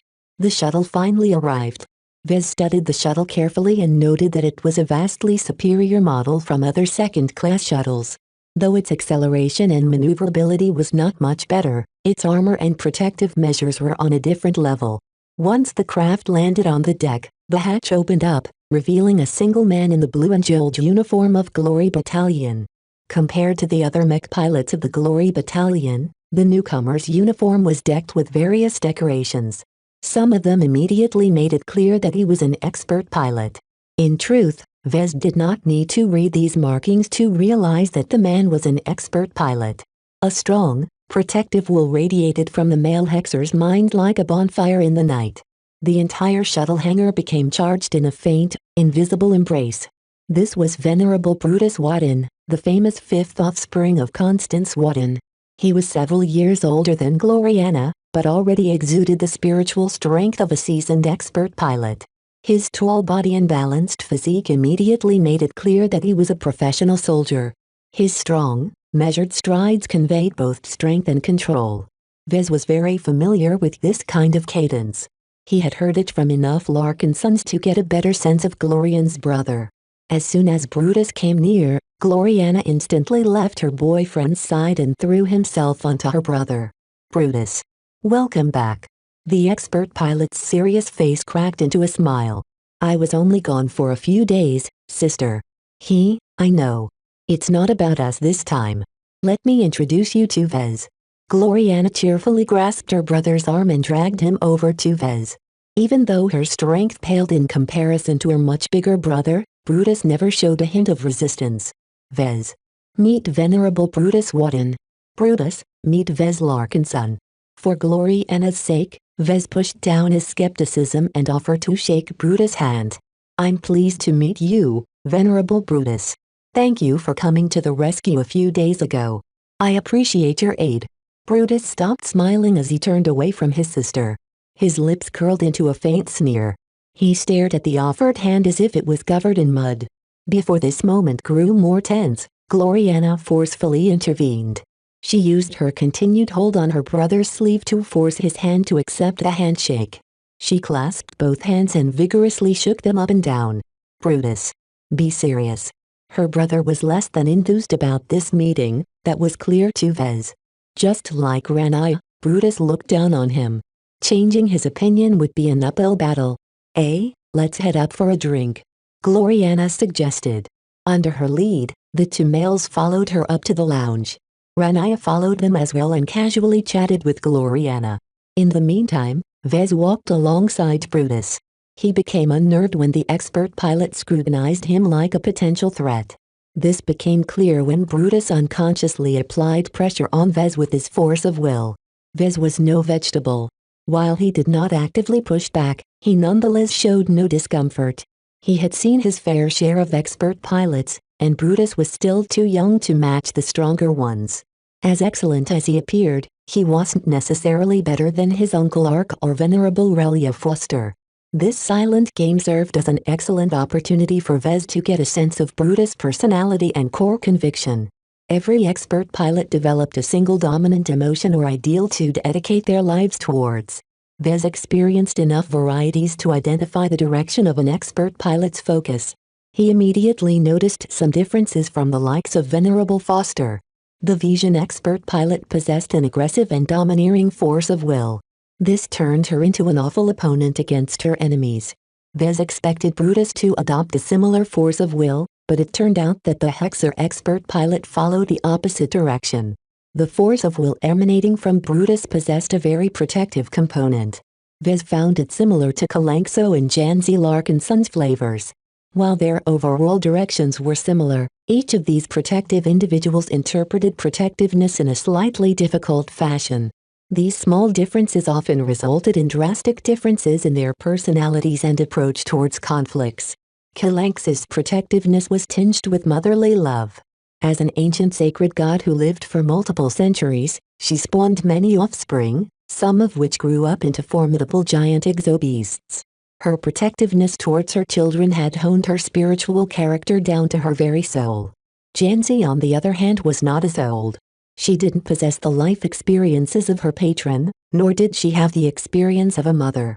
However, she had the blood of a Larkinson flowing in her veins. As a Larkinson mech pilot, the call of duty was carved in her bones. When the broke through to expert candidate, Janzi inherited Kalanx's protectiveness, but also put her own spin on it. She began to see herself as a guardian and a protector to those who were vulnerable. From what he heard, Janzi improved by leaps and bounds when she participated in the Sand War. There was hardly a higher calling than protecting entire planets worth of civilians from heartless alien threats. What Vez sensed from Brutus was very similar to Janzi. It was almost identical in that Brutus saw himself as a guardian. There was a crucial difference, however. Whereas Janzi dedicated herself to protecting people regardless if they were strangers, Brutus dedicated himself solely to protecting his family or loved ones. Vez could tell because he noticed something remarkable. Brutus' force of will seemed to flow towards Gloriana and wrap her up into a protective blanket or shield. Even Ranai received a spiritual blanket, though it was a bit weaker than the one around Gloriana. Chapter 1785 Brotherly Affection 3 Waddians and 1 Larkinson settled down at the lounge. To the consternation of the Hexers, Gloriana chose to sit beside Vez and compel him to wrap his arm around her. Though they often sat together like this, how could her brother and cousin feel at ease when a grubby third-rater put his paw on an exalted Hexer? Though Vez noticed their dissatisfaction, most of his attention was placed on the strange activity exhibited by Brutus' force of will. He encountered several expert pilots over his lifetime. The most recent one besides Brutus was Venerable Ganso, who possessed a very offensive-oriented force of will. Both Ganso and Brutus appeared to be ranged mech specialists, but they adopted different convictions. Ganso's force of will mostly centered around himself. His offensive-oriented force of will was an expression of his belief that defeating his enemies was the best way to do his duty. His force of will mostly honed his aggression and strengthened his commitment to duty. Part of the reason why he obsessed so much about obeying authority and completing his mission was because these values formed the spiritual foundation of his force of will. In contrast, despite specializing in an offensive mech, Brutus piloted mech for a very different purpose. His main priority was to protect his family or the people he cared about. As Vez carefully sampled the protective blanket that Brutus unconsciously formed around Gloriana, he knew that the brotherly love the expert pilot held for his sister was incredibly strong. Vez quickly realized that this kind of love and devotion surpassed most instances of affection between brothers and sisters. When any expert pilot to dedicate the essence of his will towards a cause, they formed a lifelong obsession around it. Their spirituality, their personality, their thoughts and their emotions had all gathered together to birth this force of will, and in turn the incredible might of an empowered will fed back to its originators and warped them further into its image. In essence, when expert candidates and expert pilots formed their empowered wills, the latter essentially began to hypnotize the former. When a force of will further contaminated the rest of the mind of an expert pilot, their mentality became more and more compatible with the force of will. This was a mutually reinforcing cycle and one of the ways for expert pilots to advance and grow in strength. As long as an expert pilot dedicated himself further towards the pursuit he had chosen, he would be rewarded by increasing the foundation of his strength. Just like Pavlov's dog, the positive feedback stimulated the expert pilot into dedicating himself further towards his conviction. What did all of this mean? Expert pilots placed a very high emphasis on sticking to their values and acting according to their principles. This made them incredibly stubborn whenever these core values and principles were involved. It was virtually impossible to change their minds on the matters that touched their hearts and wills the most. So when Vez witnessed Venerable Brutus caring so much for Gloriana that his force of will freely enveloped her like a shield, he knew that he had no choice but to overcome this hurdle. An overprotective brother was bad enough, but when this person also happened to be an expert pilot, Vez could not brush him aside like he planned to do with every other hexer. No matter what, Vez could not avoid this test. Once Brutus opposed his relationship with Gloriana in earnest, how could Vez rest easy? Even if Brutus was just a boy, he was still a Wadden and an expert pilot. His ill impression towards Vez would definitely affect the stance of the rest of the Wadden dynasty. On the other hand, if Vez managed to gain Brutus' approval, he would get a very powerful helper. While winning Brutus over was not as good as winning over a female hexer, at the very least his protectiveness towards his sister could be exploited for many ends. Once Vez made these silent calculations in his mind, he suppressed any dissatisfaction towards Brutus. When his interests were at stake, what did it matter if Gloriana's brother was less than enthused? The only complication was that Brutus' dislike towards Vez actually affected the operation of the protective blanket. Even as Vez kept trying to make small talk, as long as Gloriana's body continued to press against his own, her protective blanket continued to prickle him. It was as if 1,000 spiritual needles were pressing against his skin. A normal human would have felt incredibly uncomfortable or even pained if they faced this manifestation of Venerable Brutus' force of will. Fortunately, Vez was very experienced in spiritual matters and possessed a certain degree of strength in this aspect. The protective blanket may be threatening, but it mainly attacked the minds of those Brutus regarded with hostility. Vez was very confident in his mental strength. Compared to spiritual attacks he experienced in the past, this kind of pressure was not enough to shake his intentions. His continued proximity to Gloriana began to annoy Brutus further. Perhaps he wasn't used to seeing that the pressure he exerted had failed to make a difference. Gloriana. He spoke up, directing his attention towards his loving sister. His previous frown turned into a gentle smile now that he faced his sister. When will you return to the hegemony? We have all been waiting for you to go back.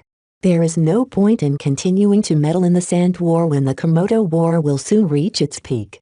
Our home state needs you.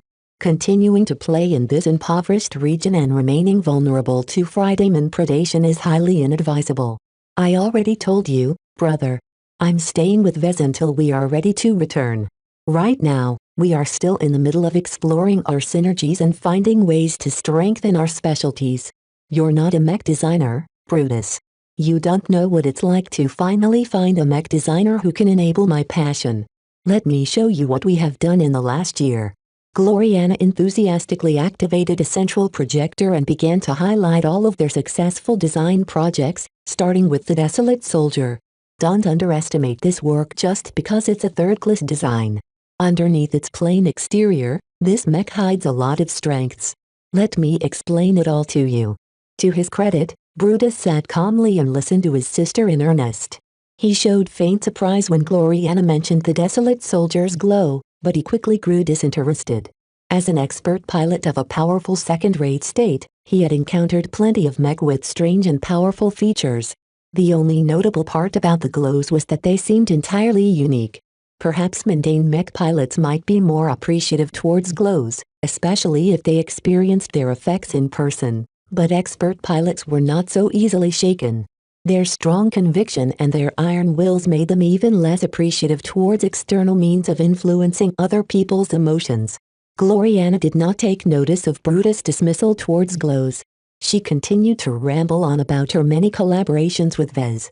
From the Adonis Colossus to the Deliverer, she poured out her passion for her recent works with no reserve.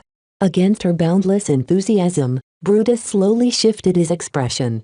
As someone who loved his sister dearly, he could never dismiss all of her words. By the time her rambling finally subsided, Brutus took a deep breath and looked at her sister in the eyes. "Are you happy with this boy?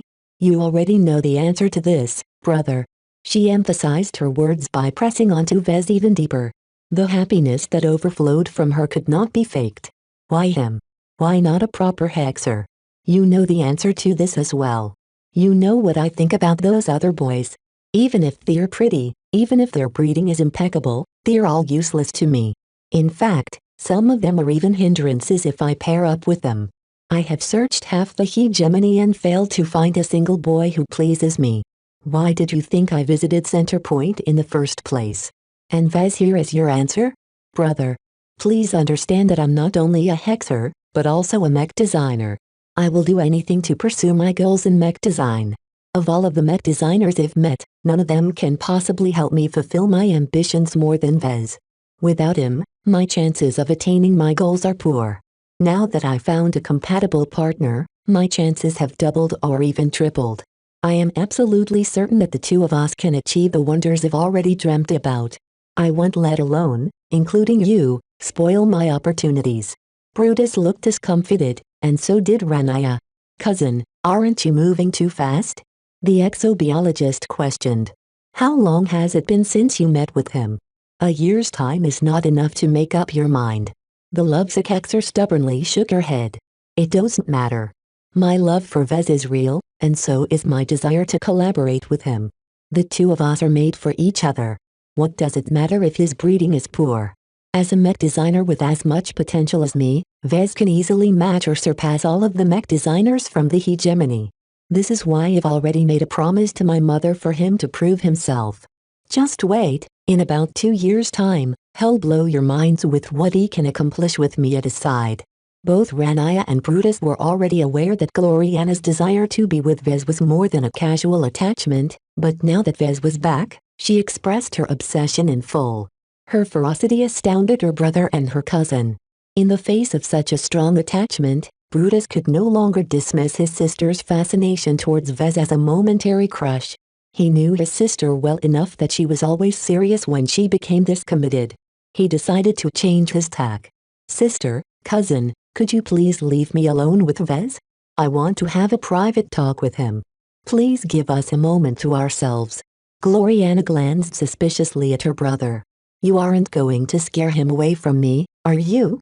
"I only intend to talk." "Okay," she said simply. "Come on, Ranaya. Let's give the boys some space." She quickly left with Ranaya, but not before pecking Vez on the cheek. Brutus can be kind of scary on the outside, but he's a big softy inside. She whispered in his ear, "Do your best to make nice with him. It would break my heart if the two of you can't get along." With that, the two women left the lounge, leaving Vez to face the expert pilot alone. Of course, just because they were the only ones left did not mean their talks were private. The monitoring system doubtlessly kept a very close on them while recording all of their words. Both of them knew that. The reason why Brutus insisted on talking to Vez alone was because he wanted to speak frankly without encountering an instant pushback from her sister. So, Vez trailed. "What is it you want to talk to me about?" Brutus crossed his arms. "I don't know how you managed to do it, but you completely put my sister under your spell. I think you are mischaracterizing her affection towards me. I didn't seduce her. She seduced me," Vez retorted. "I never actively pursued a relationship with her from the start. Gloriana insisted on staying together with me, and eventually we learned we got along very well. We are made for each other." This only caused the expert pilot to narrow his eyes. "Just because my sister fancies you does not mean the two of you are soulmates." It was clear that Brutus still disapproved of Vez. Chapter 1786 Shared Values. When Ranaya and Gloriana left the compartment, the manifestation of Brutus' will no longer became constrained. The protective blankets that his force of will draped around his family turned into a formless field that suffused the entire lounge with his pressure. His intense protectiveness changed the very nature of the air around them, turning it into a domain where his will prevailed. Of course, these tricks did not affect Vez the slightest. As a journeyman, his mind was not as defenseless as other humans, and the oppression radiating from Brutus hardly affected his stability. Though Vez did not actively fight back against the pressure, the fact that he managed to stay solid earned a rare bout of respect from the expert pilot. This was enough for Brutus to look at Vez in a different manner. He decided to be direct. "Let me ask you plainly, Larkinson. Do you love my sister?" "I do," Vez replied. In order to express his sincerity, he opened his mind and focused towards all of the moments he shared with his girlfriend. "I love Gloriana. I love her company, her enthusiasm, her passion and her smile. I love her so much that I'm willing to become an enemy to the Friday Coalition." I did not hesitate in resisting Lady Curver's unsolicited advances. In order to return to Gloriana, I killed dozens of the Fridaymen and stole one of their ships. Don't forget that I did this all by myself. Can you imagine the depths a mech designer like me will go to remain faithful to the love of my life? His argument appeared to sway Brutus a bit. While he took some liberties with the truth, Vez was truly being sincere in his love towards Gloriana. His entire mind and body radiated the earnest feelings he cherished in his heart. This outward expression made contact with Brutus' force of will, allowing him to vaguely sense that Vez was being entirely truthful. Vez truly loved Gloriana. This was not in doubt. From this, Brutus understood that Vez was not trying to take advantage of Gloriana. Plenty of third-raters try to marry second-raters in order to improve their station in life. It was such a common occurrence that Brutus had already put Vez in this category beforehand. Yet now that he met Vez in person, Brutus found out that his sister's relationship was much more intertwined than he thought. He cared about his sister. It would have been easy if Vez was just scheming to take advantage of Gloriana and the Waddens. Yet if both Vez and Gloriana were sincere towards each other, then trying to break them apart would harm the latter enormously. Brutus knew his sister pretty well. How could he not know she was absolutely committed to this relationship? "I respect what you have accomplished," he conceded towards Vez. "For a third-rater, and a civilian no less, you managed to resist the Fridaymen, and did not show any hesitation in doing so. For that, you are a friend to our state." Vez proudly straightened his back and patted his chest. "I'm a Larkinson. While our family is not as powerful as the Waddens, there is fire in my blood and honor in my bones. I will do anything to protect Gloriana." Surprisingly, this answer did not have the effect that Vez intended. Rather than earn Brutus' respect, the expert pilot became more grave. Vez immediately sensed the change became the oppression from Brutus' force of will increased. "I worry about your influence on my sister," Brutus said while boring his eyes at Vez. "You aren't born a hexer. You are a stranger to our beliefs and our customs. The number 6 is meaningless to you. You don't respect women as much as genuine hexers. Above all, you have never been tamed. If proper hexer boys could be likened to well-behaved dogs, then Vez was a feral mutt who was liable to hit any hand that attempted to feed him. Such a rabid dog ought to be wiped out before he could do more damage." Vez realized his mistake. Hexers respected ferocity, but only from women. This was because the hexers believed in the myth that women were smarter, wiser and more in control of themselves. A ferocious woman was a good thing, because she could be trusted to channel her energy productively. A ferocious boy was a bad thing, because boys were too impulsive and immature to take the greater picture into account. The more Vez portrayed himself as a strong and assertive man, the more hexers believed he was a deadly beast who could lose control at any time. Still, now that he had uttered his words, he could hardly take them back. Vez had been largely sincere up to now, so if he became less honest, Brutus would definitely be able to tell the difference somehow. Gloriana is a great mech designer, but she can't design the mech she wants alone. Vez changed the subject. "I don't believe that." Brutus crossed his arms and rejected his assertion. "There are so many mech designers that there are doubtlessly more mech designers who can benefit her as well.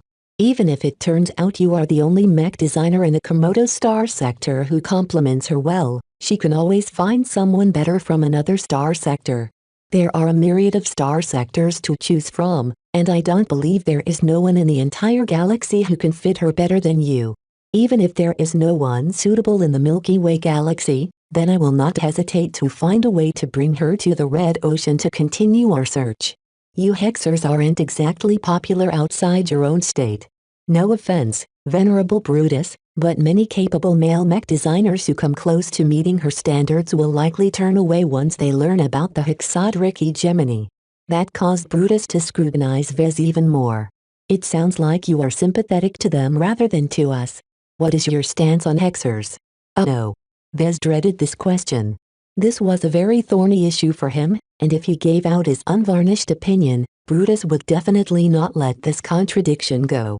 As a true Hexer, the expert pilot fully bought into all of the poisonous beliefs of his culture. Fortunately, Vez did not come unprepared. He already prepared a countermeasure beforehand. He quickly concentrated his mind and donned a mask he prepared beforehand. It was nothing but a hastily imagined impression of Hexer attitudes empowered with a decent dollop of spiritual energy. His demeanor shifted a little. He hunched his shoulders a bit and became a little more deferential. The demeanor he adopted was identical to the demeanor exhibited by the male crew members of the Stellar Chaser. One of the reasons why Vez walked around and studied the submissive male Hexers was to prepare for this meeting. The shift was quite subtle, because Vez knew that his audience would definitely question a more exaggerated performance. A more restrained performance was much more believe. Vez wanted to make himself appear as if he became swayed by Hexers without adopting their beliefs entirely. Only then would he be able to pass this hurdle. Now that he put on his mask, it was time to stage a show. While I'm not a Hexer, I have a lot of respect for women. Vez told Brutus while displaying his deference towards the superior gender. In my relationship with Gloriana, I feel at ease by letting her take the lead. She is so much more capable than me, and her judgment is far better than mine. One of the reasons I love her so much is because she is the woman that truly matches my tastes. I love a woman who can take charge. I'm helpless if I don't have someone like Gloriana to direct my life. His seemingly sincere performance threw the audience off balance. For a moment, Brutus doubted his judgment and observation skills. Was Vez truly deferential to women and Gloriana, or was he only trying to say what Hexers wanted to hear? Even Vez didn't know how much he said was true or fake. He just wanted to win over Gloriana's brother by any means possible. Is your so-called respect for women only limited to my sister? Brutus asked skeptically. Goodness no. Vez vigorously shook his head. Women have their strengths. From my birth, I was taught to respect women and follow their lead whenever possible. My mother, who I love dearly, has been a huge influence to me. While she died early, I still respect her strength and the behavior she instilled in me. If every woman is like my mother, then the galaxy would truly be a better place. Somehow, Vez managed to connect with Brutus. The expert pilot's eyes sparkled a bit as he fully bought into the performance. Vez sounded so sincere that even he became unsure whether he was lying. His mask was too effective. Not only did he empower it with a hefty dose of spiritual energy, it also fit him like a glove. Regardless, Vez finally found a way to connect with Brutus. Mothers are very precious. Brutus smiled. My own mother has shaped my entire life. If not for her love, guidance and strictness, I doubt I could have become as useful as I am today. It was my greatest dream to become Gloriana's shield and protector. With my mother's help, I managed to break through to expert pilot and gain the capital to protect my sister and family. Vez nervously smiled in return. That was some serious dedication, and it all happened to be true. The fact that Brutus' force of will reacted so strongly towards Gloriana was proof that the male Hexer's ambition truly centered around protecting his sister. It made sense. The force of will of an expert pilot reflected their values and beliefs. Since Hexers always pressed down the pride of boys among their ranks, their male mech pilots all turned towards altruistic desires to form the basis of their force of will. It was a pretty good way for male expert pilots to gain acceptance from their female overseers. Hexers did not forbid men from developing skills or growing stronger. In the same vein, they did not stop male mech pilots from advancing to expert. From a practical perspective, the Hexers couldn't afford to reject their strength. While male mech officers were practically non-existent in the Hex army, there were a lot of boys serving in the lower ranks. The chance to surpass the extraordinary threshold did not differ between men and women. Even the lowliest male mech pilot could break through under the right circumstances. Since the Hexers needed as many expert pilots as possible to contend against the Friedaymen, they did not suppress the existence of male expert pilots. Instead, the Hexers made sure to channel their strength to the proper ends. Personal ambition was taboo among boys. Male mech pilots were only allowed to grow stronger as long as they dedicated their efforts towards protecting and advancing the interests of their betters. After Vez made this realization, he became a bit more assured in his approach. "We have more in common than you think." Vez smiled. "Our mothers are similar, and they both raised us to respect women. We both love Gloriana, and we want nothing more than to keep her safe and allow her to fulfill her dreams." "You have a point, but I'm not your enemy, Brutus, nor do I wish your sister any ill," Vez quickly said. "Please believe me. Look at how content Gloriana has become these days. Was she always this happy before she hooked up with me? Has any other boy complimented her design style as well as mine?" His argument sounded very compelling.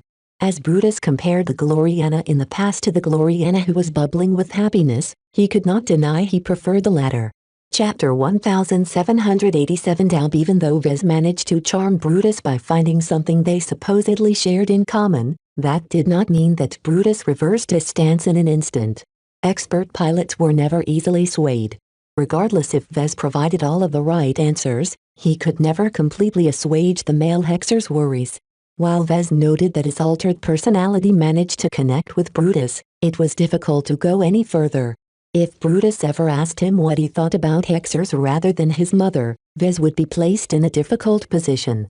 He truly didn't like the Hexers. Even if his mask allowed him to massage the truth, his contradictory thoughts would definitely weaken his performance. At worst, he might expose his falsehood, which was the last thing he wanted. Vez drew back on his act after expressing his admiration towards women in a vague sense. The conservation sound wound down as Brutus gained what he wanted. He developed enough of an impression of Vez to determine whether he was worthy of Gloriana. Brutus was still on the fence. To someone as precious as his sister, the male Wadian did not wish to gamble. The reason why Brutus and the other Wadians vastly preferred Hexer suitors over Vez was because they knew exactly what the former brought to the table. In contrast, Vez was a wild card. Perhaps Vez was more suitable than the Hexers boys the Wadian dynasty set their sights upon. Maybe it was true that Vez empowered Gloriana's design philosophy. If he respected his mother and loved Gloriana as much as Brutus, then how could the latter spoil her sister's opportunity for happiness? While Vez failed to win Brutus over, at the very least the male Hexer exhibited some uncertainty. Even his force of will reduced its hostility towards Vez. "I admit that you are different from what I expected," Brutus eventually said. "You've impressed me, and I'm starting to believe my sister isn't misguided when she set her sights on you. That does not mean I agree with her. No matter your qualifications, you are not one of us. That alone is a major problem. Your mother is willing to give me a chance," Vez stated. This was a very simple but a very powerful argument. Male Hexers, even expert pilots like Brutus, did not have the right to make impactful decisions. Only women were qualified to do so. And no one was more qualified to make decisions for Gloriana than her own mother. Even though Gloriana was already an adult, she was still a member of the Wadian dynasty. It was not that rare for women of her age and station to follow the arrangements of her parents or dynasty. In addition, it wasn't rare for marriages to be arranged for people who were in their 30s, 40s or even 50s. The lives of those who were well-off lasted very long. The expected lifespan of a second-rate human almost certainly surpassed a century. It was even more exaggerated for talented individuals like Gloriana. As a galactic citizen and a journeyman, it was already assured that she would be able to live for at least 2 centuries. As long as no one aimed at her life, Gloriana possessed plenty of time to find a suitable partner. Of course, just because Gloriana could afford to take her time did not mean it was a good idea to wait too long. The fact that Madame Constance Wadin extended 3 years to explore this pairing was already a very concession towards her favored daughter. Vez was not a Hexer. This was a problem that continued to hinder his attempts to gain acceptance. Not only was he a foreigner, he also came from a third-rate state. This was a very significant handicap that made it incredibly difficult for Vez to distinguish himself from the masses. It wasn't enough to match the capabilities of a Hexer mech designer. He had to surpass his peers from the hegemony in such a decisive fashion that he left no more room for arguing. Gloriana was right. The best way for Vez to prove himself was to exhibit the capability to make a masterwork mech. Showing this ability while collaborating with Gloriana at their young age would certainly raise a storm in the mech community. The Hexers and the Waddens in particular should definitely push aside their concerns about his identity once he astonished them with such an accomplishment. The only problem was that fabricating a masterwork mech was easier said than done. Vez and Gloriana attempted it several times, to no avail. Either their passion wasn't enough, the moment wasn't right, or the chance simply wasn't there. Vez and Gloriana only had a bit more than 2 years left to overcome this challenge. If they still failed to produce their desired result, Gloriana's mother would definitely lose patience with their relationship. "I'm aware that my mother has given you the benefit of the doubt," Brutus said and stood up. "It seems she saw something in you as well. I'm willing to give you a chance as well. As long as you treat my sister right and keep her happy, I won't object to my mother's arrangement." Vez inwardly felt relieved. He managed to convince Gloriana's overprotective brother to give him a chance. Of course, it was just a chance. A curious detail was that Constance Wadden not only looked out for her daughter's well-being, but also sought what was best for the Wadden dynasty. Brutus did not exhibit the same priorities. While he doubtlessly cared about the Waddens, he clearly loved Gloriana above anything else. This was a very important difference. Vez realized that it might be possible to win Brutus over without committing to his state. Even if Vez rejected the hegemony, it would still be possible to gain Brutus' support. After all, the expert pilot wanted Gloriana to be happy, and that mattered more than anything else. Of course, male Hexers did not have much say in their society.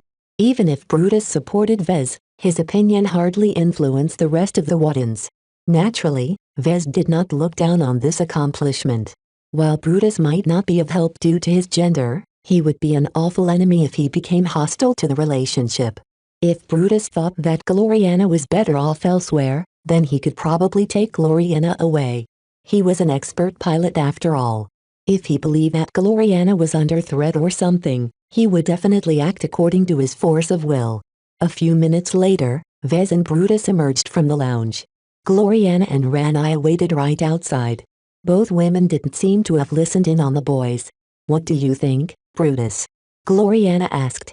"Let's just say that I'll reserve my judgment. I'm willing to let our mother decide whether Vez is the right person for you."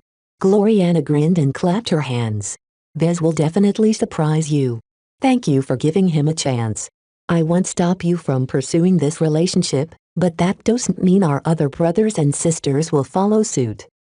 If Vez managed to impress you, then it's only a matter of time before our entire dynasty embraces him. Just you wait." While Gloriana and her brother discussed her relationship, Rania turned to Vez and studied him with a curious expression. I didn't expect you to make Brutus give you a chance. I was really sure he would object to you. When it comes to Gloriana, Brutus is willing to do anything to ensure she's safe. There is no way a third-rater like you can protect her as well as a Hexer suitor who enjoys the support of an entire dynasty. Gloriana won't be better off if you keep her in a cage. Vez spoke with conviction. "While I admit that I don't have the capital to protect my girlfriend as well as a Hexer, I still manage to kill a lot of Fridaymen. Since I have the courage to hijack a ship from captivity, I'll definitely protect Gloriana to the best of my ability. Don't look at my current strength and influence. I'm still in the early stages of my career. Once I develop for another decade or so, I'll definitely grow to the point where I can protect Gloriana against any second-class threat." Those were some very big words. Dr. Rania clearly doubted his assertions. "You don't sound very reassuring. If I had to choose between keeping Gloriana safe or keeping her happy, I would rather pick the former than the latter. Let's leave the decision up to Gloriana," Vez replied. "To her, separating from me will definitely ruin her career. I'm not lying about this. Since Gloriana is very passionate about mech design, robbing her of the opportunity to fulfill her ambition will definitely break her as a person." "Absurd." "It's the truth," Vez stated. "It's a mech designer thing. Just ask her if you don't believe her." Shall give you the same answer. At this point, our collaboration has grown so close that we're practically inseparable. Neither of us will be able to make any accomplishments in our field if we no longer enjoy each other's support. He was exaggerating a bit. The consequences to him weren't very serious. While it would be a shame to lose Gloriana's design philosophy and the synergies she enabled, Vez would live. His design philosophy still followed a direction that Vez could develop through his own efforts. Even with a collaboration partner like Gloriana or Aisling, Vez still possessed the confidence to advance to master by himself. It was a different case for Gloriana. After Vez contaminated her with his insights, she decisively shifted her design philosophy to accommodate spiritual components, or divine components in her words. Since Gloriana lacked the spiritual perception that Vez took for granted, it was extremely difficult for her to make any accomplishments in this area. There was no way she could replicate his feats and obtain a design spirit, let alone instilling it into a design. Now that Gloriana received this revelation, she could never go back. Ordinarily, the only way to recover from a possible breakup was to correct the direction of her design philosophy. The only thing she needed to do was to discard the use of spiritual components in her mech designs. Yet, could she even do that? As a mech designer who wanted to design the perfect vessel, it was crucially important for her to leverage every possible method to reach perfection. Now that she became aware to the value that spiritual components added to her mech designs, how could he deprive her perfect vessels of this powerful component? From a logical perspective, Gloriana would never be able to justice the absence of this component. For this reason, Vez did not fear Gloriana's betrayal. Knowing that his specialty was essential to her own development, Gloriana should be doing her best to stay by his side. Ranaya didn't know this, and she obviously didn't believe that Vez was being truthful. To her, Vez was simply blowing his horn. Typical boy. Don't think you've won. Brutus is just her youngest brother. You need to convince 2 more brothers and 3 more sisters to win over my cousin's siblings. Then you need to overcome their mother. Let me tell you that my aunt is one of the strictest hexers that I have ever met. She's harsh on herself and harsher on her children. Every hexer must meet her ludicrously high expectations, or she will make her wrath known. This sounded very worrisome. Vez truly feared Gloriana's mother. He heard so much about her to know what Vez shouldn't even be able to come within her sight if not for his excellence. He had to grow stronger. This was the only way to resolve his issues with Gloriana's mother and the Wadian dynasty. His urge to design a second-class mech and fabricate a masterwork mech grew even stronger. He couldn't afford to fail. Chapter 1788. Kicking the car. After Vez and Venerable Brutus had their private moment, they moved the mech workshop along with Gloriana and Ranaya. It turned out that Gloriana tweaked and updated the Star Dancer's design in the last couple of weeks. Because of her limited involvement in the design of her brother's expert mech, she could only propose some minor improvements. Gloriana brought her brother to a projection of the Star Dancer's design and enthusiastically showed off some of her latest efforts. She improved considerably when she worked alongside Vez, so it wasn't a surprise for her to be able to correct some of her shortcomings in her existing products. Normally, a mech designer did not bother to update a mech design. Any revisions they wanted to do could wait until they comprehensively combined all of the corrections as well as tech upgrades in another revision. Vez himself wanted to wait until he became more proficient in next-generation mech design before he designed the Aurora Titan Mark II, for example. Of course, if a mech designer really cared about a design or customer, there was nothing stopping them from publishing minor updates. Expert mech were some of the most important machines to the mech community. With the insanely high skill of expert pilots, even minor differences might result in drastic swings in battles. With so much at stake, mech designers involved in these prestigious design projects often continue to iterate on them despite finishing the job. In this instance, Gloriana had an extra reason to pour more effort into updating the Star Dancer. Her brother's life depended on it.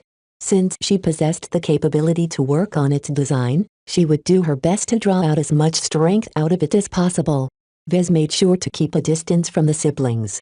He held back his curiosity and tried his best not to listen in or study the projected design. An expert mech always incorporated numerous advanced technologies and design applications. The Star Dancer almost certainly incorporated many innovations exclusive to the Hexers or the Waddens. Since Vez wasn't formally involved in the project, he had no right to be exposed to the Star Dancer's design. Meow. While Gloriana outlined her improvements, Clixie somehow ended up in Brutus' arms. The severe-looking brother finally softened his grave expression and played with the cat in his arms. Huh. Turns out being a cat person runs in the blood, Vez remarked. Meow. Vez turned to the cat biting at his shoes and kicked his naughty pet away. I know you're anxious to return to the Scarlet Rose, but we can't leave yet. Be patient and make do with Gloriana's snacks. Meow meow. Lucky angrily swung his tail at Vez before skulking off. Ever since they were rescued by the Glory Battalion, they hadn't been given an opportunity to return to the ship they hijacked from the Fridaymen. Neither Lucky nor Vez were pleased. With all of the rare alloy the mysterious escape pod could produce, Lucky felt wrong to be deprived of what he considered to be his rightful prize. After all, it was mostly due to his abilities that they managed to conquer the Scarlet Rose. As for Vez, he formed a lot of ambitions for this valuable material. It wasn't any day that Vez randomly found a seemingly endless source of rare alloy. As long as the loop he discovered continued to supply him with materials, he could use it to build a lot of powerful assets. He formed a lot of ambitious plans. Depending on the maximum sustainable output of rare alloy, he could completely transform his life in a couple of years of time. Yet now that Gloriana not only dragged him away from the Scarlet Rose, but also placed a prize crew onto his newly conquered ship, Vez couldn't help but be worried. It had already been several days. Before he departed, Vez made sure to halt the loop and keep the anomalous escape pod shut in its launch tube. Would the escape pod and its frightening occupant remain in place? Vez didn't know the answer to this question. As time continued to pass, he couldn't help but dread what might happen. It would be awful if the Hexers discovered this secret. Any day now, the mummified woman might wake up, or her escape pod might start appearing on the Stellar Chaser. Any change was detrimental to his interests. Vez was not among his avatars, battle criers or sentinels right now. Every single ship in the fleet belonged to the Waddens. There was nowhere he could hide this anomaly. Once the Hexers discovered the potential worth of the self-replicating escape pod, they would probably claim it for themselves. Fortunately, nothing happened so far. The Hexers didn't appear to have discovered the unusual escape pod.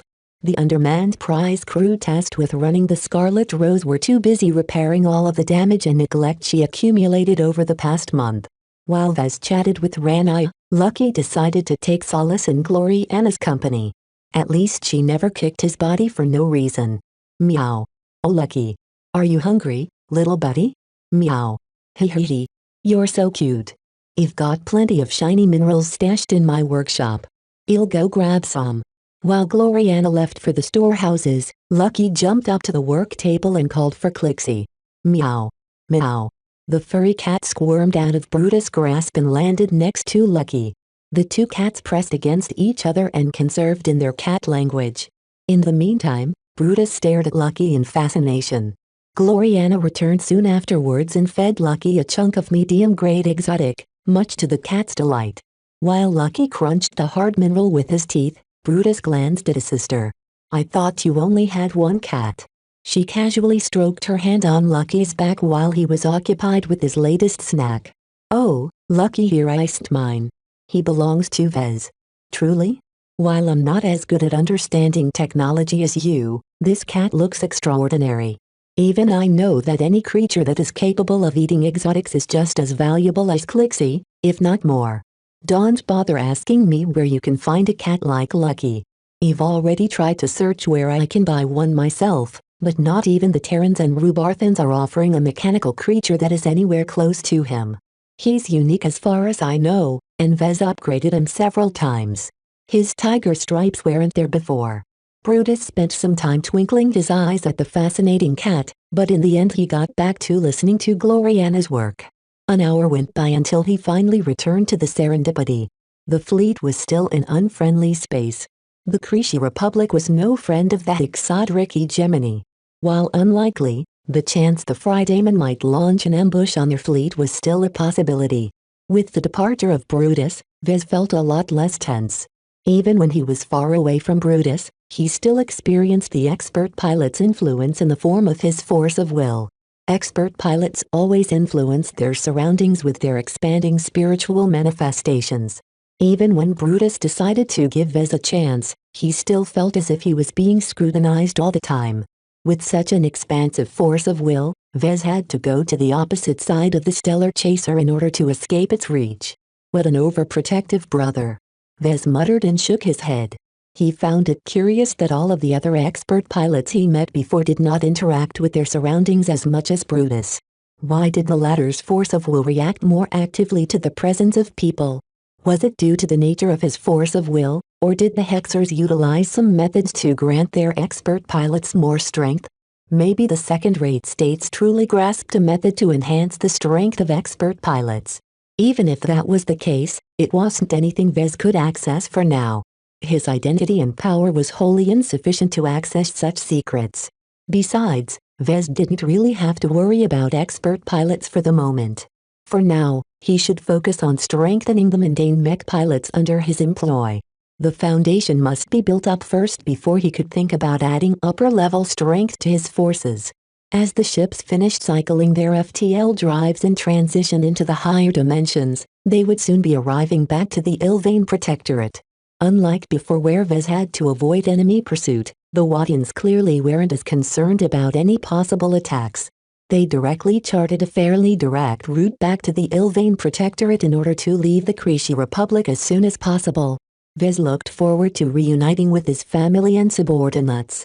He still had a lot to do when he reached the Kesseling system. Both the LMC and the new family needed to find some new directions to focus upon for the upcoming years.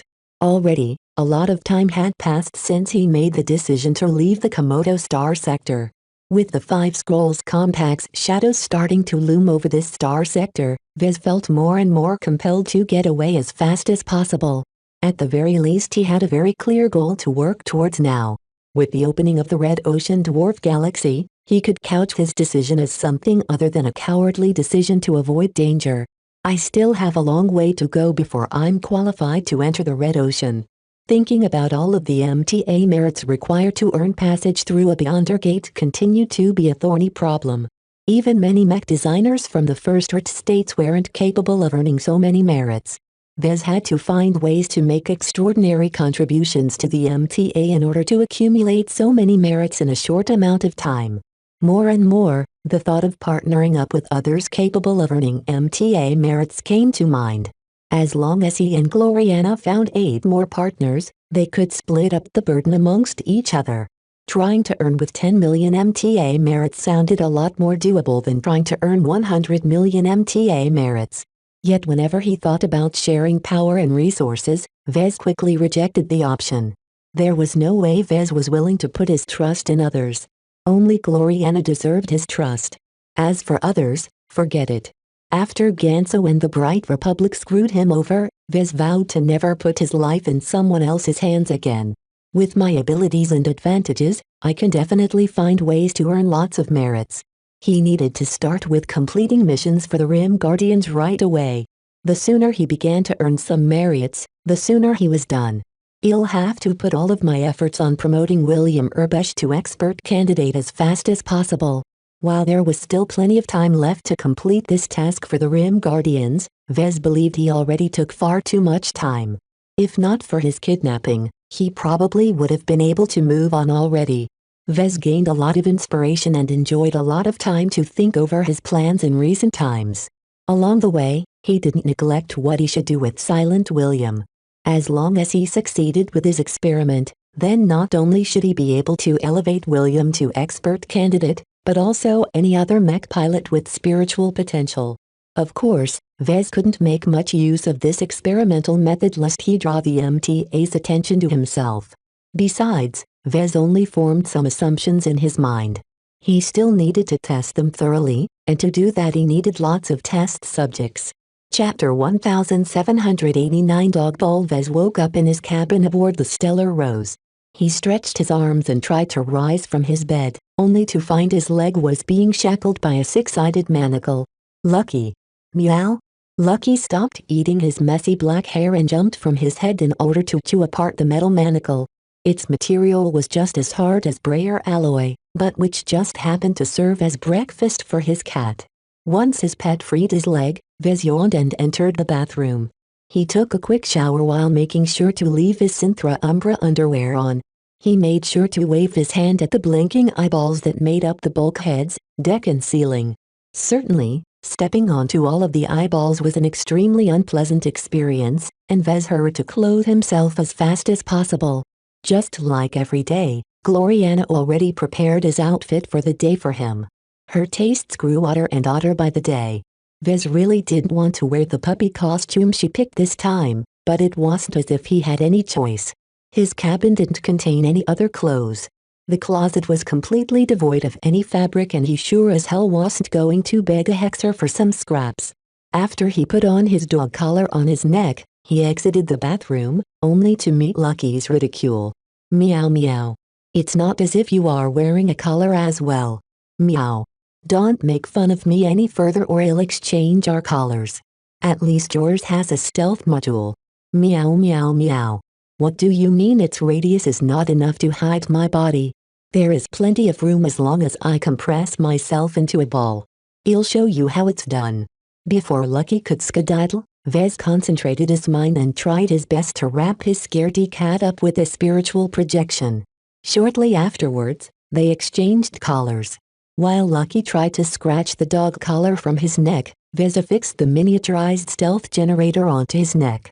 Once he activated it, a stealth field with a diameter of 1 meter partially enveloped his body. This led to a very weird sight where his legs and parts of his waist still remained visible. Though Vez thought about crouching and rolling his way to the dining hall, there was no reason for him to hide his presence. He shrugged and decided to walk upright. This resulted in the strange sight of a pair of legs exiting the cabin and heading towards the dining hall. In contrast, a cat wearing a dog collar was nothing special.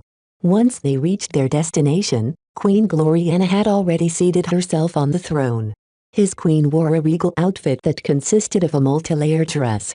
The finest fabrics of the galaxy as well as sparkling exotic jewels all enhanced Her Majesty to an incredibly majestic sight.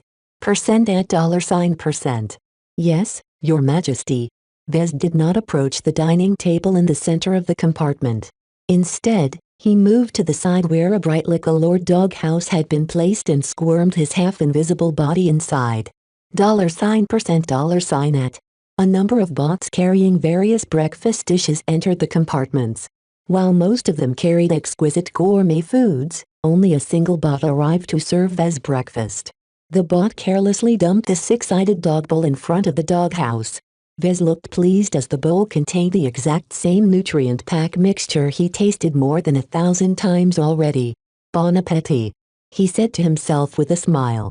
Vez lowered his face to the bowl and began to eat the dry mixture without any hesitation. He gorged himself so fast that it only took a couple of minutes to finish his morning meal. Since nutrient packs didn't contain any moisture, Vez had to quench his thirst with a second bowl delivered by a bot. He lapped up with water with his tongue, which was a very inefficient way to hydrate himself. It couldn't be helped.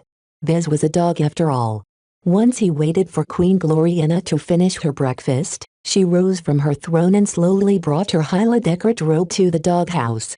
At this time, the stealth generator's charge had run out, thereby revealing Vez in all his glory. His silly puppy costume made him look like a pug. His fuzzy pale yellow coat and his curled tail looked extraordinarily cute on him. Vez could probably win some prizes if he appeared at a dog show. At this time, Queen Gloriana extended a leash towards his neck.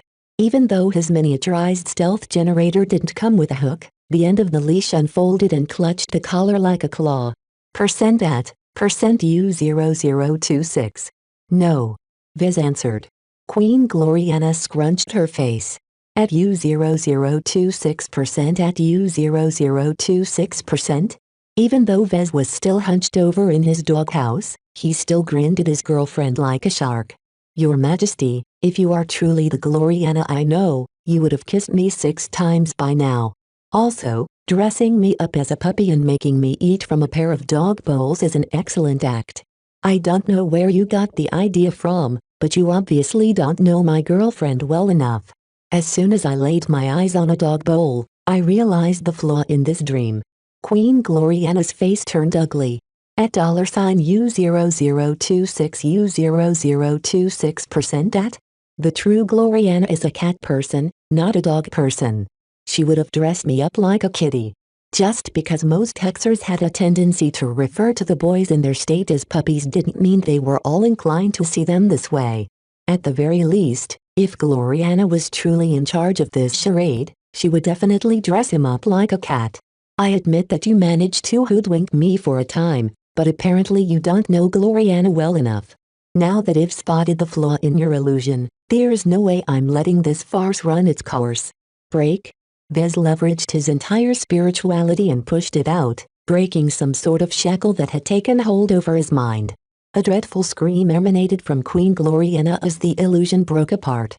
Instantly, her radiant skin and her regal dress disappeared, revealing the true culprit behind this trap. I knew it. It's you. A mummified female body wearing an outdated vac-suit uttered an unnatural scream at Vez. Her raging voice overlapped like 1,000 screaming hags.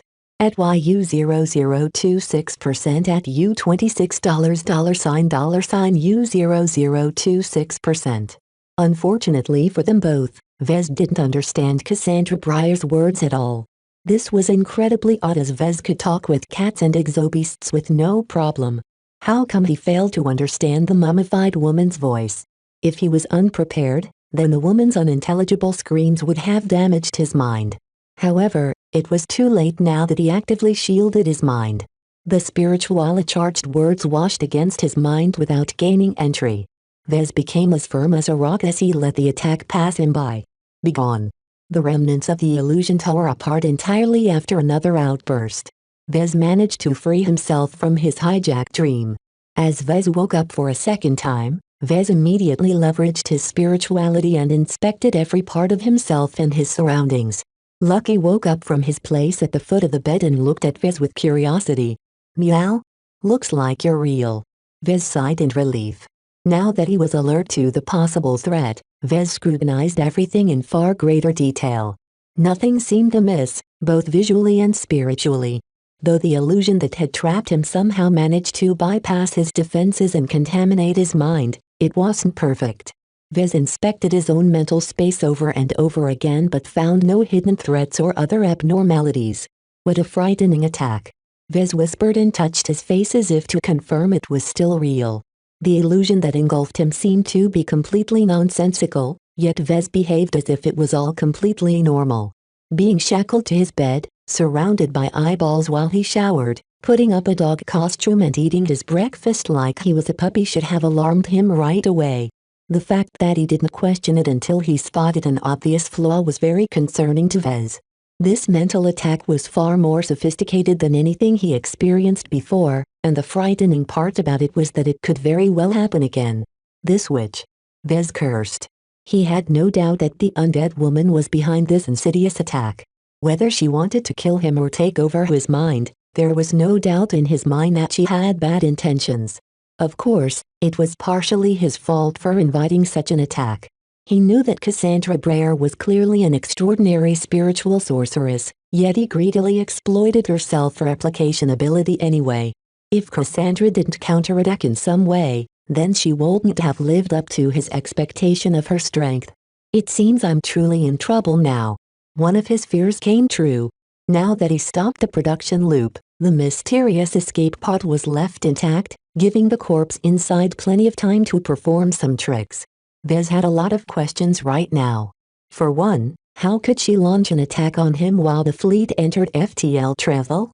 Can she ignore the obstacles isolating the Scarlet Rose and the Stellar Chaser? Perhaps Cassandra possessed the capability to launch an attack on him no matter the distance. A more important question came to mind. Can I resist this attack again? While the illusion that gripped his mind was extremely sophisticated, it didn't actually carry much strength. Vez was able to break it after 2 spiritual outbursts. Either Cassandra held back, or her condition limited her strength. Vez guessed that the latter was the case. Cassandra was already dead and there was plenty of weirdness going on with regards to her circumstances.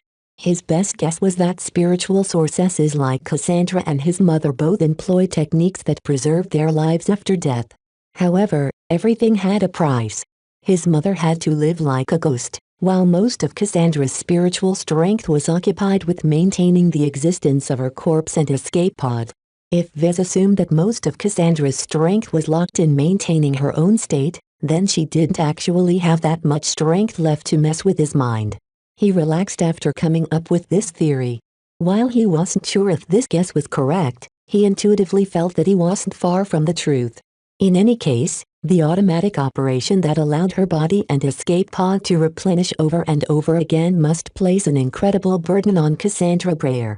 Even if she was one of the strongest spiritual sorceresses in the galaxy, continually converting energy to matter was an enormous burden.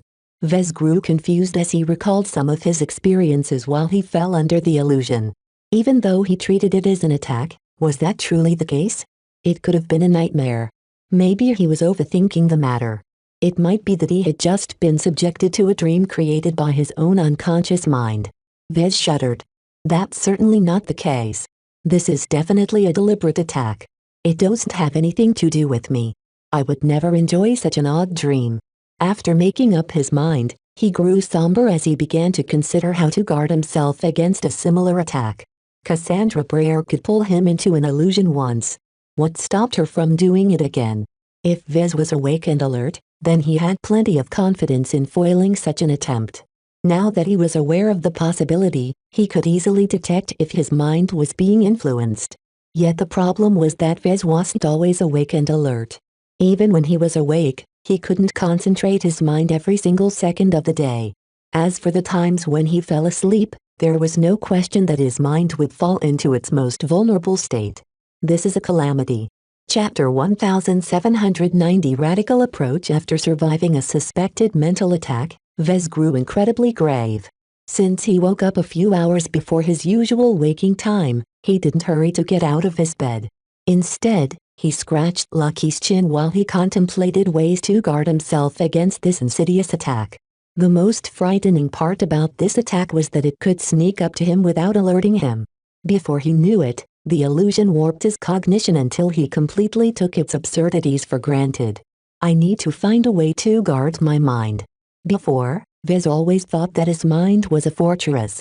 As a mech designer, his design seed guarded the core of his mind. Anything that encroached on its territory would invite a terrible counterattack. Not even Vez's attempt to investigate Gloriana's mind yielded much result after her design seed detected the intrusion. Even though her spiritual projection turned into a dormant spiritual fragment in her mind, it only maintained its existence because Gloriana adored his presence. Vez thought that his design seed would be just as alert and guarded. Yet when Cassandra Breyer tampered with his mind, his design seed completely dropped the ball. Was there a difference between their functions? Was Gloriana's design seed much more sensitive to abnormalities due to her specialization? Was his design seed defective? No. It's because my adversary is too strong. Even if he suspected that most of her strength was locked away, she still possessed all of the knowledge and advanced techniques she accumulated over her shrouded lifetime. How old was she? 1 century? 2 centuries? 7 centuries? Whatever the case, Cassandra was definitely strong enough to outmatch him on these fronts. Vez could only take consolation in his defensive advantage and his edge in the amount of spiritual strength he could leverage. This is problematic. If Vez had to make a choice, he would always prefer finesse over power. This applied both to mech and spirituality. What was the use of maximizing power if it couldn't be controlled? Right now, Vez felt as if he was a child in front of Cassandra Breyer. He only received a minor lesson on how to employ his spirituality. He learned the rest of his spiritual repertoire on his own. Without a teacher, without a textbook, how can I possibly match against a master in this art? Vez believed that Cassandra was definitely connected to the Five Scrolls Compact. The Compact appeared to be the highest or even only organization in human space that developed a systematic understanding of this phenomenon. Even though the MTA seemed to be aware of spirituality or psionic power as they called it, Vez suspected that they weren't even close to matching the cultists. He was quite jealous of those who had been taught their arts. Instead of groping in the dark like Vez, These compact members all received teachings accumulated over centuries or even millennia. Comparing Vez against Cassandra was like comparing a caveman to Nida in full battle gear. There was no contest. Is it even possible to block every attack? Vez couldn't assume that his defenses were infallible. As long as he slipped up even once, he would definitely be vulnerable to hallucinations. I have to resolve this problem as fast as possible, he whispered. Fortunately, it only took half a week for the fleet to arrive at Castelingvei. Once they reached the LMC's new headquarters, Vez would probably be able to gain possession of the Scarlet Rose. Hopefully. He wasn't sure yet. What if the Hexers tried to make a claim at the ship? That would be a disaster to Vez. Not only would he lose a valuable second-class vessel, he would also lose the mysterious escape pod or provide it with opportunities to plague him with spiritual attacks. I need to get some clarification from Gloriana, he muttered. Until he regained control over the Scarlet Rose, Vez needed to employ a stopgap solution. He needed to find at least some way to repel or mitigate follow-up attacks. He didn't have a lot of good ideas except for the obvious. After a lot of thought, Vez simply shrugged and formed an empowered spiritual shield over his mind. He invested just enough spiritual energy in it that it would take an entire day to replenish. His mental space instantly felt more secure now that he invested in its defense. He estimated that he was a lot more resilient against external pressure now. Whether it was a spiritual attack from a suspected compact associate or an aggressive force of will from a hostile expert pilot, as long as he maintained a shield of this strength, he would definitely be better off than if he relied on his natural defenses. Vez made an important realization. I should have done this before. Anytime he didn't need to accumulate his excess spiritual energy into a stone, he should use up his spiritual energy instead of letting it go to waste. Even if the chance of suffering a spiritual attack was almost zero, it was better to be safe than sorry. Just like a shield generator, Vez didn't need the protection most of the time, but when he came under attack, he would be infinitely grateful for his decision. As the shield settled down and wrapped around his mind, Vez tried to judge its defensive capabilities. It would definitely work against most attacks of a spiritual nature, but would it work against a master in the arts like Cassandra Breyer? She's way too fearsome. He shuddered. It could be that Cassandra could easily pierce or bypass his attempt at shielding his mind. Compared to other products of spiritual engineering such as the Grand Dynamo and Cassandra's insidious illusion attack, his shield was completely devoid of sophistication. It wasn't as if Vez wanted to strengthen his spiritual shield, but he didn't know how. When Vez inspected his spiritual toolbox, he discovered to his dismay that most of them pertained to mech and design spirits.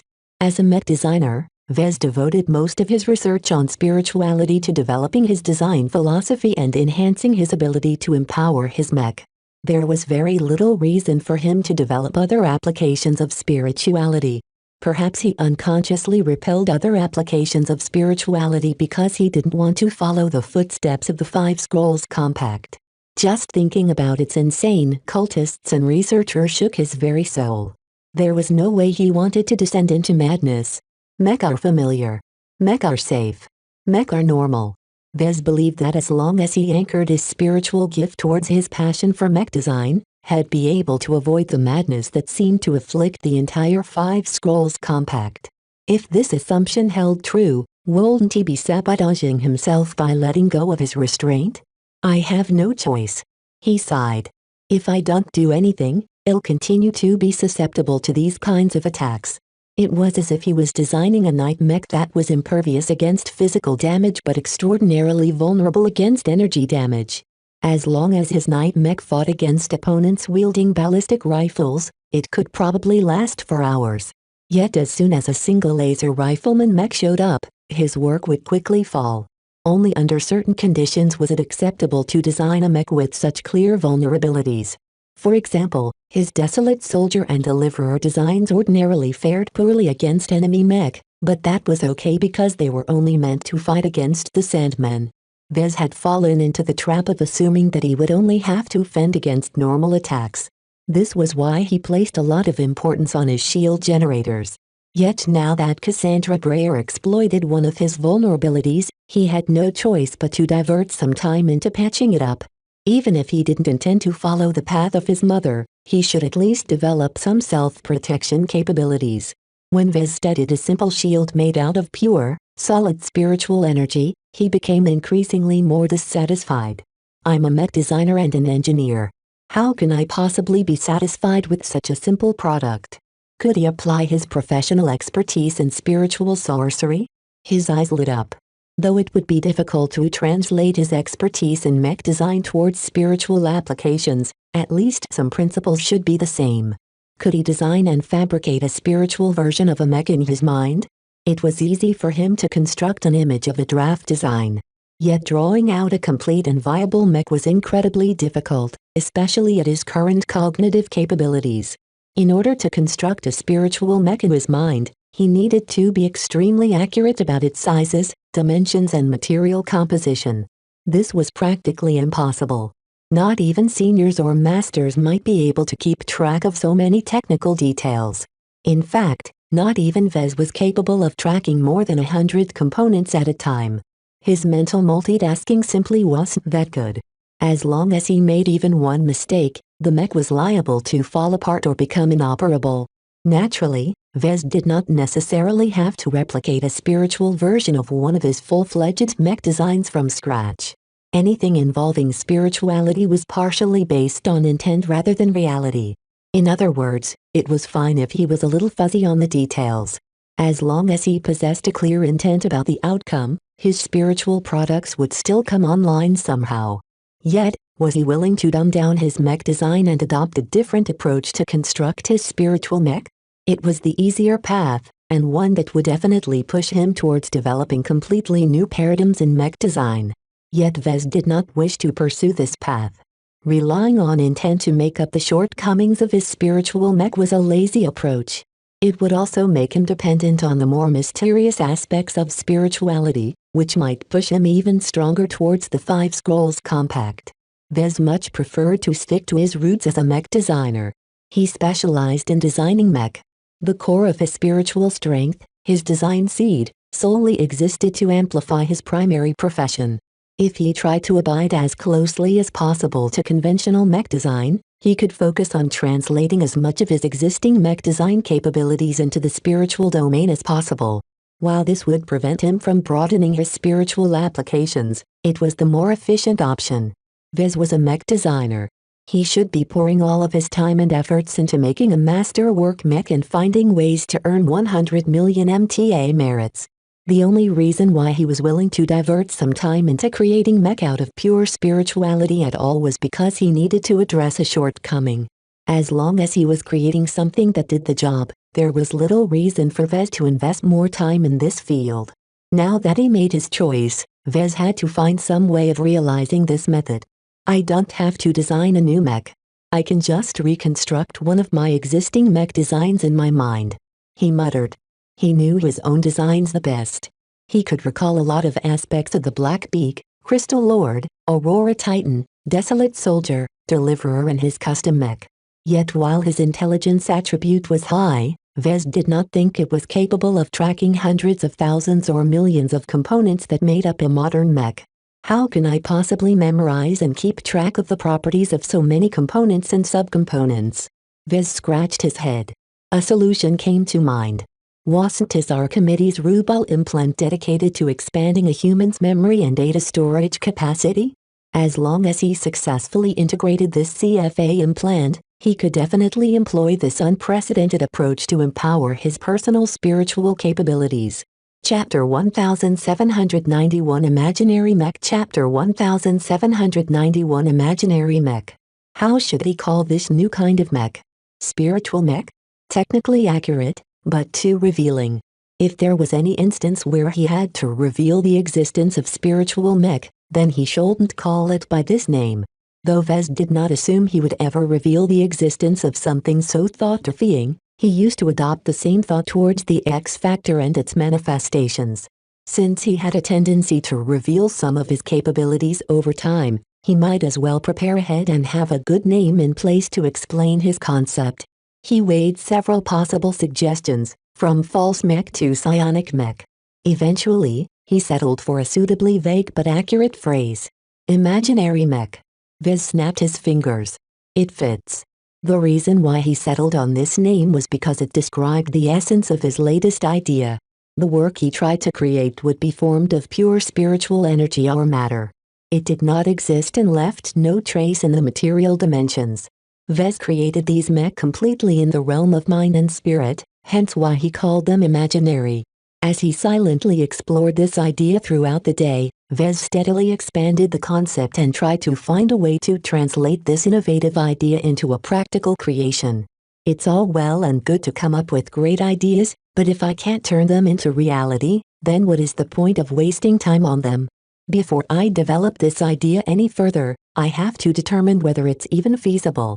After all, Vez had ever heard of creating intangible mech. The idea was so inconceivable that Vez guessed that he was the only mech designer in the galaxy to even consider it seriously. The main reason why Vez wanted to turn this idea into fruition at all was because it completely matched his professional inclinations. Perhaps other spiritual sorcerers developed techniques that allowed them to create spiritual swords and shields, but why should Vez reinvent the wheel? He was a mech designer. Designing and fabricating mech was what he did best. Even if creating a complete and functional mech from reality was 1,000 times more complicated than forming a primitive spiritual weapon or tool, Vez possessed a clear advantage in this aspect.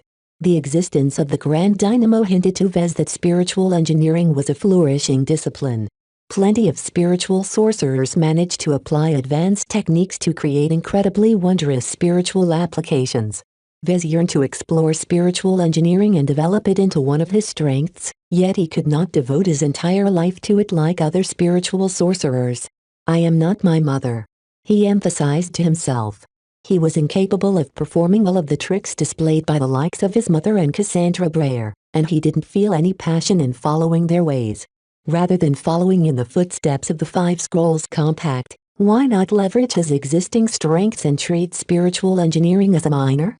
Vez had a hunch that as long as he succeeded in coming up with a method to create an imaginary mech, he might be able to translate his gains in this field back to his main profession. Whether he could use his imaginary mech to enhance his design spirits or infuse a mech with an imaginary equivalent, the potential to empower his physical mech was boundless. Perhaps this direction was a possible way for him to design and create a true living mech that he had always dreamt about. As long as he combined a physical and an imaginary mech into a single entity, he might be able to create a combination that posed a threat to every possible enemy, whether they were real or spiritual. He became more excited when he fantasized about these possibilities. This was not only a way to broaden his specialty, but also completely integrate spiritual engineering into his core profession. Once he developed this field, no mech designer in the galaxy ought to be able to match him.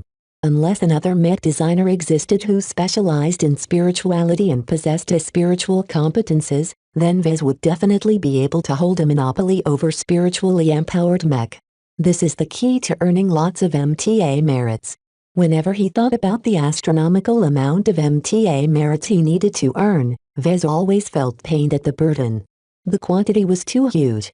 With his capabilities and growth trajectory, he figured it wasn't a big deal to accumulate 100 million MTA merits in 50 years. Yet if he waited that long, Vez would miss far too many opportunities. Already, stories about all of the gains the first movers had gained were spreading all over the galactic net. The red ocean dwarf galaxy was ripe for the picking, but if he came too late, much of the harvest would already be gone. Therefore, Vez really needed to fulfill this requirement within a decade in order to keep his hopes alive. He did not wish to explore a red ocean that was already filled with established states. I also can't forget the time it takes to travel to the nearest Beyonder Gate, he muttered. Shortly after the Big Tour revealed the existence of Beyonder Gate technology, they immediately formed an ambitious plan to revolutionize space travel in the old galaxy. As humanity plundered an increasing amount of phase water from the Red Ocean, the Big Two rapidly started to erect Beyonder Gates throughout the Milky Way. Just like with the COM Consortium, the two most powerful human organizations in the galaxy formed a subsidiary organization to operate and manage these smaller Beyonder Gates. So far, The GATE consortium was only in its infancy, but already its existence shook up human civilization. The dozen so-called lesser beyonder gates already started to provide an enormous amount of convenience. Space travelers who urgently needed to travel from one end of the galaxy to the other end no longer had to waste decades of their lives to reach their destination. Unlike the greater beyonder gates which enabled intergalactic travel between the Milky Way and the Red Ocean, the lesser beyonder gates were not as costly to operate. In order to access the Milky Way Galactic Gate network, a passenger could still pay for their trip in MTA or CFA merits. No one with a shred of sanity in their minds would ever accept this price. Merits were too precious and difficult to earn. Not only did the payer have to earn the merits themselves, they were intransferable. This meant that there was no possibility of inheriting them. It was impossible for a group to accumulate them without putting in some actual effort. The other major issue with merits was that they were essential in redeeming goods and services exclusive to the Big Two, of which life-prolonging treatment was their biggest prize. If someone had to choose between extending their lifespan for a century or instant travel from the edge of the galaxy to the center of the galaxy, most would choose the former. Since many people had been conditioned to hoard their merits until they could redeem something truly valuable, the GATE consortium reluctantly opened up their galactic gate network to passengers who paid in money rather than merits. Even though the price in fleet or mech credits was rather exorbitant, at the very least it was a lot easier to earn them. Vez himself did not worry as much about this issue as he had 1,000 ways to accumulate funds. For example, aside from earning money by selling mech, he could also collect fees from rich people eager to reach the Red Ocean or attract investment from a wealthy patron. As long as the GATE consortium built a lesser beyonder gate close to the Komodo star sector, then Vez would only have to spend a few years to access the network. From there, he could pay for passage to a hub destination which contained the greater beyonder gate. Only greater beyonder gates were capable of facilitating intergalactic travel. In any case, the formation of the Galactic Gate network already solved one of his most urgent problems. His expeditionary fleet didn't have to waste too much time to reach a greater beyonder gate. That's something to consider for the future, he muttered. For now, he still needed to form a list of issues he needed to solve in order to pave the way for the creation of imaginary mech. As the fleet silently entered the territories occupied by the Ilvain Protectorate, Vez obsessively ignored everything and devoted his complete thoughts to realizing this fantastic concept. After a lot of consideration and experimentation, he finally ended up with a succinct list of points he needed to address. Vez activated his spiritual vision and inspected the miniature mech he made out of his own spirituality. He wasn't proud of his first attempt. Outwardly, his very first imaginary mech was an identical copy of the desolate soldier, scaled down to the size of his hand. Yet it was simply a toy in his view. The mech was actually just a spiritual projection that Vez carved into the shape of a mech. He hadn't been able to tinker what lay underneath, as a spiritual control wasn't that precise. This meant that the mech didn't possess any internal components at all. It was just a solid collection of spiritual energy. Even though his first attempt was an abject failure, Vez learned a lot from this attempt. At the very least, he found out what he had to do to turn this failed product into a working product. The first step was to find a way to turn spiritual energy into permanent spiritual matter. To be honest, spiritual energy was not an entirely accurate name for the clouds of energy that powered most spiritual applications. It actually possessed the properties of both energy and matter. Not only that, but its state between the two extremes existed on a spectrum. As long as Vez willed it, he could shift the state from one end to the other end, or just settle it in between. The problem is that energy is its default state. For some reason, it took active effort to sustain the matter state. The more spiritual energy slid towards matter, the more Vez had to work to keep its burdensome state. As long as Vez withdrew his concentration, his spiritual matter would quickly decay into energy. This was a frustrating problem, and one that hampered him enormously. He wanted to create a true imaginary mech. How could he painstakingly reproduce millions of components and put them all together, only for it to devolve into a cloud of spiritual energy the moment Gloriana distracted him? Such a shortcoming was intolerable. For this reason, Vez thought long and hard to address this perplexing issue. Unless he found a way to form spiritual matter that was able to maintain its state without active support, the whole notion of creating imaginary mech was moot. He would never waste time on something so inefficient. He gained some inspiration after watching Lucky munch an exotic for lunch. Wait a moment. Spiritual matter couldn't sustain its state because there was nothing fixing it in place. It was like trying to build a sandcastle with liquid water. How could water obediently defy the laws of reality and behave like a solid object when its nature compelled it to behave like a fluid? What if Vez could fix spiritual matter into shape by feeding it or blending it with materials? While he wasn't sure whether this was doable, he thought this was a viable solution. Certain exotics reacted to spirituality. What if he could take advantage of this property to process spiritual matter? You'll have to wait until I get back to explore this idea. Vez developed other theories to form permanent spiritual matter, but only this idea gave him the hope of solving this problem.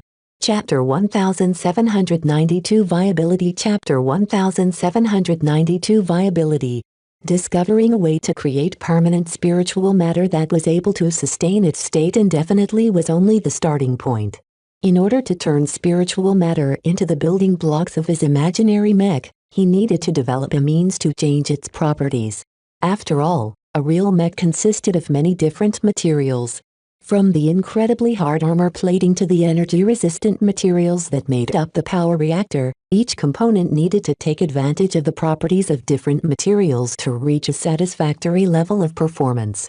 If Vez failed to transform the properties of spiritual matter to match with the properties of the materials that made up his real mech, then his imaginary creations would only have the form of a mech. Like a mech made out of paper, an imaginary mech made out of uniform spiritual matter would not possess any strength. What Vez sought was a way to turn paper into other materials such as palladium or brayer alloy. For now, Vez didn't have a clue how he could accomplish this. He hadn't even been able to form permanent spiritual matter yet. Nonetheless, he was confident he could develop a solution to this problem in time. A particularly thorny issue related to this problem was how he could translate energy and data transmission to imaginary mech. It wasn't as if an imaginary mech would behave exactly like a physical mech. Vez would probably have to make at least some adjustments and develop a spiritual variant to a physical mech design. Assuming that he found a way to overcome this issue and successfully created an imaginary mech, what then? An imaginary mech was just a spiritual equivalent of a physical mech. On their own, mech didn't do anything. They only became operable when a mech pilot entered its cockpit and interfaced with the machine. This left Vez with a conundrum. Should he operate his imaginary mech directly, grant them the means to operate autonomously, or find a way to make them ever closer to mech by providing them with spiritual pilots? The first option basically meant turning himself into the mech pilots of his own imaginary mech. Though the temptation was great, Vez believed it was a very bad idea to pursue this direction. If his guess was true that genetic aptitude was no longer a hindrance in piloting imaginary mech, Vez shouldn't immediately hurry up and hop into an imaginary cockpit. Vez had already committed to the path of a mech designer. He did not possess the training or expertise to become proficient in piloting mech. In addition, it was impossible for him to improve himself beyond his mortal limit. Once he advanced to journeyman, he already committed his spiritual evolution towards developing his design seed. While he could imitate a force of will due to his extraordinary control over his spirituality, he could never replicate the strength of a true expert pilot. The whole point of doing this is to save time and transfer my existing competences in a new field. Learning how to pilot mech is a lifelong endeavor. I don't have the time and energy to branch out to such an extent. The second option was to bring an imaginary mech pilot to life in order to pilot an imaginary mech. This was not as impractical as the first option. Vez believed he was already capable of creating an imaginary mech pilot. He already developed a method to create a spiritual product. As long as he created a spiritual product in the shape of a human and instilled it with fragments taken from expert pilots, then he could possibly create the first imaginary expert pilot in the history of mech design. Crazy. This is crazy. Vez had no idea whether it was possible to create an artificial expert pilot that consisted of pure spirituality. Even if he managed to shape such an abomination to life, what could such a miraculous entity even do? Was it capable of piloting one of his imaginary mech? What if it could do more? What if he could take it a step further and make it pilot a real expert mech? Vez shuddered in place. Such a blasphemous idea shouldn't be possible, yet he did not immediately rule it out. Something within him made him think it was possible. This is way too crazy even for me. It shouldn't be possible. Though Vez heaved with excitement, he eventually reined in this wild ambition. It sounded a bit too far-fetched for him to be able to mass-produce imaginary expert pilots and have them pilot entire regiments of expert mech. Vez could practically conquer the entire galaxy if he gained this ability. Compared to the second option, the third option was a bit more restrained. Rather than creating his own mech pilots, he might be able to find a way to make other mech pilots pilot his imaginary works. Of course, this was a bit more complicated than it sounded. First, he didn't even know it was possible. Should he harvest a spiritual fragment from a mech pilot and deposit it inside the cockpit of an imaginary mech? Would the mech pilot in question still be able to control the imaginary mech through his connection with the fragment, or would the fragment start to behave in an autonomous fashion? Assuming that it was possible, would he really wish to expose imaginary mech to his avatars of myth and other mech pilots under his employ? Regardless which one was right, the issue of trust and control still hung over his head.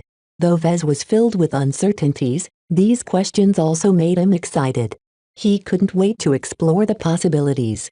Even if the result fell short of his expectation, the entire concept of imaginary mech was already unprecedented enough to spark a revolution in mech design. These ideas are so astounding that Gloriana will probably explode when she hears about them. I wonder what she will think. She would probably think he was creating divine soldiers or something. Every god needed a heavenly army after all. Right? For now, Vez intended to keep these ideas to himself. Gloriana wouldn't be of much help at this premature stage, and he still doubted whether she could contribute at all to the creation of an imaginary mech. This was something that closely matched his specialty, but the same could not be said for Gloriana. This is something I have to explore alone, at least for now, he concluded. Though all of these fantasies sounded great, Vez still turned his thoughts back to the original reason why he wanted to create an imaginary mech. Regardless of its other applications, it at least has to be able to fight. Vez needed to protect his mind from external attacks and influencing attempts. He did not have a lot of confidence in the simple spiritual shield he wrapped around his mind. Such a primitive means of defense was not only inflexible, but also simple to defeat due to its obvious strengths and weaknesses. Though an imaginary mech did not wrap around his mind like a spiritual shield, it was capable of performing both defensive and offensive actions. That meant that aside from guarding his mind, he could also actively send it out in order to attack another spiritual entity. Naturally, Vez had to make a lot of considerations concerning its strength before he became reassured that the imaginary mech stayed alive. If it turned out that even his best imaginary mech were too weak to resist the strength of his weaker design spirits, then Vez was better off sticking with the spiritual shield. As Vez continued to speculate, the Wadden fleet almost reached the Kesseling system. If Gloriana didn't remind him of their impending arrival, Vez would have remained consumed in his unending calculations for a couple more weeks. He entered into such a creative daze that he practically ran his life on autopilot during these past few days. He was lucky his girlfriend understood the preciousness of this state. With all of the enthusiasm and passion bursting out of Vez, this was the best time to formulate his ideas. "I'm sorry, Gloriana," he spoke when his girlfriend finally decided to shake him out of his fugue. "I guess I got too absorbed into my new ideas. Are you willing to tell?" she asked as she cuddled with Clixie while she sat down at a couch placed in his stateroom. "It seems like you've come across something truly exciting this time." Vez couldn't help but grin. "Oh, if anyone hears what's in my mind, they'll probably think I'm crazy." "You're already crazy, Vez," Gloriana stated. "Jokes aside, I'm truly afraid of the possibilities. I can't help but think my latest notions will cause a huge storm in the mech community once they become known." Though Gloriana seemed happy, she did not immediately join in his glee. Instead, she asked a question that many mech designers asked whenever they came up with a possible new innovation. "Is it practical?" Maybe. Vez hesitated. "I only have ideas to go on." I still need to perform a lot of research and experimentation before I can determine whether this possible creation is viable. Even if I can get it to work, I'll likely have to invest a lot of resources in order to make use of this new invention. Everything had a price. Vez did not believe that something as fantastical as an imaginary mech could be formed out of pure spiritual energy. At the very least, the creation of a permanent imaginary mech likely consumed a huge amount of energy. This was fine. As long as the benefits outweighed the costs, it was still worthwhile for Vez to exploit this innovation. A few minutes passed by as Gloriana tried to pry some secrets out of Vez. Even though he found her adorable when she started to beg, Vez held up his hand and stopped her pitiful act. This is something I have to do on my own. I'll let you in once I develop a solid framework. How long will that take? Vez shrugged. I don't know. Months? Years? Decades? As long as there is a chance I might succeed, I'll continue to explore this direction regardless of the lack of results. He wasn't certain whether his current strength and ability was enough to succeed in realizing this idea. Perhaps he needed to advance to senior before he could create an imaginary mech. After Vez made it clear that he would keep his mouth shut, Gloriana pouted at him but didn't pursue the topic any longer. It wasn't as if he was the only one keeping secrets. Since we're almost at our destination, I thought it was time to tell you what will happen to the Scarlet Rose. Gloriana moved on. Originally, our dynasty wanted to claim the Scarlet Rose for its own purposes, but I fought hard to keep it in your possession on your behalf. Did the Waddens agree? Not immediately. Was there a problem? Don't worry. She placed her hand on her arm to reassure him. I succeeded in persuading my mother and my relative to leave the ship in your care. The fact that you conquered the Scarlet Rose through your own efforts is undeniable. It won't be in good taste to deprive you of your prize after risking so much. I take it that not everyone agrees with this decision? She sighed. There are many Waddens who believe that a boy like you shouldn't even be playing around with such an expensive ship. While we are not short on ships or the resources to build our own ships, a mobile supply frigate is not something we would pass over. Are there any complications? There shouldn't be.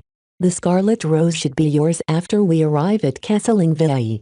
We won't be able to help you repair or overhaul the ship, nor will we be able to supply her with a competent crew. That was no big deal for Vez. Even if you offered, I won't accept. I already planned to take care of these matters myself. There was no way he would make himself more dependent on the Hexers. Only by employing his own men would he be able to maintain control. Chapter 1793 Premature Celebration Chapter 1793 Premature Celebration. The fleet of Waddens ships and captured Friedayman ships entered the Kesseling system, only to encounter a grand celebration. Even though the Ilvain Protectorate was still entangled in the later stages of the Sand War, the arrival of the Bright Martyr changed everything. This was not the Ilvain Protectorate of the past where the leaders of the three leading dynasties treated Vez with skepticism. This time, almost every higher-up believed in the Bright Martyr. The evidence in the form of the transcendent messengers, holy soldiers and deliverers overwhelmingly proved that Vez had definitely been blessed by the great prophet. Only the most boneheaded traditionalists still argued against recognizing Vez as the Bright Martyr. Everyone else, even the staunchest inquisitors of the Poxco dynasty, fully bought into the myth that Prophet Ilvain watched out over his flock through the medium of Mech. Many churches and cathedrals even started adopting his Mech as altars. Compared to cold, unfeeling statues made in the great prophet's likeness, a deliverer Mech was fully capable of strengthening the faith of the believers by its ambient glow alone. In these past several years, the Protectorate had already been inching towards accepting Vez. Yet the outbreak of the Sand War and the pressure exerted towards the state made many Ilvainans yearning for salvation. While the Cronin dynasty fought bravely against the Sandmen, not a single hero in the war managed to eclipse the Bright Martyr. While individual heroes won entire battles through their earnest efforts, only Vez managed to swing the war decisively in the Protectorate's favor. That he managed to do so by releasing a couple of Ilvainan mech designs was incredible. In less than a year, the lukewarm attitude towards Vez turned into full-throated support. Many Ilvainans, from the grassroots to the very top, believe that Vez was definitely a boon to the faith. As for minor details such as his foreign origins and his apparent lack of faith, what did it matter? The mech he designed were so clearly blessed by the great prophet himself that he deserved to be recorded into the annals of the Ilvanan faith. With such a massive and all-encompassing turnaround, the Ilvanans couldn't possibly treat Vez like a regular foreign guest. They already prepared a grand parade for his entry. The moment the Hexer fleet transitioned into the castling system, numerous combat carriers flanked the new arrivals and deployed some of their mech. For a moment, the Glory Battalion became perplexed. Had the Hexers succumbed to the pressure exerted by the Fridaymen and switched their support? Calm down. Vez urgently tried to tell the crew. They're not hostile. He didn't need to speak out. The Cronin dynasty already contacted the commanding officer of the fleet and told them of their upcoming arrangements. The Hexers soon relaxed, though they still maintained some vigilance. While it was unlikely for the Ilvanans to turn hostile against them, the Glory Battalion still had a duty to uphold. It could never allow third parties to take over its primary mission. For this reason, the eager Ilvanan honor guard had to escort the fleet to Castling Vie from a very healthy distance. In no way were they allowed to get close enough to threaten the stellar chaser. While all of this was going on, celebrations already started to take place on the surface of their destination planet. Both Vez and Gloriana watched the local newsfeed with astonishment. The Sandmen invasion hasn't subsided yet. Vez uttered. Many star systems are still being flooded by Sandmen fleets.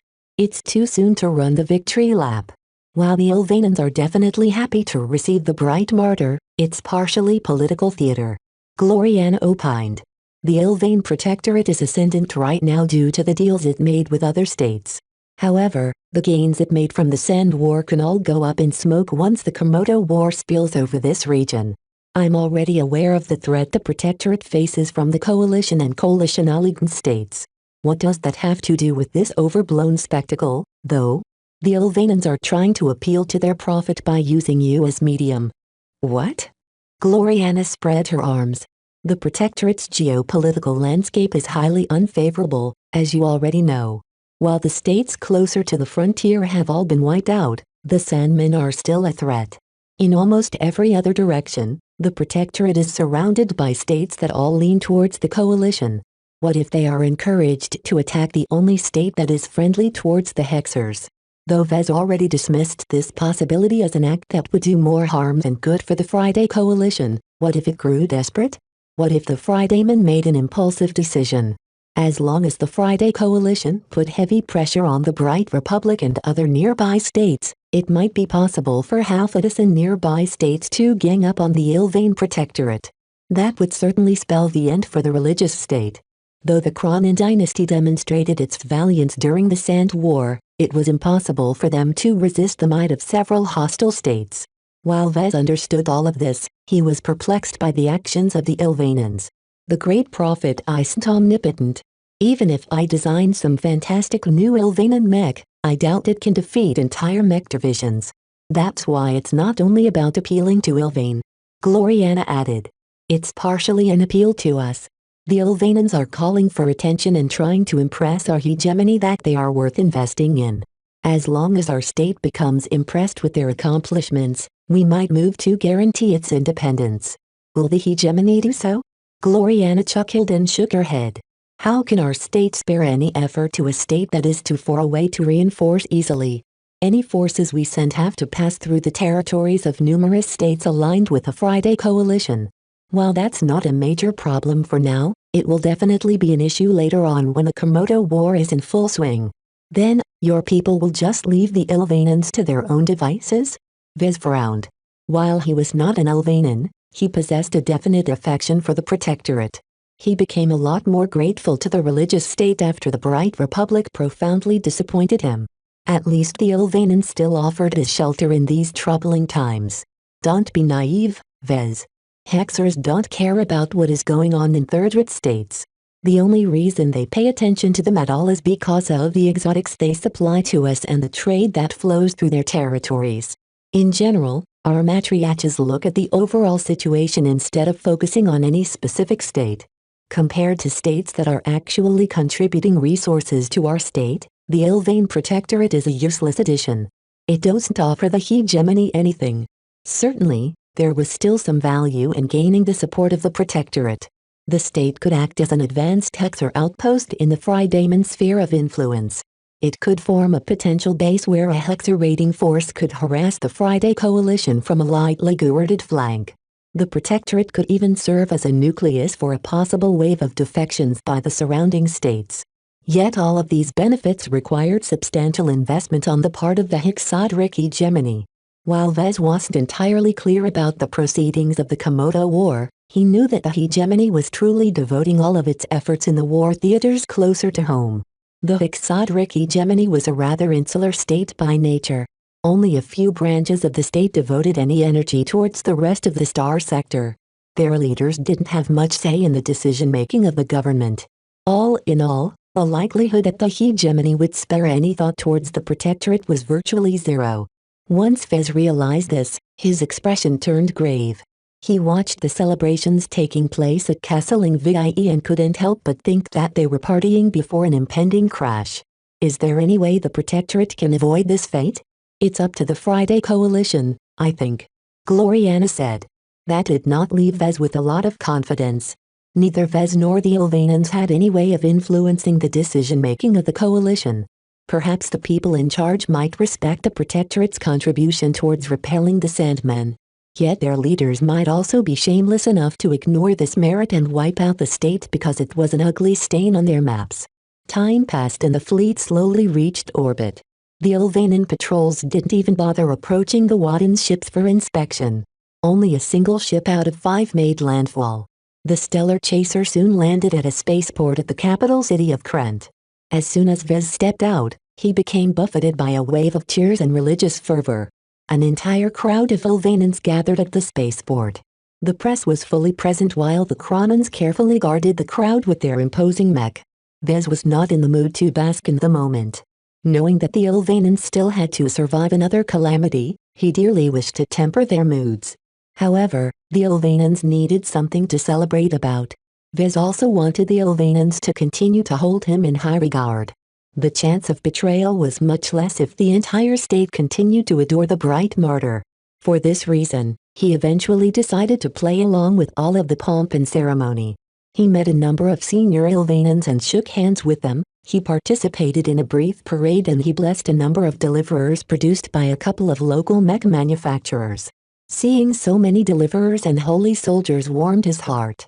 Not only that, their glows gave him a deeper impression of their source. Ilvain's spiritual fragment almost seemed to come alive as its presence touched his mind. Perhaps the Ilvanans were right on one thing. Their prophet had truly blessed the bright martyr. Vez and Gloriana soon pulled away from the celebration. The Ilvanans did not wish to burden the bright martyr and the Hexers too much, and an excessively long victory parade was rather inappropriate since the Kronans still lost many mech pilots to the Sandmen every day. A true victory celebration would only commence when the Sand War finally came to an end. Phew. I'm glad that's done. Vez said as he and Gloriana along with their cats arrived at their new if temporary abode. After riding a shuttle operated by the Glory Battalion, they reached a highly guarded estate that his subordinates had already bought and renovated on his behalf. Not a lot of people greeted him during this time. The local star had already dipped below the horizon and no one was in the mood to discuss serious business. That could wait until tomorrow. Only a handful of his trusted subordinates met him this time. Gavin, Melker and Nida all welcomed him back. I knew you'd find a way to spoil Gantz's plan. Melker smirked. What if I didn't? Then the LMC would just have to find another lead designer. Bastard. Nida approached him next. She looked incredibly remorseful. Sir? I'm sorry that. Well, be having none of that, Nida. Vez patted her strong arm. You couldn't have done anything against an expert mech, let alone the entire Bright Republic. Your only responsibility is to guard me against hostile people. Only the avatars are meant to fight against other mech, but even they are limited in what they can do. Ultimately, the fault lies in me.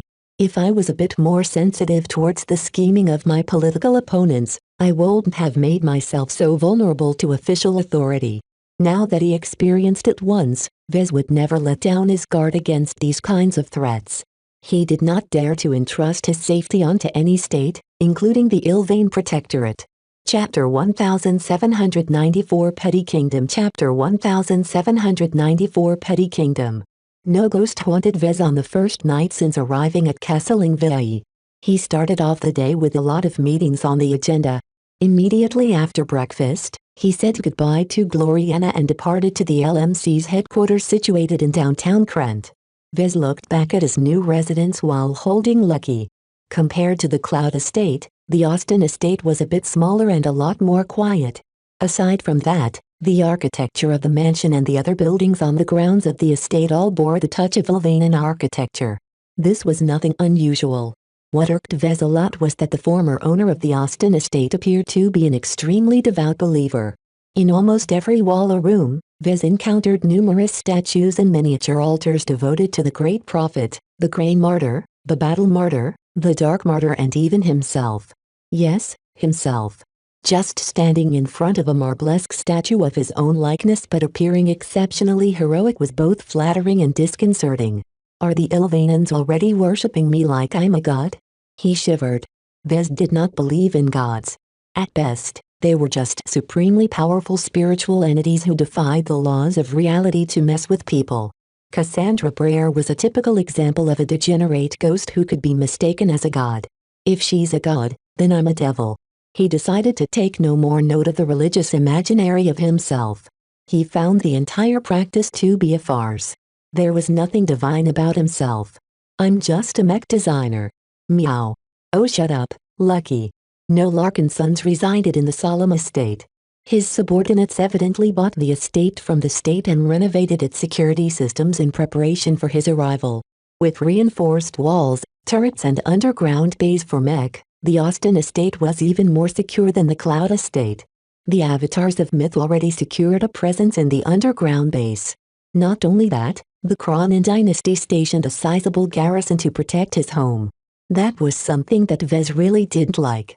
His avatars ought to be sufficient to protect him, but the Ilvanans were horridly overprotective about his life. They did not wish the bright martyr to suffer the same fate as the great prophet when he was still alive. Rather than appreciating his constant escort of elite Cronin mech guards, Vez continually regarded their presence with caution. A portion of the mech corps with Venerable Genso Larkinson at its head had already blindsided him once. Vez did not rule out that some nutcases within the Cronin dynasty might be plotting for his life. After all, even if he managed to gain widespread appreciation and worship from the Ilvanans, they were not a monolithic entity. There were always crazies, weirdos and radicalists among any population, and when the latter reached hundreds of billions, that amounted to at least millions of mentally unstable threats. For this reason, no matter how popular he became in the Protectorate, Vez did not allow himself to get caught up in his own hype. He needed to remain as vigilant as possible, and he already warned Melker to keep his avatars alert. Not only did his avatars need to guard against unknown threats, they also had to keep an eye on their Cronin watchers. Though Vez handed Melker a burdensome command, the avatars ought to be up to the task. Otherwise, he might as well discard the avatars entirely despite all of the effort he put into cultivating them into an elite force. After reaching downtown Krent, his shuttle along with his guard mech arrived at the LMC's new headquarters, at least for the moment. Much to his relief, his company's headquarters was just a modern office building. While its architecture still contained traces of Ilvanan religious iconography, it didn't dominate the workplace. Perhaps the most welcome discovery was that the headquarters lacked the ridiculous statues and paintings of the bright martyr. This was good because Vez did not wish for his own employees to worship the ground he walked upon. Once he settled down at his new office in the upper level of the headquarters, he began his workday by holding an informal meeting. Raymond, Gavin and Kelsey all gathered at the office to discuss the new trajectory of the LMC. From what I've heard so far, you've all done a good job at managing the LMC's sudden departure from the Bright Republic. He spoke to his three closest confidants within his company. I'm already aware of broad strokes and I have no objections for the decisions you've made so far. It's fine to invest in another manufacturing complex on this planet, but that will be the extent of the LMC's expansion into this state. He was glad that Raymond as well as the two native Cloudy Curtainers decided to leave their homes and join him at the start of this new chapter in his life. He half expected Gavin and Kelsey to remain in the Bright Republic. Now that they decided to continue to work for him no matter where he went, he felt he could lean on them more. Why limit our presence in the Ilvain Protectorate? Kelsey asked. She appeared genuinely confused, but Raymond didn't look so surprised. Vez has probably considered the precarious situation of our current host state. The chief operating officer answered her question. The Sand War may have ceased to be an existential threat for the time being, but the Komodo War is still ramping up. Whether this enormous conflict will spill in this direction remains to be seen, but it doesn't hurt to be prepared. Raymond is right. Vez clasped his hands over his desk. The entire star sector is in flames. Several wars have erupted, of which 2 of them have the potential to upend every state. Under these circumstances, sinking more money and resources in real estate that might get wiped out the next day is highly unwise. In truth, Vez eagerly adopted this argument because it also supported his greater agenda. His future plans rested on his grand expedition, not his petty kingdom in the Komodo star sector. While the 4 Briders held their discussion, Lucky explored and sniffed every corner of his office, destroying microscopic spy bugs and listening bugs along the way. The cat already found quite a lot of suspect devices. What exactly is your plan for the medium term? Gavin couldn't help but ask. Are we going to expand in other third states? Right now, your reputation and the LMC's brand awareness has reached a new height in this region. Even though many states are economically devastated, we can still take our gains to other parts of the star sector and resume our company's rapid growth. That's too risky, Benny. You don't seem to let that stop you, boss. This is different. I only take risks when the rewards are great enough. This is not an instance where I think we'll have much gain. Have you forgotten that we sold over 1 million mech ever since the Sand War erupted? Even now we are still selling a lot of soldier mech in many foreign states. As long as we use our successful product line as a springboard, we can establish a strong presence in each of their mech markets. Vez shook his head. I'm not chasing after market dominance anymore. I'm not interested in increasing our revenue. We have plenty of money, and the soldier product line will ensure our economic prosperity for at least a couple more years. This gives us the luxury to do something different. Which is what? Reimagining the Living Mech Corporation. He outlined his plans and some of his visions for the future. Before he left for the Red Ocean, Vez felt obliged to leave his mark on the Komodo star sector. This was something he emotionally desired in order to leave this star sector with no regrets.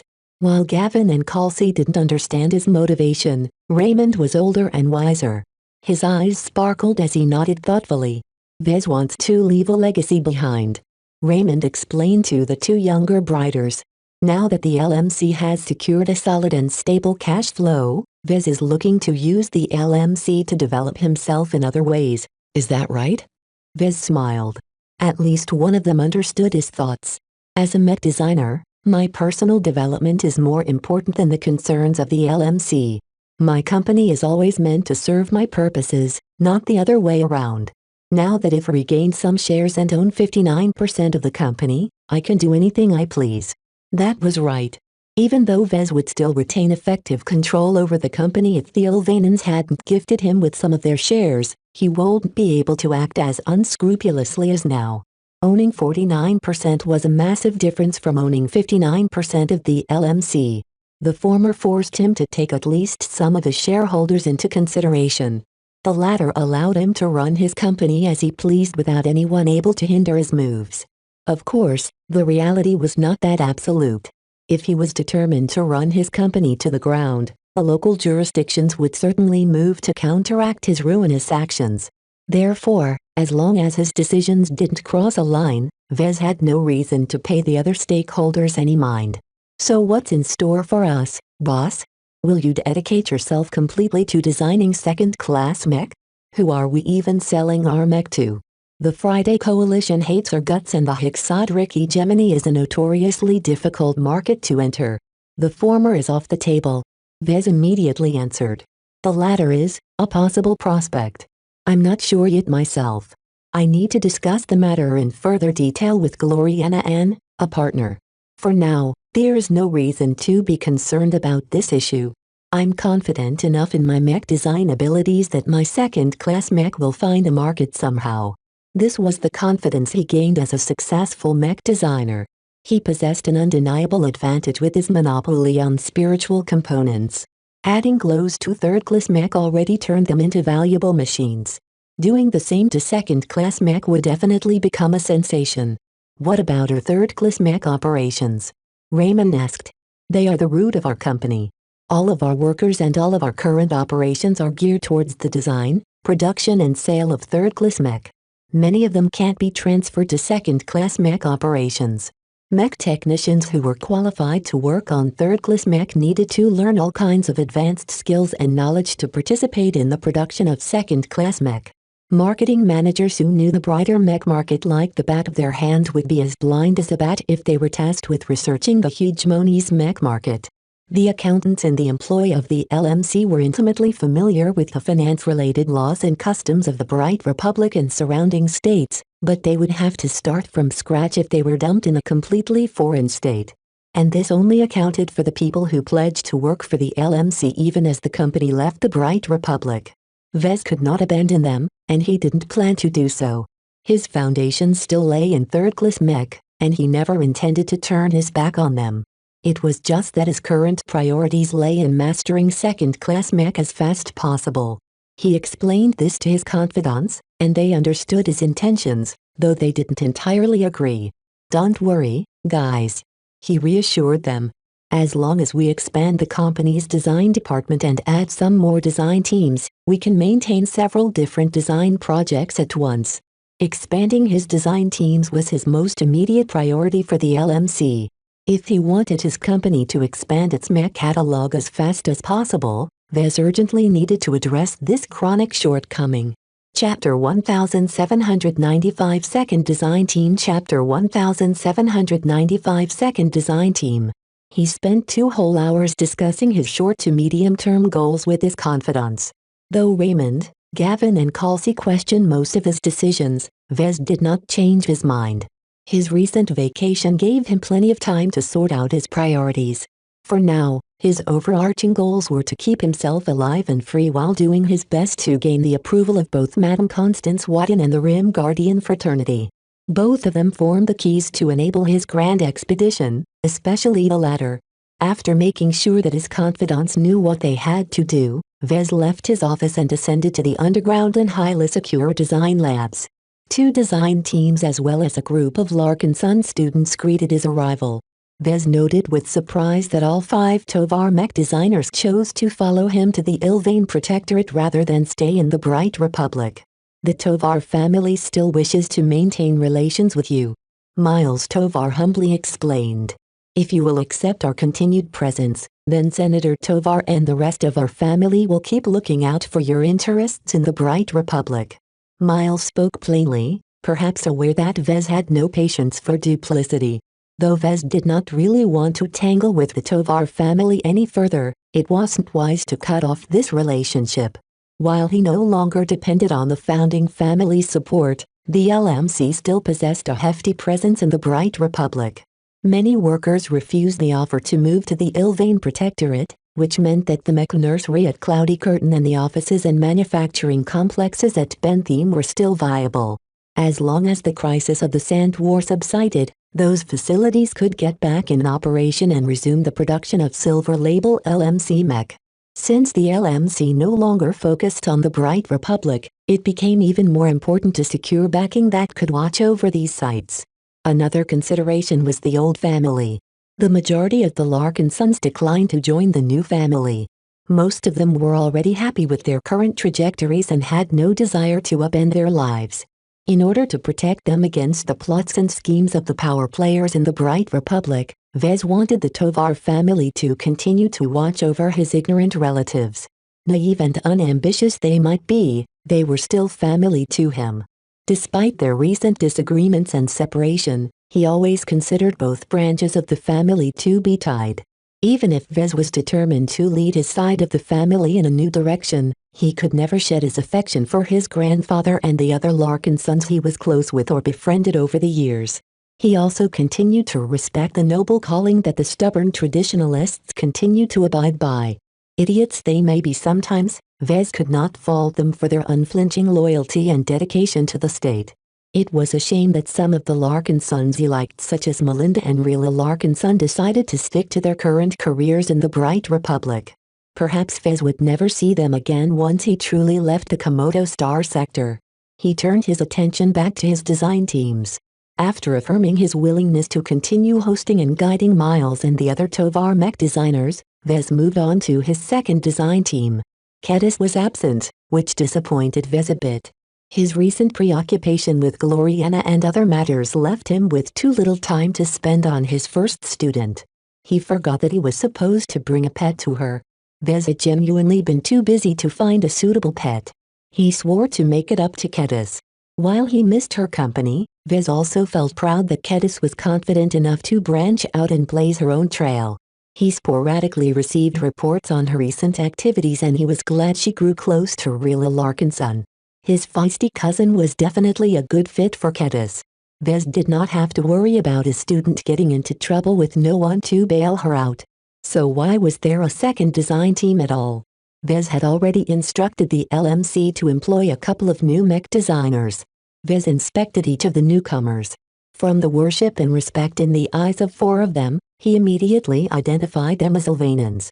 Considering his popularity in the Ilvane Protectorate, thousands of mech designers fanatically knocked on the LMC's doors to apply to join its design teams. Yet Vez had already issued a very firm command back when he was still escaping from the Friday Coalition. The LMC did not need any talented or ambitious mech designers.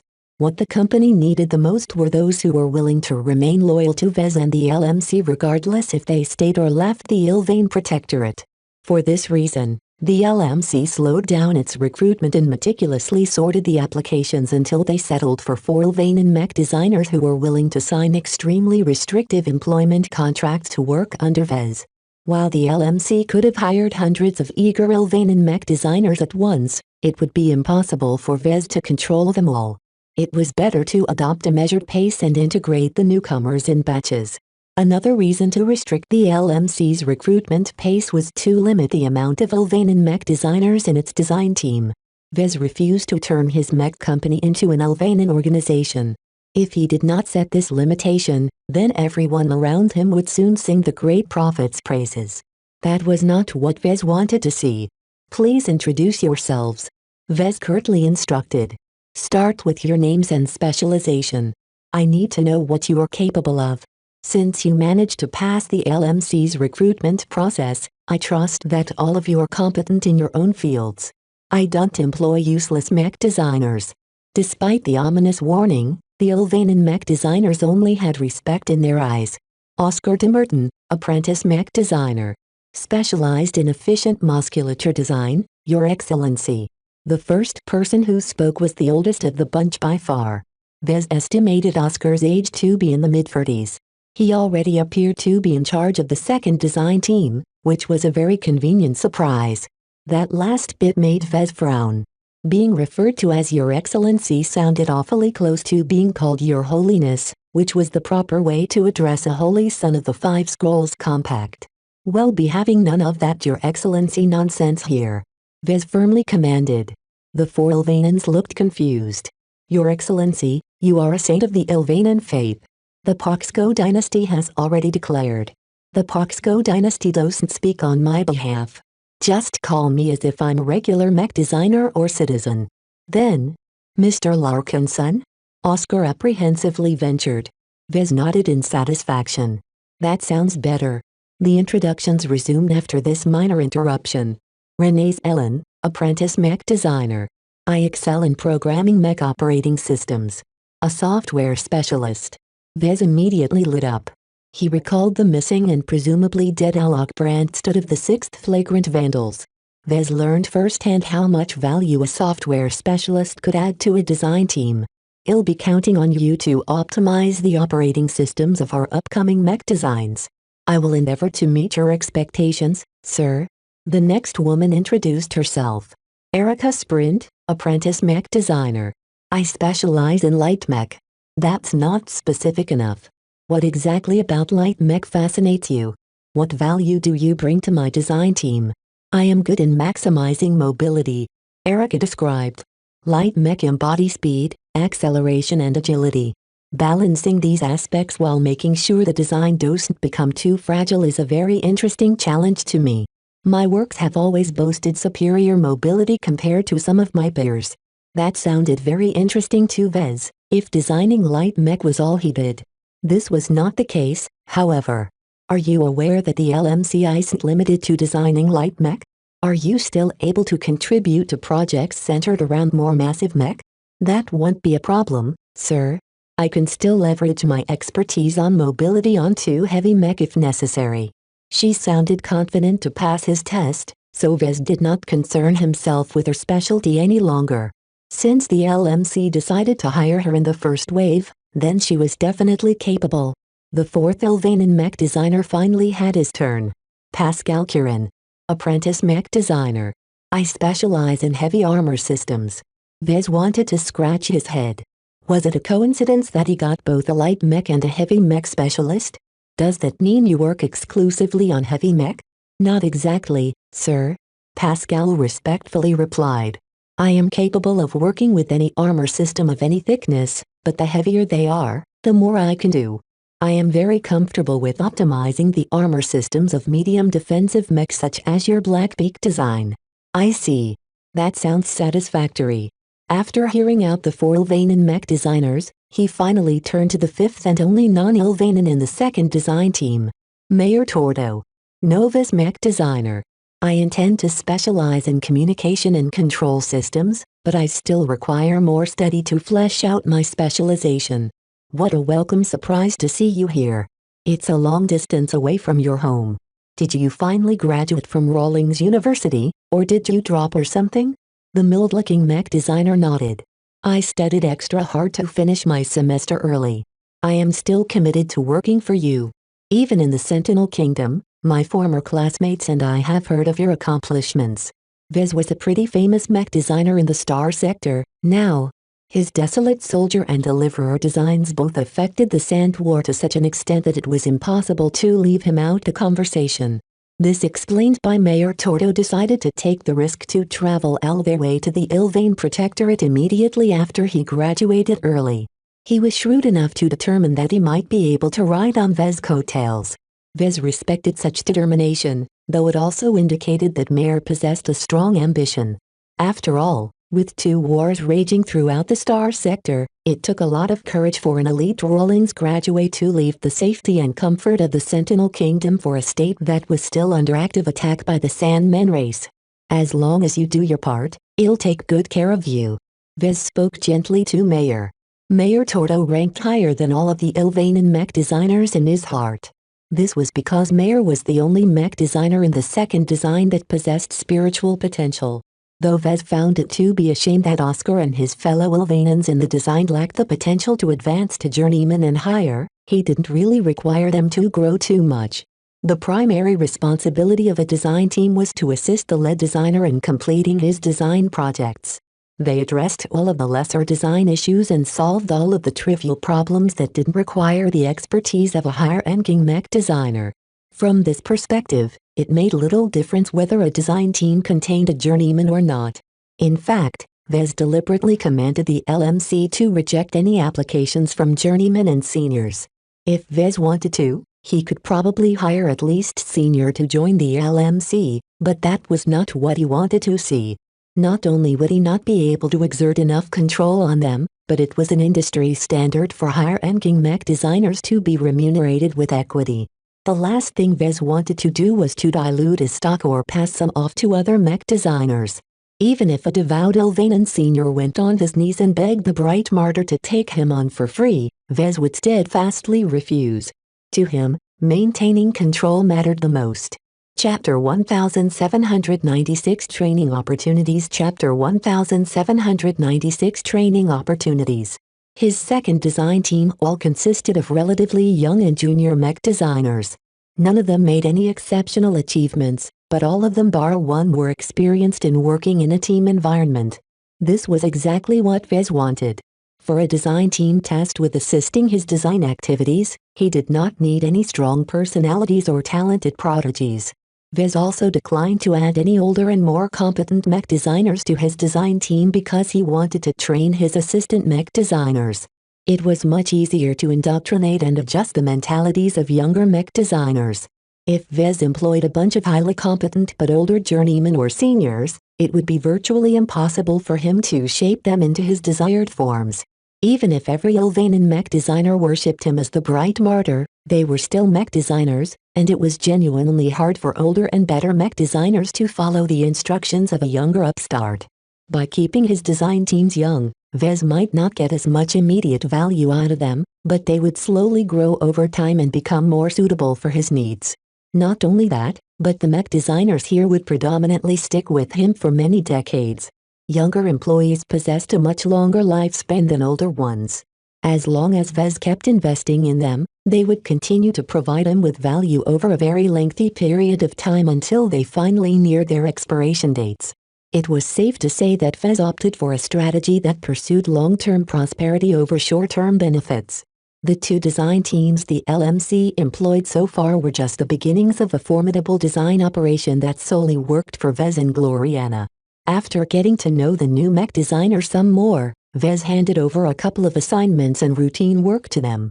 Just because he hadn't started any design projects didn't mean that his design teams could slack off. Aside from keeping his bees busy, he also wanted to take their measure.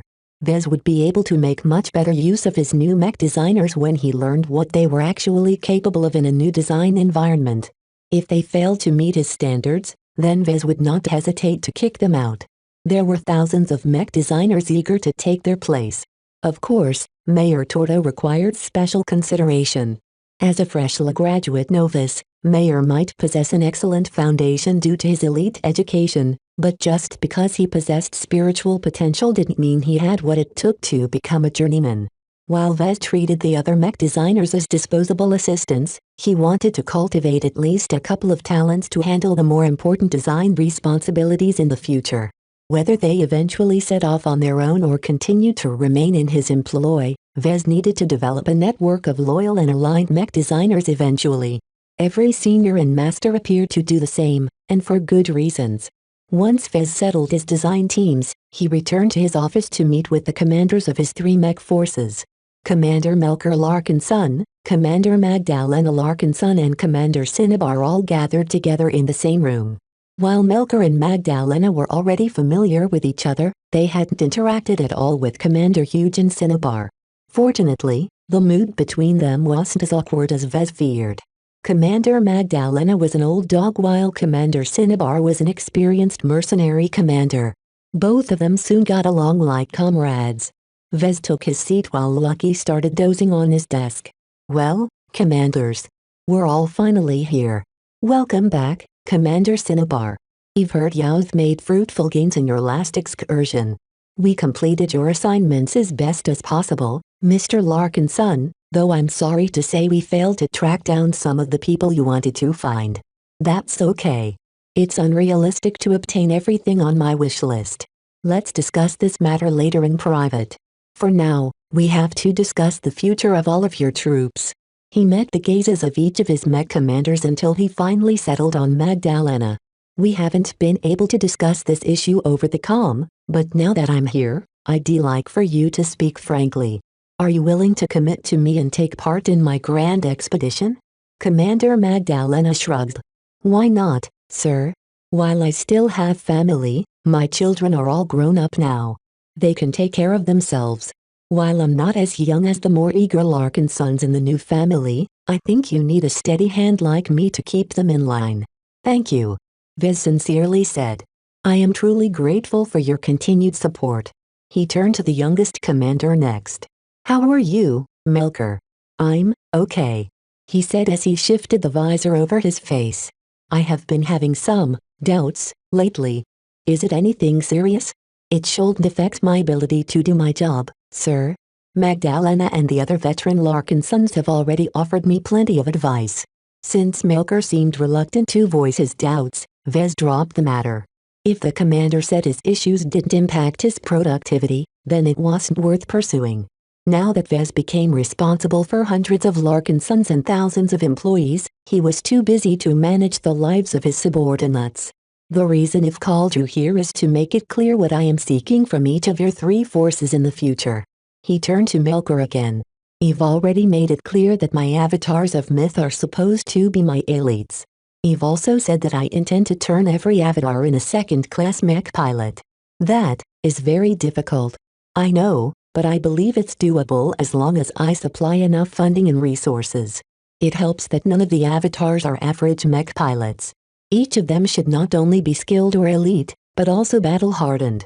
With their excellent foundation, my avatars ought to be able to pass this challenge. Though Melker didn't appear as confident, Vez revealed a welcome piece of news. One of the biggest hurdles in this kind of training is the lack of real mech piloting experience. Let me tell you that your men will each be able to pilot a real second-class mech and accrue valuable experience. Do you mean? It's exactly what you think. The Scarlet Rose if captured from the Fridayman also come with a quartet of 4 premier second-class mech. If footage of my battles in the Great Zona Republic have leaked, then you should know how powerful they are. The fact that they can already crush hundreds of third-class mech despite lacking mech pilots should give my avatars a very exhilarating piloting moment. Will these practice mech be exclusive to the avatars, sir? Magdalena asked. The avatars deserve this privilege. Vez emphatically stated. As far as I know, the living sentinels all decline to meet the demands if imposed on the avatars. Since your men are unwilling to step up or commit to my grand expedition, then they should accept the circumstances. I've been discussing and considering the security needs of your grand expedition with Commander Melker. The veteran mech officer pressed on. Since you are planning to cultivate the avatars of myth into an elite mech troop, then they are not suitable to perform every security need. For ordinary guard duty, it is more suitable to deploy a large amount of mech that can stall any potential hostile while your avatars launch a counterattack. Her argument had merit, but Vez did not immediately butt into it. Will they even take part in my grand expedition? Many will. I have already sounded out my sentinels and many of them have started to change their minds. Give them some time, and they will definitely choose to join your expedition rather than stay behind. That still doesn't address the strength disparity between the sentinels and all of the threats we might possibly face in the Red Ocean. One of the reasons I'm so insistent on upgrading every mech pilot I bring is because we'll be facing forces from the entire galaxy. While there are rules in place to prevent bullying from superior forces, it's best to rely on our strength. As a second-class fleet, our grand expedition will at least be able to explore most of the zones in the Red Ocean. Not only that, but second-class fleets were also considerably faster than third-class fleets. Vez did not wish to waste too much time in accessing the Galactic Gate network or remain in the outskirts of the Red Ocean for several decades. How will you take care of the need for guards for your grand expedition, sir? If you truly intend to form a fleet numbering 20 valuable ships, then you will need at least several hundred mech to guard such valuable assets. This was a conundrum that Vez admittedly hadn't considered very much. He initially passed on this responsibility to the avatars, but due to their arduous standards and customs, Vez did not expect to be able to expand them quickly enough in the next couple of years. Apparently, Magdalena already had an answer. What is your proposal? Vez asked directly. Let some of the living sentinels who are willing to join your expedition join the second-class training program. As long as you don't hold them to the highest standards, they won't fail. Remember that many of the Larkin sons in the new family have opted to join the living sentinels over the avatars. They will definitely be able to pass this hurdle. Then what? You supply my living sentinels with enough second-class mech to allow them to perform their duties. Because of their lower training standards, you don't have to supply them with top second-class mech models. Just a mid-range or budget equivalent of the mech we are already familiar with are fine. Not only does this allow you to expand the number of mech that can guard your valuable fleet, but also avoid burdening your finances. He had to admit that Commander Magdalena offered him a sensible proposal. Vez weighed it in his mind and decided to take a small step in this direction. I'm not fully on board with this plan, but I'm willing to see how well your sentinels can transition to second-class mech designers. Mind you, the avatars of myth have priority access to the 4 second-class training mech. As long as they aren't currently using the training mech, then your sentinels are allowed to make use of them. Of course, Every training session will be supervised and I'll make sure to install some control systems in the mech to prevent abuse.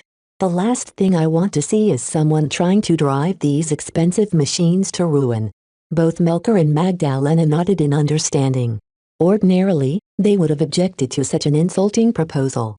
Installing kill switches or backdoors in mech was a considerable taboo in the mech community. This was because any kill switch could always be taken over by adversaries. However, this was not that big of a deal when it came to training mech. They weren't meant to participate in actual battles, so they were never at risk of destruction as soon as the mech lost power or something. In this case, the matter was 10 times more sensitive due to the insane value of the Kraven, Seltzer, Paraffin and Fliskin. Each of Aisling's former bodyguard mech was worth a fortune even in a second-rate state. Theft prevention should be a top priority to the avatars and sentinels tasked with keeping them safe. Vez continued to outline his plans for his mech troops. All three had to serve a distinctive purpose, and none of them were redundant. After a good talk with the three commanders, he eventually dismissed Melker and Magdalena. Only Commander Cinnabar was left. The bearded Kinner was finally ready to report on his activities while he was on assignment during the Sand War. Chapter 1797 Trusted Customer Chapter 1797 Trusted Customer. A virtual member card hovered in front of Vez just after he activated a jamming field. The card looked almost identical to the invitation card at Vez won from the Church of Hatumak years ago. He remembered a competition where he competed against Myra, Kedis' mentor. Even though he lost, he still proved himself worthy to receive the card. Of course, Vez had no good feelings for the weird and abnormal cult. Their strange powers and ability to make themselves undetectable through spiritual means almost caused the downfall of Lydia's sword maidens and the flagrant vandals. Afterwards, he always intended to make use of the invitation card to get initiated in the so-called Angel's Wing Foundation, yet he never found the time to make an excursion. The virtual invitation card not only acted as a means of entry, but also transmitted the moving coordinates where the powerful black market organization gathered. According to several sources, the Angel's Wing Foundation was one of the biggest and most expansive black market organizations in the Galactic Rim. In order to avoid stepping too much on the toes of other competitors, the AWF almost exclusively dealt in biotech-related goods and services. It might not be the best place to obtain the best illicit mech or hire the best assassins, but when it came to purchasing extremely valuable exobeasts and bioimplants, there was no other underground marketplace that could compare. It took us a long time to reach the site where the Angel's Wing Foundation opened for business. Commander Cinnabar calmly explained. The organization set its gathering point in the frontier, which forced us to cross into unregulated space. What? Did you enter Sandman territory? Rest assured, we didn't encounter too many Sandmen. The AWF set up shop well outside the sphere of influence of the Sandmen. Aside from some sporadic Sandmen fleets that went astray, the space we traveled through was fairly safe. Since nothing went wrong during the round trip, Vez put down his worries and instead focused on the gains. What did you accomplish while you were at their place? We encountered a large fleet, including a capital ship that served as their main trading hub. The experience was incredible. The Angel's Wing Foundation is truly powerful enough to be able to extend their reach throughout the entire galactic rim. Commander Cinnabar explained the procedures he went through. The invitation card wasn't locked to Vez's identity, so the mercenary commander managed to become a registered member without any problem. Rather than risking his own life and reputation, Vez was fine with allowing his Kinner cash in the invitation card. If he needed anything from the AWF, then he could just dispatch Commander Cinnabar in his stead. So what's it like to be a member? It's not that special, sir. Inside the massive trading ship are countless rare and lucrative trading opportunities. Every member who enters dons a cloak or employs other means of obscuring their identities, so no one knows anyone there. It would have taken too much time for us to explore them all, so we placed all of our efforts into obtaining the items on your list. Vez leaned forward. Did you? I'm sorry to say we only obtained some samples of just one item on your list. The trading vessel only offers scattered trading opportunities for exotics. They're mostly offered by members and clients who are in urgent need to raise hard currency to purchase or bid on the biotech goods they want. Just like any other true black market organization, the AWF did not accept or deal with regular currency such as Bright credits or coalition credits. Instead, the use of Kavana coins and other forms of bartering governed most transactions. When Commander Cinnabar passed on the list to Vez, he erupted into a smile. This was because the battle criers obtained one of the materials he needed the most: 13p stones. Though the stone was one of the most basic spiritual erective materials he discovered, its uses were myriad. He could use them as spiritual energy batteries to capture his excess output, or he could use them as makeshift containers for spiritual entities. Yet that only scratched the surface of their possible uses. He suspected that he could employ the stones to other ends. If one of his hypotheses were correct, then perhaps the stone was an essential component in making permanent spiritual matter. With 13 chunks of minerals that Commander Cinnabar tentatively identified as stones, Vez did not have to be so stingy with their use. Though Vez still planned to stash most of them in his vault, he could afford to experiment with a handful of them without feeling pained over their loss. Make sure to move all of the stones in my vault. They're very precious and I don't want anyone else to touch them, including my own girlfriend. Vez commanded. Well, take care of it, sir. Now what are your other gains? After we departed from the AWF, we attempted to search the people on your bounty list. It was difficult. While the Sand War allowed us to move anywhere without attracting too much attention by blending in with the refugee ships, a lack of tracking makes it almost impossible to locate specific people. How did you solve this problem? The red-haired mercenary commander smiled. We employed the use of an underground intelligence broker. We had to go through a significant amount of our remaining budget to obtain the coordinates of some of your targets. Who did you get? Cinnabar passed him another data pad. The pad only contained a single list, which Vez silently read. Ronnie Blast. Merrill Truman. The Alloy Sculptor. The Hand of Sin. Timothy Moriarty. The moment his eyes spotted the first name, they grew red. Of all the people on the list, Vez hated the first one the most. After all of those years, this pirate designer finally fell into his hands. Ha ha ha ha. Vez erupted into laughter. I bet you never expected me to nab you. I can finally repay the indignity you've subjected to me. I can't stand almost getting killed by my own design. His fury became especially heated when he recalled he had been threatened by a plagiarized version of his own work. If someone wanted to kill him using his own designs, then they better use his authentic works. This was what his professionalism demanded. Good. Keep the prisoners secured somewhere secret. Don't let anyone else find out. We have the prisoners secured in the brig of the Iron Tracker for the time being, sir. Since we've parked our ship in orbit of Kesselring, no one ought to be able to enter our ship without permission. Make sure to guard against infiltrators and other hidden troublemakers. I'm way too high profile these days. My reputation with the Ilvanans has reached an insane height, but that also means that lots of people will desperately want to investigate me. We can't rule out the possibility that someone will want to sneak onto your ship since you work directly for me. Remain alert and stay cautious. Don't let the friendly attitude of the Ilvanans fool you into letting down your guard. As a Kinner bondsman, Commander Cinnabar was programmed to obey any instruction. He took Vez orders seriously. The battle criers made some other gains during their time away, but Vez didn't care about them anymore. After discussing everything else the Kinners encountered during their travels, Vez issued some new orders. For now, I want your battle criers to remain close and act in coordination with the avatars and sentinels to guard my life and property. Since we are in unfamiliar territory, we can't take anything for granted, and the Sandmen are still a threat. Understood. Aside from that, I'd also like you to take over control of the Scarlet Rose. This is an extremely important second-class ship for multiple reasons. I want you to pick out your most trustworthy ship crew and take control of the vessel.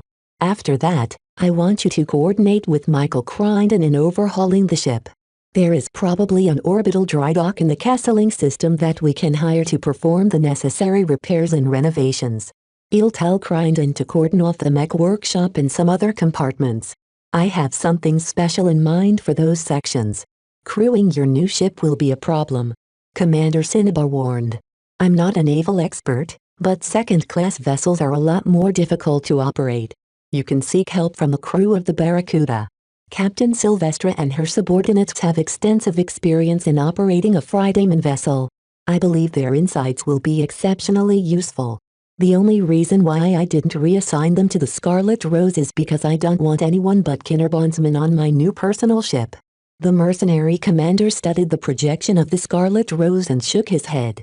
We can do that, but that means pulling essential crew away from our existing vessels.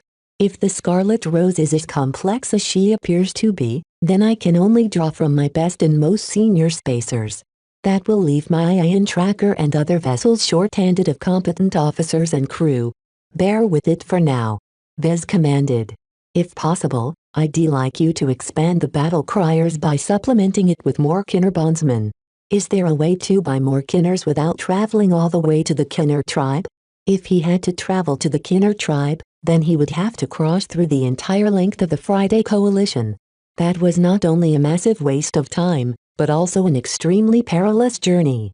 Of course, he could always take a lengthy detour, but such a trip would probably take at least half a year. Fortunately, the Kinners weren't as unreasonable as he feared.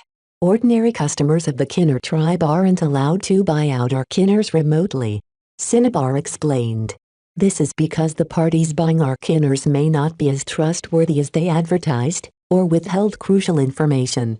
This is one of the main reasons our Kinner tribe highly values face-to-face meetings. Any Kinnerbondsman bought remotely will be facing a difficult dilemma if their new owners turn out to be different from that they expected. Vez understood the nature of this problem. He had no doubt that the Kinner tribe had been burned many times in the past.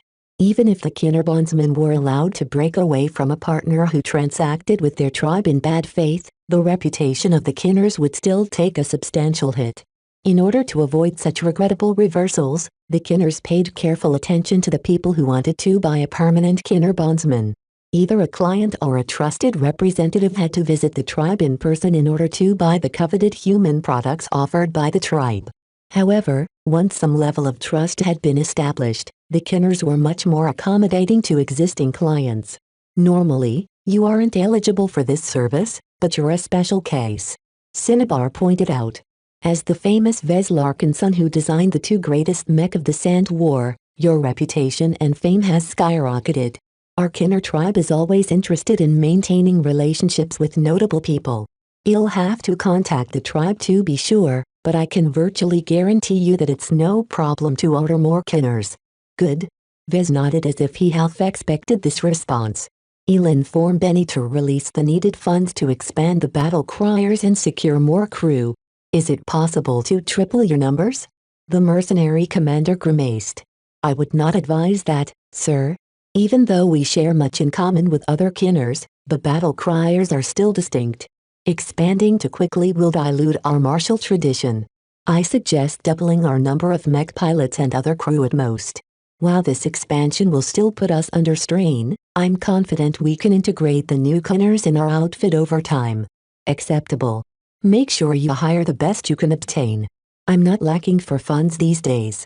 After discussing some of the details, both of them came to an agreement on how to expand the battle criers. This small former mercenary corps needed to expand and grow in strength in order to keep up with Vez's growing ambitions. Chapter 1798 Great Preparation Chapter 1798 Great Preparation. After a lengthy and confidential chat with Commander Cinnabar, the Kinner left his office, leaving Vez alone for a time. He leaned back against his office chair and noted with pleasure that it was even more comfortable than the one in his office at the mech nursery.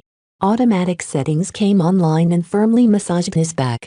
His entire body vibrated in a peculiar rhythm that almost lulled him to sleep. Meow? Heh, don't even think about it. This is my chair. It's not suitable for cats. Meow. Vez picked Lucky up and inspected his pet from every angle. Meow meow meow. You've been eating really well lately. Where have you been putting all of it? You haven't given me any crystals lately, and besides these tiger stripes, you don't look any stronger. Meow. If you want to continue to enjoy your share Brayer alloy, then you better start working. Stop pumping everything into upgrades and start working your rear end. Meow meow. Vez placed his deflated-looking cat down on his lap and stared at the ceiling for a time. He had plenty of meetings to go through before he could go back to his core activities. He longed to go back to his studies or begin his research on imaginary mech. He deeply desired to start a new ambitious design project with massive implications for his future design direction. Yet Vez was long past the time he was all alone. He carried too many responsibilities. As a leader, he needed to set directions and move his pieces in order to advance his goals. Right now, he was far from ready to set off for the Red Ocean. A huge gap remained, and it would take a monumental effort for Vez to overcome it. Ordinary journeymen couldn't even dream of making so much progress, but he never doubted his ability to overcome the odds. I have to get back to making progress as soon as possible. For the rest of the day, Vez met with various people such as Crichton, the Ilvanans and so on. Each of the meetings proceeded briskly as he was not in the mood to waste any time. One of the more notable meetings he held was with Dr. Lupo. Vez tasked the exobiologist to work together with Dr. Raniawadin to prepare for the upcoming implantation surgery. The Archimedes rubal is essential to some of my upcoming plans. He spoke to his pet exobiologist. Drop every unnecessary assignment for now and spend most of your efforts on preparing the implant as best as possible. How is the cranial implant, by the way? I've studied and carefully formed a patch to update the firmware of the implant. The doctor confidently said.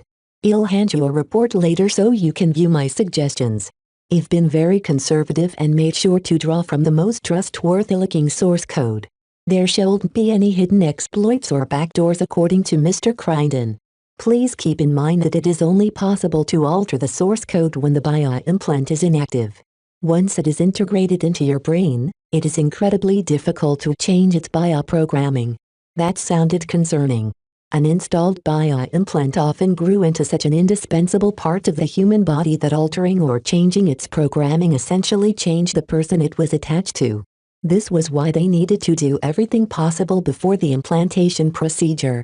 I'll review your suggestions later. If you want, you can work together with Dr. Rania to improve the firmware and possibly the cell structure of the Archimedes rubal. I don't want any hidden dangers in the bio-implant, but seeing that it will form an essential component to my improvement, it needs to be as powerful as possible. CFA implant or not, it's undeniable that it is 300 years out of date. Though it was true that a product like the Archimedes rubal would only evoke disdain from the fleeters who were used to enjoying the best, to someone like Vez it was still a great treasure that surpassed anything the Friedaymen and the Hexers could possibly offer. None of their bio-implants matched the sheer data storage capacity of this 300-year-old implant that Vez scavenged from an old wreck. Since the Archimedes rubal represented a powerful upgrade to his cognitive abilities and couldn't easily be changed or removed after it settled in his head, Vez needed to give Lupo and Rania plenty of time. I understand, sir. Dr. Lupo said, though he didn't seem pleased at being pulled away from his more interesting assignments. I will endeavor to complete the preparation within 2 months. Good. After talking to Dr. Lupo, Vez held another important meeting. Calibist had come. This time, she chose to adopt the guise of Madame Cecily Curran yet again. When she entered his office, Vez instantly recognized that the new entrant wasn't the decoy that Calibist put in place. Oh, her act was perfect. The Cecily who appeared in his office just as noble, dignified and reserved as one could expect of a Curran. However, Vez became more sensitive to identifying people through their spiritual signature.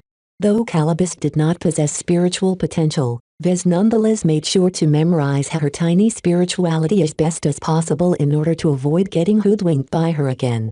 The existence of Calibist proved that humans didn't necessarily have to possess spiritual potential to be an extremely fearsome existence. There were plenty of ways to stand out and be capable without relying on extraordinary means. Once a jamming field came online again, Vez addressed her directly. Let's cut the games and speak plainly. I'm in no mood to waste any time. Lady Cecily's expression turned ugly as Calibist straightforwardly dropped her act. You're no fun. You know I'm not very pleased with you right now. You're expecting too much from me. Intelligence gathering is inherently difficult and unreliable. I've already told you how difficult it is to infiltrate the state apparatus. Though I admit that I have not been on guard against the machinations of the Mech Corps, it takes an immense amount of effort to infiltrate its headquarters. Though it sounded like an excuse, Vez knew he couldn't fault her too much. It is still a very significant failure. I made it up to you, didn't I? Calibust leaned on the chair opposite of the desk and grinned. You would have never been able to astound your attackers with your remote-controlled mech if it wasn't for me supplying you with all of the essential software and instruction guides. In any case, I've expanded my network and made sure to insert more eyes in the local states. While I haven't penetrated the entire Ilvain Protectorate, my agents are currently keeping tabs on all 3 leading dynasties. If any of them are about to move against you, I'll be able to warn you in advance this time.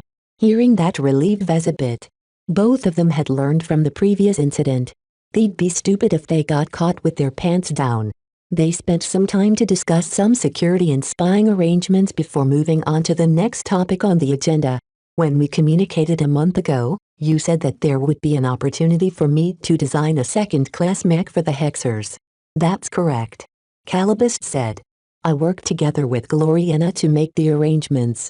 You can view it as a commission, one that is rather sensitive and controversial. Oh no. Vez smelled trouble. When Calibust said that something was fishy, then she was definitely not exaggerating. His eyes narrowed at her. What is going on? Let me begin by explaining the Hex Army.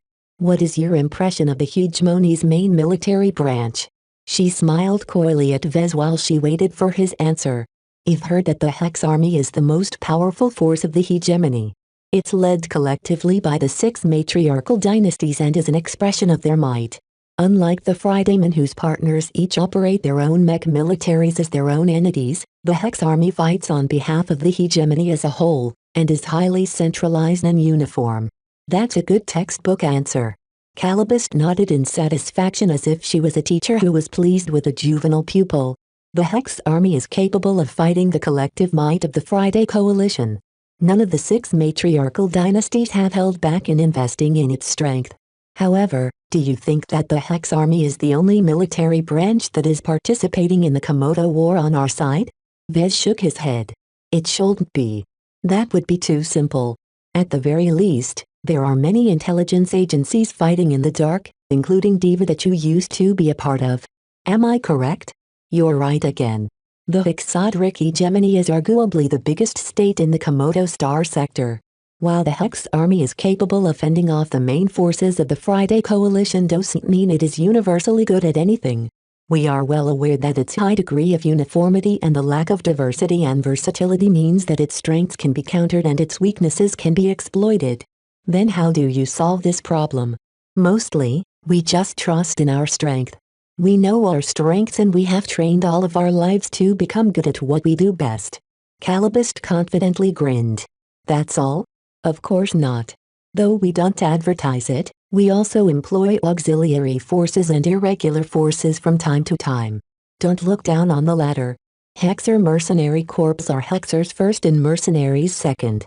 They're not as cowardly and craven as the mercenaries you are accustomed to. None of the outfits in our state are incompetent.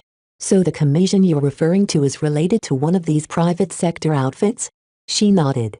That's true, but it would be a mistake to think that every outfit is truly private. The hegemony abhors chaos and unregulated freedom. We don't allow any outfit that operates in our space to be independent.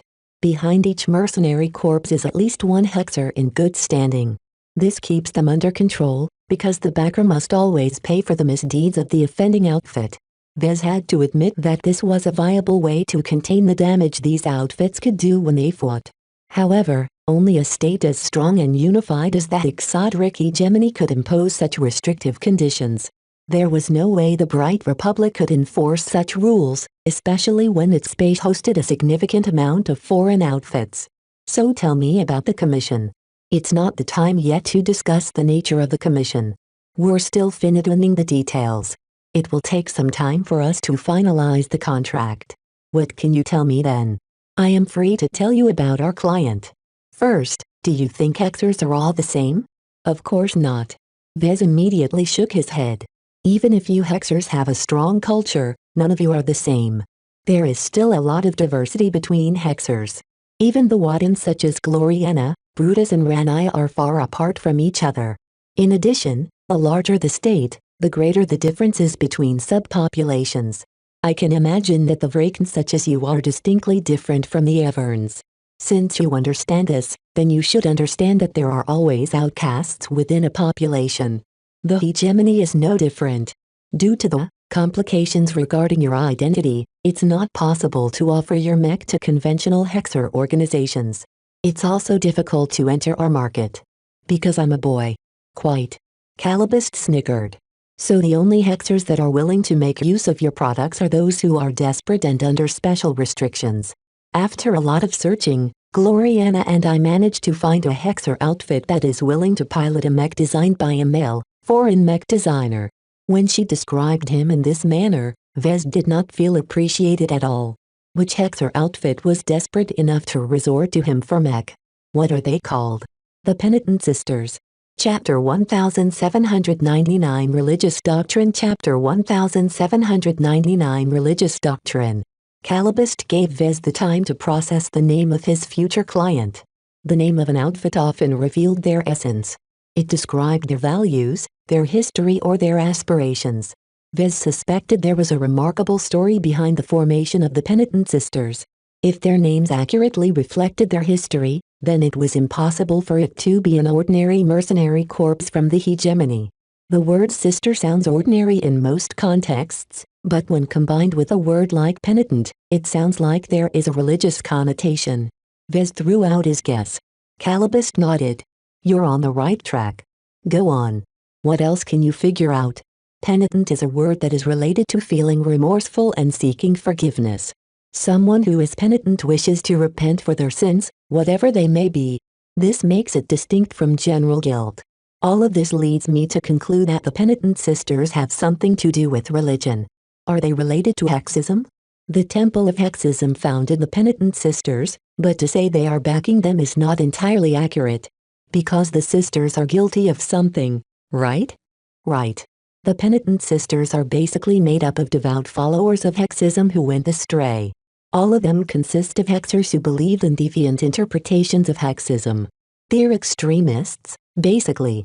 Not only that, but every sister believed in the same radical doctrine that made them run afoul with the Temple of Hexism. This sounded rather thorny to Vez. He really didn't want to participate in another religious dispute. What is so serious that caused these sisters to run afoul with what passes for your state's religion? Did Gloriana tell you about the 6 phases of existence?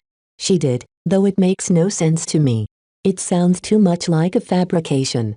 Vez couldn't determine from Calibist's vague expression whether she bought into this nonsense or not. He believed her to be a secularist like him, but who could tell with women and hexers? Well, to many hexers, the 6 phases of existence is an inviolable truth. I highly advise you to never mention your true feelings about it to Gloriana or other hexers. I can assure you they will go absolutely mad if they hear you disparage their beliefs. I know. Vez sighed. I'm not so cautious in your company because I know you aren't like the other hexers. He never dared to question Gloriana's beliefs. She would probably turn into a terrifying monster if he pushed her buttons. Maybe I am, maybe I'm not. Calibist chuckled and tapped her finger against her forearm. The point is that the concept of the 6 phases of existence is so accepted within our state that it is a very touchy subject to suggest any changes to any one of the phases.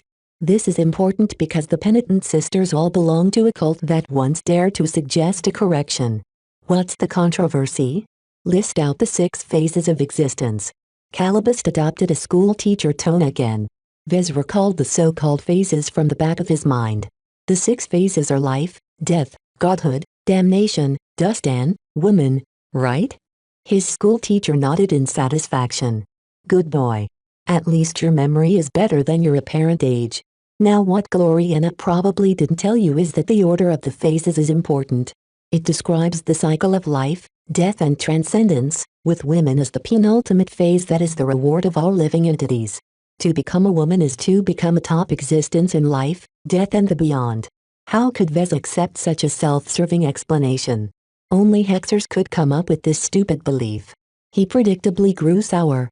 Hexism didn't even bother including males. That's right, and there are several different interpretations why that is so. The orthodox belief is that the initial phase, meaning life, is essentially a euphemism for boy. Accepting this interpretation means that every human life starts off as a boy. Only after they pass through some of the other phases will they shed their inadequacies and become a woman. The reason why this is the most widely accepted interpretation is because it explains why boys deserve to be treated the way they are in the hegemony. They are newborns who have not experienced any waves or winds in their short existences. Boys are too immature and incapable because they haven't grown up, as it were. A woman has gone through at least several lifetimes that has slowly sublimated their existence to the peak form. Compared to the majesty of the superior gender, a boy will always be a juvenile no matter how old they grow in their initial lifetimes. What a creative story. Vez widened his eyes as he took in some of the implications of this interpretation.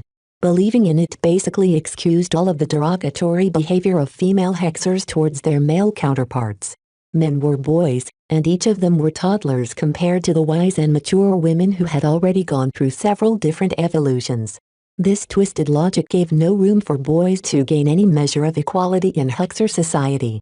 Since Gloriana was a devout follower of hexism, Vez finally learned why she could never stop regarding him as a boy no matter how impressed she was at him. Even if he did his best to prove he was a man, he was still a couple of eons too young to match her status. A strange thought flitted through his mind. Didn't this mean that Gloriana was a pedophile? Despair struck his eyes for a moment before he quickly shook himself out of it. No matter what Gloriana believed, she genuinely respected him and always treated him more than just a boy. Perhaps in the future, Vez could slowly wean her away from the more extreme beliefs of hexism. As long as he kept her out of the hegemony and away from other hexers, Vez was confident he could temper some of her more undesirable hexer traits. His inner thoughts didn't escape the keen perception of Calibust. A twinkle appeared in her eyes. It was as if she looked forward to a show in the future. She quickly recovered. Regarding the phase of life as the initial form of existence that every human has to go through at the start is a very fitting narrative that neatly explains why boys are boys. They are young because they never grew up. They are irresponsible because they haven't been tempered. They are incapable because what could you expect from a bunch of brats? They are in need of care, guidance and protection because we women are older and wiser. That explains your attitude to me. Vez snorted. I don't need to resort to hexism to justify my treatment towards you. Calibust snarked back. Let's get back on track. Now, since it's possible to infer that one of the 6 phases stands for boys, what if you apply it to the other phases? This threw Vez for a loop. I take it there are a lot of implications and symbolism involved with equating or substituting the other phases with boys. If boys stand for death, doesn't that mean that every male must die? There are indeed hexers who believe in this deviant strain of thought. Even then, it's not necessarily the case that all boys must die. It's complicated and involves a lot of scripture, so I won't bore you with the details. Get to the point, then. What phase did the penitent sisters mess around with that caused them to be punished this way? It's the 4th phase. Calibust finally answered. The penitent sisters believed that the phase of damnation is equivalent to boys.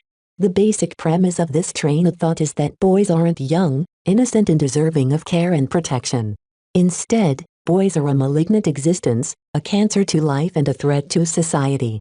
Boys aren't dangerous and prone to brutality because they weren't raised right. They're outright evil and corrupted.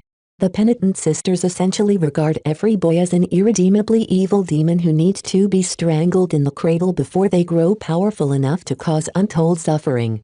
The latter half of the Age of Conquest is the clearest example of what could happen if boys are allowed to grow in strength. How brutal.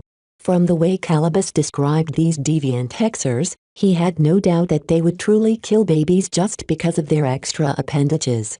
Is this really an unorthodox belief? Calibust glanced at Vez as if he affronted her personally.